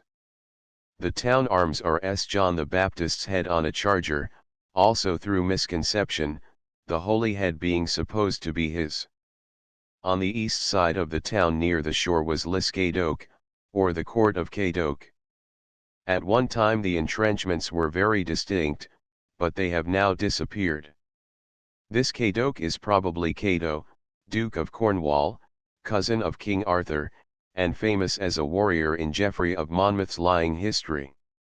The termination oc is a diminutive. Penzance is in the parish of Madron, the founder of which, S. Madernus, as he is called in Latin, is the Irish Midran, a disciple of S. Kieran, or Purin.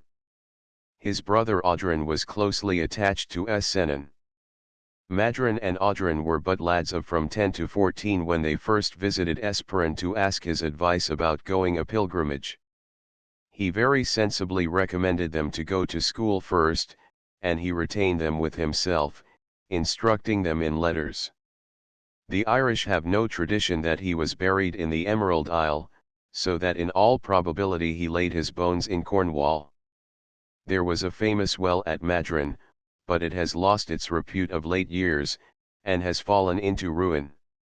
Children were formerly taken to the well on the first 3 Sunday mornings in May to be dipped in the water, that they might be cured of the rickets, or any other disorder with which they were troubled.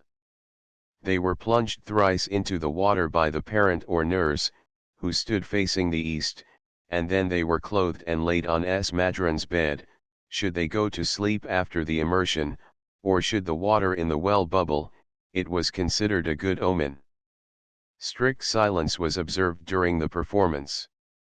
At the present time the people go in crowds to the well on the first Sunday in May, when the Wesleyans hold a service there and a sermon is preached, after which the people throw 2 pins or pebbles in, or lay small crosses made of pieces of rushpith united by a pin in the middle, in the water and draw auguries therefrom.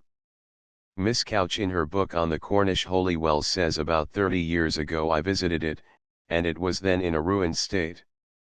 There was nothing of the shapely and sculptured form of many of our eastern wells about it.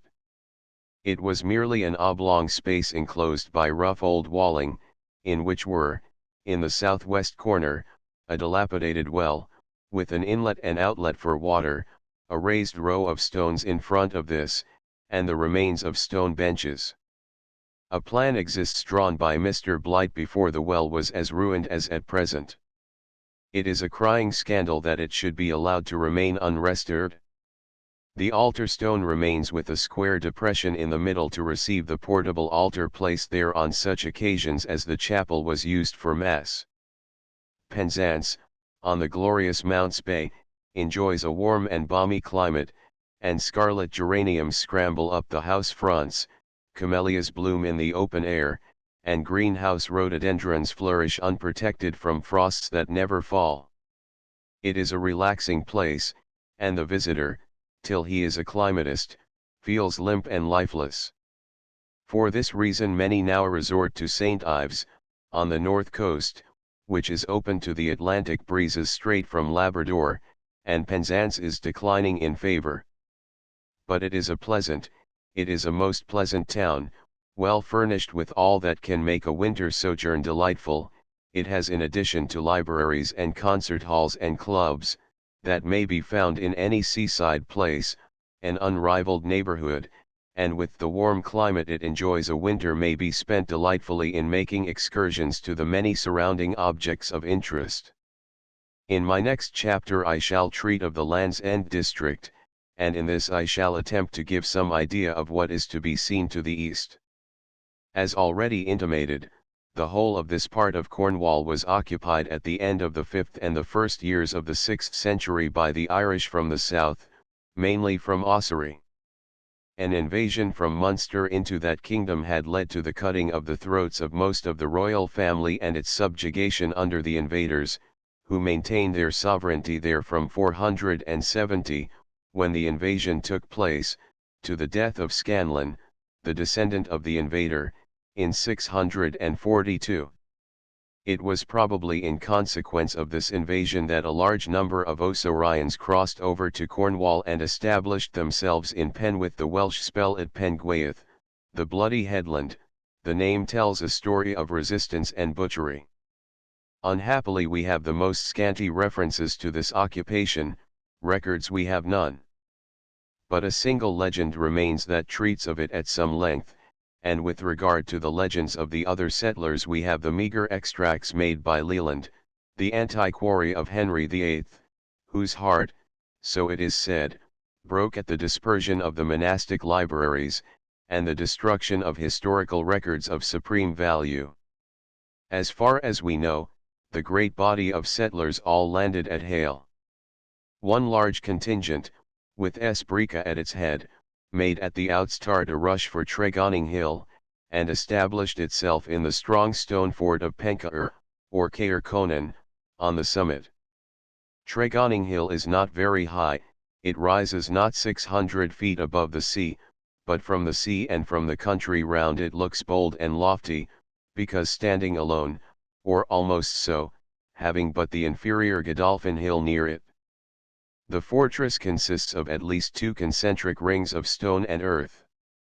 The interior has been disturbed by miners searching for tin, and the wall has also been ruined by them, but especially by road makers, who have quite recently destroyed nearly all one side. Here the Irish remained till they were able to move further. Esbrica went on to Talmaneth, the end of the mountain, where she established herself and erected a chapel.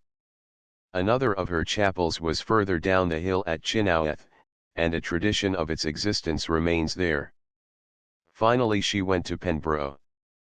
The church was, however, at a later period moved from that place to where it now stands. The local legend is that she saw the good people building this church, and she promised to throw all her bracelets and rings into the bell metal if they would call it after her name. She was a favorite disciple of S. Bridget, and this latter saint commissioned her to visit the great institution of the White House, near S. David's Head in Wales, to obtain thence rules by which her community might be directed. She was, it appears, the sister of S. Brendan the Navigator, and it was in his sister's arms that the saint died. Brendan was a disciple of Essex, of Earth, on the Hale River, and Essex was one of the party. It is probable that Brendan made one as well. Eck had been much trusted by S. Patrick, who appointed him as judge in all cases brought to him for decision, regarding him as a man of inviolable integrity and great calmness of judgment. The church of Breage is large and fine. In the churchyard is an early cross of reddish conglomerate.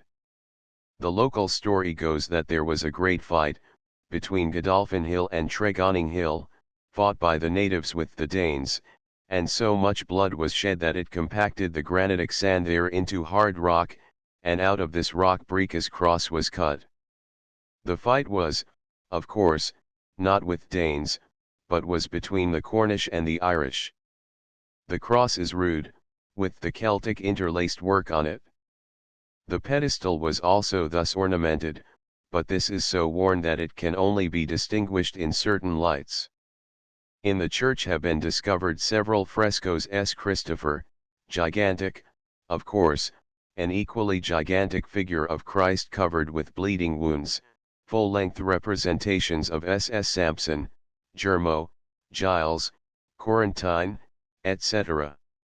The church has been much decorated rather than restored. The modern woodwork screen and bench ends are indifferent in design and mechanical in execution. Some Belgian carved work of the Adoration of the Magi blocks the east window, which was filled with peculiarly vulgar glass, and this is a possible excuse for completely obscuring it. The sacred tribe under Esbrica must have occupied a very extensive tract, for 4 parish churches are affiliated to it: S. Germo, Godolphin, Curry, and Gunalow. This leads one to suspect that her territory stretched originally along the coast a good way past Liverpool. She had as neighbours S. Cruana, another Irish woman, and Sithne, or Setna, a disciple and companion of S. Senan, of Land's End. His mother was an aunt of S. David. Sithne was asked, "Tell me, O Setna, tidings of the world's end. How will the folk fare that follow not the truth?" He answered in a poem that has been preserved: "Prophecy is a dangerous game to play at, even for a saint, and Sithne made a very bad shot." He foretold that the Saxons would hold dominion in Ireland till 1350, after which the Irish natives would expel them. Sithne almost certainly accompanied Kieran or Perrin, and he succeeded him as abbot in his great monastery at Syre. The little church of Germo is curious. It has a very early font, and a later Norman font lying broken outside the church. There is a curious structure, called Germo's chair, in the churchyard, that looks much like a summer house manufactured out of old pillars turned upside down. But it was in existence in the time of Henry VIII, for Leland mentions it. A new east window, quite out of character with the church, has been inserted, but the modern glass is good. A bust of S. Germo is over the porch. He is represented as crowned, as he is supposed to have been an Irish king. This is not quite correct. He was a bard, and perhaps of royal race, but we do not know his pedigree.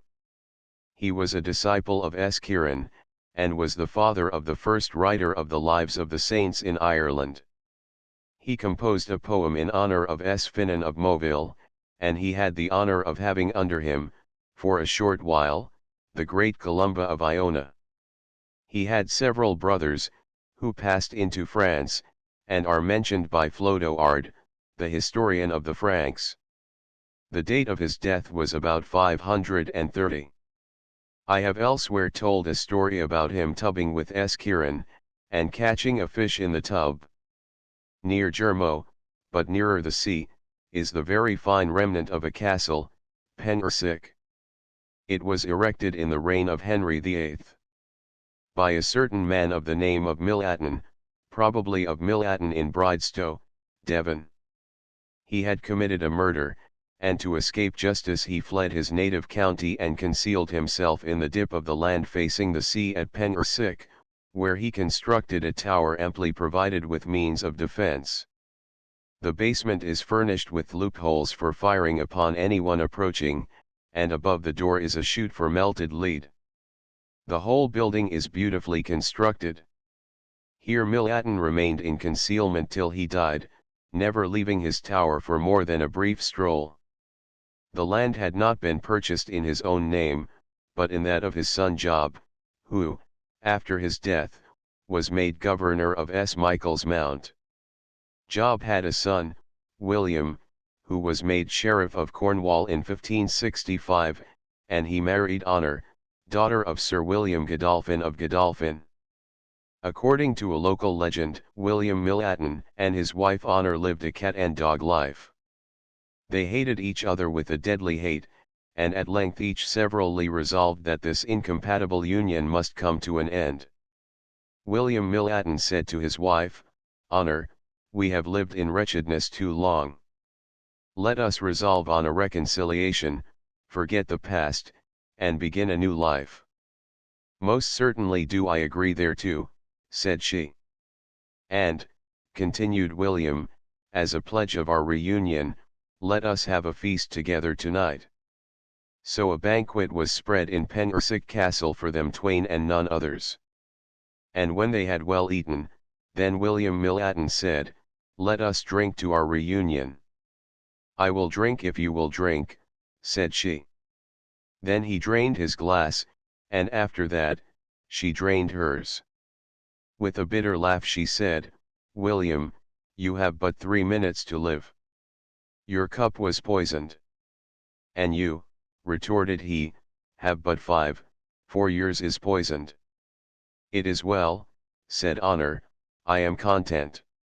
I shall have 2 minutes in which to triumph over your dead carcass, and to spurn it with my foot. On the death of this William, the estate passed to his 6 sisters, who married into the families of Erisy, Lanyon, Trefusis, Arundel, Bonithon, and Abbot of Hartland. On the road from Breage, before the turn to Penrsic is reached, a stone lies by the roadside. It is one of those cast by the giant of Godolphin Hill after his wife, of whom he was jealous, and who was wont to visit the giant of Penrsic.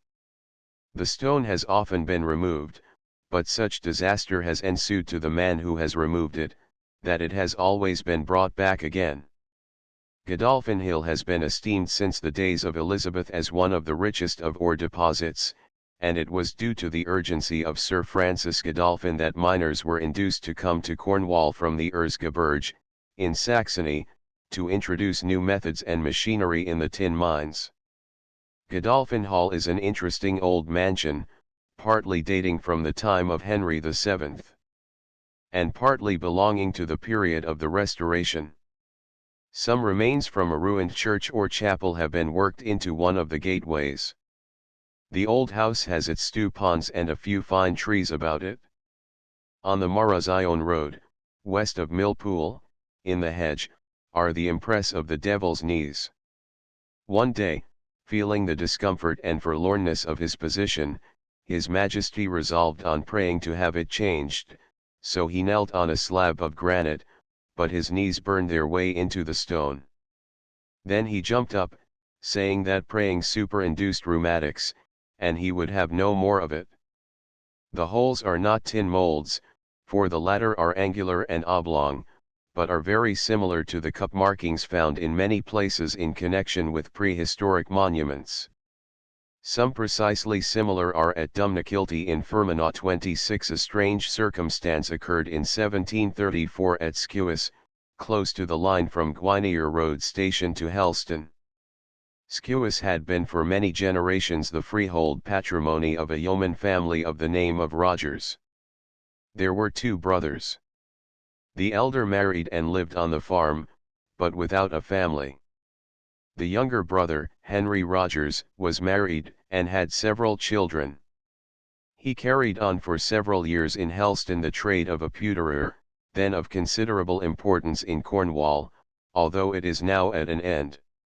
A large portion of the tin raised was mixed with lead and exported in the form of pewter made into dishes, plates, etc., now superseded by earthenware.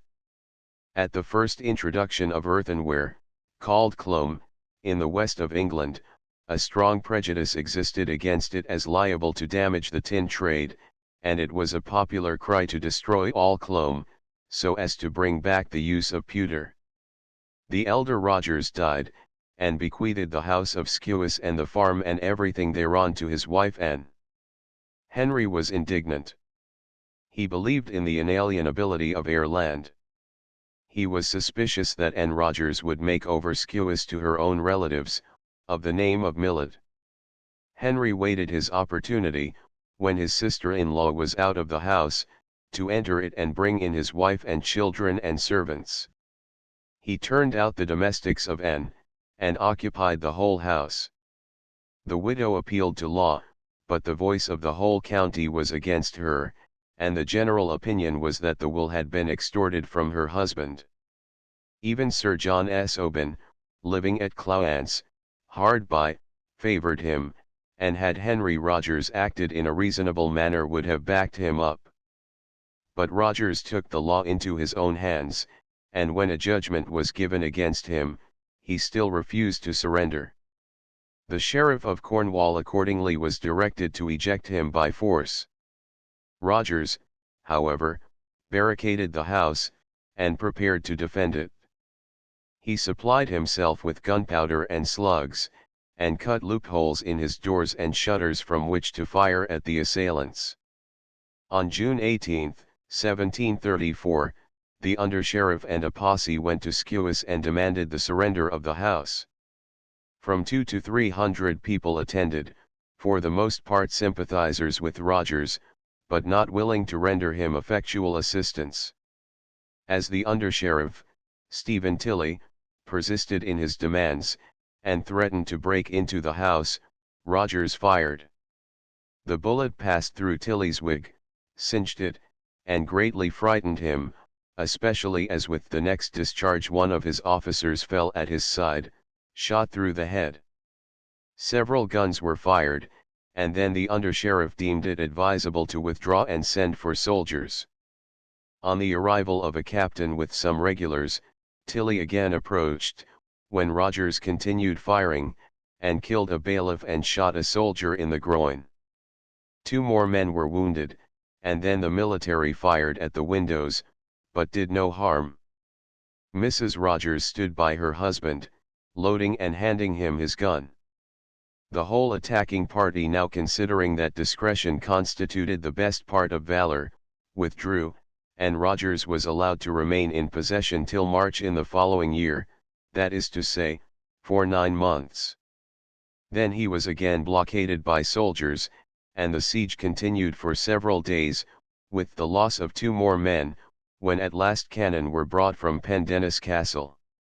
Many years after, one of Rogers' sons gave the following account of his reminiscences of the siege. He recollected that his father was fired at, and had a snuff-box and powder horn broken in his pocket by a ball.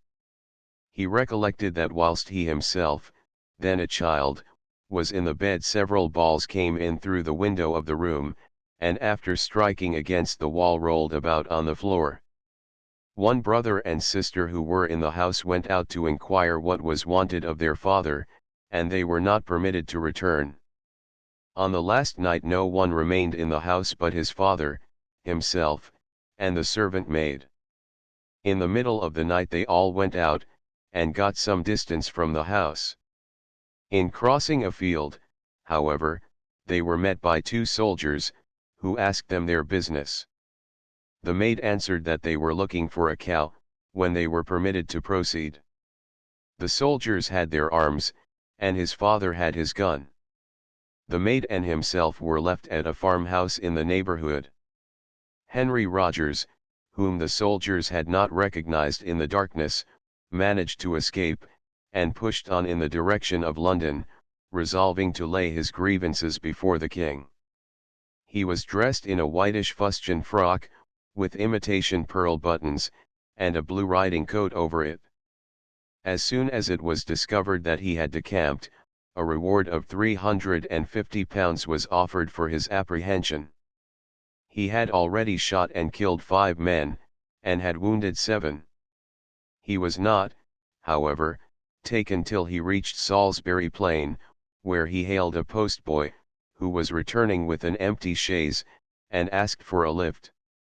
He was still carrying his gun. The boy drove him to the inn, where he procured a bed, but the circumstances, and the description, had excited suspicion. He was secured in his sleep, and was removed to Cornwall, to be tried for murder at Launceston along with his serving man, John Street. His trial took place on August 1, 1735, before Lord Chief Justice Hardwicke. Rogers was arraigned upon 5 indictments, and Street upon 2. Both received sentence of death, and were executed on August 6.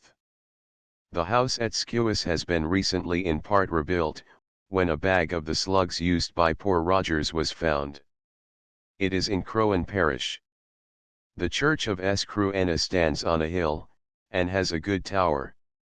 It contains numerous monuments of the Oban family, and some brasses only recently restored to the church, after having lain for many years lost or forgotten in a cupboard at Clowance.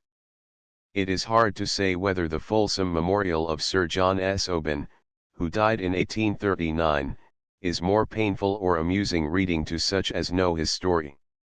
The church has been restored in a cold and unsympathetic fashion. Clowance, the seat of the Molesworth Oban family, has noble trees, and is an oasis in the midst of the refuse heaps of mines. There are some early crosses in the grounds. But to return to the Irish invasion. A second party of the colonists was under Fingar or Gwyneir, son of Olild, or Ailill, probably one of the High Birch family, which was expelled their country about 480. He brought over with him his sister Ciara, whose name has become Píola of Phillac in Cornish, according to a phonetic and constant rule. According to the legend he had over 700 emigrants with him. He and his party made their way from Hale to Connerton, where they spent the night, and then pushed south to where now stands Gwyneir. Here Fingar left his party to go ahead and explore. He reached Tregotha, where is a fine spring of water, and there paused to refresh himself, when, hearing cries from behind, he hurried back, and found that Tudrig, the Cornish king or prince, who lived at Riviere, on a creek of the Hale River, had hastened after the party of colonists, and had fallen on them and massacred them. When Fingar came up, Tudrig killed him also. Píola, the sister, does not seem to have been harmed, and as in the long run the Irish succeeded in establishing themselves firmly in the district, she settled near Riviere and founded the church of Phillac. Ludgvan has a fine tower and some old crosses. The font also is early, of Polyphant stone, but the church has been badly churchwardenized and meanly restored. It was founded by Lithgian, or Ligian, an Irish saint, son of Bronfyn or Gwendron. There is a representation of the mother in the rectory garden wall, where she is figured holding what is apparently a tree in one hand and in the other a fleur-de-lis. Hereabouts the whole country is devoted to early potatoes and spring flowers. In March the fields are white with narcissus or golden with daffodil, or rich brown with the harbinger wallflower. It is a curious fact that yellow wallflowers meet with no sale, consequently one kind only, and that dark, is grown. The kinds of narcissus mostly grown are the silly white, of daffodils the Soleil d'Or, Grand Monarch, Emperor and Empress, Sir Watkin, and Princeps. These flowers are packed in baskets or boxes in bunches, a dozen blossoms in each bunch, and 4 dozen bunches in each basket. Women are employed to pick in the morning and to tie in bunches in the afternoon. A special train takes up the flowers daily to London. The rate charged is £4 tens per ton, but for fish £2 10s, as they take less room. The flower harvest lasts from February to June, and is followed by one of tomatoes. Between Ludgvan and Paranuthno intervenes the parish of S. Hillary. The church is devoid of interest, but there are inscribed stones in the churchyard. On the village inn may be read the invitation "The Jolly Tinners." Come, all true Cornish boys, walk in, here's brandy, beer, rum, shrub, and gin. You cannot do less than drink success to copper, fish, and tin. A local riddle asked is: as I went down by Hillary's steeple I met 3 people. They were not men, nor women, nor children. Who were they then? The answer, of course, is 1 man, 1 woman, and a single child.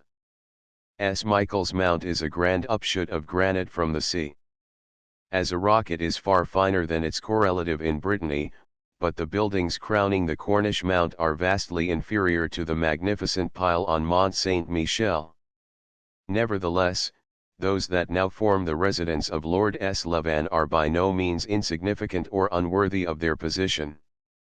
The masses of granite crag, especially to the west, are singularly bold, and if some of the modern work be poor in design, it might have been much worse. Within there is not much to be seen: a chapel of no great interest, and a dining hall with good plasterwork representation of a hare hunt running round it. The drawing room is new and spacious, and contains some really noble portraits. At the foot of the rock is a draw well, and a little way up is a tank called the Giant's Well.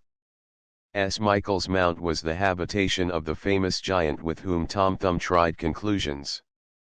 In or about 710, according to William of Worcester, an apparition of S. Michael the Archangel was seen on the Tumba in Cornwall. This Tumba was also called Horrock in the Wood, and there was formerly grove and field and tilled land between the mount and the Scilly Isles, and there were 140 churches of parishes between the said mount and Scilly that were submerged. The district was enclosed by a most vast forest stretching for 6 miles in from the sea, affording a most suitable refuge for wild beasts, and in this were formerly found monks serving the Lord. It is quite true that there is a submerged forest in Mounts Bay, and that the marshy snipe ground near Marazion Road Station covers large timber, a portion of this great forest, but the submergence cannot have taken place in historic times. That there was, however, an encroachment of the sea in the middle of the 6th century, we learn from the life of S. Paul, Bishop of Lyon. He came to the bay to visit his sister, Wulvela, of Gulval, when she complained to him that she was losing much of her best land by the advance of the sea, and he, who had been brought up in the Wentloog levels, and taught by his master, S. Iltide, how to keep up the dikes against the tides in the Severn, banked out the sea for her. This was precisely the time when the district of Gwaelod was submerged in the Bay of Cardigan. The king of the district was Gwyddno Longshanks. It was the duty of the warden of the dikes to ride along the embankments, that had probably been thrown up by the Roman legionaries, and see that they were in order. Seithanan was the dike grave at the time. One night Gwyddno and his court were keeping high revel, and the dike master was very drunk. There was a concurrence of a spring tide and a strong westerly wind, and the waves overwhelmed the banks. The king escaped with difficulty before the enrolling stormy sea. A poem by the king, who thus lost his kingdom, has been preserved. In Brittany about the same time there was a similar catastrophe. In Mounts Bay, however, an extraordinary tide may have done damage, but certainly did not cause such a submergence as was supposed by William of Worcester. It has been supposed that the mount is the Ictus of the ancients, which was the site of the great mart for tin, but this is more than unlikely. What would have been the advantage of making a market on this conical rock? It is much more likely that the great tin mart was in one of the low-lying islands of Kent. Castellandinus commands an extensive view. It stands 763 feet above the sea, and is within sight and signalling distance of the two other similar castles on Trencrom and Tregoning. It is more perfect than either, and is very interesting, as it has got its wall with the face showing through the greater portion of the circuit. There were at least 2 concentric rings of fortifications and numerous hut circles within the area, but these have been much pulled about when an absurd imitation ruinous tower was erected on the summit. Within the camp is a well, and outside it on the west side is one cut in the rock, to which a descent is made by about 20 steps. On the side of the hill is the very interesting and indeed wonderful group of clustered huts called Chais Oster. Of these there remain 4 distinct groups, 2 of which have been dug out. They consist of an open space in the midst, with numerous beehive huts and galleries running out of it. The period to which they pertain is very uncertain. They ought to be investigated by such as are experienced and trained in excavation of such objects, and not be meddled with by amateurs. The tenant has begun, 1899, to destroy one of the groups. In the center of one of the huts may be seen neatly cut the socket hole of the pole which sustained the roof, and in another the lower stone of the quern in which grain was pounded. There are other collections of a similar character, but none so perfect. In the neighborhood of Penzance are some of the rounds, formerly employed for the representation of sacred dramas. They are, in fact, open-air amphitheaters. The well-known Gwenap pit, in which John Wesley preached, has been mistaken for one of these, but was actually a disused mine-hole. In these pits the miracle plays in the old Cornish tongue were performed. Of these plays we have a few preserved, that have been printed by Professor Whitley Stokes. But the Cornish language ceased to be spoken, and after the Reformation religious plays ceased to be required. The people were learning the art of reading, and the press gave them the Bible. Then these miracle plays were replaced by low comedies, often very coarse in their humor, and spiced with many local allusions and personal jokes. This continued till Wesleyanism denounced stage plays, and then these pits were devoted to revival meetings and displays of hysterical religion. There were 2 rounds near Penzance, Tolkere, and one at Castle Horneck. Adjoining Penzance to the south is Newlyn, a fishing village formerly, now both a fishing village and a settlement of artists. For the advantage of the latter a good place of exhibition for their pictures has been provided by that generous-hearted son of Cornwall, who has done so much for his native county, Mr. Passmore Edwards. Newlyn takes its name probably from S. Newlina, whose church, founded on her own land, is near Crantock and Newquay. The name means the white cloud. She migrated to Brittany, embarking, it may be supposed, at this port in Guavas Bay. She is a Breton replica of S. Winefred, for she had her head cut off by an admiring chieftain, whose affection was changed into anger at her resistance. In Brittany she has a fine church at Pontevignuyela. A cantique is sung there by the children, the first verse of which runs thus: Dite, Crescinian, de glayut bocaer santes no alien, hodiscagwit he myret hag ho fe hag non lezen, which means, come, ye Christians, hearken all, and hear the tale of S. Noeolin. From her example learn to keep your faith and your innocence. Paul's takes its name from a founder who was born in Glamorganshire, and was educated by S. Iltyd. He was schoolfellow with S. David, S. Sampson, and Gildas.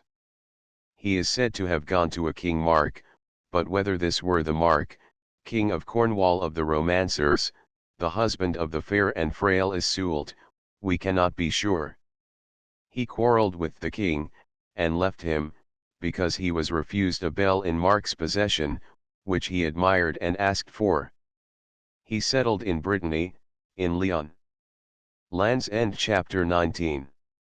The Land's End. The Irish settlers in Penwith. Difference between Irish and Cornish languages. The Irish saints of Penwith. Other saints. Penzance Ives restored brass wreck of Algerine pirates in 1760. Description of Penwith. The pilchard fishery song. Churches of the Land's End. Burien Paul's and Dolly Pentreth. The Cornish language. Cornish dialect. Old churches and chapels. Madron. Prehistoric antiquities.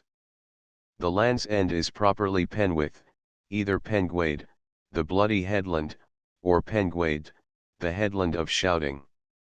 Probably it is the former, for it was the last place of refuge of the Ibernian population, and in the first years of the 6th century, even perhaps earlier, it was occupied by Irish settlers, and that there was fighting is clearly shown us in the legend of SS Fingar and Pila. It must have been to the original people of the peninsula what Mona was to the Welsh. All we know about this invasion is what is told us in the legend just mentioned, and that states that Fingar, son of an Irish king, came to Hale, landed there with his party, and was fallen upon by Tudrig, the Cornish duke or king, who massacred some of the party. But the names of the parishes tell us more than that. They show us that the Irish were not defeated, that they made good their landing, and that they spread and occupied the whole of Penwith and Carnmarth, that is to say, the entire district of West Cornwall up to Camborne and the Lizard district. The colonists cannot have been few, and they must have purposed settling, for they brought women along with them, and that they were successful is assured by the fact that those killed by Tudrig are recognized as martyrs. Had the Irish been driven away, they would have been regarded as pirates who had met their deserts. Now this inroad of saints was but one out of a succession of incursions, and the resistance of Tudrig marks the revolt against Irish domination which took place after the death of Dethai in 428, the last Irish monarch who was able to exact tribute from Britain. Though Oilial Mold may have attempted it, he was too much hampered by internal wars to make Irish authority felt in Britain. Oilial fell in 483. The Irish saints came across in detachments. Senan, Ak, Earth, Setna, Sithni, Brig, Briage, just were some of the earliest. There was trouble when Brig arrived, and she and her party fled from Tudrig and fortified themselves on Tregonning Hill, where their camp still remains. But Kieran and his pupils, Madran, and Bruinek, Bariana, were unmolested, so also was S. Ruan. One thing they could not do, and that was impress on the people the Scottish or Irish pronunciation.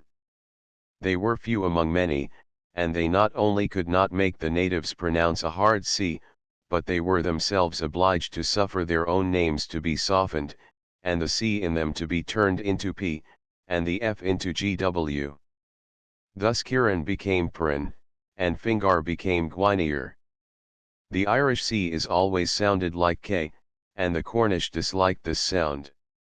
When Esciara settled in Cornwall, she had to accustom herself to be called Pila, and Eowyn was melted down into Eoni, and Ek softened into earth. Just one advantage to Cornwall did this invasion afford. By it we know the histories of the founders of churches in West Cornwall, because the Irish had the wit to preserve their records and biographies, whereas of the homegrown saints, princes of blood royal, the Cornish have not kept a single history. Consequently, if we desire to know about the early kings and saints of the peninsula, we have to ask the Irish, the Welsh, and even go hat in hand to the Bretons. It is a sorry truth, but truth it is. How thoroughly occupied by the Irish this district was may be judged when we come to look at who the saints were. Let us take them in order from Newquay. First we have Ciaran Tok, the fellow worker with S. Patrick, who assisted him on the commission to draw up the laws of Ireland. Then we have Perranzabuloe, the settlement of Ciaran of Syre. Across the ridge, 4 miles off, is Lodoke, where he planted his nurse as head of a community of women. Some of Ciaran's young pupils found it not too far to trip across and flirt with the girls at Lodoke, and there was a pretty to-do when this was discovered. He was wont, when he had ploughed his own lands, to send over his oxen to plough the fields of his nurse. At Redruth was Ene, whom the Irish called Eoin, and who later was Bishop of Ardstraw. He was brother of Essex of Earth, as it was said in later times, but earlier writers frankly call Ake his father. Ilagan was son of Cormac, king of Leinster. Piety ran in the family.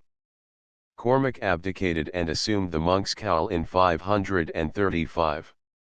The sisters of Ilagan were Dearwi and Ethnia, who accompanied him to Cornwall, and are numbered with its saints. He was father of Escredon of Sancreed. Fillac is Espiela, the sister of Gwainir, Fingar. Elwyn is but another form of the name Ilagan. Earth, as already said, was father of Ene. He was a disciple of Brendan, the voyager, and was nursed by Itha, who was a woman almost as famous in Ireland as Bridget, and who has churches in Cornwall and Devon. Ives is really Hia, an Irish woman. Zener is, perhaps, dedicated to a disciple of Senan of Land's End, the very woman about whom Tom Moore wrote his song of the Saint and the Lady. Just was the deacon of Patrick, and he was Ciaran's tutor.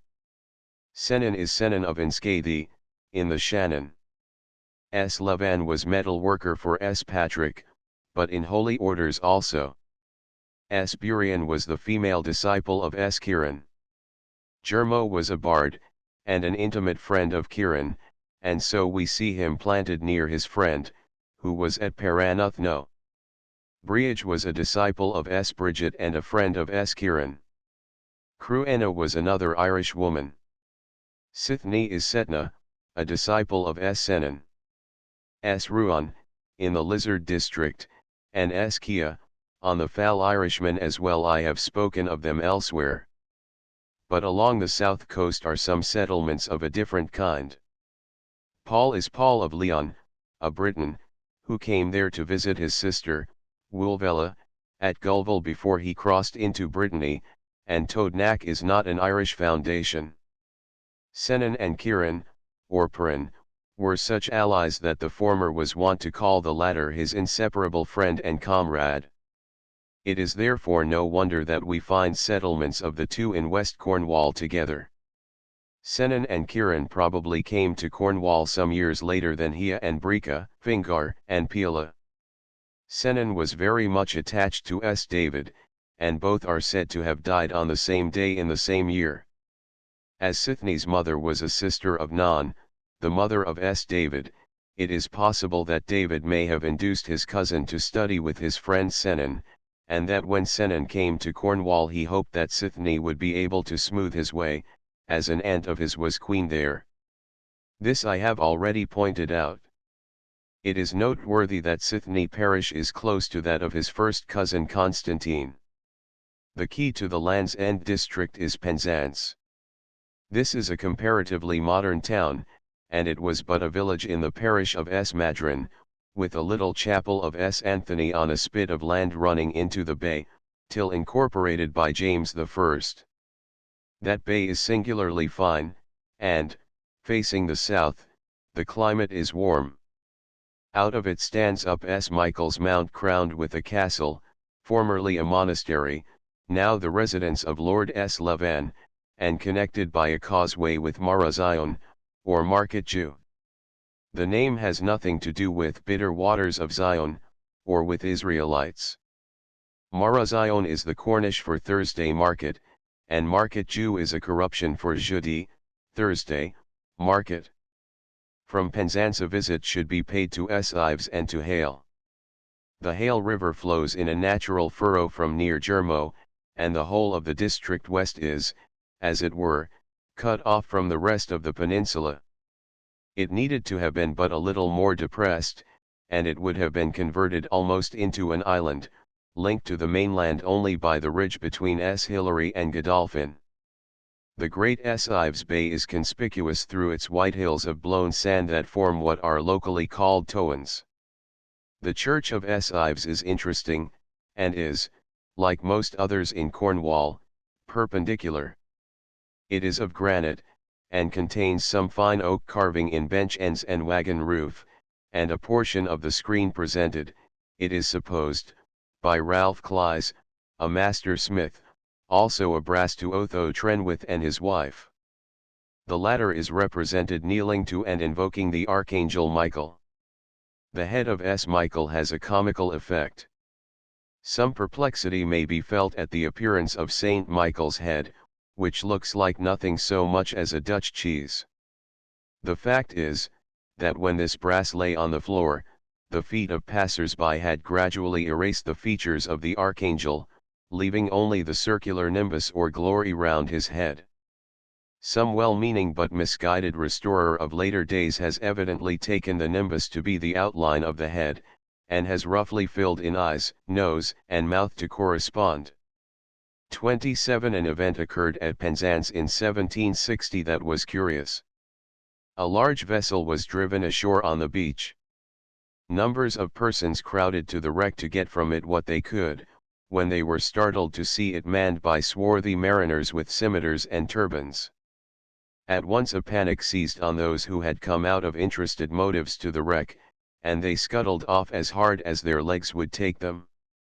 Presently a company of volunteers was called out to roll of drum, and marched down to surround the 172 men who had disembarked from the wreck. These were gallantly captured and driven like sheep into a spacious barn, and left there under guard through the night. Next morning it was ascertained from the men who had come ashore, some of whom could speak broken French, by means of some English officers who could understand a little French, especially when broken, that the vessel was an Algerine corsair, carrying 24 guns, and that the captain, finding his ship making water rapidly, had run her ashore in Mounts Bay, fully believing he was about the latitude of Cadiz. The instant it was known that the sailors were Algerines, a deadly panic fell on the neighborhood, for now the plague was feared. The volunteers could hardly be kept at their posts, where they quaked, and felt internal qualms. Intelligence was conveyed to the government, and orders were issued for troops to march from Plymouth. Happily, however, the panic rapidly abated. The local authorities convinced themselves that there was no plague among the strangers, and, slowly and cautiously, people approached to look and gape at the dark mustached and bearded men with dusky skin, bare legs, and turbans. The pirates were on the whole kindly treated, and after some delay were sent back to Algiers. The whole country is wind-blown, and everything looks small, the trees are stunted, the hills rise to no great heights, the very highest point reached is 827 feet, and Tregonning, which does not mount above 600 feet, assumes the airs of a mountain. The coast is fine, but by no means as fine as that of the Lizard. The rocks are of granite, and not of serpentine. But, on the other hand, the surface is less level than that of Manig. It is crowded with prehistoric antiquities, cromlechs, camps, and stone circles. And the Land's End district has this great advantage, that if you are overdone with the soft and relaxing air on the south coast, you have but to ascend a hill and inhale the invigorating breath that comes from the Atlantic on the north.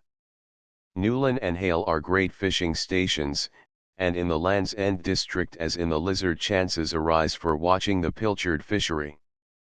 So many shawns, or nets, about 220 fathoms long and about 15 fathoms deep, belong to each fishing station, and 3 boats go to each shawn. The first boat, which is also the largest, is called the shawn boat, as it carries the net and 7 men. The next is termed the vollier, probably a corruption for follower, and carries another shawn, called the tuck shawn, which is about 100 fathoms long and 18 deep. This boat also carries 7 men. The third boat is called the lurker, and contains but 3 or 4 men, and in this boat is the master, or commander. Pilchards are migratory and gregarious fish, rather smaller than herrings, which they much resemble, but are cased in larger scales. They begin to appear at the end of June, but they are then at a great distance from the coast, and the boats have to go out far to sea before they encounter the shoals. It is a pretty sight to see a flight of fishing smacks, with their white wings spread, issuing from one of the harbors, and all making for the spot where the fish are ascertained or supposed to be. At nightfall the nets are set either across or parallel to the drift of the tide, and are suffered to be carried along by the current. About midnight the nets are hauled, and the fish having become entangled by their gills, are taken into the boats, and the nets are again set. It is only by night that fish can be caught in this way, as they are keen-sighted. This is drift net fishing. In the morning the boats return with the spoil, and the port, or harbor, is alive with women and children. These latter on such occasions can by no persuasion be induced to attend school. A string of carts is drawn up on the beach, each containing several maunds, or panniers, to receive the silver load. As the season advances the shoal, or shoal, comes nearer the shore. A saying is that when the corn is in the shock, then the fish are at the rock. And now the time for drift net fishing is over, and that of shawn, or seine, fishing begins. Pilchards swim in dense hosts, so that the sea seems to be in a state of effervescence. On the cliffs men and boys are to be seen all day long lying about smoking, apparently doing nothing. But their keen eyes are on the sea. They are watching for the coming of the pilchards. It is not possible to see from the boat so as to surround a shoal, that is why a watch is maintained from the cliffs by hewers, French hewer, to shout. The moment their experienced eyes see by a change in the color of the water that the shoal is approaching, by preconcerted signals the crew are informed as to the place where it is, and the direction it is taking. The fish playing on the surface are called skimmers. The color of the water, as seen from above where the fish are dense, is almost red. It is always darker than the water around. Another token of the presence of a shoal is the seabirds hovering about, expecting their prey. The boats are all in readiness. The shoal is also known by the stoiting, or jumping, of the fish. When fish are observed stoiting, a signal is given, whereupon the shawn boat and vollier get on the spot, and the crew of the foremost boat pass a warp, that is, throw a rope, which is fixed to the end of the shawn on board the vollier, and then shoot the net overboard, which, having leaden weights at bottom, sinks, and the top is buoyed up with corks. The shawn boat is rowed in a circular course round where the fish are stoiting, and when they have reached the vollier the fish are enclosed. They then hem the 2 ends of the shawn together with a cord to prevent the fish from breaking out, and whilst this is being done a man is engaged in frightening the fish away from the still open end by means of a stone fastened to a rope. This is termed throwing the minis, main stone, pi mani. When the 2 ends of the net are laced together, grapes, i.e. grapnels, are let down to keep the net expanded and steady till the fish have been taken up. This latter process is called tucking the shawn. The boat with the tuck shawn on board passes the warp of that shawn to one of the other boats and then shoots this tuck shawn within the stop shawn, and next draws up the same to the edge of the water, when it is seen to be one quivering mass of silver. The fish are now taken or dipped out with baskets into the boats. When the boats are filled, if more fish remain in the large shawn, it is left in the water, till by successive tuckings all the fish have been removed. The fish that have been caught and brought on shore are taken to the cellars. Fish cellars are usually dug out of the rock, and in them the pilchards are deposited in heaps, to be cured by the women, who work at this night and day. The cellar floor is covered with a layer of salt for the distance of 5 or 6 feet from the walls, and on this is laid a row of fish with their tails touching the wall, then next to these is laid another row, and so on in concentric rings, till a sufficient space is paved with fish. On this foundation is laid more salt, and then more fish, and this process is continued till the pile is complete and the cellar is stacked with fish. They are now said to be in bulk, and so are suffered to remain for some weeks, during which time boards are placed on them with stones, so as to squeeze out of them all superfluous water and oil.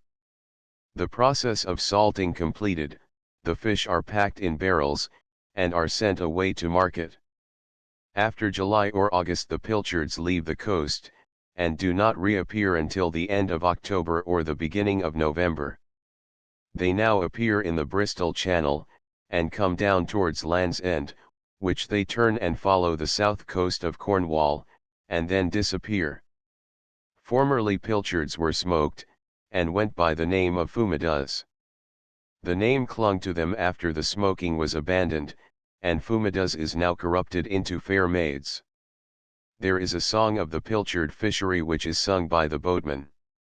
I know of it but 3 verses, and I doubt if there be more. The cry is, all up. Let us all haste away. And like hearty good fellows we'll row through the bay. Haul away, my young men. Pull away, my old blades. For the county gives bounty for the pilchard trades.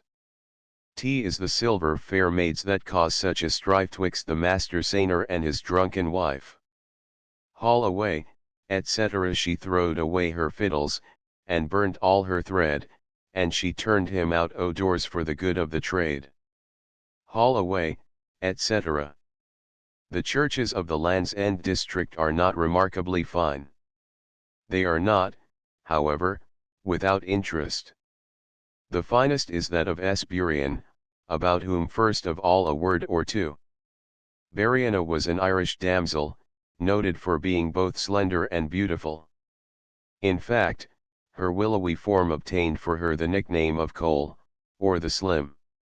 She was a daughter of one Crimthan, the Fox, a Munster chieftain, a granddaughter of Angus, king of Munster, who was baptized by S. Patrick, on which occasion the apostle ran the spike at the end of the pastoral staff into the foot of the king.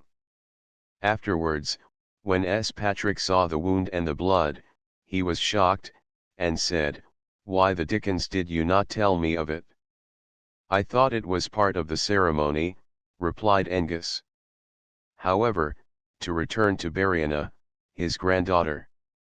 She was so pretty and so graceful, that although she was at school with Liadhain, the mother of Esperin, as her spiritual child, a chieftain named Dimma carried her off to his own castle. Liadhain came in a fume to Esperin and told him of the outrage. At once the old man seized his staff and went after Dimma, who was head of the clan Hyfiachta. It was midwinter, and the snow was on the ground. When Purin arrived at the gates of the castle he was refused admittance. He would not return, but maintained his place, and next morning there he was still. He had stood there all night in the snow, waiting to insist on the restoration of the girl. Dimma now was alarmed. He saw that the saint was determined to fast against him, a legal process, as has been described already, and he returned the damsel. However, some days afterwards, feeling his passion still strong, he went at the head of a body of men to reclaim her. Bariana fainted when she saw his approach, but Purin had time to call out all his ecclesiastical tribe, and they surrounded the place where Liadhain and Bariana were, and he had sent a detachment to make a circuit and set fire to Dimma's castle, so that the chief was compelled to beat a precipitate retreat. It was probably in consequence of this that Perrin left Ireland and came to Cornwall. Buryan Church does not stand on the site of the old settlement of Bariana, that is about a mile southeast, at Bosliven, where the sanctuary remains about some mounds and ruins. It was destroyed by Shrub Saul, one of Cromwell's miserable instruments of sacrilege. When Athelstan traversed Cornwall from east to west, he made a vow that if he reached the Scilly Isles and returned in safety he would endow a collegiate church where was the oratory in which he made the vow. This he did, and the date of the foundation is supposed to have been 936. The church had a superb screen, probably the finest in Cornwall, but it was taken down and destroyed in 1814. Some fragments have been preserved sufficient to admit of its complete reconstruction at some future day. Many of the bench ends remain, and are fine. The church has been ill-treated in that fashion which is in bitter mockery called restoration. The new woodwork is a fair example of what woodwork never should be. It is treated like cheese. Levan has fine old bench ends and exquisitely bad modern woodwork, and in the neighborhood is the Logan Rock and some of the finest coast scenery of the Land's End. Levan was priest and metal worker in S. Patrick's company, and some of his bells and book covers remained long preserved as treasures in Ireland. Senan has been gutted by the restorer, and has in it no longer anything of interest except a mutilated statue of the Virgin and Child. Madron has not much of interest, except the oft-quoted epitaph on George Daniel Belgium me birth, Britain me breeding gave, Cornwall a wife, 10 children, and a grave. Paul's, dedicated to S. Paul of Leon, brother of S. Wulvela of Gulval, has a good tower, and several points of interest. Here was buried, 1778, Dolly Pentreth, the last person able to converse in the old Cornish language. Pentreth was her maiden name. She was married to a man of the name of Geoffrey. It is still the custom in the villages of Mousehole and Newlyn for women to be called by their maiden names after marriage. Indeed, there are some instances in which the husband goes by the maiden name of his wife, when his individuality disappears under her more pronounced personality. Such would doubtless be the case in the following instance. I quote from the Cornish magazine Girl, selling papers if you please, sir, do you want a home companion? Householder, at door no, thank ye, my dear. I got one. Girl, chat, sir. Householder, chat. Throws open the door. Here, just come for and listen for yourself. Hark to her a bell Aaron in the back kitchen. Or in such a case as this. Pasco Palglaze was henpecked. He opened his heart to Uncle Zacky at the dog and pheasant. Now, look here, said Uncle Zacky, you be a man and show yourself master in your own news, you go home and snap your fingers in the Mrs. Vayas, and sit down on the table.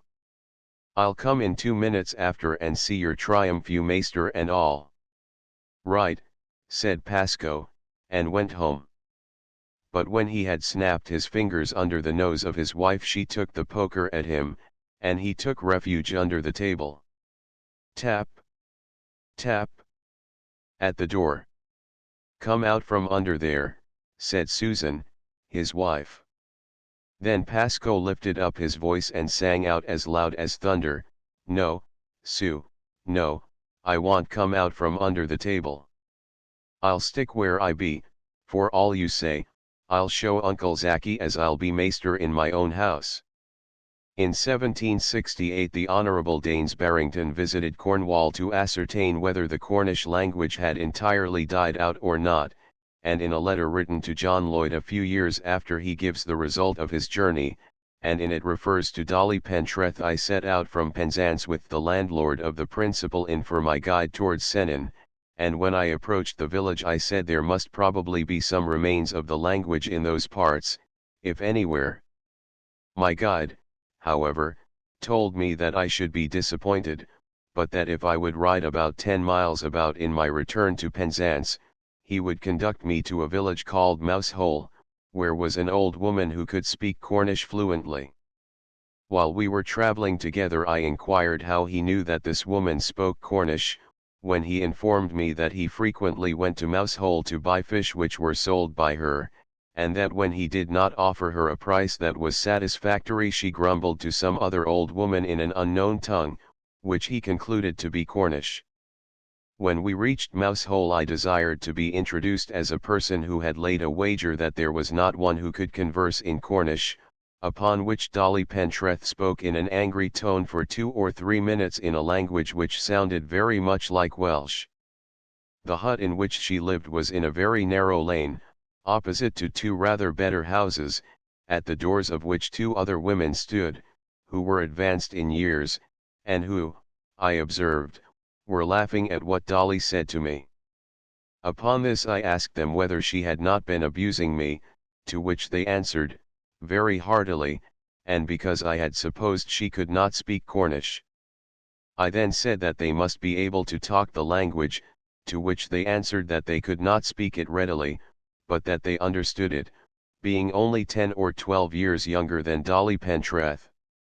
I had scarcely said or thought anything more about this matter till last summer, 1772, having mentioned it to some Cornish people, I found that they could not credit that any person had existed within these few years who could speak their native language, and therefore, though I imagined there was but a small chance of Dolly Pentreth continuing to live, yet I wrote to the President of the Society of Antiquaries, then in Devonshire, to desire that he would make some inquiry with regard to her, and he was so obliging as to procure me information from a gentleman whose house was within 3 miles of Mousehole, a considerable part of whose letter I shall subjoin. Dolly Pentreth is short of figure and bends very much with old age, being in her 87th year, so lusty, however, as to walk hither to Castle Horneck, about 3 miles, in bad weather in the morning and back again. She is somewhat deaf, but her intellect seemingly not impaired. She does indeed talk Cornish as readily as others do English, being bred up from a child to know no other language, nor could she talk a word of English before she was past 20 years of age, as, her father being a fisherman, she was sent with fish to Penzance at 12 years old, and sold them in the Cornish language, which the inhabitants in general, even the gentry, did then well understand. She is positive, however, that there is neither in Mousehole, nor in any other part of the county, any other person who knows anything of it, or at least can converse in it. She is poor, and maintained partly by the parish, and partly by fortune-telling and gabbling Cornish. A monument has been erected to her memory by Prince Lucien Bonaparte. She died on December 26, 1777, and was buried in January, 1778. The following epitaph was written for her Cornish. Coth dal Pentreth caus hato, Maro Hoclides ed Paul pli na ed an eglas, gan pobl bras, bes ed eglas he coth dali es. English. Old Dal Pentreth, 100 aged and 2, deceased, and buried in Paul parish 2 not in the church, with people great and high, but in the churchyard doth old Dolly lie. A word may here be added relative to the Cornish tongue. The Celtic language is divided into 2 branches, one represented by the Irish and Gaelic of North Scotland, and this is called the Goidhelic, or Gaelic, the other by the Welsh, Old Cornish, and Breton, and this is called the Brythonic. The main distinction between them consists in the Gaelic employing K or the hard C where the Welsh and Cornish would use P. Thus pen is used in the latter, and ken in the former. When the Irish adopted the word purple, they changed it into corcare, and when they took the Low Latin premter for presbyter into their language they twisted it into crumthur.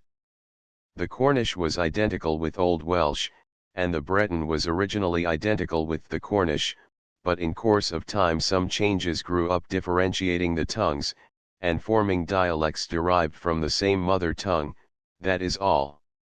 In or about 1540 Dr. Moorman, vicar of Menheniot, in the east of the county, was the first to teach the people the Creed, the Lord's Prayer, and the commandments in English. Carew, however, in his survey of Cornwall in 1602 says, most of the inhabitants can speak no word of Cornish, but few are ignorant of English, and yet some so affect their own as to a stranger they will not speak it, for if meeting them by chance you inquire the way, your answer will be, me gnaweridna cause sosnek I can speak no Saxonage. Carew's survey was soon followed by that of Norton, who says that the tongue was chiefly confined to Penwith and Kirrieoch, and yet though the husband and wife, parents and children, master and servants, do naturally communicate in their native language, yet there is none of them in a manner but is able to converse with a stranger in the English tongue, unless it be some obscure people who seldom confer with the better sort.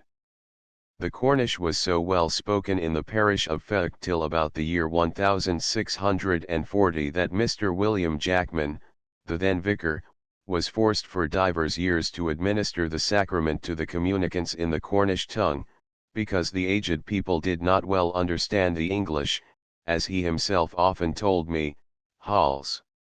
So late as 1650 the Cornish language was currently spoken in the parishes of Paul and S.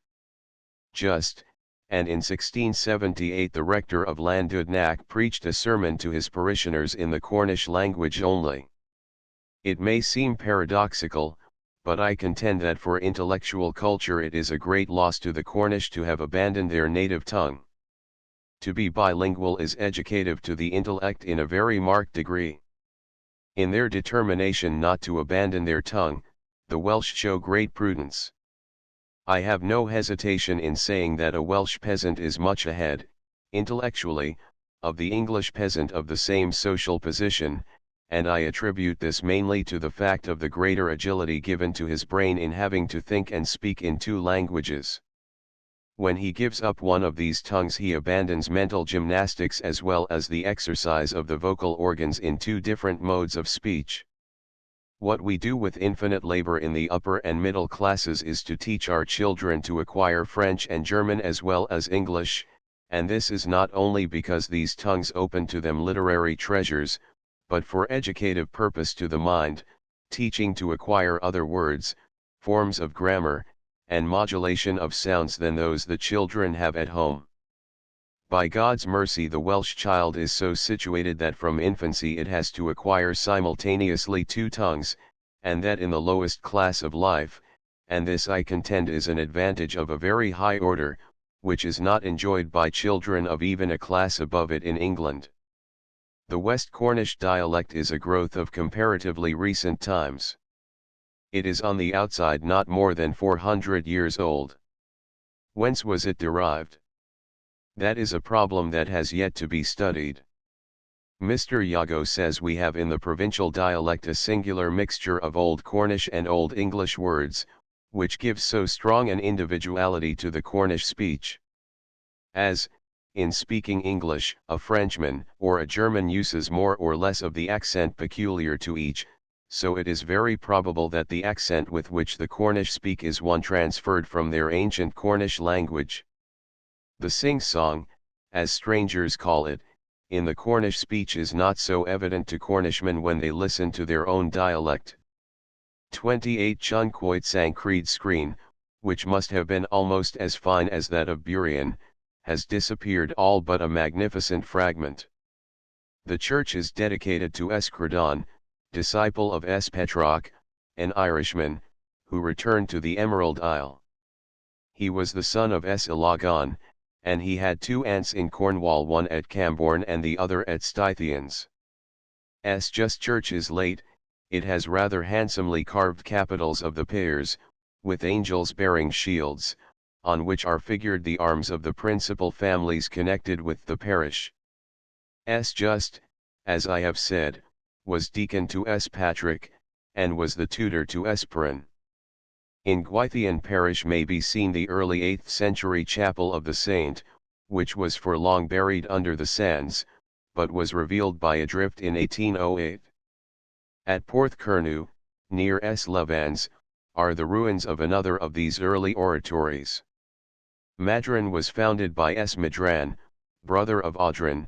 They went as boys under 14 to Esperin, to consult him about making a pilgrimage. But Madran wished to stay with the old abbot, whereas Audran was for travelling. Audran said to Esperin, "Do not part my brother from me." We agreed to stick together. "The Lord judge between you both," said the abbot. "Let Madran hold this lantern and blow on the smouldering wick. If it flames, then he stays. If not, he goes." Madran succeeded in producing a flame, and thenceforth he became an attached follower of Esperin. Audran went his way. It is chiefly for prehistoric antiquities that the Land's End district is remarkable. It possesses cliff castles, and also some fine examples of the stone cashel. Such as Chun, also beehive huts, as at Bosbrennies, and a curious cluster of habitations at Chise Auster already referred to. There are cromlechs, sacred circles, and menhirs. These are so numerous and so interesting, that a visitor should take Mr. Lach Zerma's guide and examine them in detail. Notebooks to be consulted: Blight, J.T., A Week at the Land's End. 1861 List of Antiquities in Kirrier and Penwith. Truro, 1862. Churches of West Cornwall. Oxford, Parker, 1885, 2nd edition. Lach Zerma, W.S., 222 Antiquities in and about Penzance. Plymouth, Luke. N. D. Matthews, J.H., A History of the Parishes of St. Ives, Lelant, etc. London, Stock, 1892. The Pulpit Rock, Scilly Chapter XX. The Scilly Isles Armoural of Lyoness, a refuge for the Celtic saints. Lighthouses. The name of Scilly. Olaf Tryggvason at Scilly. Mr. Augustus Smith. The flower trade. Flowers not allowed to blossom in the fields. Traces of tin streaming. Contrast between the east coast and the west of England. Variety in Scilly. Sir Cloud Esley Shovel.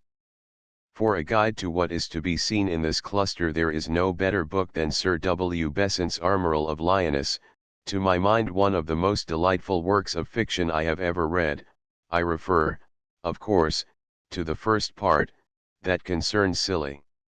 Let a visitor take that book, and go over the ground and be happy. Nothing can be added, but one word in caution. The whole is a little overcolored. Scilly presents scenes of great interest, but the cliffs are by no means so fine as those of Land's End, and far inferior to those of the Lizard. Nevertheless, island clusters have a charm of their own distinct from the scenery of the fringe of the mainland, and a cluster Scilly is, intricate, and presenting great variety. There are 145 islets, large and small, 40 miles due west from Lizard Point, and 28 west by south from Land's End. The views of the islands change remarkably, according to the state of the tide. At high water the islands are separated by wide stretches of sea, while at the ebb extensive flats are uncovered, and some of the islands are apparently joined. The Crow Channel between S. Mary's and S. Martin's Isles has been forded on horseback, and a man is reported to have ridden from S. Mary's to Tresco, fording the arms of the sea at low spring tide. S. Martin's Island is difficult of approach at low tide from S. Mary's by boat on account of the distance to which the sands run out. Such an archipelago was exactly suited to the requirements of the Celtic saints, who, if they spent most of their time in superintendence of their monasteries, retired for Lent to solitary places, and as they grew old resigned their pastoral staves to their corbs, successors, and retreated to islets, there to prepare for the great change. The west coast of Ireland is studded with islets that still retain the cells of these solitaries. Wales had its Bardsey and Anglesey, and Calday, and Ramsey. And what these were to Irish and Welsh, the Scilly group was to the Saints of Cornwall. Thus we find there S. Ilid, the Welsh S. Illig, S. Tion, who is the Iani of Lelant, S. Sampson, and S. Warna. I do not know that any of the remains of their venerable oratories have been found, but then they have not been looked for. There are now churches on 4 of the isles. There are 3 lighthouses, that of S. Agnes, a revolving light, that on an outlying rock, the Bishop, fixed, and that on Round Island, with a red light. The heights in Scilly are not great, the highest point attained is 128 feet. There are some small freshwater tarns. The islands take their name from the old Silurian inhabitants, to whom they served as a last refuge where they could maintain their independence, just as the Aran Isles answered the same purpose to their kindred, the Firbolgs, in Ireland. But the general notion is that they take their designation from the conger eels, locally called Selly. It is remarkable that they must at one time have contained a much larger population than at present, as the remains of hedges and houses in ruins indicate. In 993 Olaf Tryggvason, of Norway, with Sweyn Forkbeard, of Denmark, together with a fleet of 93 ships, came harrying the coasts of England. They sailed up the Thames and attacked London, but the citizens behaved with great valor, and beat them off.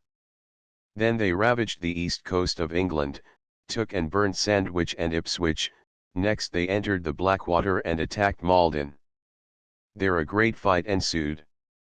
The Saxons were under the command of the Eorldurman Britnoth. The Norsemen gained the day, and Britnoth was slain. It is with this battle that one of the earliest remains of Anglo-Saxon poetry deals. It is, unhappily, but a fragment.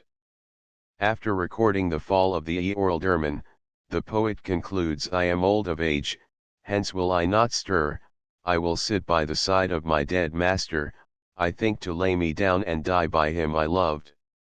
On the doors of some of the churches in the east of England were formerly Danes' skins, and the remains of these still exist. When the Anglo-Saxons did succeed in killing a Norseman, they flayed him, and nailed his tanned skin against the church door. Olaf stormed the castle of Bamborough, then harried the Scottish coast, the Western Isles and the Isle of Man, then Ireland, where he burned far and wide, wherever inhabited. Not yet content with blood and flame, he crossed to Wales and ravaged there, then sailed to France to do there what mischief he could. After a while he turned back, and sighted the Scilly Isles, and then ran his fleet into the harbour of S. Mary's, the largest of the isles. Here Olaf heard tell of a hermit who lived in a cell among the granite crags, and who was believed to have the gift of prophecy. I will test his powers, said Olaf. Then he dressed up one of his men in his armour, gave him his spear and red cross shield, and sent him to consult the old man. But no sooner did the hermit see the fellow than he said, Thou art not King Olaf, thou art a servant. Beware that thou be not false to him, that is my rede to thee. No more would he say. Then the party returned to the ship and told Olaf. He was highly pleased, and went ashore in a boat with a small following, that he might consult the anchorite as to the prospect of his being able to recover the kingdom of his ancestors. The hermit was undoubtedly a Cornish Briton, and Olaf was obliged to hold communication with him through an interpreter from Ireland or Wales. The old man said to him, There is a great future in store for thee, Olaf. Thou wilt have to pass through much conflict, but in the end wilt reign in thine own land, and when that comes to pass remember to advance the faith, and to use every opportunity to turn men from their idols. Now the interpreter knew that there was discontent simmering among the followers of the prince. They wanted to return to their homes with the plunder they had acquired, but Olaf set his face against this. The interpreter, knowing that the men were mutinous, said a few words in Welsh or Irish to the hermit. He was afraid of himself giving warning to Olaf, lest the mutineers should wreak their resentment on him. So the anchorite told the king that there were those amongst his followers who plotted, and purposed seizing the opportunity of his being on land to execute their design of revolt. Olaf precipitately returned to his ships, and found that the mutineers were making off with some of the ships. He hurried on board, gave chase, and a fight ensued. Finally the mutiny was quelled, but not without Olaf being wounded. His vessel then put into Tresco harbour, where were monks to whom Athelstan had granted land in 936. He was carried into the monastery, carefully tended, and was induced to receive baptism. Hitherto, though convinced that Christianity was the true religion, Olaf had never formally been enrolled in the church. Unhappily, Olaf could not speak Cornish, and the abbot was ignorant of the Norse tongue, so that all communication had to go on through the interpreter, and Olaf did not receive much religious instruction. Nevertheless, as far as his lights went, he was sincere. Then he returned to Norway to proclaim his right to the throne. To avenge his father's slain, and reconquer realm and reign, came the youthful Olaf home, through the midnight sailing, listening to the wild winds wailing, and the dashing of the foam. To his thoughts the sacred name of his mother, Astrid, came, and the tale she oft had told of her flight by secret passes, through the mountains and morasses, to the home of Hakon Old. Then his cruisings o'er the seas, westward to the Hebrides, and to Scilly's rocky shore, and the hermit's cavern dismal, Christ's great name and rites baptismal, in the ocean's rush and roar. Mary's is the largest of the islands, and it has a population of over 1,600 people. Tresco is the second, then S. Agnes, pronounced S. Ans, then S. Martins, next Bryher, after this comes S. Sampson, no longer inhabited, and the remainder are very small. The original population was doubtless Silurian or Ivernian. The traces, however, of this early race are few. The population now is less pure than on the mainland. Not only were there Irish colonists, but it is said that in the civil wars a Bedfordshire regiment was sent there and forgotten, so the soldiers looked about for comely Scilly maids, married, and were content to be no more remembered in the adjacent island of Great Britain. In 1649 Sir John Grenville employed Scilly as a great nursery for privateers, and so swept the seas that the Channel trade was seriously injured. Parliament at length fitted out and dispatched an expedition under Blake, and in June, 1651, compelled Sir John Grenville to surrender.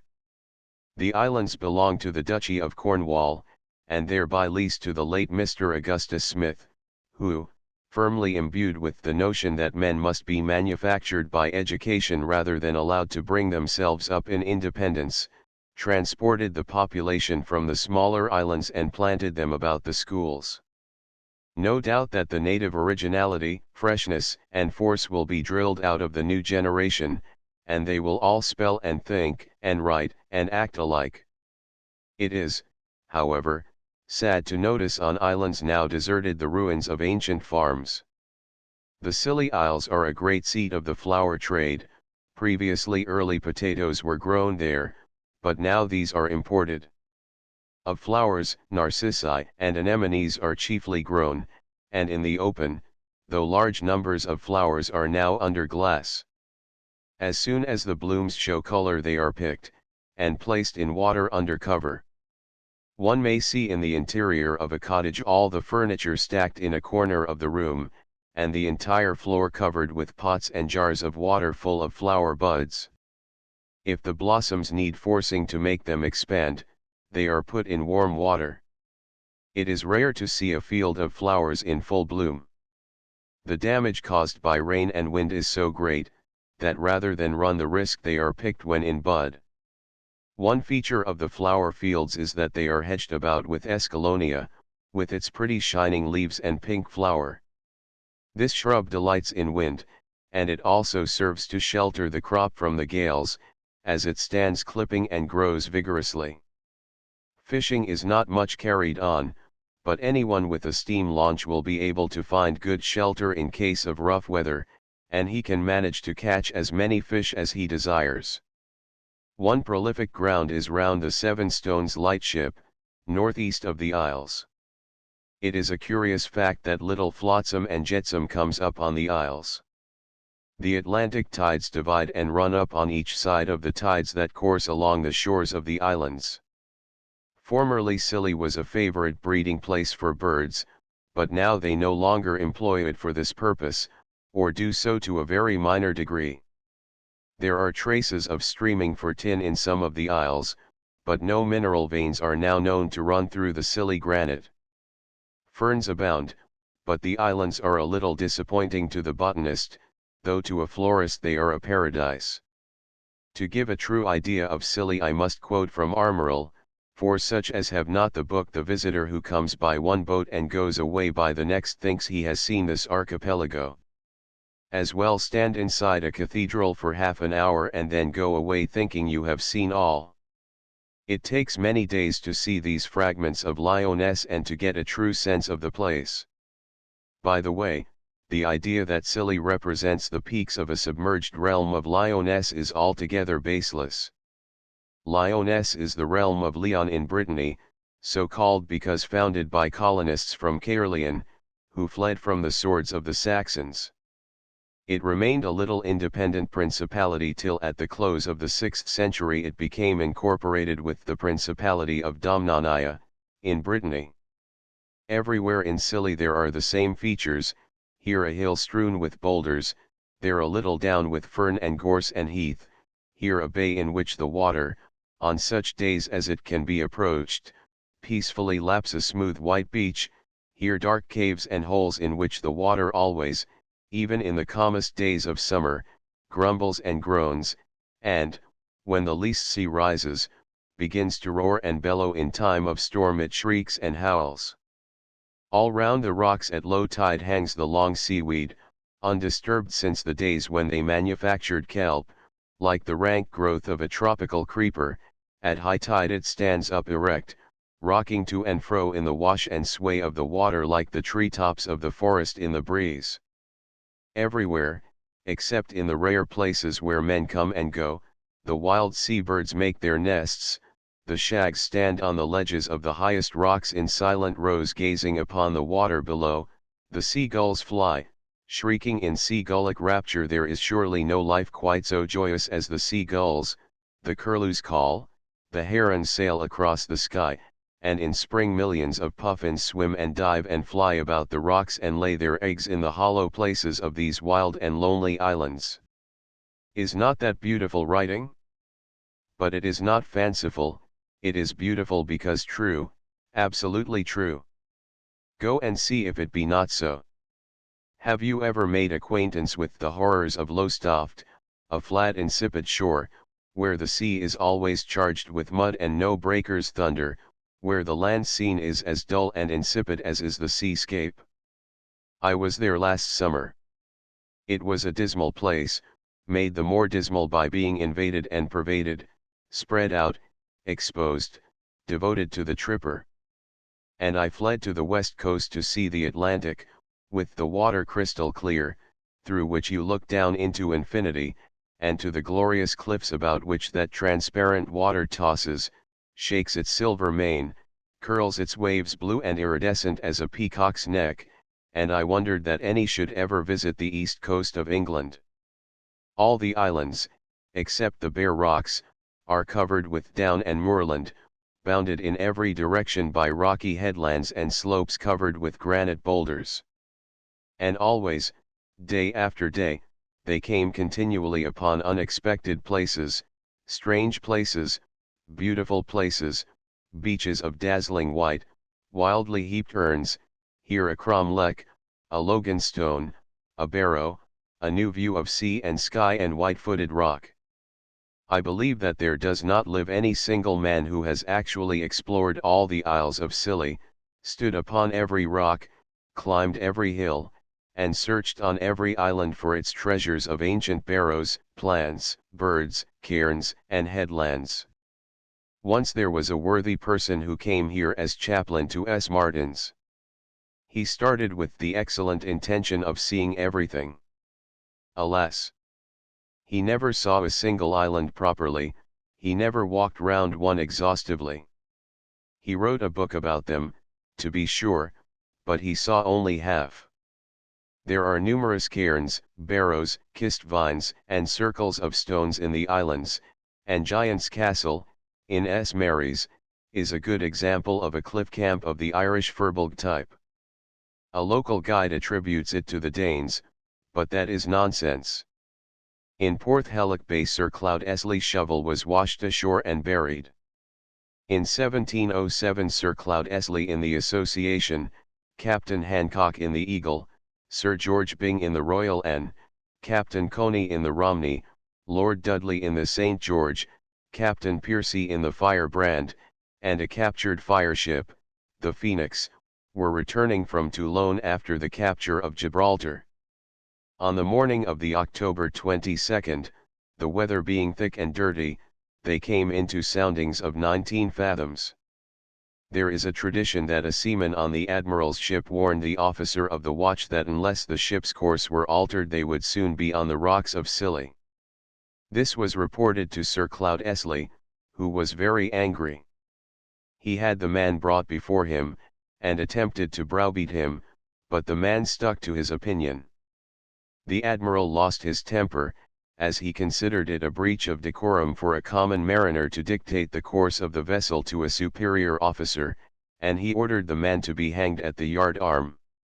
One request was granted to the sailor that he should be allowed to read aloud a psalm to the assembled crew. This was permitted, and he read out Psalm 6: "Hold not thy tongue, O God of my praise, for the mouth of the ungodly, yea, the mouth of the deceitful, is opened upon us." That night the ship was lost. At 6 in the evening the admiral, who had brought the fleet to during the afternoon, made sail again, and stood away under canvas. Directly after he made signals of distress, which were returned by several of the fleet. Sir George Byng in the Royal N, who was a mile to windward of him, saw the breakers, and saved his vessel with difficulty. The Association, Sir Cloudesley's vessel, had struck at 8 o'clock upon the Gillstones, a cluster of rocks of what are called the Western Isles, and in about 2 minutes went down with all on board save one. He clung to a piece of the wreck, and was swept on to the Hellwethers, where he remained for some time till rescued. The Eagle and the Romney were also lost with all hands. The Firebrand was lost as well, but the captain and some of the crew were rescued. The Phoenix ran ashore, but was got off again. The Royal N was saved. So was the S. George by the merest accident. She struck the same rock as the Association and about the same time, but the wave which sank the admiral's ship floated the S. George from the rocks. The body of Sir Cloud Esley Shovel was picked up at Porthelloch by a soldier and his wife, who gave it decent burial in the sand. It was afterwards conveyed at Lady Shovel's desire to Westminster Abbey and laid there. She rewarded the soldier with a pension for life, and with the diamond ring from the finger of her husband. Finally, with its amount of sunshine, with its equable temperature, and its air charged with ozone, I believe Scilly will be the sanatorium of the future. Notebook to be consulted: Tonkin, J.C. and R.W., Guide to the Isles of Scilly. Penzance, N.D. A capital little book. Plymouth William Brendan and Son Printers. Footnotes, 1 Irish Nennius, ed. Todd and Herbert, Dublin, 1848, p. 237. 2 Mrs. Couch were misled when they visited S. Maws, and they give a photograph of a well which is not the Holy Well. The latter is among the houses opposite the post office, and had an arched entrance, now walled up. 3 Matthews, History of the Parishes of Esives, Lelant, Toadnack, and Zenur, London, 1892, p. 40. 4 Archaeologia Cambrensis, January, 1899. See also A. J. Langdon, The Ornament of the Early Crosses of Cornwall, Journal of the Royal Institution of Cornwall, Volume X, 1890-1. 5. Not to be confounded with S. Clether of Clodagh, in Herefordshire, son of Gwynner, and from whom the poet Taliesin was descended. The invasion of Carmarthen by Dyfnwale from the north had much to do with Clether's departure. 6. Tremendous confusion has been made of his life, as he has been confounded with A. S. Paternus, who was Bishop of Van in 462 or 465, and the Cornish Venedotia has been construed as Venetia, Van. Nearly a century intervened between the two saints. 7. The Cornish Magazine, 1899. 8. Guest, Mabinogion, p. 227. 9. Celtic Scotland. Edinburgh, 1876-80. 10. Cornish Chuffs, in the Journals of the Roy. Inst of Cornwall, X, 1890-1. 11. New edition, 1893, volume IP 136. 12. The earthwork, of which a great part is still in existence, does not command the steep part of the slope on the other 3 sides, though the guns would be available against an enemy after he had once established himself on the plateau.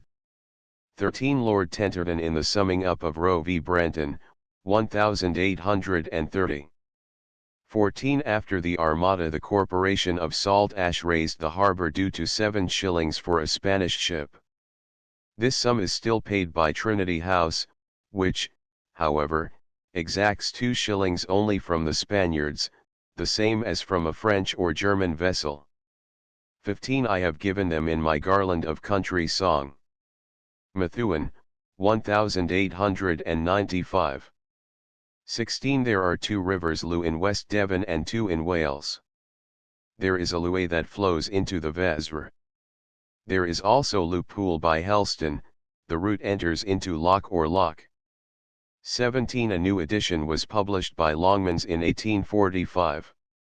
18. Madoc and Mudon are the same name, OC and an are diminutives.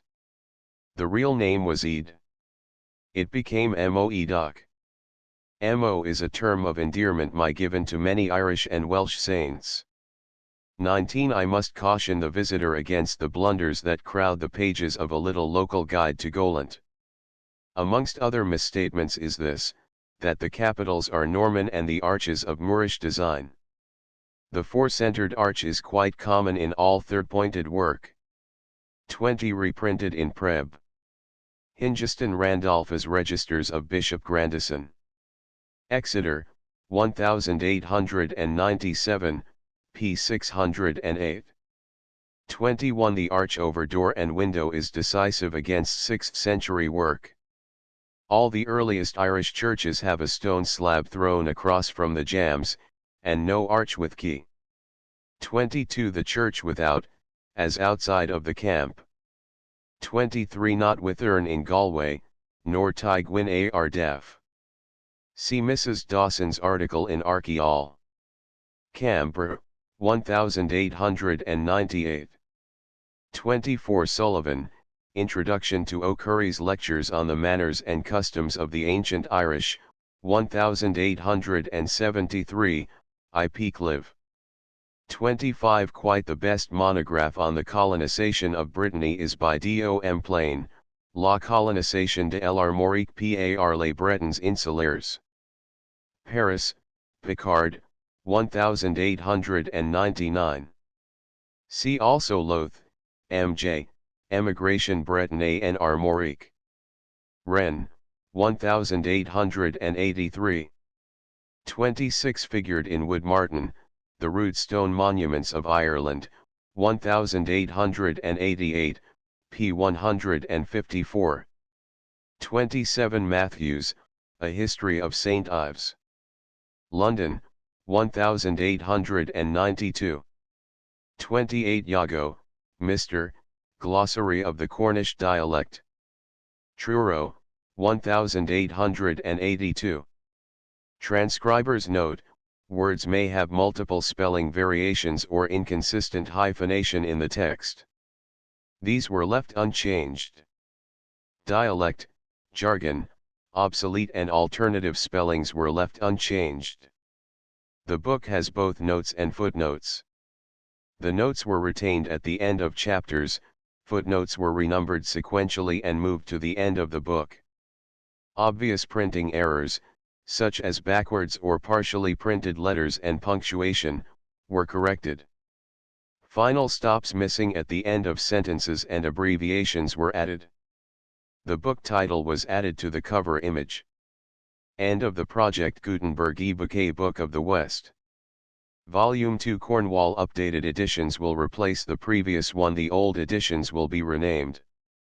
Creating the works from print editions not protected by U.S. copyright law means that no one owns a United States copyright in these works, so the Foundation, and you, can copy and distribute it in the United States without permission and without paying copyright royalties.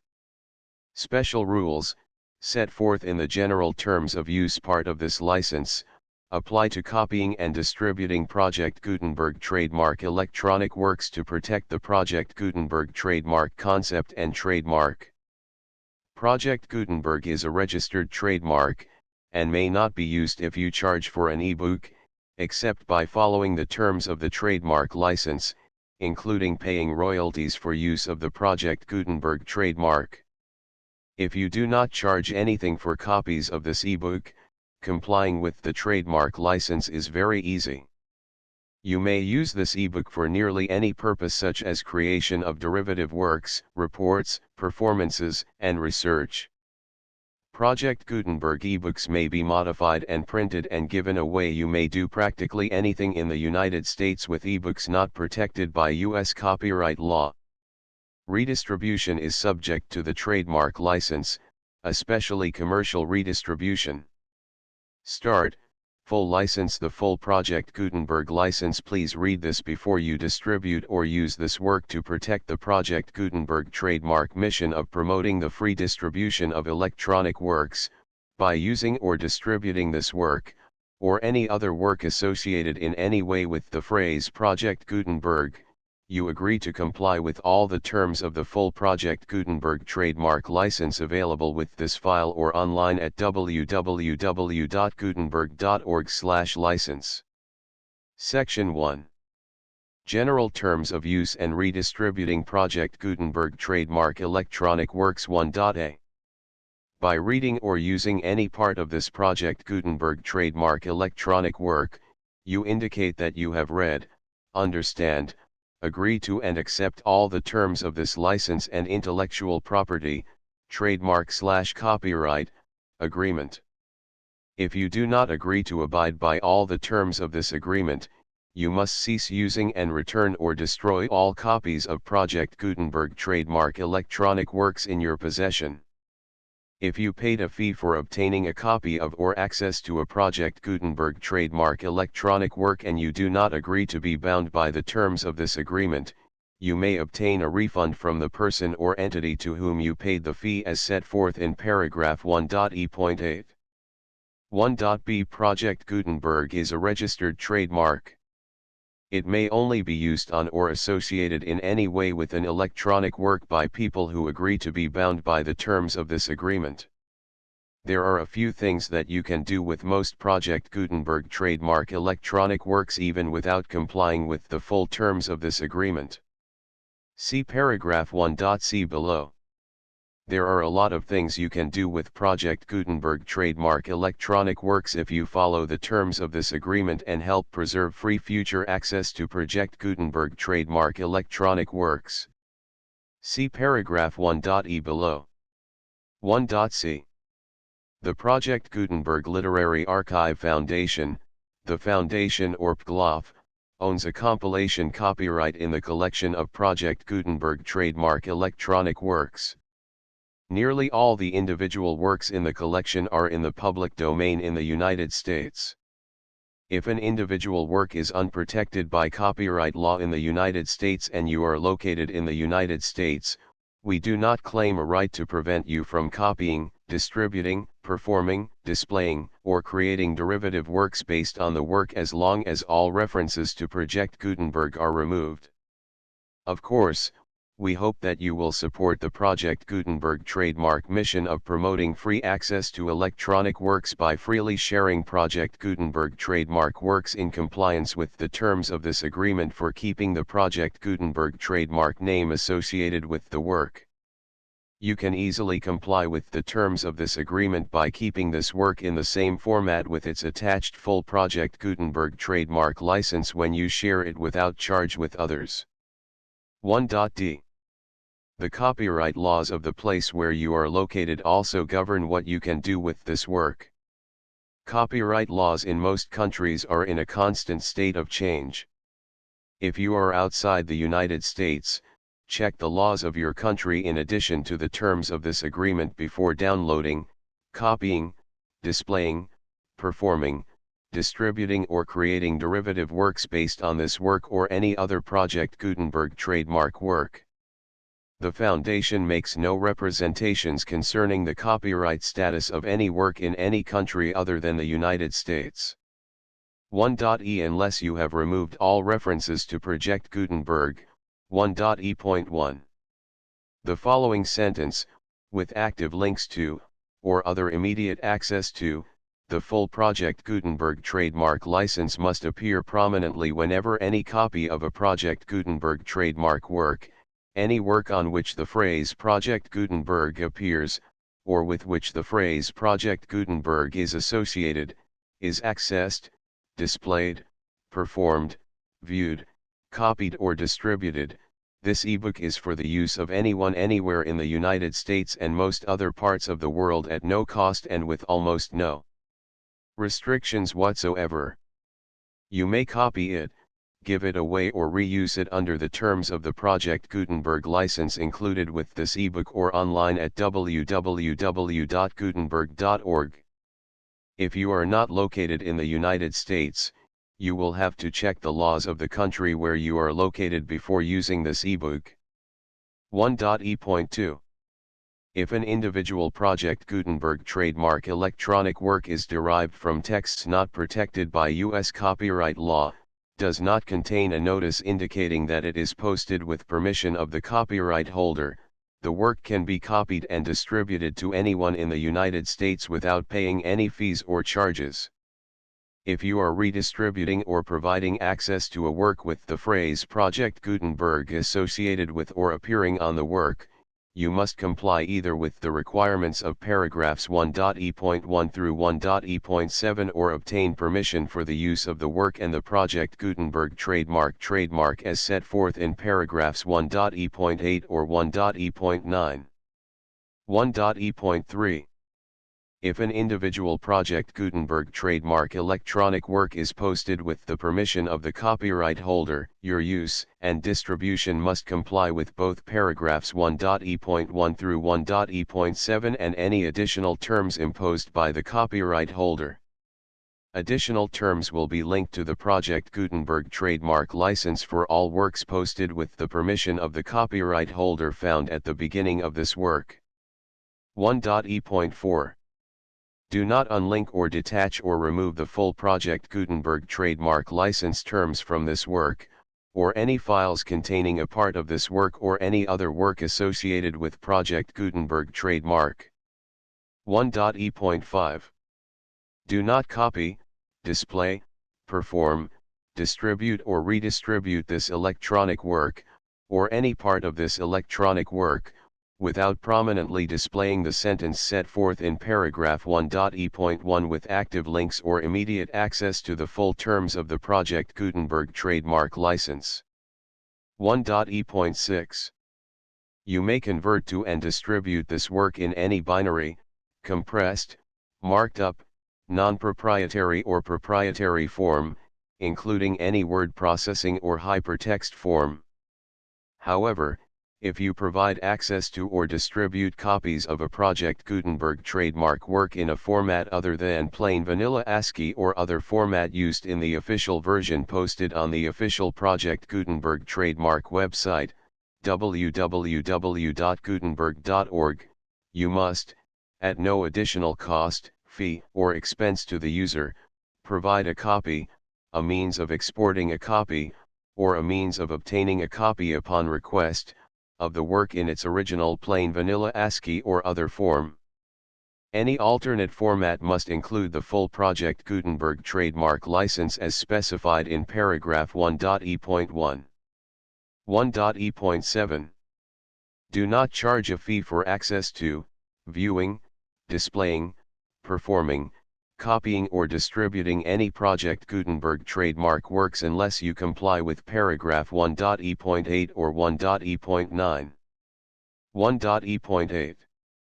You may charge a reasonable fee for copies of or providing access to or distributing Project Gutenberg trademark electronic works provided that, you pay a royalty fee of 20% of the gross profits you derive from the use of Project Gutenberg trademark works calculated using the method you already use to calculate your applicable taxes.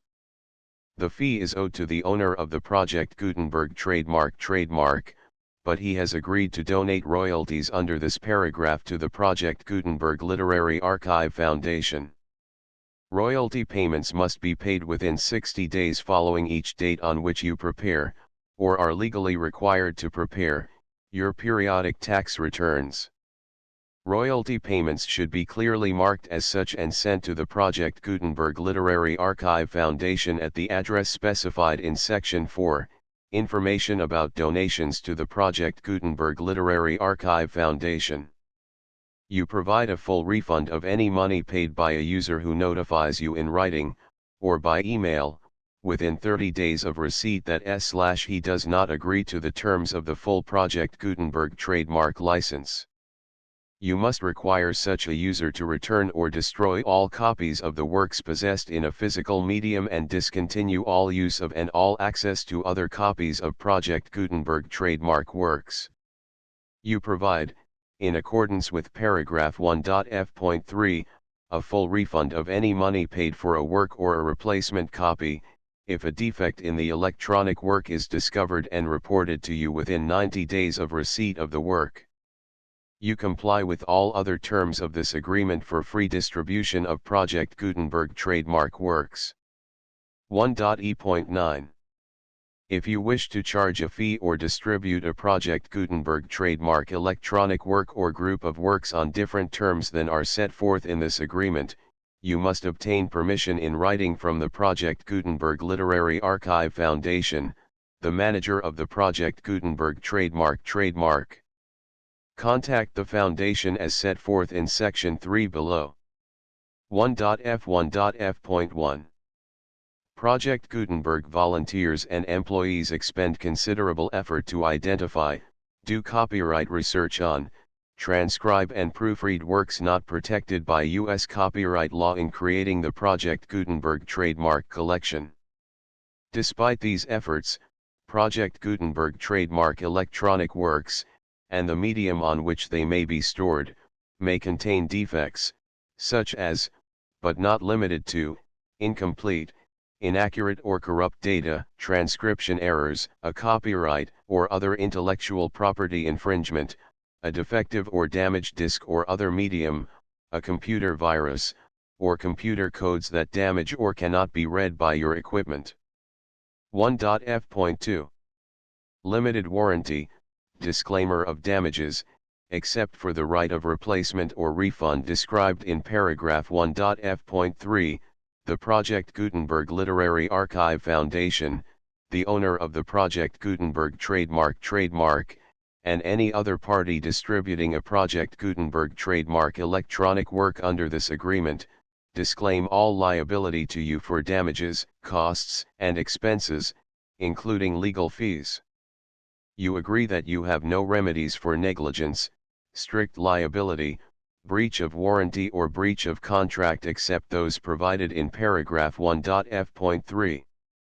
You agree that the foundation, the trademark owner, and any distributor under this agreement will not be liable to you for actual, direct, indirect, consequential, punitive, or incidental damages even if you give notice of the possibility of such damage. 1.f.3. Limited right of replacement or refund. If you discover a defect in this electronic work within 90 days of receiving it, you can receive a refund of the money, if any, you paid for it by sending a written explanation to the person you received the work from. If you received the work on a physical medium, you must return the medium with your written explanation. The person or entity that provided you with the defective work may elect to provide a replacement copy in lieu of a refund. If you received the work electronically, the person or entity providing it to you may choose to give you a second opportunity to receive the work electronically in lieu of a refund. If the second copy is also defective, you may demand a refund in writing without further opportunities to fix the problem. 1.f.4. Except for the limited right of replacement or refund set forth in paragraph 1.f.3, this work is provided to you as is, with no other warranties of any kind, express or implied, including but not limited to warranties of merchantability or fitness for any purpose. 1.f.5. Some states do not allow disclaimers of certain implied warranties or the exclusion or limitation of certain types of damages. If any disclaimer or limitation set forth in this agreement violates the law of the state applicable to this agreement, the agreement shall be interpreted to make the maximum disclaimer or limitation permitted by the applicable state law. The invalidity or unenforceability of any provision of this agreement shall not void the remaining provisions. 1.f.6. Indemnity.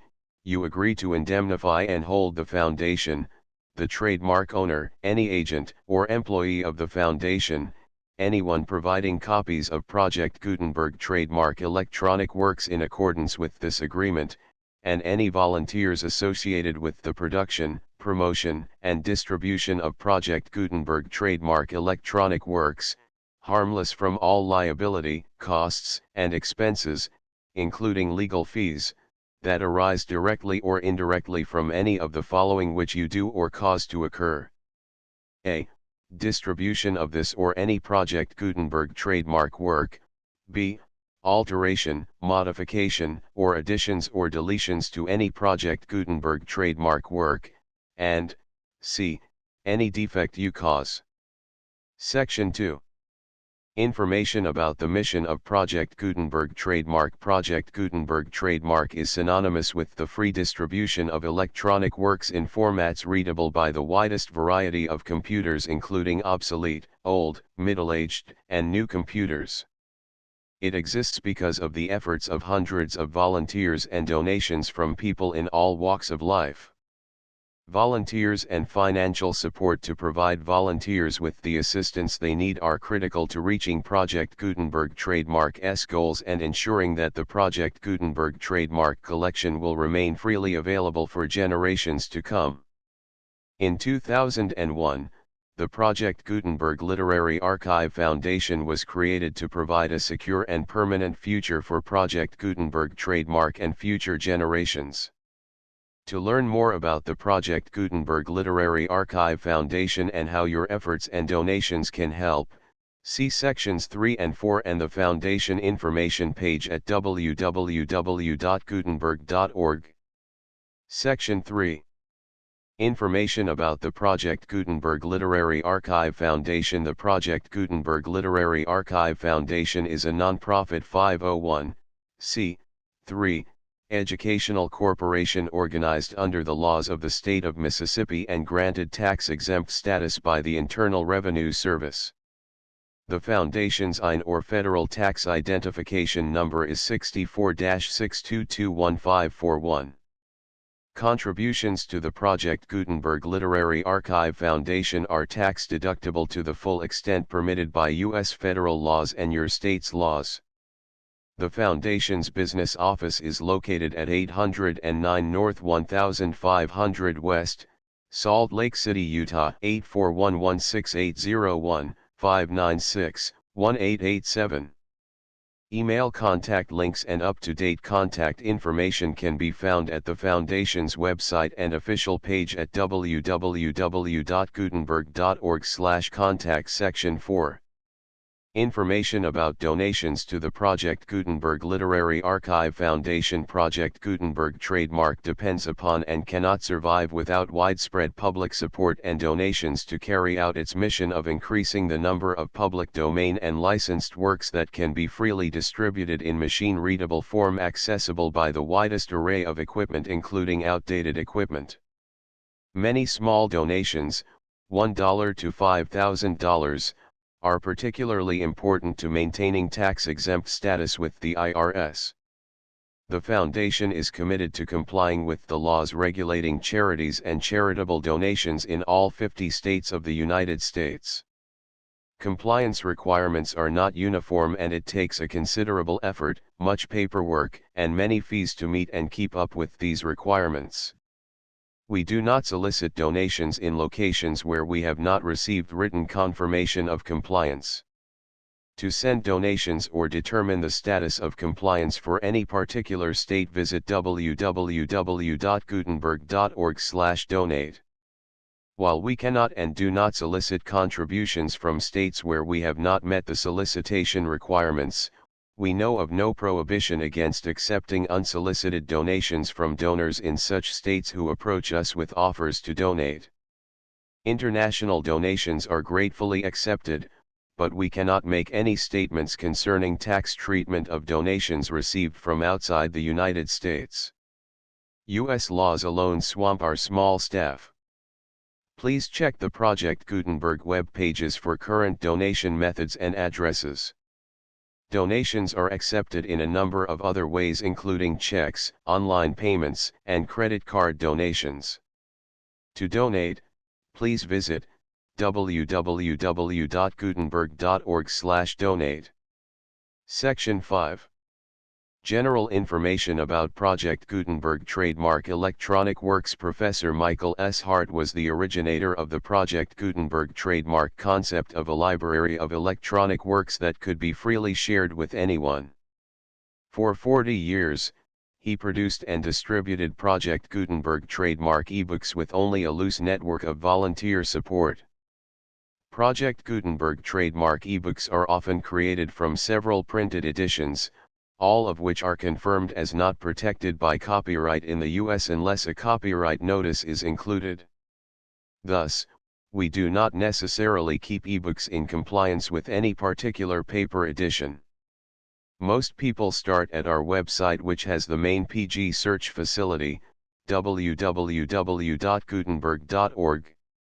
This website includes information about Project Gutenberg trademark, including how to make donations to the Project Gutenberg Literary Archive Foundation, how to help produce our new ebooks, and how to subscribe to our email newsletter to hear about new ebooks. A Book of the West. Cornwall. Contents. Illustrations. Cornwall Chapter I. The Cornish Saints Chapter 2. The Holy Wells Chapter 3. Cornish Crosses Chapter 4. Cornish Castles Chapter V. Tin Mining Chapter 6. Launceston Chapter 7. Callington Chapter 8. Camelford Chapter 9. Bute Chapter X. Salt Ash Chapter 11. Bodmin Chapter 12. The Toulouse Chapter 13. Fowey Chapter 14. The Fowl Chapter 15. Nuwawe Chapter 16. The Lizard Chapter 17. Smuggling Chapter 18. Penzance Chapter 19. The Land's End Chapter XX. The Scilly Isles. Footnotes, Transcriber's Note, The full Project Gutenberg license PG1 PG2 PG3 PG4 PG5 PG6 PG7 PG8 PG9 PG10 PG11 PG12 PG13 PG14 PG15 PG16 PG17 PG18 PG19 PG20 PG21 PG22 PG23 PG24 PG25 PG26 PG27 PG28 PG29 PG30 PG31 PG32 PG33 PG34 PG35 PG36 PG37 PG38 PG39 PG40 PG41 PG42 PG43 PG44 PG45 PG46 PG47 PG48 PG49 PG50 PG51 PG52 PG53 PG54 PG55 PG56 PG57 PG58 PG59 PG60 PG61 PG62 PG63 PG64 PG65 PG66 PG67 PG68 PG69 PG70 PG71 PG72 PG73 PG74 PG75 PG76 PG77 PG78 PG79 PG80 PG81 PG82 PG83 PG84 PG85 PG86 PG87 PG88 PG89 PG90 PG91 PG92 PG93 PG94 PG95 PG96 PG97 PG98 PG99 PG100 PG101 PG102 PG103 PG104 PG105 PG106 PG107 PG108 PG109 PG110 PG111 PG112 PG113 PG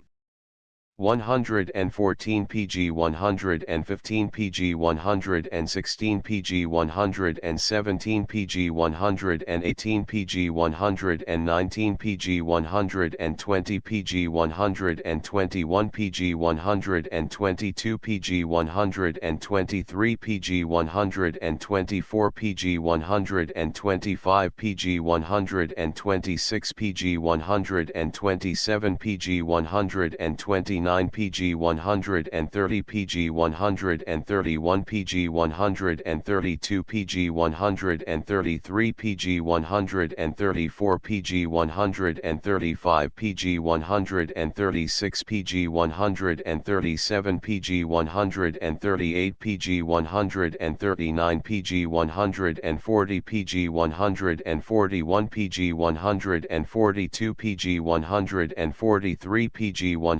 144 PG 145 PG 146 PG 147 PG 148 PG 149 PG 150 PG 151 PG 152 PG 153 PG 154 PG 155 PG 156 PG 157 PG 158 PG 159 PG 160 PG 161 PG 162 PG 163 PG 164 PG 165 PG 166 PG 167 PG 168 PG 169 PG 170 PG 171 PG 172 PG 173 PG 174 PG 175 PG 176 PG 177 PG 178 PG 179 PG 180 PG 181 PG 182 PG 184 PG 186 PG 187 PG 188 PG 189 PG 190 PG 191 PG 192 PG 193 PG 194 PG 195 PG 196 PG 197 PG 198 PG 200 PG 201 PG 202 PG 203 PG 204 PG 205 PG 206 PG 207 PG 208 PG 209 PG 211 PG 212 PG 213 PG 214 PG 215 PG 216 PG 217 PG 218 PG 219 PG 220 PG 221 PG 222 PG 223 PG 224 PG 225 PG 226 PG 227 PG 228 PG 229 PG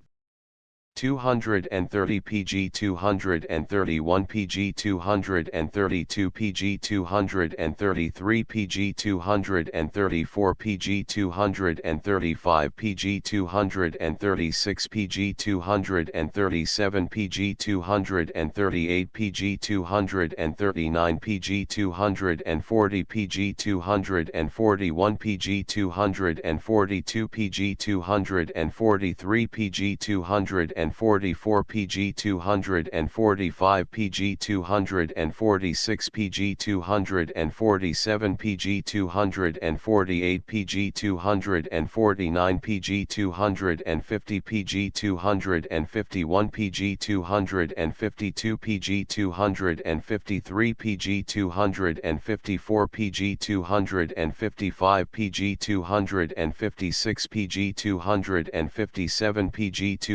258 PG 259 PG 260 PG 261 PG 262 PG 263 PG 264 PG 265 PG 266 PG 267 PG 268 PG 269 PG 270 PG 271 PG 272 PG 273 PG 274 PG 275 PG 276 PG 277 PG 278 PG 279 PG 280 PG 281 PG 282 PG 283 PG 284 PG 285 PG 286 PG 287 PG 288 PG 289 PG 290 PG 291 PG 292 PG 293 PG 294 PG 295 PG 296 PG 297 PG 298 PG 299 PG 301 PG 302 PG 303 PG 304 PG 305 PG 306 PG 307 PG 308 PG 309 PG 310 PG 311 PG 312 PG 313 PG 314 PG 315 PG 316 PG 317 PG 318 PG 319 PG 320 PG 321 PG 322 PG 323 PG 324 PG 325 PG 326 PG 327 PG 328 PG 329 PG 330 PG PG 331 PG 332 PG 333 PG 334 PG 335 PG 336 PG 337 PG 338 PG 339